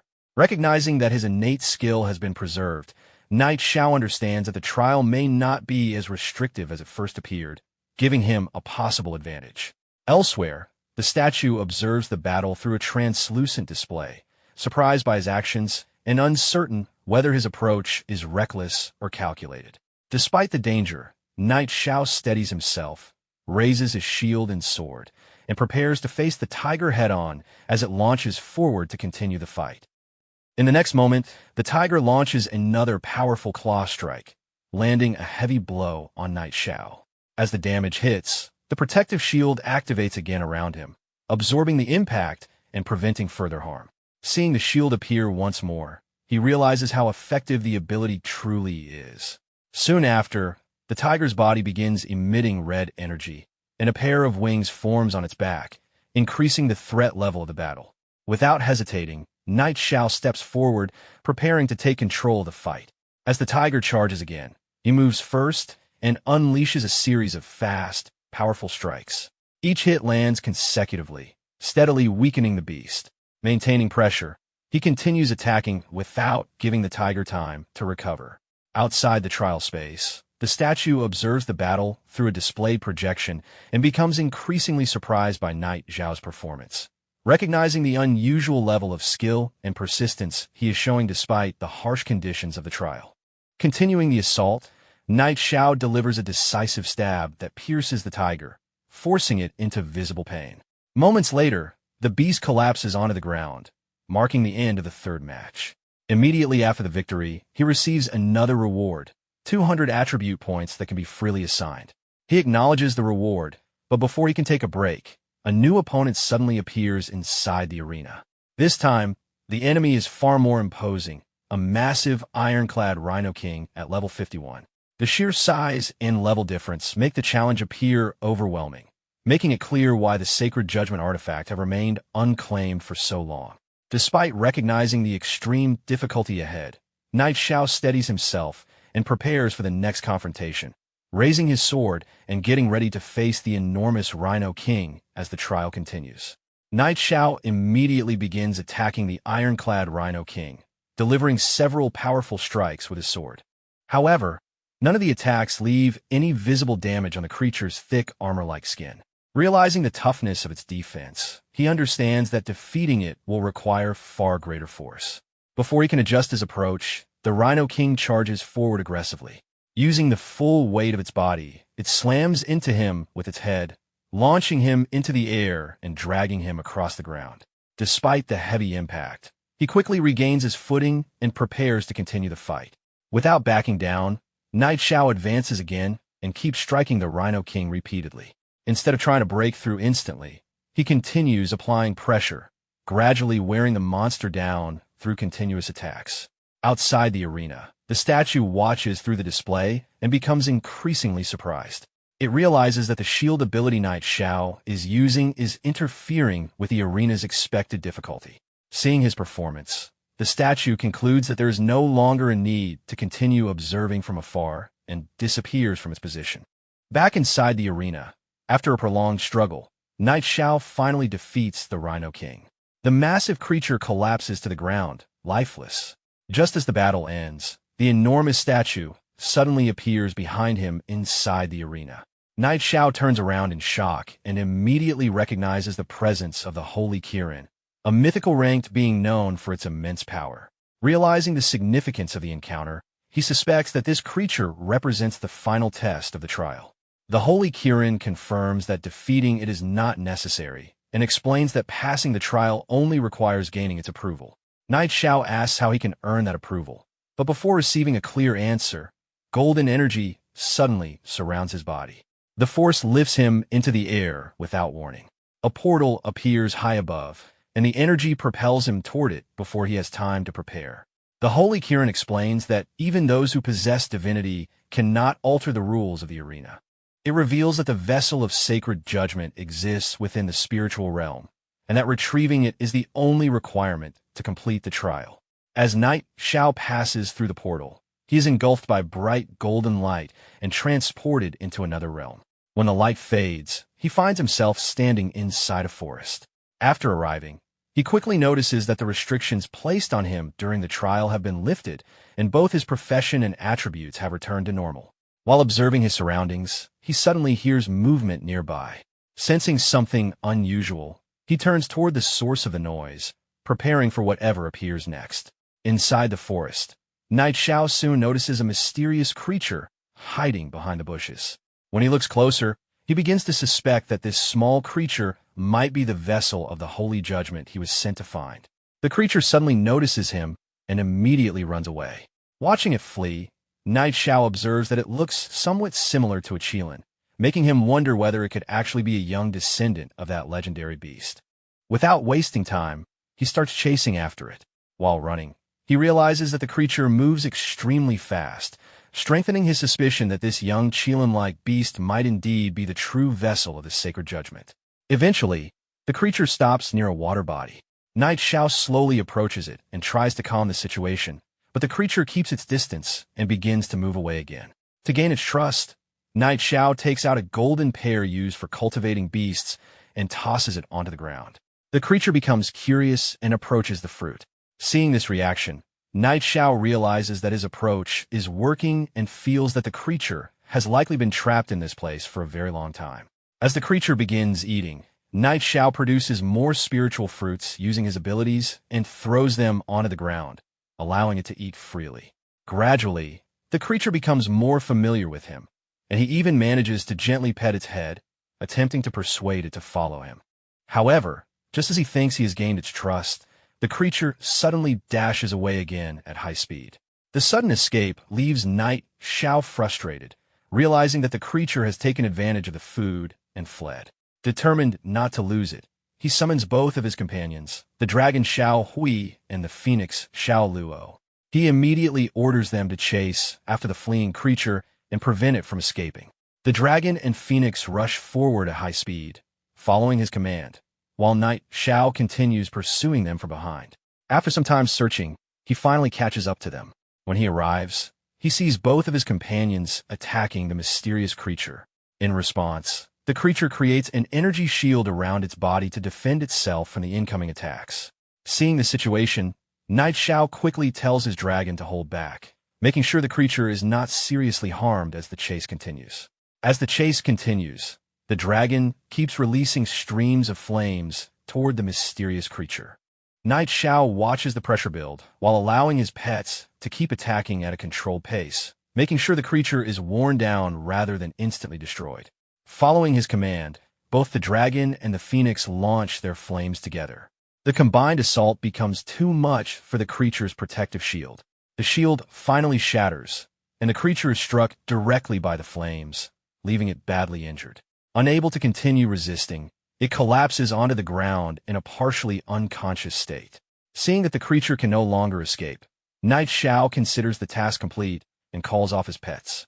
With the situation under control, he prepares to return. Soon after, the scene shifts back to the city, where Knight Xiao reappears through a portal while carrying the unconscious creature. He places it on the ground before the statue, believing that he has completed the assigned task. The statue acknowledges that despite its earlier doubts, he successfully brought the creature out.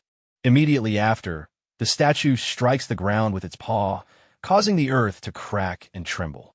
From beneath the fractured ground, a glowing golden crown emerges and rises into the air.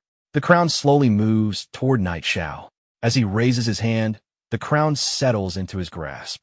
At that moment, he realizes that this object is the long-sought holy judgment item. Information about the crown appears before him, revealing that it grants massive attribute bonuses, increases all damage with additional Holy Spirit power, and contains multiple locked abilities yet to be unlocked. After learning its effects, Knight Xiao recognizes how powerful the artifact truly is, especially with its hidden abilities. However, the statue explains that the holy judgment item is incomplete, having been damaged during past battles. This means its full strength cannot yet be used. Knight Xiao immediately asks whether the artifact can be repaired. The statue confirms that restoration is possible, but doing so requires an extremely powerful life force, something equivalent to divine-level blood. While they're discussing this, the body of the mysterious Qilin-like creature begins to disintegrate and fade away. Seeing this, Knight Xiao worries that the creature may have died. The statue clarifies that the creature was born from the holy judgment itself, and once the artifact's power is restored, there is a chance that it will reappear again. Understanding the situation, Knight Xiao realizes that restoring the artifact will not be easy. With the battle on the Island of Divine Grace still ongoing and the evil god actively fighting the immortal phoenix, he considers how dangerous the task ahead will be. After hearing about the return of the false god, the statue reacts with interest. For the sake of the little holy spirit tied to the artifact, it decides to help him this time, preparing to intervene in the ongoing conflict. The statue's body soon begins to disintegrate, fading away piece by piece. Almost at the same time, Knight Xiao's own body also starts breaking apart and disappearing. Even as his form fades, he understands that with the immortal phoenix already pushing the enemy to the limit, The addition of a sacred Qilin would leave the evil god with little chance of survival. The scene then shifts deep inside the ruins, where the immortal phoenix continues battling the evil god. The phoenix unleashes two massive waves of fire toward him, attempting to burn through his defenses. However, the evil god calmly blocks the attack with an energy shield, showing little concern as he advances forward despite the ongoing flames. In the middle of the fight, a golden portal suddenly forms in the air above them. The immortal phoenix notices the immense power radiating from it and becomes cautious, sensing that something extraordinary is emerging from deep within the island. Moments later, the figure of the sacred Qilin statue steps out from the golden portal. The evil god is immediately shaken by its sudden appearance, clearly not expecting such a presence to emerge. In response, the Qilin radiates intense golden energy, its anger directed toward the false god who once tried to restrain it. Right after the Qilin's arrival, Knight Xiao also appears near the battlefield, placing himself directly in front of the evil god. Seeing him again only fuels the evil god's anger, as his previous plans had already been disrupted multiple times. Without hesitation, the evil god launches a violent strike of violet lightning toward Knight Xiao. The sudden attack catches him off guard, leaving him with little time to react. Just before the lightning can hit, the Qilin leaps forward and forms a powerful energy shield around him, completely repelling the incoming attack. The clash quickly escalates as the evil god charges directly toward the Qilin. In response, the sacred Qilin advances as well. Before the evil god can react, the sacred Qilin statue releases strands of golden energy that shoot forward like ropes.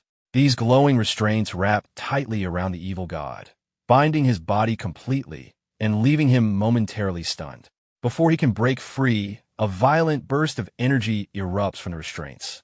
The explosion strikes directly against him, leaving him severely injured. His body begins to fall toward the ground, weakened from the sudden attack. However, before collapsing completely, he regains control and quickly retreats, choosing escape over continuing the fight.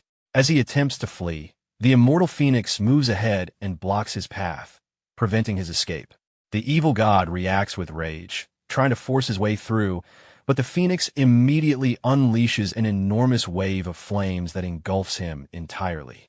Watching the battle unfold, Knight Xiao notices that the evil god's strength is clearly declining, especially with his allies already gone. The immortal phoenix presses the advantage, releasing another powerful surge of fire. This final attack overwhelms the evil god completely, and upon impact, the flames erupt violently across his body. Unable to withstand the damage, the evil god's body begins to disintegrate. Even as he fades, his resistance continues, but the defeat is unavoidable. His body then collapses downward as his remaining strength vanishes. At that moment, a brilliant beam of violet light descends from the sky and strikes the fallen body. Immediately afterward, blood-like rain begins pouring from the heavens, spreading across the battlefield. The energy impact creates a massive hole in the cave's roof, allowing the rain to fall inside. Knight Xiao watches the falling droplets and recognizes the meaning behind the phenomenon. The fall of the god has triggered the blood rain. The scene then shifts to the nearby village, where the same rain begins to fall. The elf elder Alicia observes the red droplets descending from the sky and quickly understands the danger, urging everyone to evacuate immediately as the signs confirm that a god has fallen.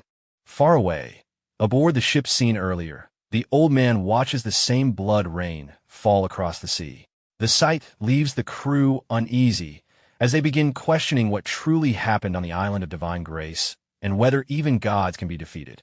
The old man explains that even divine beings can fall when faced with an opponent stronger than themselves. Realizing the danger of remaining near the island, he immediately issues an order to set sail.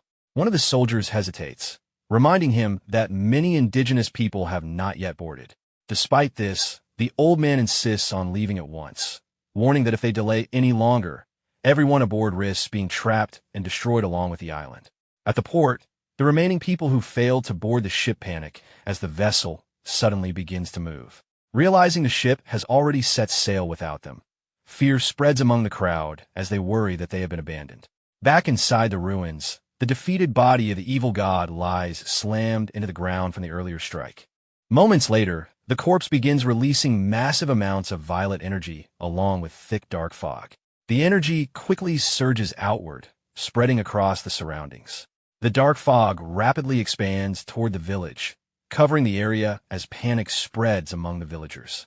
Seeing the fog advance, Night Xiao looks upward in alarm as the spreading darkness begins to swallow everything in its path. At that moment, the sacred Qilin statue forms a golden protective shield around both itself and Night Xiao, keeping them safe in the advancing fog. The statue explains that beings like false gods transcend ordinary life, and once the gray fog disperses and the remaining divinity is released, the crown must be used to absorb it. Soon after, a massive violet vortex forms high in the sky. The swirling energy releases violent tornado-like winds that begin pulling everything toward its center, much like a collapsing space.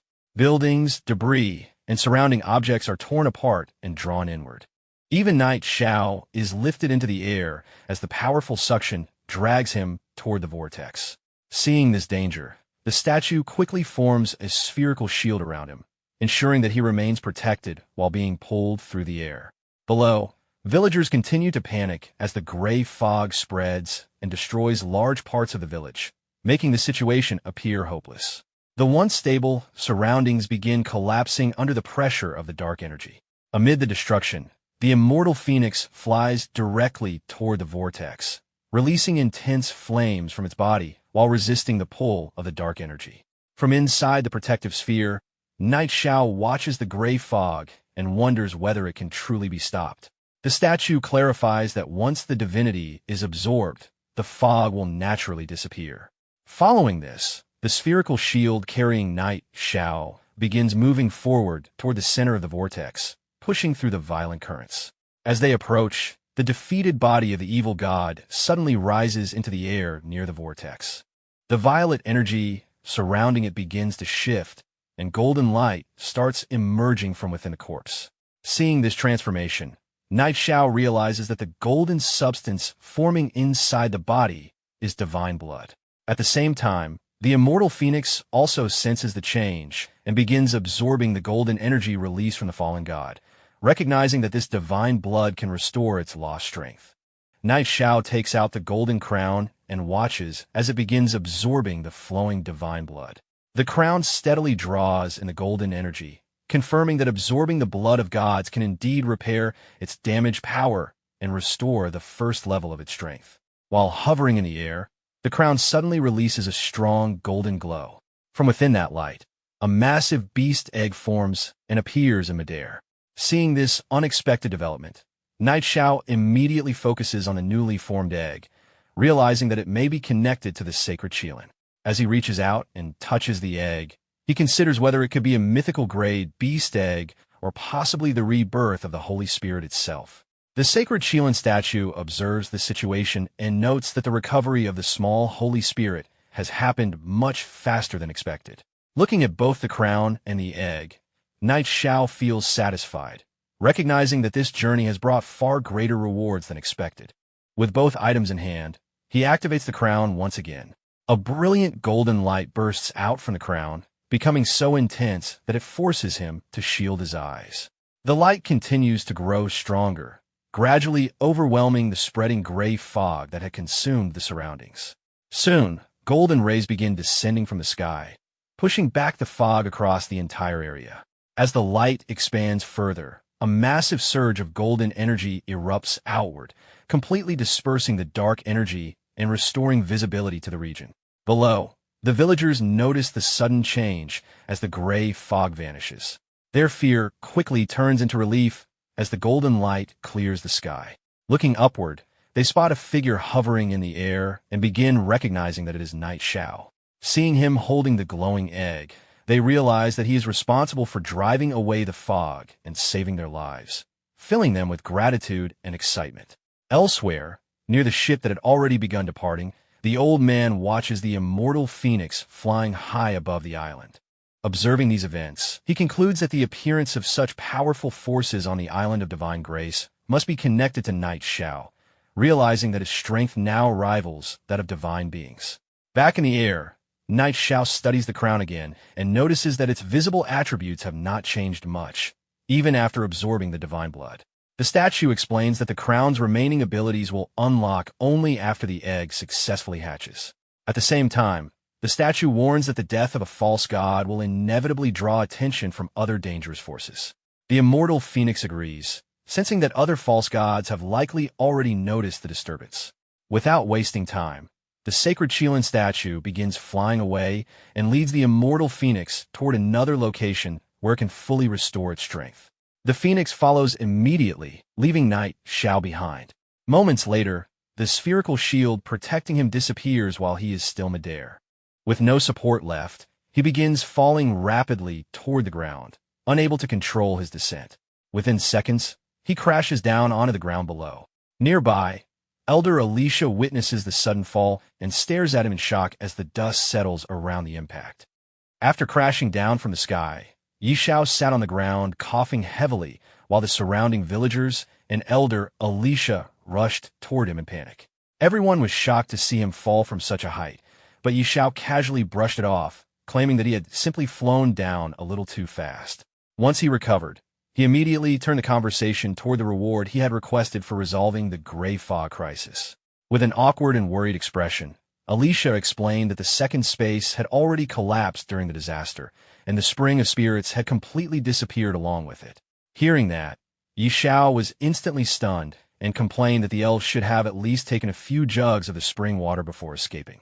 Unwilling to accept that all his effort would go unrewarded, he immediately began asking what other rare treasures the elf clan possessed.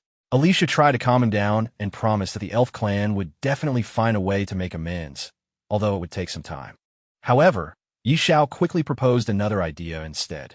He explained that he held a fairly high position among the human race and could easily arrange territory for the elves inside his main city. Although surprised, Alicia listened carefully as Xiao admitted that he could not bear seeing the elves continue living such a difficult life.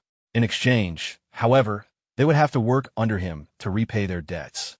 The proposal immediately caused discussion among the elf villagers. While they spoke among themselves, Xiao secretly felt satisfied, realizing that after recruiting dwarves previously, he was now about to add an entire clan of elves to his growing forces. Eventually, after discussing the matter thoroughly, Alicia returned and formally announced that the elf clan had agreed to serve Xiao. Although the agreement had been settled, another problem remained. The villagers worried because the Poseidon had already sailed away from the island, leaving them stranded. However, Xiao calmly pointed toward the distance where the ship was slowly returning. Seeing the Poseidon coming back, the villagers erupted with excitement and began praising Xiao like a divine being who could accomplish anything. Xiao modestly waved the praise aside and prepared everyone to depart from the island of divine grace.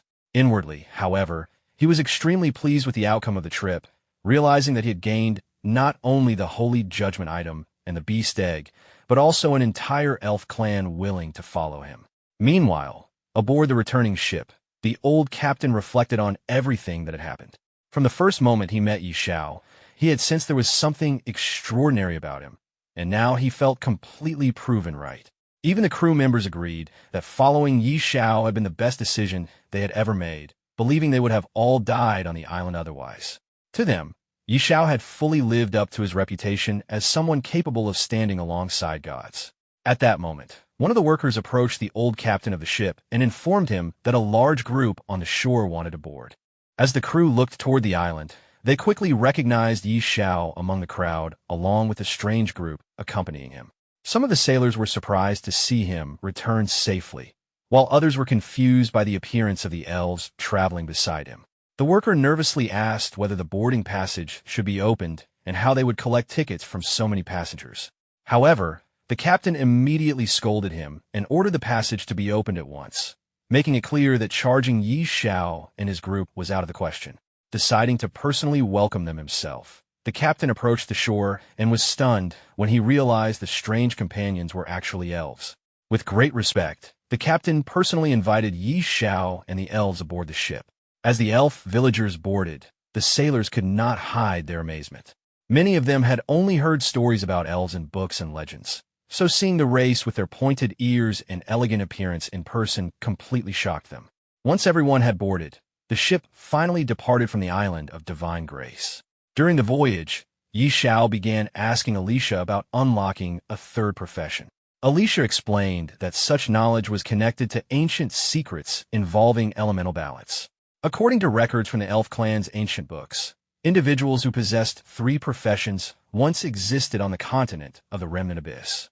Hearing this immediately reminded Yi Xiao of the Forbidden Judge quest and its connection to the brutal Feng located on the Abyss continent. Yi Xiao then shifted the discussion toward forbidden spell scrolls. Alicia revealed that the elf race specialized in creating the mediums required to craft such scrolls. However, high-level scrolls required extremely rare materials, including pelts from level 100 mutated bosses, emerald sprouts, and seeds of life. Hearing this, Yi Xiao became excited because materials and money were the least of his concerns. He immediately planned to have the elves help him create forbidden spell scrolls after reaching his city. 2 days later, the group finally arrived at Fenya, Yi Xiao's main city. As the elf villagers walked through the streets beside him, they curiously observed the human settlement around them. Meanwhile, the citizens of Fenya were completely stunned after seeing real elves walking openly through the city. Many quickly recognized Yi Xiao and began praising him once again for bringing not only dwarves, but now even elves into the city. Yi Xiao reassured Alicia that he would first arrange a proper place for the elves to settle down and that they would gradually adapt to human society over time. The elf villagers thanked him sincerely for his help and hospitality. Meanwhile, far away in the southern woods, Sister Tao was struggling through the forest in terrible condition. Exhausted, injured, and barely able to stand, she angrily complained about her situation. Despite being a respected elder of the Supreme Hall, she found herself chased relentlessly over what she considered only a minor injury, leaving her furious and frustrated. At that moment, a massive silhouette appeared behind Sister Tao. The enormous creature resembled a giant moose, and the sight of it immediately made her panic. Realizing the beast had caught up to her again, she gave up any thought of fighting and immediately turned to flee. However, the moment she started running, 2 giant moose-like creatures began chasing after her relentlessly. While desperately escaping through the forest, Sister Tao angrily shouted in frustration, unable to understand why the beasts continued pursuing her so stubbornly despite everything that had happened. Meanwhile, back in Finesse City, Yi Xiao guided the elf villagers toward a grand mansion. While walking beside Alicia, he explained that the building had once belonged to the Duke, but had now become the city lord's mansion after the previous ruler stepped down from the position. Hearing this, Alicia became surprised and wondered whether Yi Xiao himself was the city lord. However, Yi Xiao quickly denied it and casually explained that the current city lord was someone close to him before inviting everyone inside. As the group entered the mansion, Sophia immediately greeted Yi Xiao with a bright and cheerful smile, clearly happy to see him return safely. Yi Xiao proudly introduced the elf villagers to her, causing Sophia to become completely amazed after realizing he had actually found and brought back real elves. Yi Xiao then jokingly expressed how much he had missed her before immediately asking for her help in arranging accommodations for the elves. Holding his hands, Sophia shyly agreed and happily accepted the responsibility. Afterward, Sophia warmly welcomed the elf villagers on behalf of Finesse City and politely guided them further inside the mansion. Alicia thanked her sincerely, impressed by the hospitality shown toward the elf clan. Later, our protagonist guided the elves to a suitable area on the outskirts of the city where they could establish their settlement. Alicia promised once again that the elves would do their best to create the forbidden spell scrolls he requested, while our protagonist assured them that he would provide all the necessary materials. At the same time, outside Finesse City, Sister Tao finally returned after suffering through countless hardships. Exhausted and covered in a miserable appearance, she proudly carried the valuable deerskin she had obtained. Unfortunately, the city guards completely mistook her for a beggar and tried stopping her at the gate. Furious, Sister Tao revealed her Supreme Hall identity and angrily mocked the guards before entering the city. While walking through the streets, she contacted our protagonist through a communication device, demanding that he come welcome her personally after all the trouble she had gone through collecting materials for forbidden spell scrolls. However, our protagonist casually informed her that he was currently busy in the elf territory outside the city and told her to come directly there instead. Offended by his attitude, Sister Tao angrily headed toward the elf settlement while complaining the entire way. Upon arriving, She became confused because the settlement looked nothing like a dwarf district and instead resembled ordinary human architecture. When she finally entered one of the buildings, she found our protagonist together with Alicia refining materials for forbidden spell scrolls. At first, she thought he had simply hired some strange helper, but the moment the scroll neared completion and released an incredibly pure, magical aura, she immediately realized the truth. To her complete shock, the person assisting him was actually a member of the ancient elf race. Sister Tao could hardly believe that within only a few days, Xiao had somehow managed to discover and recruit such a legendary race once again.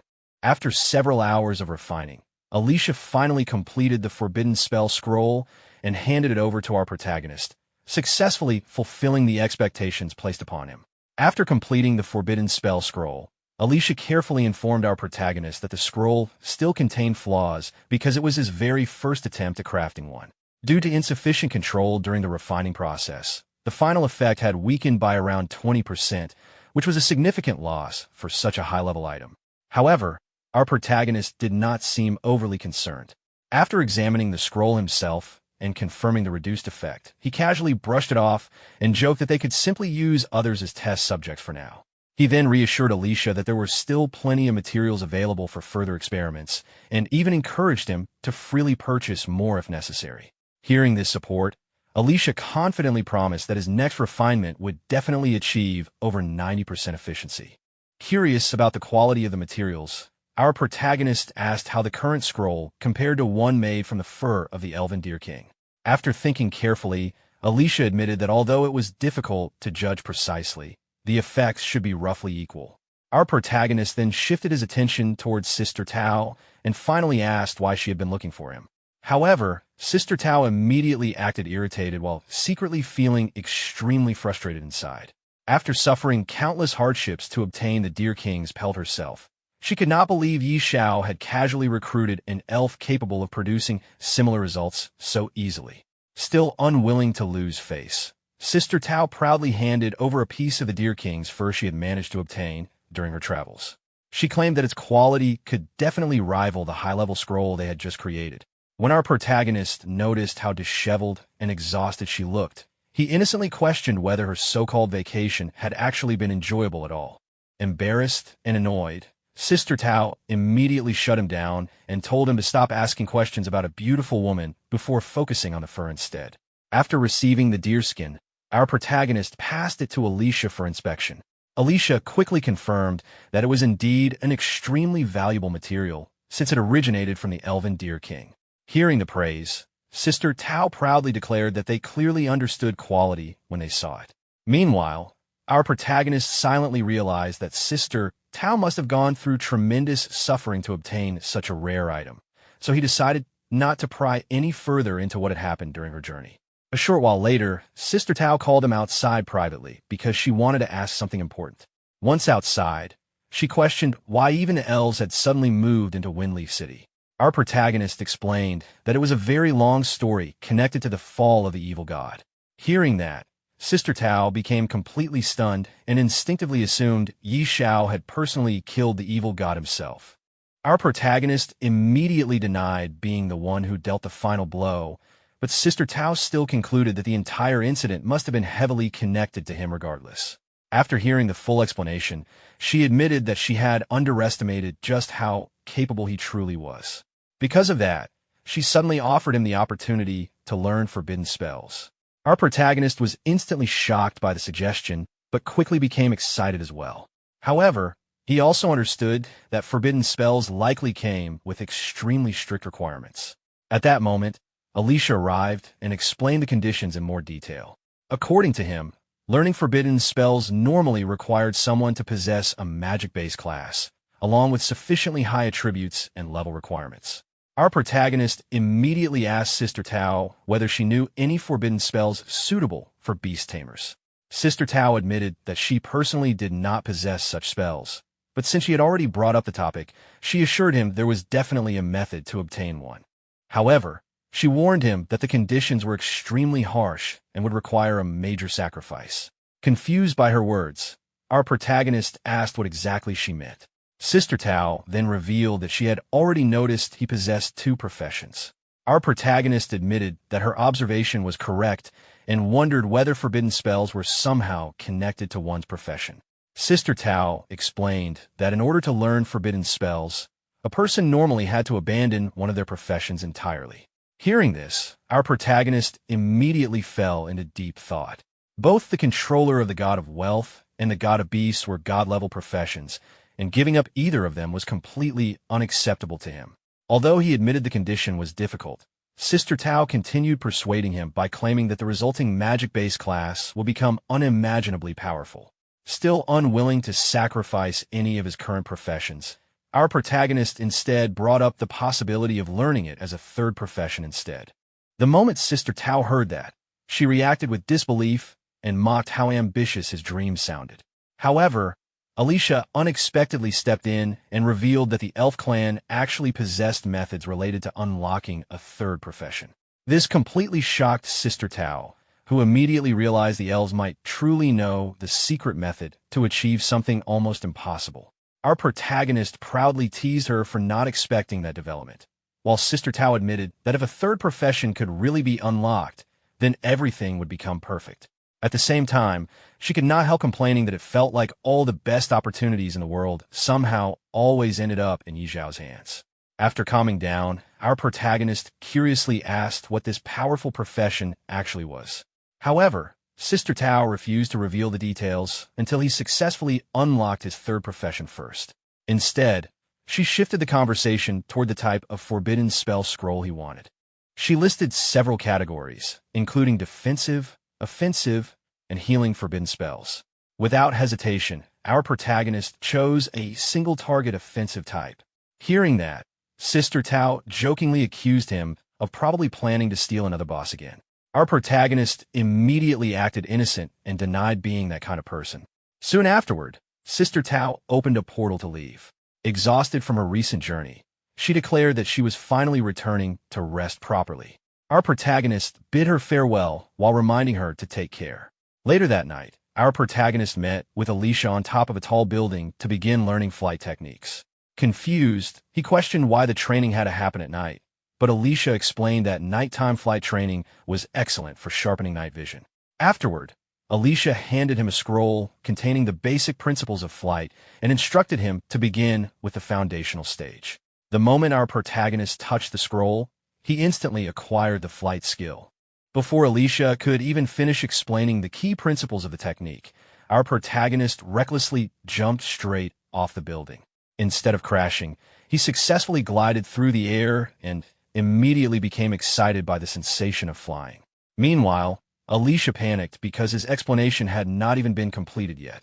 While hovering in the air, our protagonist suddenly noticed the direction of the beast taming incubation base. Remembering the Holy Spirit egg he had recently obtained, he became curious about its condition. Without wasting another moment, he immediately flew toward the incubation base, eager to check whether the beast egg had finally hatched successfully. Inside the incubation center, several maids were carefully maintaining the hatching process when Yi Xiao arrived to check on the Holy Spirit egg. Old Hui immediately complained about how exhausting the process had been while Yi Xiao eagerly asked whether the hatching had succeeded. As he placed his hand on the egg, cracks suddenly spread across its surface, and the same mysterious runes from the Divine Spirit Arena appeared once again. A brilliant light burst out from the egg, forcing Yi Xiao to shield his eyes. Moments later, a small mystical beast finally emerged while crying out loudly. Immediately after its birth, a series of system notifications appeared, informing Yi Xiao that the Holy Spirit had already recognized him as its master because of its strong dependence on him. The system then allowed Yi Xiao to choose the Holy Spirit's initial type between beast taming and mount. After briefly thinking about it, Yi Xiao selected the mount option, unable to resist the idea of owning a mythical beast mount. As he touched the Holy Spirit's head, a massive amount of information appeared before him. The creature was revealed to be a mythical-level Holy Spirit with overwhelming support and enhancement abilities. It possessed enormous bonuses against mythical and lower-ranked creatures, along with exceptional survivability, regeneration, and attribute boosts. The Holy Spirit also possessed several extremely powerful talents and skills. Its abilities included creating powerful shields, removing negative combat effects, restoring health and mana, greatly strengthening allies, and unleashing divine radiance that massively boosted the attributes and final damage of everyone affected. Its body itself was described as a special life form with overwhelming physical power and resistance against control abilities. After reading through the Holy Spirit's overwhelming abilities, Xiao was completely stunned. He realized that the creature was far beyond an ordinary mount and was practically a god-tier support beast. Its abilities combined crowd control immunity, shields, healing, buffs, and massive combat enhancements all at once, instantly multiplying overall battle strength several times over. What shocked him even more was that such an adorable creature could also function as a flying mount. Filled with excitement, Xiao immediately activated its mount form. In the next moment, the small Holy Spirit transformed into a massive mystical beast. Seeing the giant form left him completely amazed, and without hesitation, he climbed onto its back. He decided to name the Holy Spirit Xiao Sheng and excitedly took it out for a flight around Fengye City. As Xiao Sheng flew through the skies, Xiao was overwhelmed by the speed and freedom of flying on a mythical mount. He even started questioning why he had bothered learning flight techniques in the first place when a mount itself could fly so effortlessly. The sudden appearance of the enormous flying creature caused a huge commotion throughout Fengye City. Soldiers and civilians alike stared into the sky in shock and excitement. Many were unable to identify the creature, while others were amazed by how powerful and cool it looked. Some people were even confused because flying was normally forbidden inside the main city. However, once someone recognized Xiao riding the beast, the crowd immediately understood. They began praising him as the legendary figure of Fengye City, someone whose influence now dominated the entire city. The scene then shifted to another realm where several devil-like beings were gathered together with a long-haired man. They discussed the recent revival of the sacred artifact and realized that the holy judgment had already begun recovering. One of the devils blamed Semikurt's failure for allowing the situation to spiral out of control, only for the long-haired man to reveal that Semikurt was already dead. Using information he obtained before Semikurt's death, the man explained that both the escape of the immortal phoenix and the revival of the holy judgment were connected to the same human, Xiao. The devils were furious after learning that a mere human had interfered with beings on their level and had even played a role in Semikurt's downfall. Angered by this humiliation, one of the devils declared that anyone who defied the gods had to pay with blood. After discussing their next move, they decided to send their believers to eliminate Xiao. The scene then shifted once more to the radiant temple of the Dragon Phoenix Empire. A massive crowd had gathered before a dark priest standing on a stage. The priest loudly praised the Lord of Hell and declared Xiao an enemy of the gods. He accused Xiao of ruining the divine plans near Watermoon City and announced that the gods had issued a decree demanding his death. The temple followers who belonged to the notorious cult, known as the Temple of Glory, erupted into violent chants calling for Xiao's blood and swearing to carry out the will of the evil gods. The scene then shifted to a secret underground bunker where a mysterious meeting was taking place. A man dressed like an Arabian sheik entered the heavily secured facility and walked into a conference room filled with influential figures seated around a large table. Every participant concealed their identity behind unusual clothing and strange masks. One of the masked figures explained that the Temple of Glory was merely the surface layer of a much larger force. The conversation quickly turned toward whether they should take action against Xiao. However, several members immediately objected. The man wearing the red mask warned that Xiao's reputation and influence had already reached an extremely dangerous level, and targeting him would effectively make them enemies of the entire empire. The woman wearing the green mask agreed, stating that the risks far outweighed the potential rewards, while another masked man also supported the opposition. Even the muscular figure with the mechanical mask advised everyone not to act recklessly. Despite the hesitation, the man with the blue mask raised a glowing divine artifact and revealed that this operation was backed by a divine decree. According to him, success would grant them divine blessings from the gods themselves. The red-masked man pointed out that Xiao had already dispelled the gray mist, shattered realms, and seemingly participated in killing a god. To them, that level of power was more than enough reason to avoid provoking him. The woman in the green mask demanded greater guarantees before she would even consider joining the operation. The blue-masked figure insisted that the will of the gods could not be questioned, but at that moment, a mysterious man wearing a blank white mask finally spoke. He dismissed everyone's fears and claimed the real problem was simply preventing their identities from being exposed if the plan failed. When the red-masked man demanded proof that he could guarantee their safety, the faceless figure calmly removed his mask and revealed himself as Prince Karami. The revelation instantly shocked everyone present, especially after they realized a royal prince was secretly involved in the conspiracy. Karami openly declared that he and Xiao were sworn enemies. He assured the others that with him personally overseeing the operation, none of their identities would ever be exposed. After hearing the prince's promise, the hesitant members finally began changing their stance. The woman in the green mask agreed to cooperate, while the man with the mechanical mask also pledged full support. The blue-masked man then reminded everyone that Xiao was backed by overwhelming forces, including world temples, elves, dwarves, supreme halls, and even gods themselves. Understanding how dangerous Xiao had become, Prince Karami emphasized that they could not afford any mistakes. He insisted that a perfect and meticulous strategy was necessary and declared that they would aim for a single decisive strike that would leave Xiao with absolutely no chance to retaliate. Meanwhile, the deadly conspiracy against Xiao quietly began taking shape in the shadows.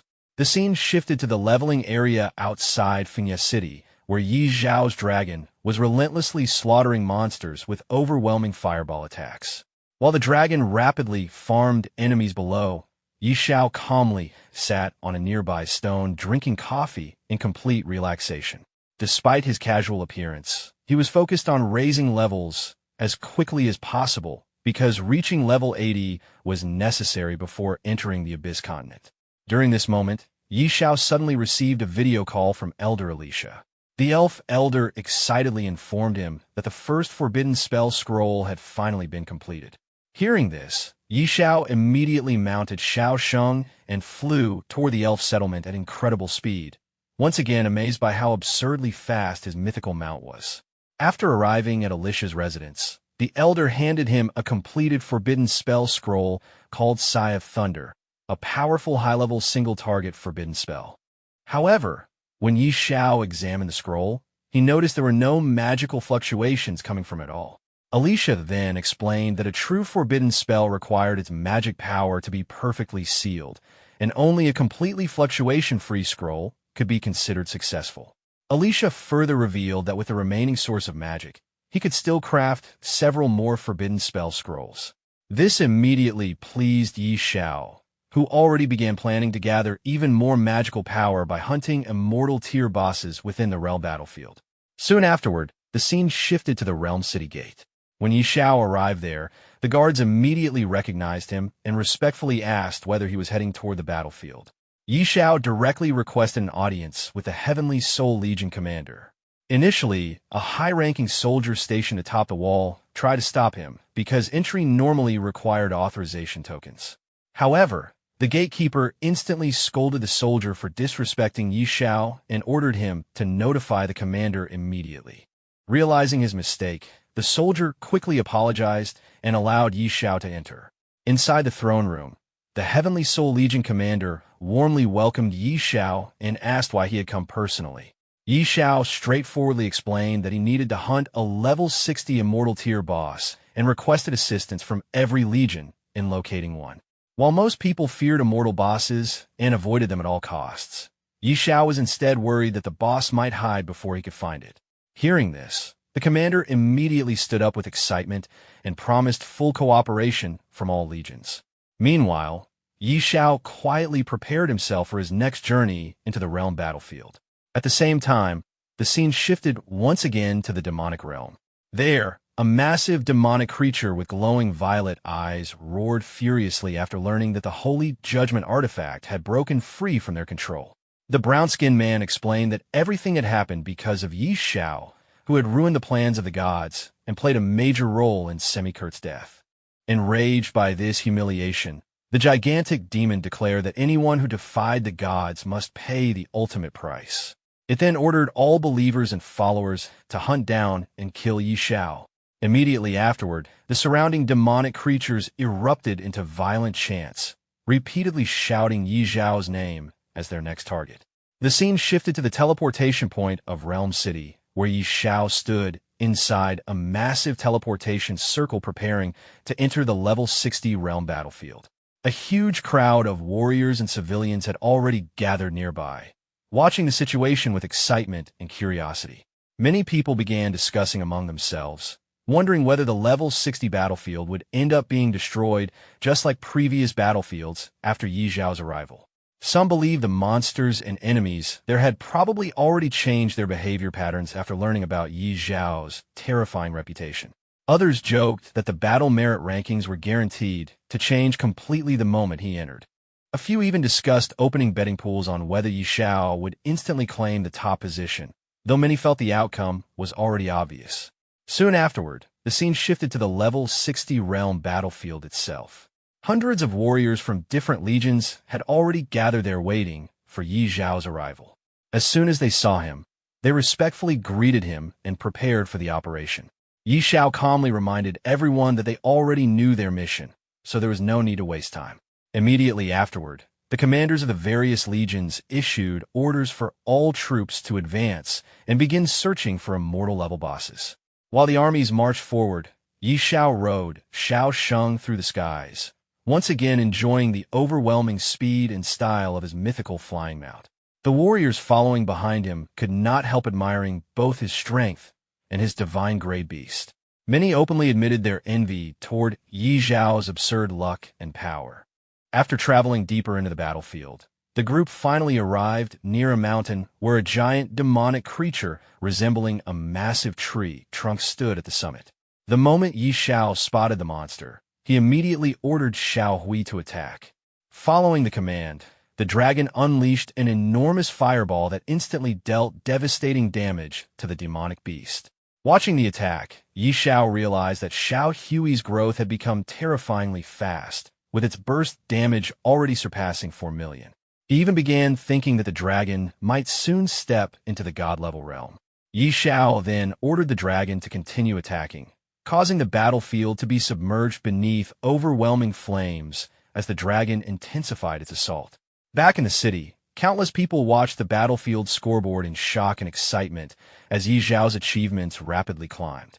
Many were amazed at how casually he hunted bosses that normal people feared with their lives. However, not everyone observing the battlefield had friendly intentions. Among the spectators, a hooded warrior secretly monitored Yi Zhao's every move while holding a mysterious artifact.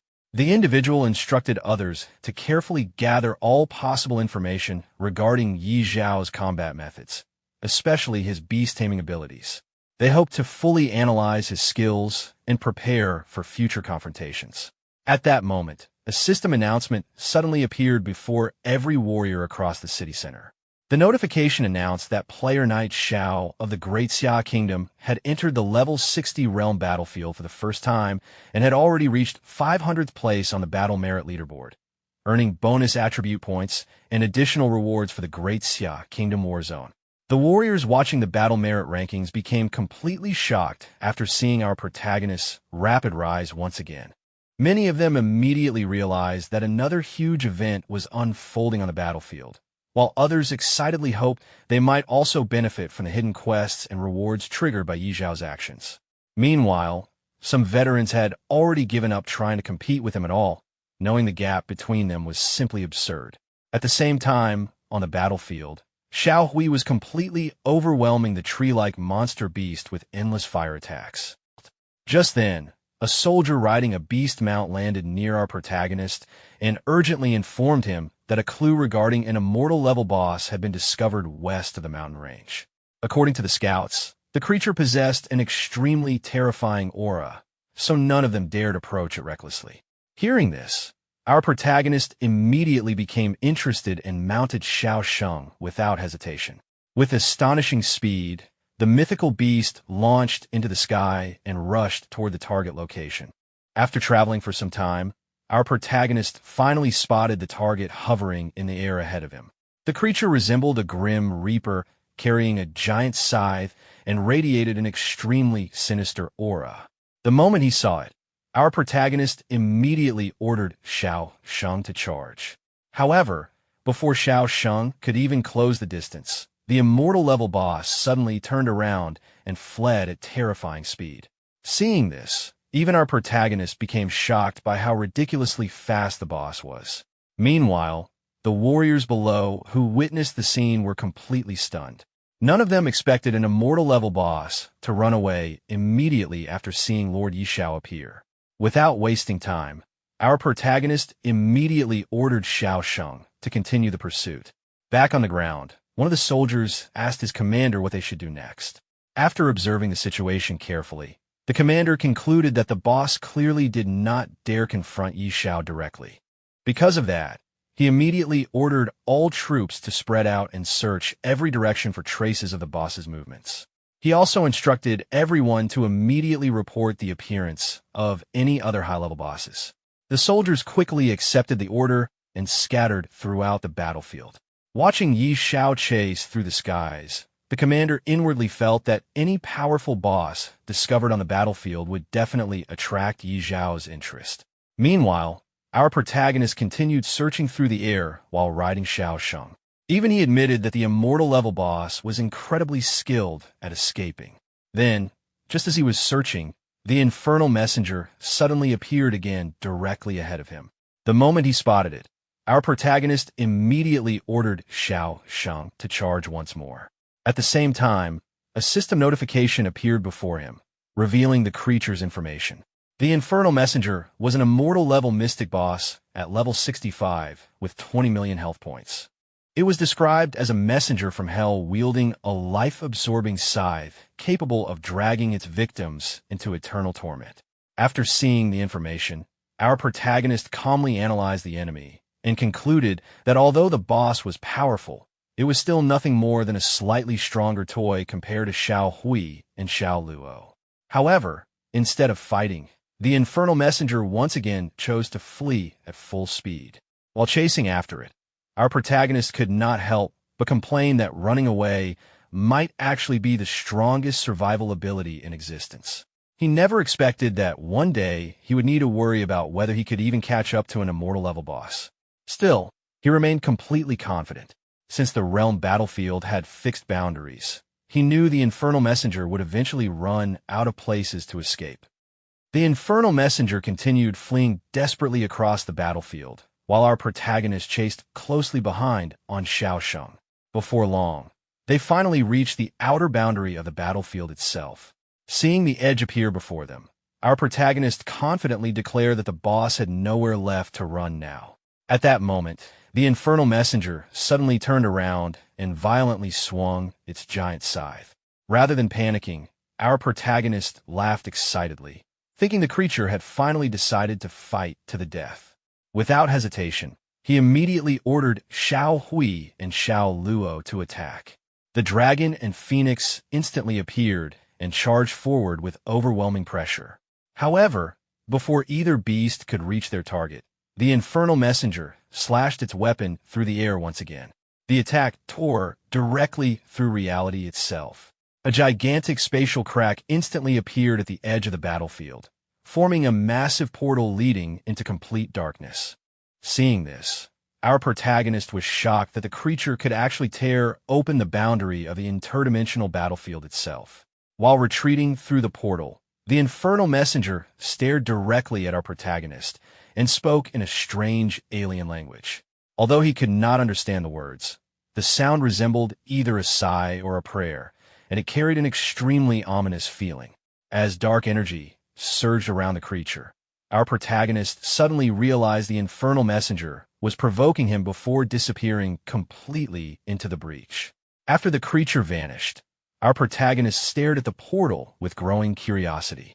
He could sense an enormous secret hidden behind the crack in reality itself. Although his instincts warned him about the danger ahead, that only made him more determined to investigate. He quickly analyzed the situation and concluded that if the enemy truly possessed some overwhelmingly superior power beyond all established levels, it would have already attacked directly instead of fleeing repeatedly. Because of that, he decided the risk was worth taking. Without hesitation, our protagonist ordered all of his beasts to follow him through the breach so he could hunt down the infernal messenger personally.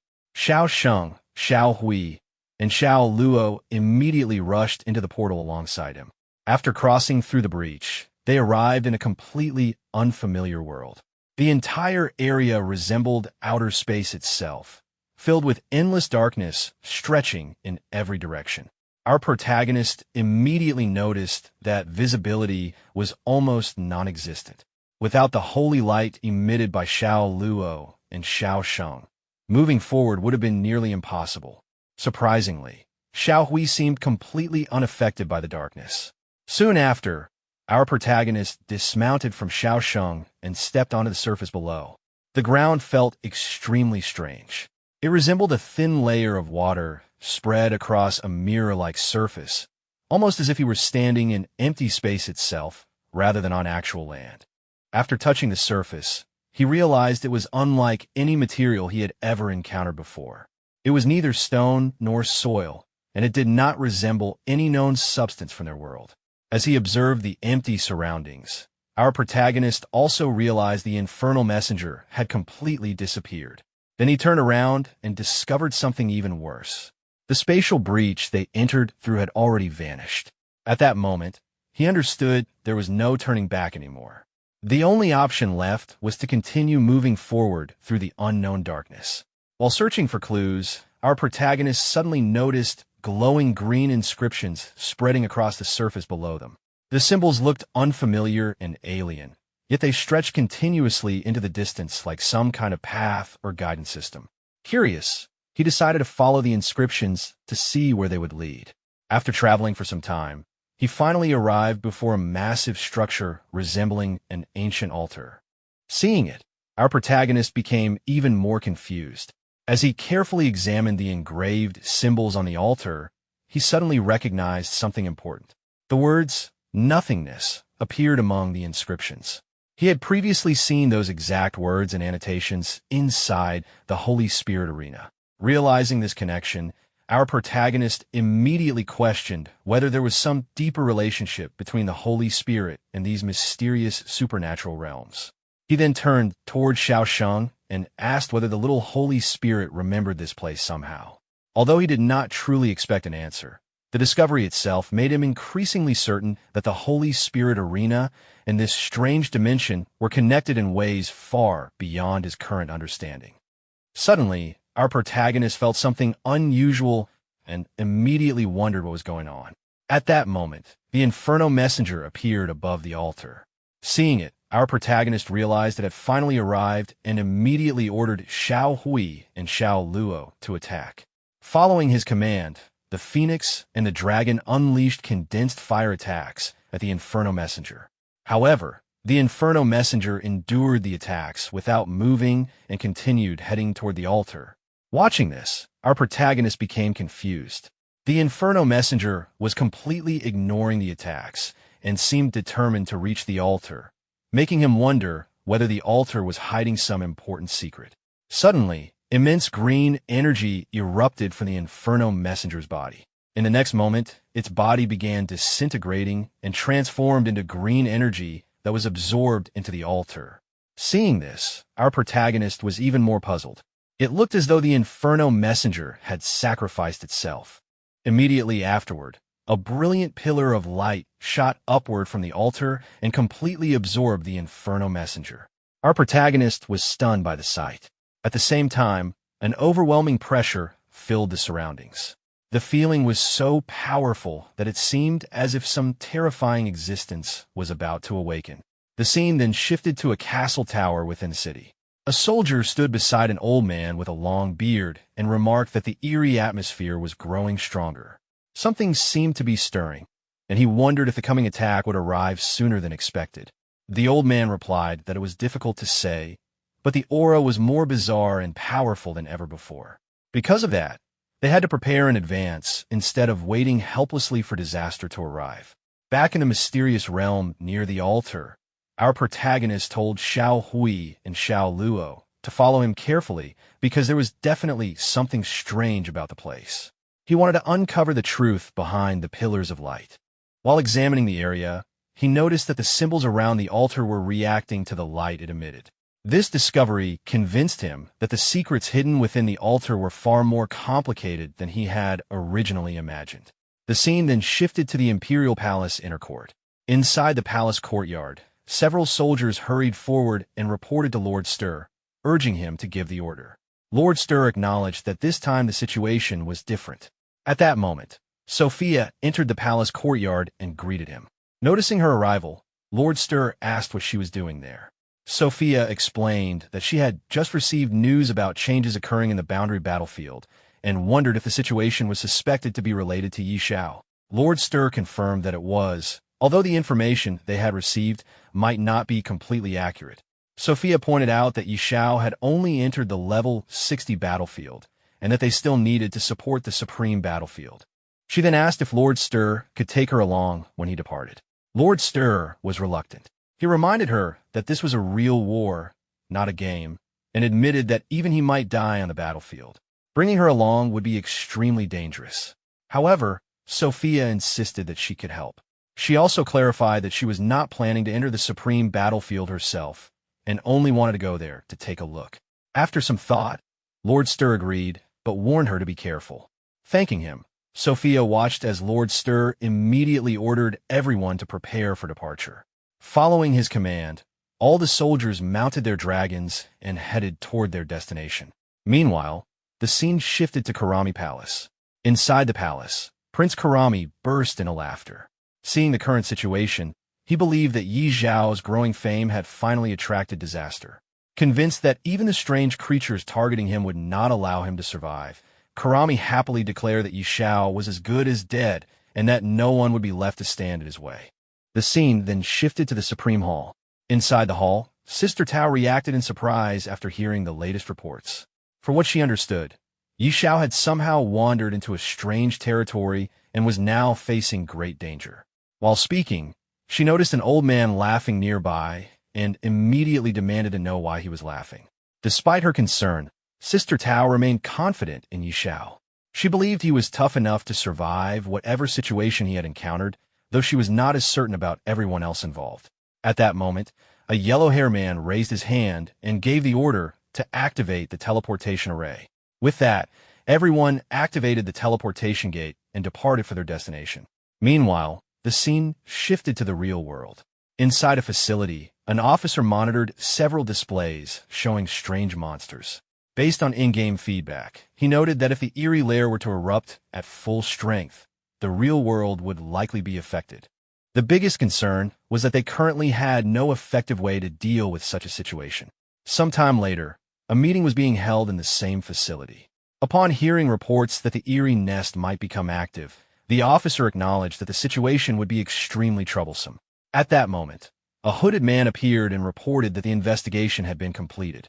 The source of the problem had been traced to the level 60 battlefield, where Yi Xiao, who had recently been making headlines, seemed to have accidentally activated an anchor point.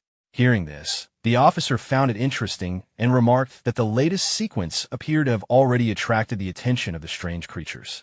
The hooded man was puzzled. He questioned how a level 60 individual could possibly discover the location of an anchor point, believing there had to be something unusual behind it. However, the officer was not surprised. In his view, Yi Xiao was a special sequence recognized by the divine treat meal, and someone like that could not be judged by ordinary standards. What interested him even more was how Yi Xiao would manage to return after the anchor point had been activated. The hooded man raised another concern. According to the rumors surrounding anchor points, special rules were said to intervene there, causing any intruders to perish. He wondered whether Yi Xiao could return at all. After hearing the report, the officer immediately issued an order for full alert status. He instructed everyone to be prepared to take action at any moment. The personnel in the room immediately acknowledged the command and began making preparations. Inside the void-like realm of the Inferno Messenger, multiple red, glowing eye-like figures suddenly appeared before our protagonist. Realizing that something had finally emerged, he watched as numerous Inferno Messengers stepped out from the altar with weapons in hand. The sudden appearance of 10 of them caught his attention, and he quickly concluded that the original Inferno Messenger's sacrifice had likely left power within the altar, allowing it to create these clones.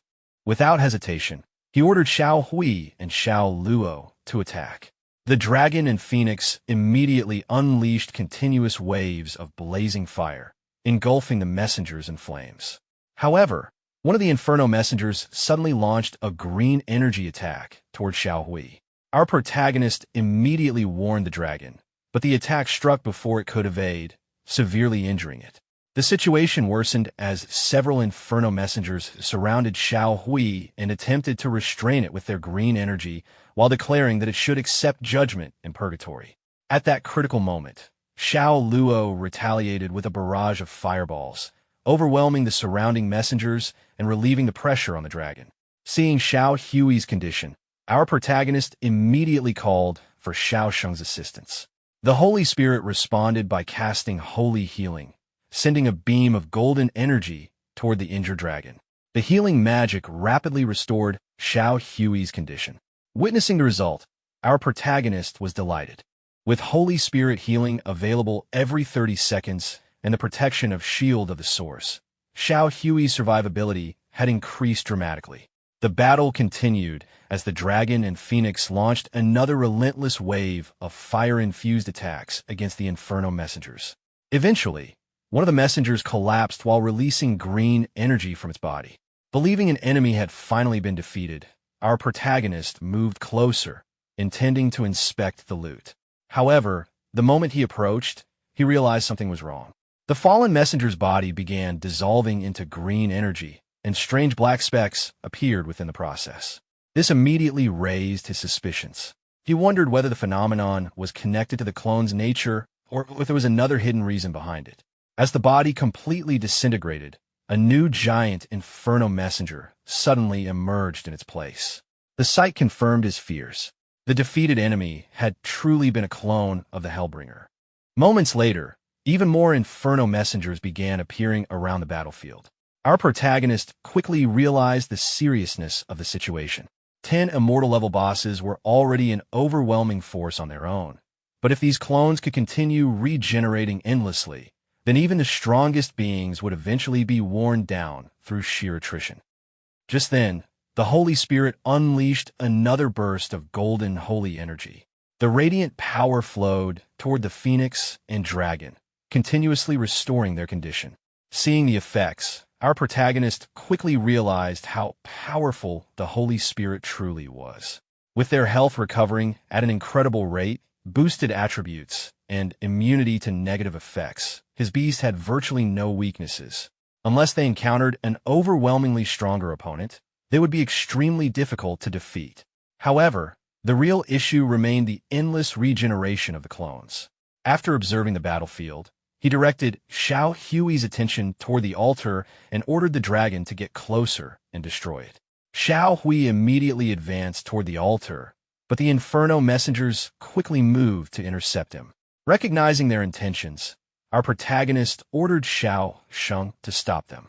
The Holy Spirit responded by creating a massive golden barrier woven together in a crisscross pattern, blocking the charging Inferno messengers. With the path temporarily cleared, our protagonist seized the opportunity and ordered Xiao Hui to destroy the altar. The dragon immediately unleashed a powerful wave of fire toward it. However, before the attack could land, all the Inferno messengers surrounding the barrier suddenly vanished and reappeared directly in front of the altar, sacrificing themselves to block the attack. The unexpected teleportation caught our protagonist off guard. He could hardly believe how desperately they were protecting the altar. Moments later, the messengers once again surrounded Xiao Hui. While the dragon fought back with continuous fireballs, our protagonist instructed him to keep searching for opportunities to damage the altar. Unfortunately, the situation only became more troublesome. More and more Inferno messengers gathered around the altar until it was completely hidden behind their bodies. Every possible opening was sealed. Watching this, our protagonist finally understood the core of the problem. As long as even a single clone remained, the altar could not be damaged. At the same time, as long as the altar existed, the clones would continue to regenerate endlessly. It was a vicious cycle with no obvious solution. Even though Xiao Hui and Xiao Luo currently held the advantage, endless battles would eventually drain their strength. After carefully analyzing the situation, Our protagonist clenched his fist and smiled. At last, he had found a way to break the deadlock. Having found a solution, our protagonist finally called upon Xiao to take the stage. The Holy Spirit immediately moved forward and unleashed a surge of holy energy before activating its unique innate skill, Prelude to the Holy Spirit. A massive wave of sacred power spread across the battlefield. Watching the scene unfold, our protagonist couldn't help but admire the ability. Among the 3 mythical-level beast tamers, this was the only innate skill that could be activated without any negative consequences, making an exceptionally powerful, heaven-defying ability. The holy energy soon enveloped Xiao Hui and Xiao Luo. In addition to restoring them, it greatly enhanced their attributes and combat abilities. At the same time, a notification appeared before our protagonist, informing him that the Holy Spirit's buffs had been doubled and that his entire faction had received a 100% bonus. Seeing the effects, he immediately understood that the increase in combat power was far greater than the number suggested. Empowered by the buffs, Xiao Hui unleashed a devastating barrage of flames that completely overwhelmed the Inferno messengers. The difference in strength became obvious at a glance. Soon after, Xiao Luo joined the assault, covering the battlefield with countless fireballs. The clones were pushed back even further under the relentless attacks. As he observed the battle, our protagonist noted that Xiao Luo's area of effect capabilities were extraordinarily powerful, with sustained damage that even surpassed Xiao Hui's in certain situations. He also realized something else. Despite being immortal-level entities, these clones had yet to display any innate skills. Normally, bosses of this rank would possess unique abilities, but none had appeared so far. Fortunately, they also lacked the self-destruction ability encountered during the level 50 Abyss trial. Then, a brilliant pillar of red light suddenly burst into the sky from the altar. The sight immediately caught our protagonist's attention. The altar was clearly not as flawless as it had first appeared. Meanwhile, the Inferno messengers continued to be crushed by the combined attacks of Xiao Hui and Xiao Luo. Their defensive formation gradually collapsed, allowing openings to appear around the altar.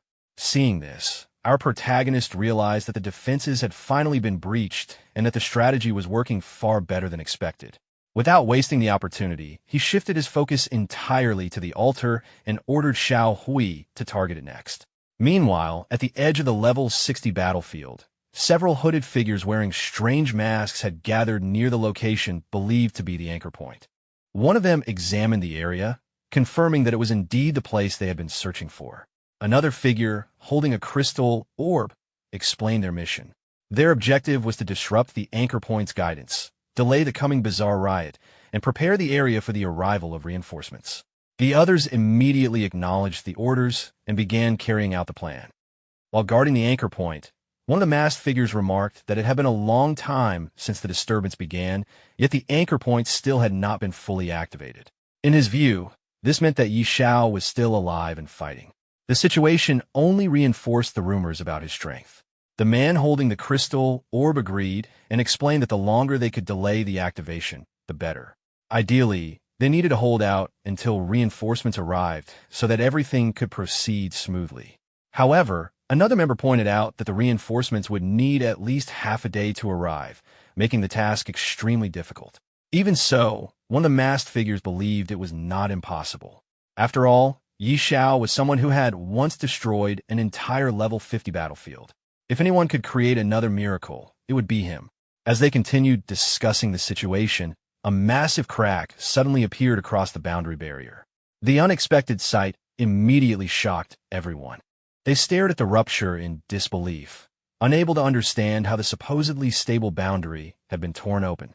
Moments later, our protagonist emerged from the crack alongside the Holy Spirit and the Phoenix. The masked figures instantly recognized him. His battle rune set was unmistakable, and only one person possessed the Courage battle rune set. Combined with the 3 powerful beasts accompanying him, there was no doubt about his identity. The man holding the crystal orb quickly sensed the aura of the creatures around Yi Xiao and realized that all of them possessed immortal-level power. The revelation left the others stunned.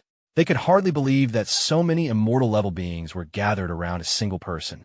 Just as they were still processing the situation, a violent vortex suddenly formed behind our protagonist within the crack in the barrier.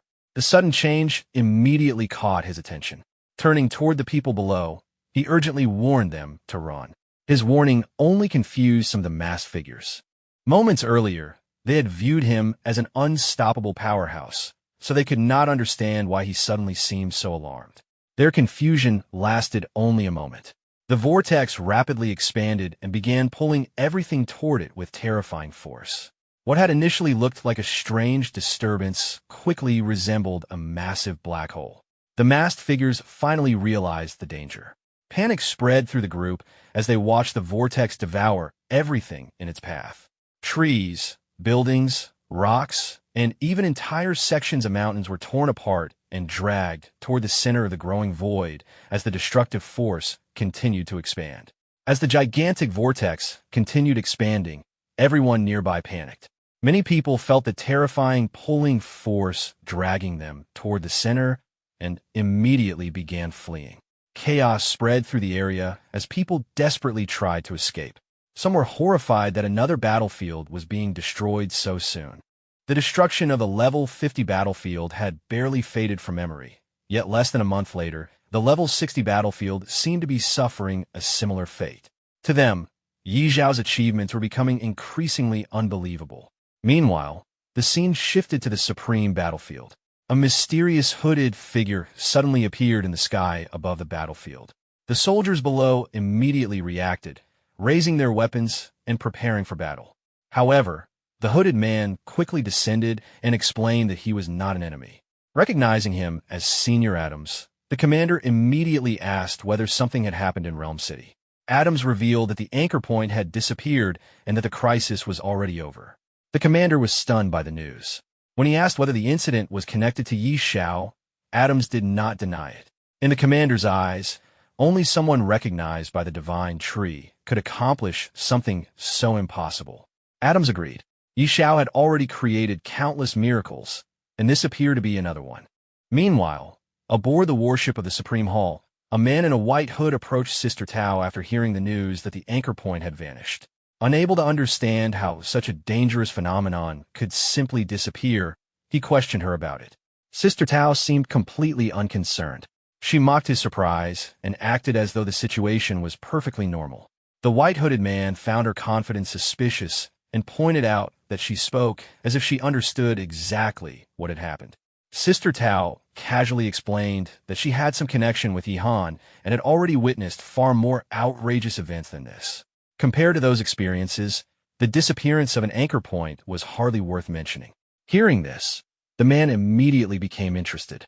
Realizing that Sister Tao had been spending a lot of time in Fiancée City lately, he suspected she knew much more about Yihan than most people. Curious, he began trying to gather information from her. Sister Tao quickly realized his intentions and questioned him. The white-hooded man insisted that he was merely curious. In truth, he believed Yihan possessed astonishing potential. From his perspective, investing in someone with that level of talent would be an extremely profitable decision. Hearing that explanation, Sister Tao immediately understood his motives and pointed out that his sudden friendliness finally made sense. Meanwhile, the scene shifted to the imperial capital. Inside a meeting room, several influential figures had gathered. A man wearing a strange red mask brought the discussion to order and noted that everyone had already heard the latest news. The group could only agree on one thing. Yi Xiao was proving to be far more difficult to deal with than any of them had originally imagined.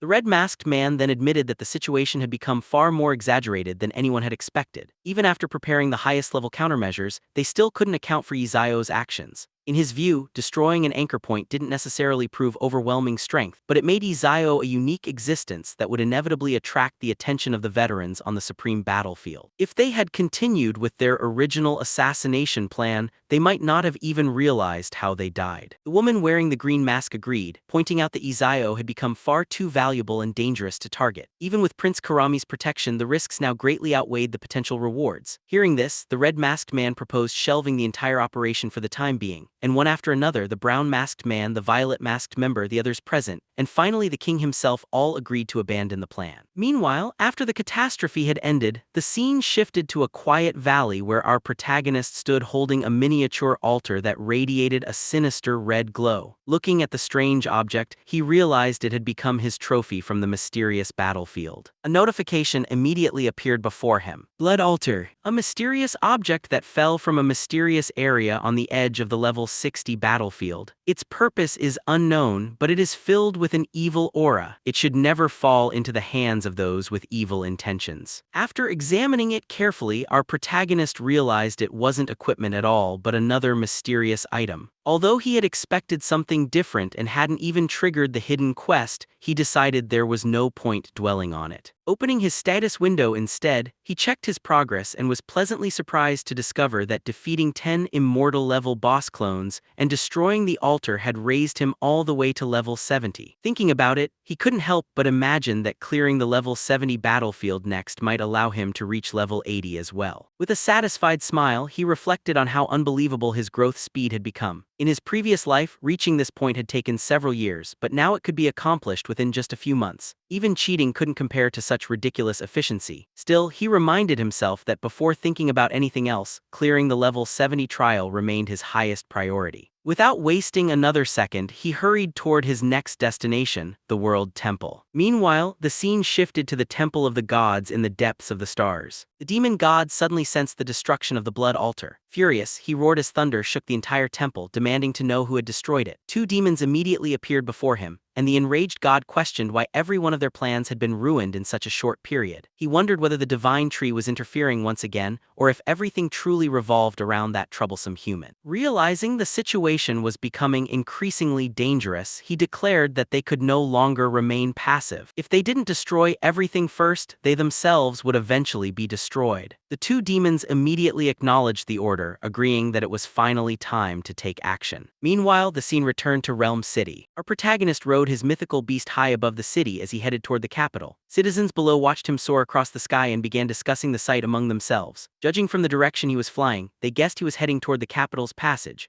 most likely to challenge the next advancement trial. Some even wondered if defeating 10 immortal-level bosses really allowed someone to jump directly to level 70. Others admitted they had no idea, joking that they usually fled the moment they encountered a demonized boss. In the end, everyone reached the same conclusion, only Xiao himself truly knew how such impossible feats were accomplished. Suddenly, a brown-haired man from the crowd nodded and said that it actually made sense. In his opinion, Xiao was most likely heading for the level advancement trial. The moment those words were spoken, excitement spread through the crowd. Many people eagerly declared that they had already missed witnessing the destruction of the level 60 battlefield, so this time they absolutely had to watch the advancement trial in person. Some even mentioned that the elders of the World Temple had secretly observed the previous trial, so perhaps this one would even be broadcast live. Watching everyone get carried away by the excitement, an elderly man with a long beard smiled helplessly and remarked that regardless of status or background, gossip was simply part of human nature, even in a post-apocalyptic world. Meanwhile, Xiao continued flying across the city's skis on Xiao Sheng, deciding to return to the imperial capital first before worrying about anything else.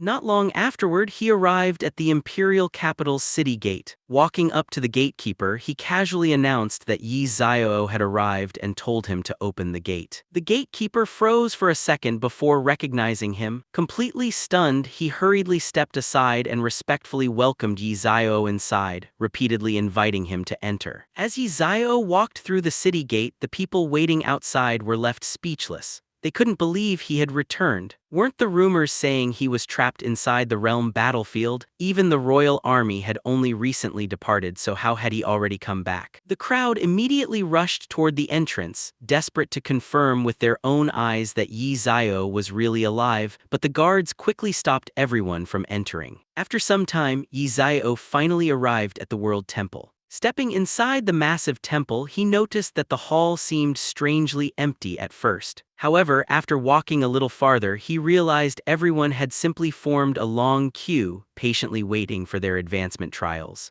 Without any hesitation, Xiao walked straight to the front of the line and casually informed the gatekeeper that he would be cutting in line. The gatekeeper didn't dare object. Instead, he immediately agreed and allowed Yi Xiao to enter. The instant Yi Xiao stepped through the entrance, the trial's notification appeared before everyone. Abyss difficulty. The surrounding crowd immediately burst into confusion. Many couldn't understand how Yi Xiao had returned so quickly when he was supposedly trapped inside the battlefield. Some even wondered if they were seeing a ghost or simply hallucinating. One person jokingly asked his companion to punch him to see whether he was dreaming. Instead of holding back, the companion landed a heavy punch that knocked him straight to the ground. Watching the ridiculous scene, another gatekeeper sighed and concluded that it clearly wasn't a dream. However, realizing that Yi Xiao had truly returned, he immediately understood the seriousness of the situation. Thinking the temple elders needed to know at once, he hurried to report everything to a deacon. After hearing the entire report, the deacon's expression changed dramatically. Realizing the importance of the matter, he immediately ordered that the temple elders be informed without delay. The scene then shifted to the temple warships. Upon receiving the report, a white-haired elder was completely shocked. Moments earlier, they had been informed that Yi Xiao had destroyed the level 60 battlefield, yet now another report claimed he had already returned to the World Temple and begun his advancement trial. The elder could hardly believe it. The speed at which Yi Xiao accomplished one impossible feat after another was simply beyond comprehension. After receiving the report, the white-haired elder rushed straight to the captain's room and urgently ordered the warship to return immediately. Unable to hide his curiosity, he demanded that the ship travel at full power because he wanted to see exactly what Yi Xiao was planning. The captain hesitated for a moment and asked whether the elder meant the maximum safe output or the absolute limit of the warship's power source. The elder didn't hesitate for a second. He ordered the captain to push every power source to its absolute limit, insisting that energy consumption didn't matter as long as they reached the sanctuary as quickly as possible. Just then, another elder dressed in white stepped forward and tried to stop him. He argued that energy was far too precious to waste on something driven by curiosity. Even with abundant resources, such reckless spending was unnecessary. The white-haired elder immediately dismissed his opinion, claiming that the others were only looking at the surface while he was considering a much bigger picture. At that moment, a long-bearded elder also arrived. Rather than opposing the decision, he completely supported it. In his eyes, everyone wanted to know how powerful Yi Xiao had become after destroying the level 60 battlefield. His curiosity was so overwhelming that he repeatedly urged the captain to move even faster. Watching the respected elders lose their composure over a single person, the captain could only wonder how they had gone from calm and dignified to completely obsessed in such a short time. Without further delay, the warship accelerated and sped toward its destination at maximum speed. Meanwhile, the scene shifted to the level 70 Dark Abyss trial. The moment our protagonist entered the trial, he immediately ordered his two companions to stop holding back and charge forward at full power. Almost instantly, a gigantic bull-like abyss monster appeared before them. At Yi Xiao's command, both the dragon and the phoenix unleashed powerful fireball attacks, completely overwhelming the creature and bringing it down within moments. Without slowing down, Yi Xiao pointed toward the next group of monsters and urged his beasts to eliminate everything in their path as quickly as possible, so they could reach the deepest part of the trial. The dragon and the phoenix charged ahead, instantly wiping out another giant bear-like monster and a massive bull-like creature before either of them had a chance to fight back. Soon afterward, an enormous level 70 immortal celestial abyss monster appeared before them. A notification immediately appeared. Even within the Dark Abyss, an immortal celestial is regarded as one of the strongest existences. Brutal and bloodthirsty, it is capable of overwhelming countless opponents. If it notices you, the pressure alone may leave you unable to breathe. After reading the description, our protagonist simply smiled.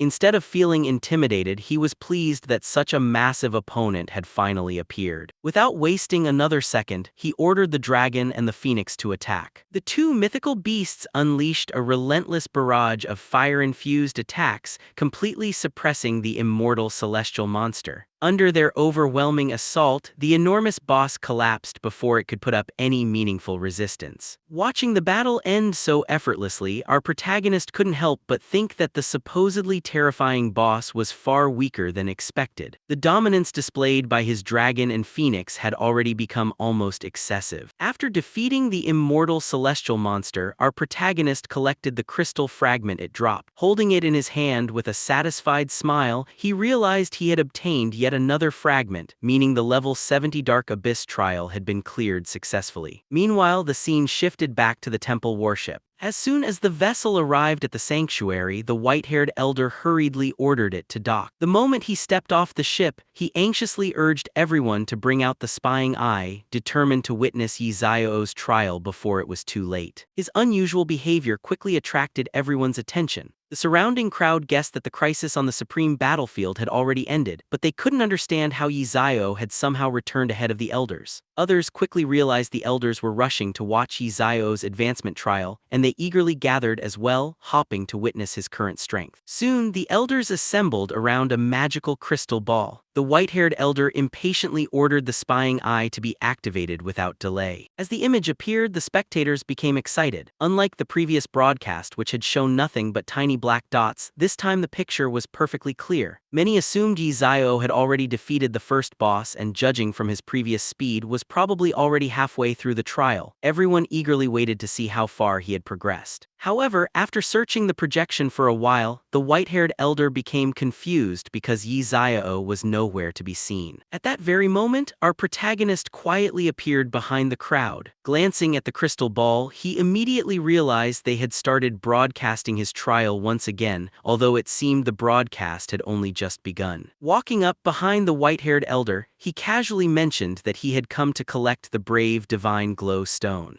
Without even turning around, the elder impatiently brushed him off, saying they were busy and that collecting rewards could wait. But as he turned around in irritation, intending to scold the person who had interrupted him, he froze on the spot, seeing Xiao standing right behind him. His expression instantly changed to one of complete disbelief. He couldn't understand how Xiao had appeared there. As far as everyone knew, he was supposed to still be inside the Dark Abyss trial. Our protagonist calmly explained that he had already finished clearing it. The elder was left utterly speechless. The sanctuary vessel had exhausted its power, rushing back as fast as possible, yet before they had even finished activating the spying eye, Xiao had already completed the entire trial. Unable to process what had just happened, the elder could only shake his head in disbelief, realizing that Xiao had once again exceeded every expectation. Meanwhile, our protagonist simply remarked that finishing too quickly wasn't his fault. If the elders intended to observe his trials in the future, they should at least inform him beforehand. The elder could only smile helplessly before changing the subject. He then asked Xiao to follow him, explaining that the divine tree wished to meet him. Hearing that, our protagonist was genuinely surprised. Confused, he couldn't help but wonder why such a legendary existence would suddenly want to see him. The white-haired elder admitted that even he didn't know why the divine tree had summoned Xiao. However, he assured him that it was unlikely to be anything bad and guessed that it was probably connected to the recent anomaly anchor points. Hearing that, our protagonist nodded. He had questions of his own for the divine tree, especially regarding the anomalies. After everything that had happened, he realized the threat wasn't directed at humanity alone.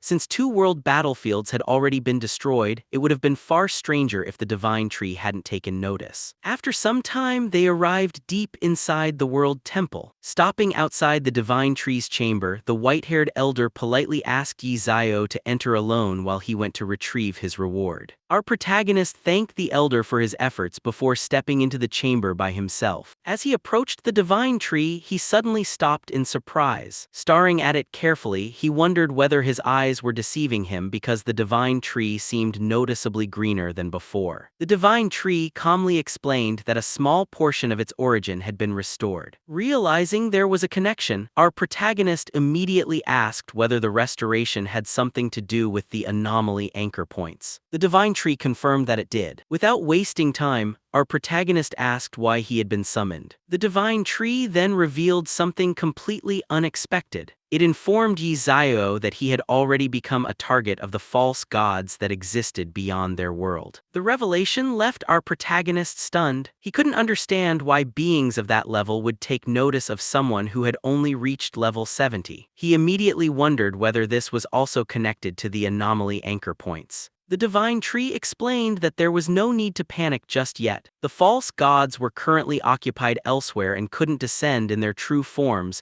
meaning they wouldn't attack him personally. Instead, the greatest danger surrounding him came from within humanity itself. Hearing that, our protagonist quickly realized what the divine tree meant. He asked if it was referring to the human organizations that worshipped those false gods. The divine tree confirmed his suspicion. It explained that over thousands of years, the influence of the false gods had spread throughout human society far more deeply than anyone could imagine, warning Xiao never to underestimate those hidden forces. The divine tree then entrusted him with another important mission. It asked him to destroy as many summoning altars connected to the anomalies as possible. Doing so wouldn't only help restore the divine tree's strength, but would also benefit all of humanity by delaying the full descent of the anomalies into their world. Our protagonist was immediately shocked by the request. He reminded the divine tree that he had barely survived his previous encounter. Facing 10 immortal tier bosses at once had nearly cost him his life, and if luck hadn't been on his side, he wouldn't even be standing there now. Instead of arguing, the divine tree asked him a single question: whether he had already given up searching for clues related to the holy severance. The moment those words were spoken, our protagonist's expression changed. His attention was instantly captured as he realized the divine tree knew something about the holy severance, leaving him eager to hear more. The divine tree revealed that the final and most important clue related to the holy severance would only be given after another summoning altar was destroyed. Hearing that, our protagonist smiled helplessly and jokingly wondered whether the divine tree could simply hand over the holy severance directly. If that wasn't possible, he at least hoped for a powerful divine weapon instead. The divine tree ignored the suggestion and simply offered something else. It could reveal the location of the next altar. As it spoke, a tiny green sphere appeared before Xiao and floated into his palm. Looking at it carefully, he realized it contained the coordinates of another world battlefield. Thinking back on his previous adventure, our protagonist knew that discovering the first altar had been pure luck. It had never been part of his plan. Most of the credit belonged to the Inferno messenger, whose actions had unintentionally led him straight to it. After a brief moment of thought, Xiao accepted the mission, deciding to investigate the second altar himself and find out what made it so special. The divine tree simply wished him good luck. As our protagonist walked out of the chamber, all the elders waiting outside immediately turned their attention toward him. The white-haired elder stepped forward and presented the reward for clearing the level 70 Dark Abyss trial. He also pointed toward a blacksmith standing nearby, explaining that he had specially brought him there so Xiao could strengthen his emblem of valor immediately. Our protagonist thanked the elder for making all the arrangements. The blacksmith respectfully bowed, saying it was an honor to upgrade the equipment of such a renowned hero. Without wasting any time, he began reinforcing the emblem, confidently assuring Xiao that he would strengthen it to the best of his ability. After completing the process, the blacksmith handed the emblem back for inspection. Emblem of Valor. An emblem awarded only to those who successfully pass the level advancement trials. It symbolizes the Empire's highest honor, and after being reinforced multiple times with the Divine Stone of Courage, its power has increased even further. After carefully examining it, our protagonist noticed that although its quality remained at the legendary tier, nearly every attribute and skill bonus had increased by almost 1/3 compared to before. Holding the upgraded emblem, he couldn't hide his satisfaction. At this rate, he believed there was a very high chance it would eventually evolve into a divine weapon. He even wondered whether continuing to strengthen it after clearing the level 100 trial might allow it to reach the legendary Heavenly Destruction tier. With everything finished, our protagonist thanked both the elder and the blacksmith before preparing to leave. The blacksmith respectfully wished him a safe journey. Outside the World Temple, the white-haired elder asked what Xiao planned to do next. Without the slightest hesitation, our protagonist revealed that his next destination would be the level 70 world battlefield. The white-haired elder was surprised and asked if Xiao was really heading to the level 70 world battlefield just to level up. Xiao explained that leveling was only a secondary objective. objective. His real mission was to locate and completely destroy the second anomaly's altar. Since the divine tree had already given him the exact coordinates, he was confident there would be no surprises. Without wasting any more time, he told the elder to ask the divine tree if he wanted further details before leaving in a hurry. After Xiao departed, the blacksmith stood there in disbelief, wondering if he had heard correctly. Xiao had only just returned, yet he was already preparing for another major operation. Even the elder had no explanation, and could only sigh that if Xiao was heading out again, there was a good chance another world battlefield would be destroyed. Unable to ignore such an event, both of them decided to follow and witness it themselves. Meanwhile, outside the World Temple, Xiao sensed that someone had been following him for quite some time. However, he paid it little attention, deciding that if they wanted to catch up, they were free to do so. He then opened the Doomsday Forum, where countless players were discussing the destruction of the level 60 world battlefield and the anomaly's altar. Xiao quickly realized that the incident had shaken the entire world. Even the divine tree was paying close attention to it, making the topic spread across the network like wildfire. As he read through the discussions, he concluded that this unexpected fame had created the perfect opportunity to push forward his long-term bank plan years ahead of schedule. Until now, players had always believed that level 100 NPCs were untouchable, but the repeated destruction of world battlefields had begun to shatter that belief. If he could destroy the level 70 world battlefield as well, the influence gained from the NPCs' reactions would make his future plans almost guaranteed. Elsewhere, inside the CIA official's office, the officials were left speechless. They couldn't believe a single person was capable of causing such unbelievable events, and every new revelation continued to shatter their understanding of reality. At the same time, the entire imperial capital buzzed with excitement after news spread that Xiao had returned safely. The citizens were astonished that after destroying the level 60 world battlefield, he was already preparing to challenge the level 71 without taking any rest. Knowing another dangerous battle awaited him, Xiao decided to make a few final preparations. He opened a portal and arrived at the battle contribution hall, where he exchanged his rewards for the complete level 60 Epic Valor War Tattoo set. After equipping the full set, he checked his status and found that the combination of the epic equipment and divinity amplification had boosted his basic attributes tremendously. His health had now surpassed 4 million, making him sturdier than even traditional defense classes. He then reviewed the strength of his companion. Little Gray remained his greatest trump card, possessing enough power to crush even level 100 bosses. Little Luo was only slightly weaker, while Little Sheng, despite having lower offensive strength, possessed incredible survivability with over 10 million health, making him the perfect support beast. Altogether, their formation was more than capable of defeating immortal tier bosses of the same level. However, since the second altar was undoubtedly heavily protected, Xiao decided it would be wiser to wait until his strongest skill recovered before beginning the mission. Checking Little Sheng's status, he confirmed that Holy Spirit's Prelude Emergence still had 3 days of cooldown remaining. He decided to use that time to gather information about the Abyss continent and prepare for unlocking his third profession. Once everything was settled, Xiao opened another portal. Confident that all his preparations were complete, he headed straight toward the level 70 world battlefield, officially beginning the operation to destroy the second anomaly's altar. Deep within the level 70 world battlefield, at the sky-touching peak where the altar was hidden, every anomaly had already awakened from its slumber and gathered to defend the area. An enormous battle was about to begin. As Xiao arrived, he found a massive army already assembled. The commanders of the Holy Heaven Legion, the Rosen Legion, and the 5th Legion all reported that their forces were fully prepared and awaited his orders. However, Xiao immediately refused their assistance. He thanked everyone for coming, but explained that this operation required no support. Instead, he ordered every soldier on the battlefield to withdraw immediately, because there was a very high chance the entire level 70 world battlefield would collapse before the battle was over. Hearing those words, many soldiers instantly realized what Xiao intended. They couldn't help but think that he had come to destroy yet another world battlefield. The white-haired commander accepted the order without hesitation and immediately began organizing a full retreat, promising that if Xiao ever required reinforcements, they would respond at once. As Little Sheng appeared beside him,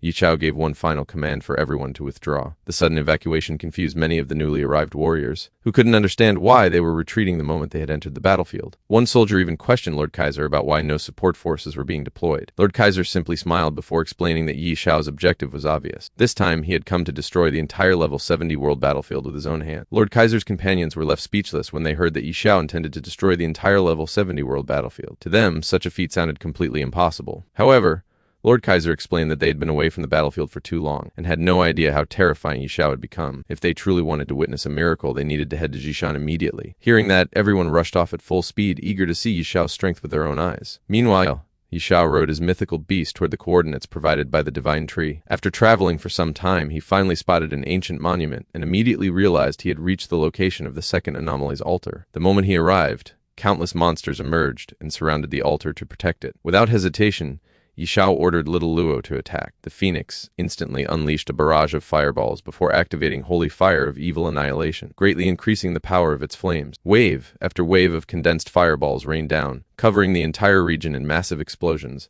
and turning the battlefield into a sea of fire. Far away, two warriors witnessed the destruction from a cliff and were completely stunned. The battlefield had been engulfed in flames, convincing them that staying there was suicide, so they fled without looking back. Yi Xiao then ordered little Luo to unleash its full power. The phoenix intensified its assault even further, burying the entire area beneath endless explosions. Just then, a brilliant pillar of light suddenly shot into the sky. Yi Xiao watched in confusion as the light grew brighter and brighter until it became impossible to look at. Forced to shut his eyes, he waited for the blinding light to fade. When he opened them again, everything around him had changed. The mountains and sky had vanished, replaced by a mysterious golden space, with the altar standing before him. Before he could fully process what had happened, hundreds of identical altar entrances appeared, floating in the air. Yi Xiao quickly realized this was another cloning trick. Instead of cloning monsters, the enemy had duplicated the entrances themselves to hide the real one. Fortunately, the divine tree had already given him the correct coordinates, allowing him to identify the genuine entrance instantly. Without hesitation, he stepped through it. The next moment, Yi Xiao arrived inside another mysterious space. The entire area was covered in a blood-red sky that blocked out the sun,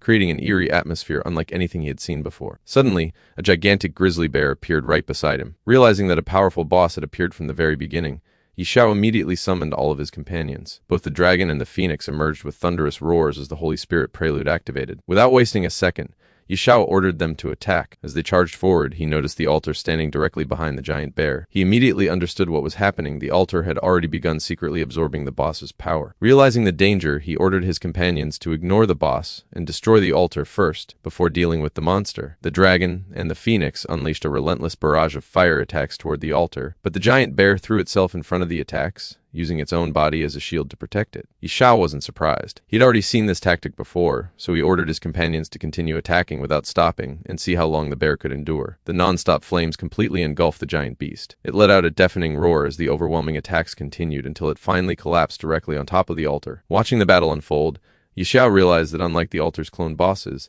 the original Immortal Tier boss still possessed its innate abilities, making it much stronger. Even so, a mere level 70% Immortal Tier boss was nowhere near enough to threaten him. However, just as the bear struggled back to its feet, the altar immediately began absorbing its energy once again. Seeing that familiar scene, Yi Xiao instantly realized what was happening and understood that the altar was once again feeding on the boss's power. Yi Xiao immediately realized the altar was continuing to absorb the boss's energy, so he ordered Little Gray to stop it, while commanding little Luo to destroy the altar at once. The phoenix responded instantly, firing a massive fireball that struck the altar head-on. A violent explosion followed, reducing the altar to countless fragments. The moment it was destroyed, a strange giant eye suddenly opened in the blood-red sky. Without paying it any attention, Yi Xiao simply ordered his companions to keep fighting. Meanwhile, a group of warriors watched everything from a nearby cliff. They reported that a disturbance had erupted at the level 70 world battlefield's anchor point, signaling the beginning of a large-scale anomalies outbreak. Since news of Yi Xiao entering the battlefield had already spread, everyone had been mentally prepared for a major battle. Even so, they were stunned that Yi Xiao had actually located the second anchor point. Powerful experts had searched for it for years without success, yet he had already destroyed 2 of them within only a few days. Although some remained worried that this might trigger a worldwide anomalies eruption, others believed Yi Xiao would never act without careful preparation. To everyone's surprise, the disturbance suddenly disappeared almost as soon as it began. In less than a minute, the violent eruption had completely calmed down. The warriors could hardly believe it. They had spent half a day preparing for battle, only to arrive in time to watch Yi Xiao wipe everything out before the anomalies even had a chance to fight back. Moments later,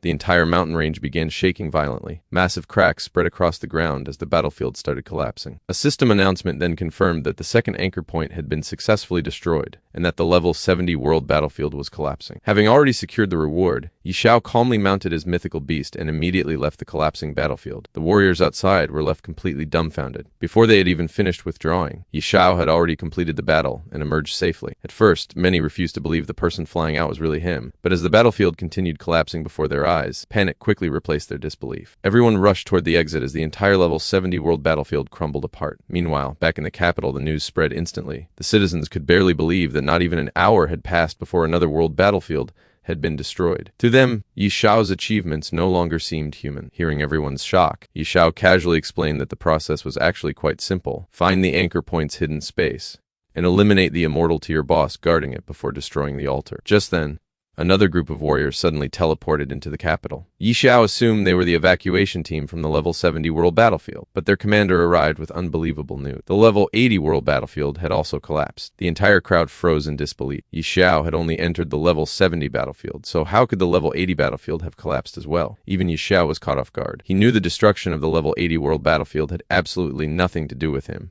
making him wonder if the divine tree had somehow been involved. The surrounding warriors, however, immediately pointed the blame at Xiao. After everything he had done, they simply couldn't believe it was a coincidence. Xiao could only smile helplessly and tell them that, if he claimed it had nothing to do with him, they probably wouldn't believe him anyway. As expected, the crowd responded with complete disbelief, leaving Xiao with no choice but to shrug it off since there was nothing more he could say. Xiao calmly pointed out that the accusations simply didn't make sense. Every time a world battlefield was destroyed, he gained 10 levels instantly. There was no better place for leveling than these battlefields. Right now, he hadn't even completed the advancement trial beyond level 70, yet his experience had already reached its limit. Even if he had the ability to destroy the level 80 world battlefield, there would be no reason to rush. Doing so would only waste the experience he could no longer earn. After hearing that explanation, many warriors nodded in agreement. His reasoning was impossible to argue against. Just then, a muscular man suddenly stepped forward with a bold theory. He admitted it was only speculation with no evidence, but suggested that perhaps the battlefield had actually collapsed on its own. The surrounding warriors immediately dismissed the idea. Why would the anomalies destroy one of their own battlefields for no reason? The man explained his reasoning. Under normal circumstances, such an idea would indeed be ridiculous. However, considering Xiao's unbelievable leveling speed, the situation suddenly seemed much more reasonable. He believed the anomalies themselves had intentionally destroyed the battlefield to slow Xiao's growth. If they allowed him to continue destroying battlefields one after another, it would only take a few more days for him to reach level 100 and enter the upper battlefield. The crowd fell silent. Although the theory sounded absurd at first, the more they thought about it, the more convincing it became. If the remaining anchor points could no longer stop Xiao, then eliminating entire battlefields would indeed create a gap in his leveling path and effectively prevent him from gaining another effortless 10-level jump. Soon, more and more warriors began agreeing with the idea. Some even praised the man's reasoning, calling it surprisingly logical. Xiao, however, didn't think it was quite that simple. Deep down, he couldn't help feeling disappointed. Destroying a battlefield and instantly gaining 10 levels was an incredible shortcut, and now that opportunity had suddenly disappeared. The collapse of an entire battlefield for such a reason felt completely unreasonable. Before anyone could continue the discussion, another commander arrived through a teleportation gate with 2 soldiers. A red-haired warrior jokingly stopped them before they could speak, guessing they had come to announce that the level 90 world battlefield had collapsed as well. To everyone's astonishment, the commander admitted that was exactly why they had come. The entire capital erupted into chaos. 3 world battlefields had now disappeared one after another, with only the upper battlefield remaining. People realized they were witnessing an event that would undoubtedly be recorded in history. Just as everyone was trying to process the unbelievable news, a system announcement echoed throughout the entire world. More than half of the world battlefields had collapsed, and because of that,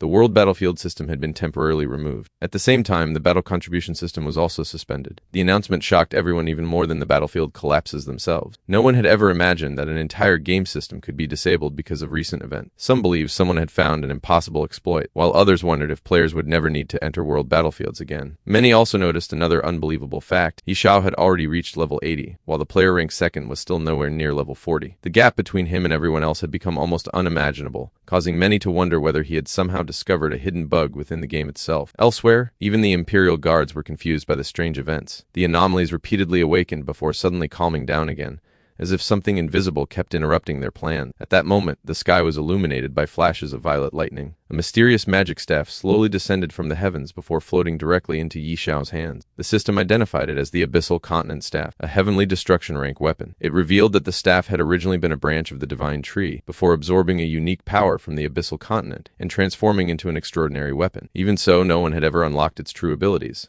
leaving its real power completely unknown. Xiao was pleasantly surprised. He had encountered sealed divine weapons before, but this was the first time he had ever seen a weapon whose attributes were entirely hidden. Realizing there was no point standing there any longer, he decided to ask Thor about the mysterious staff later. His immediate priority was clearing the level 80 Dark Abyss trial as quickly as possible before continuing his journey toward the Abyssal Continent. Soon afterward, Xiao returned to the sanctuary. The guards could only shake their heads in disbelief as they watched him arrive once again. At this point, it almost seemed as though he treated the sanctuary like his own backyard. Inside, the white-haired elder had already been waiting for him. Seeing Xiao's arrival, he welcomed him and asked whether he was ready to begin the level 80 Dark Abyss trial. Another elder standing nearby became curious and asked how long the young genius would need to clear the trial this time. Without the slightest hesitation, the white-haired elder estimated that Xiao probably wouldn't even need half an hour. In his opinion, Not even an immortal tier boss would be capable of standing in Xiao's way anymore. The scene then shifted to the level 80 Dark Abyss trial arena. As our protagonist enters the battlefield,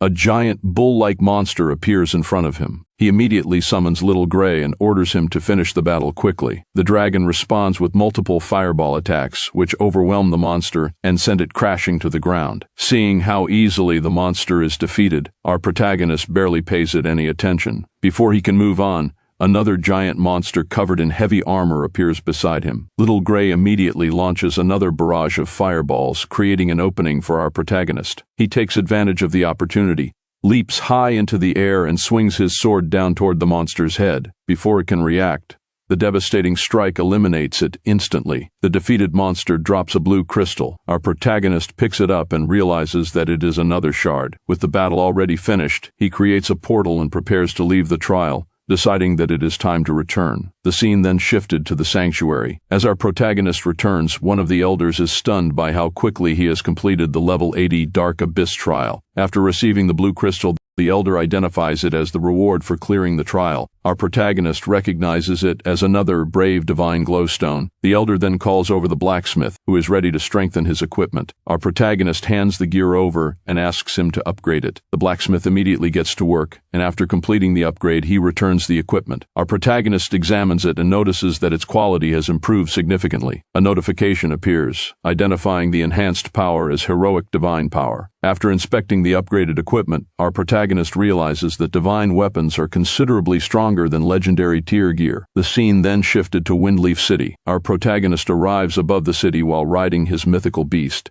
As he passes through the sky, the streets below are filled with vendors loudly selling ridiculous items connected to his reputation. One vendor is advertising a chair supposedly used by Great Master Knight Xiao, while another is selling a pair of pants claimed to have been worn by him. Hearing their sales pitches, our protagonist can only sigh and decides to find Thor first. Nearby, Thor is busy selling dark gold equipment and boasting about its cheap price and powerful attributes. When our protagonist lands near him, Thor immediately recognizes him and is shocked that he has already returned from the imperial capital. After not seeing him for several days, Thor excitedly welcomes him back. Our protagonist ignores the fuss and takes out the Abyssal Continent staff. He asks Thor why none of its attributes are appearing. Thor carefully examines the staff and is immediately stunned when he realizes that it is a Heavenly Destruction tier item. The immense pressure coming from the staff even makes Thor uncomfortable. Our protagonist tells him to calm down and asks him to determine whether the weapon is sealed. After examining it closely, Thor confirms that there is no seal and no restriction preventing its power from being displayed. However, he soon discovers the real problem: the staff itself is incomplete. He can sense that something essential is missing from within it. He explains that the staff is most likely only a part of a larger piece of equipment, especially because the inscriptions engraved onto it are incomplete. Our protagonist takes the staff back and studies it carefully. The thought of a Heavenly Destruction tier weapon being merely one part of an even greater piece of equipment immediately catches his attention. If this incomplete staff is already this powerful, he begins wondering just how extraordinary the completed item could become. He then remembers what the Divine Tree told him before. According to the Divine Tree, there are only 3 items belonging to the Holy Severance tier in existence. Our protagonist considers Thor's explanation about the Abyssal Continent staff and realizes that he may need to find its missing parts before he can fully use it. He then takes out the small altar-like tool he obtained from the battlefield and shows it to Thor, explaining that this item is even stranger. The moment Thor sees the tool, he becomes visibly unsettled and starts examining it while wondering what kind of object it is. Our protagonist asks whether Thor has seen it before, but Thor admits that he has never encountered anything like it. Confused by Thor's reaction, our protagonist asks why he is making such a fuss if he has never seen the tool before. Thor explains that the problem isn't the tool's appearance, but its unusual composition. He finds the entire structure extremely strange and asks our protagonist where he obtained it. Our protagonist tells him that it came from the world battlefield. Hearing that, Thor suggests that its origin might explain its strange composition. However, he still cannot determine exactly what the tool is or how it works. Realizing that Thor has no answer either, our protagonist decides not to waste any more time and prepares to leave. Thor simply wishes him safe travels. The scene then shifted to the beast taming grounds. Our protagonist arrives at the incubation area where Mr. Toad is smoking his pipe. The moment he notices our protagonist, he immediately calls out to him, teasing him for finally returning. Our protagonist laughs and asks Old Hui how the beast rearing process has been progressing. Toad explains that the first batch of beast eggs has completely finished hatching,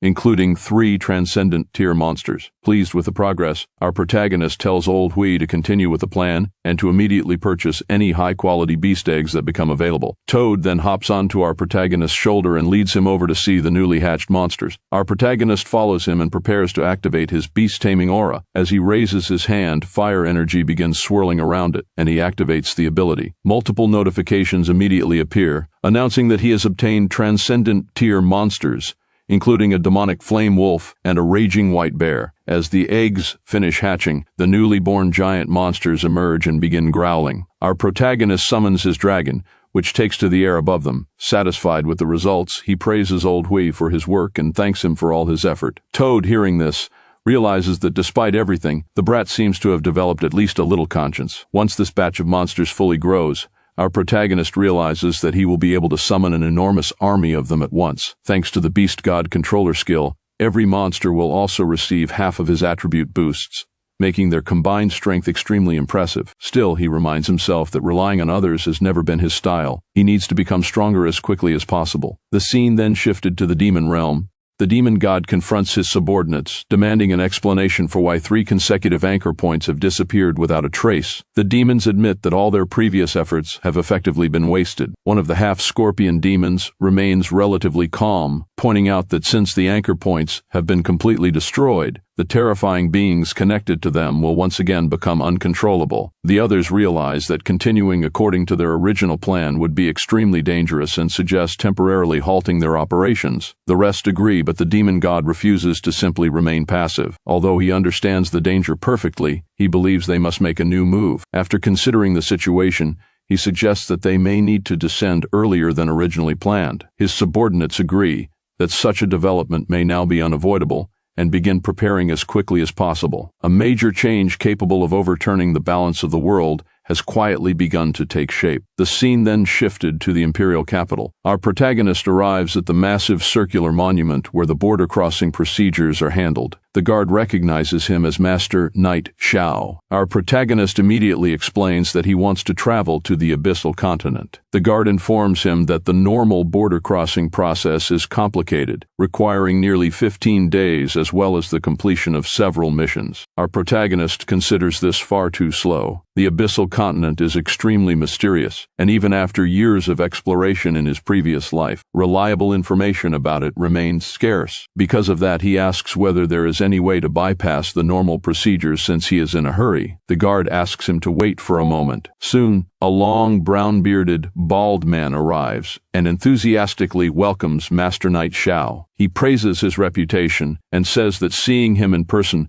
has proven that the rumors about his prestige are true. Our protagonist stops him before he can continue and makes it clear that he only wants one thing: a faster way to reach the abyssal continent. The bald man immediately understands and assures him that the teleportation array can be prepared extremely quickly, even suggesting that it could be ready within 30 minutes. Our protagonist is pleasantly surprised by the speed. However, the bald man explains that although preparing the array is simple, the abyssal continent is extremely far away. Crossing the border requires an enormous long-distance teleportation, which consumes a massive amount of resources and may cause some deviation in the final positioning. Our protagonist looks at the bald man and decides to negotiate directly, questioning whether 3 million gold coins are really enough to make the teleportation process worthwhile. The bald man immediately reassures him that with enough money, almost anything can be arranged. He explains that he is not greedy, but having more gold coins naturally makes the process much smoother. Our protagonist then offers another 3 million gold coins. The bald man is stunned and reveals that the additional payment could cut the transmission time in half. Our protagonist still isn't satisfied and asks whether 15 minutes is truly the fastest possible time. The bald man explains that 3 minutes is theoretically possible if they use a dwarven material called a space stone. Our protagonist immediately takes a space stone from his inventory and shows it to him,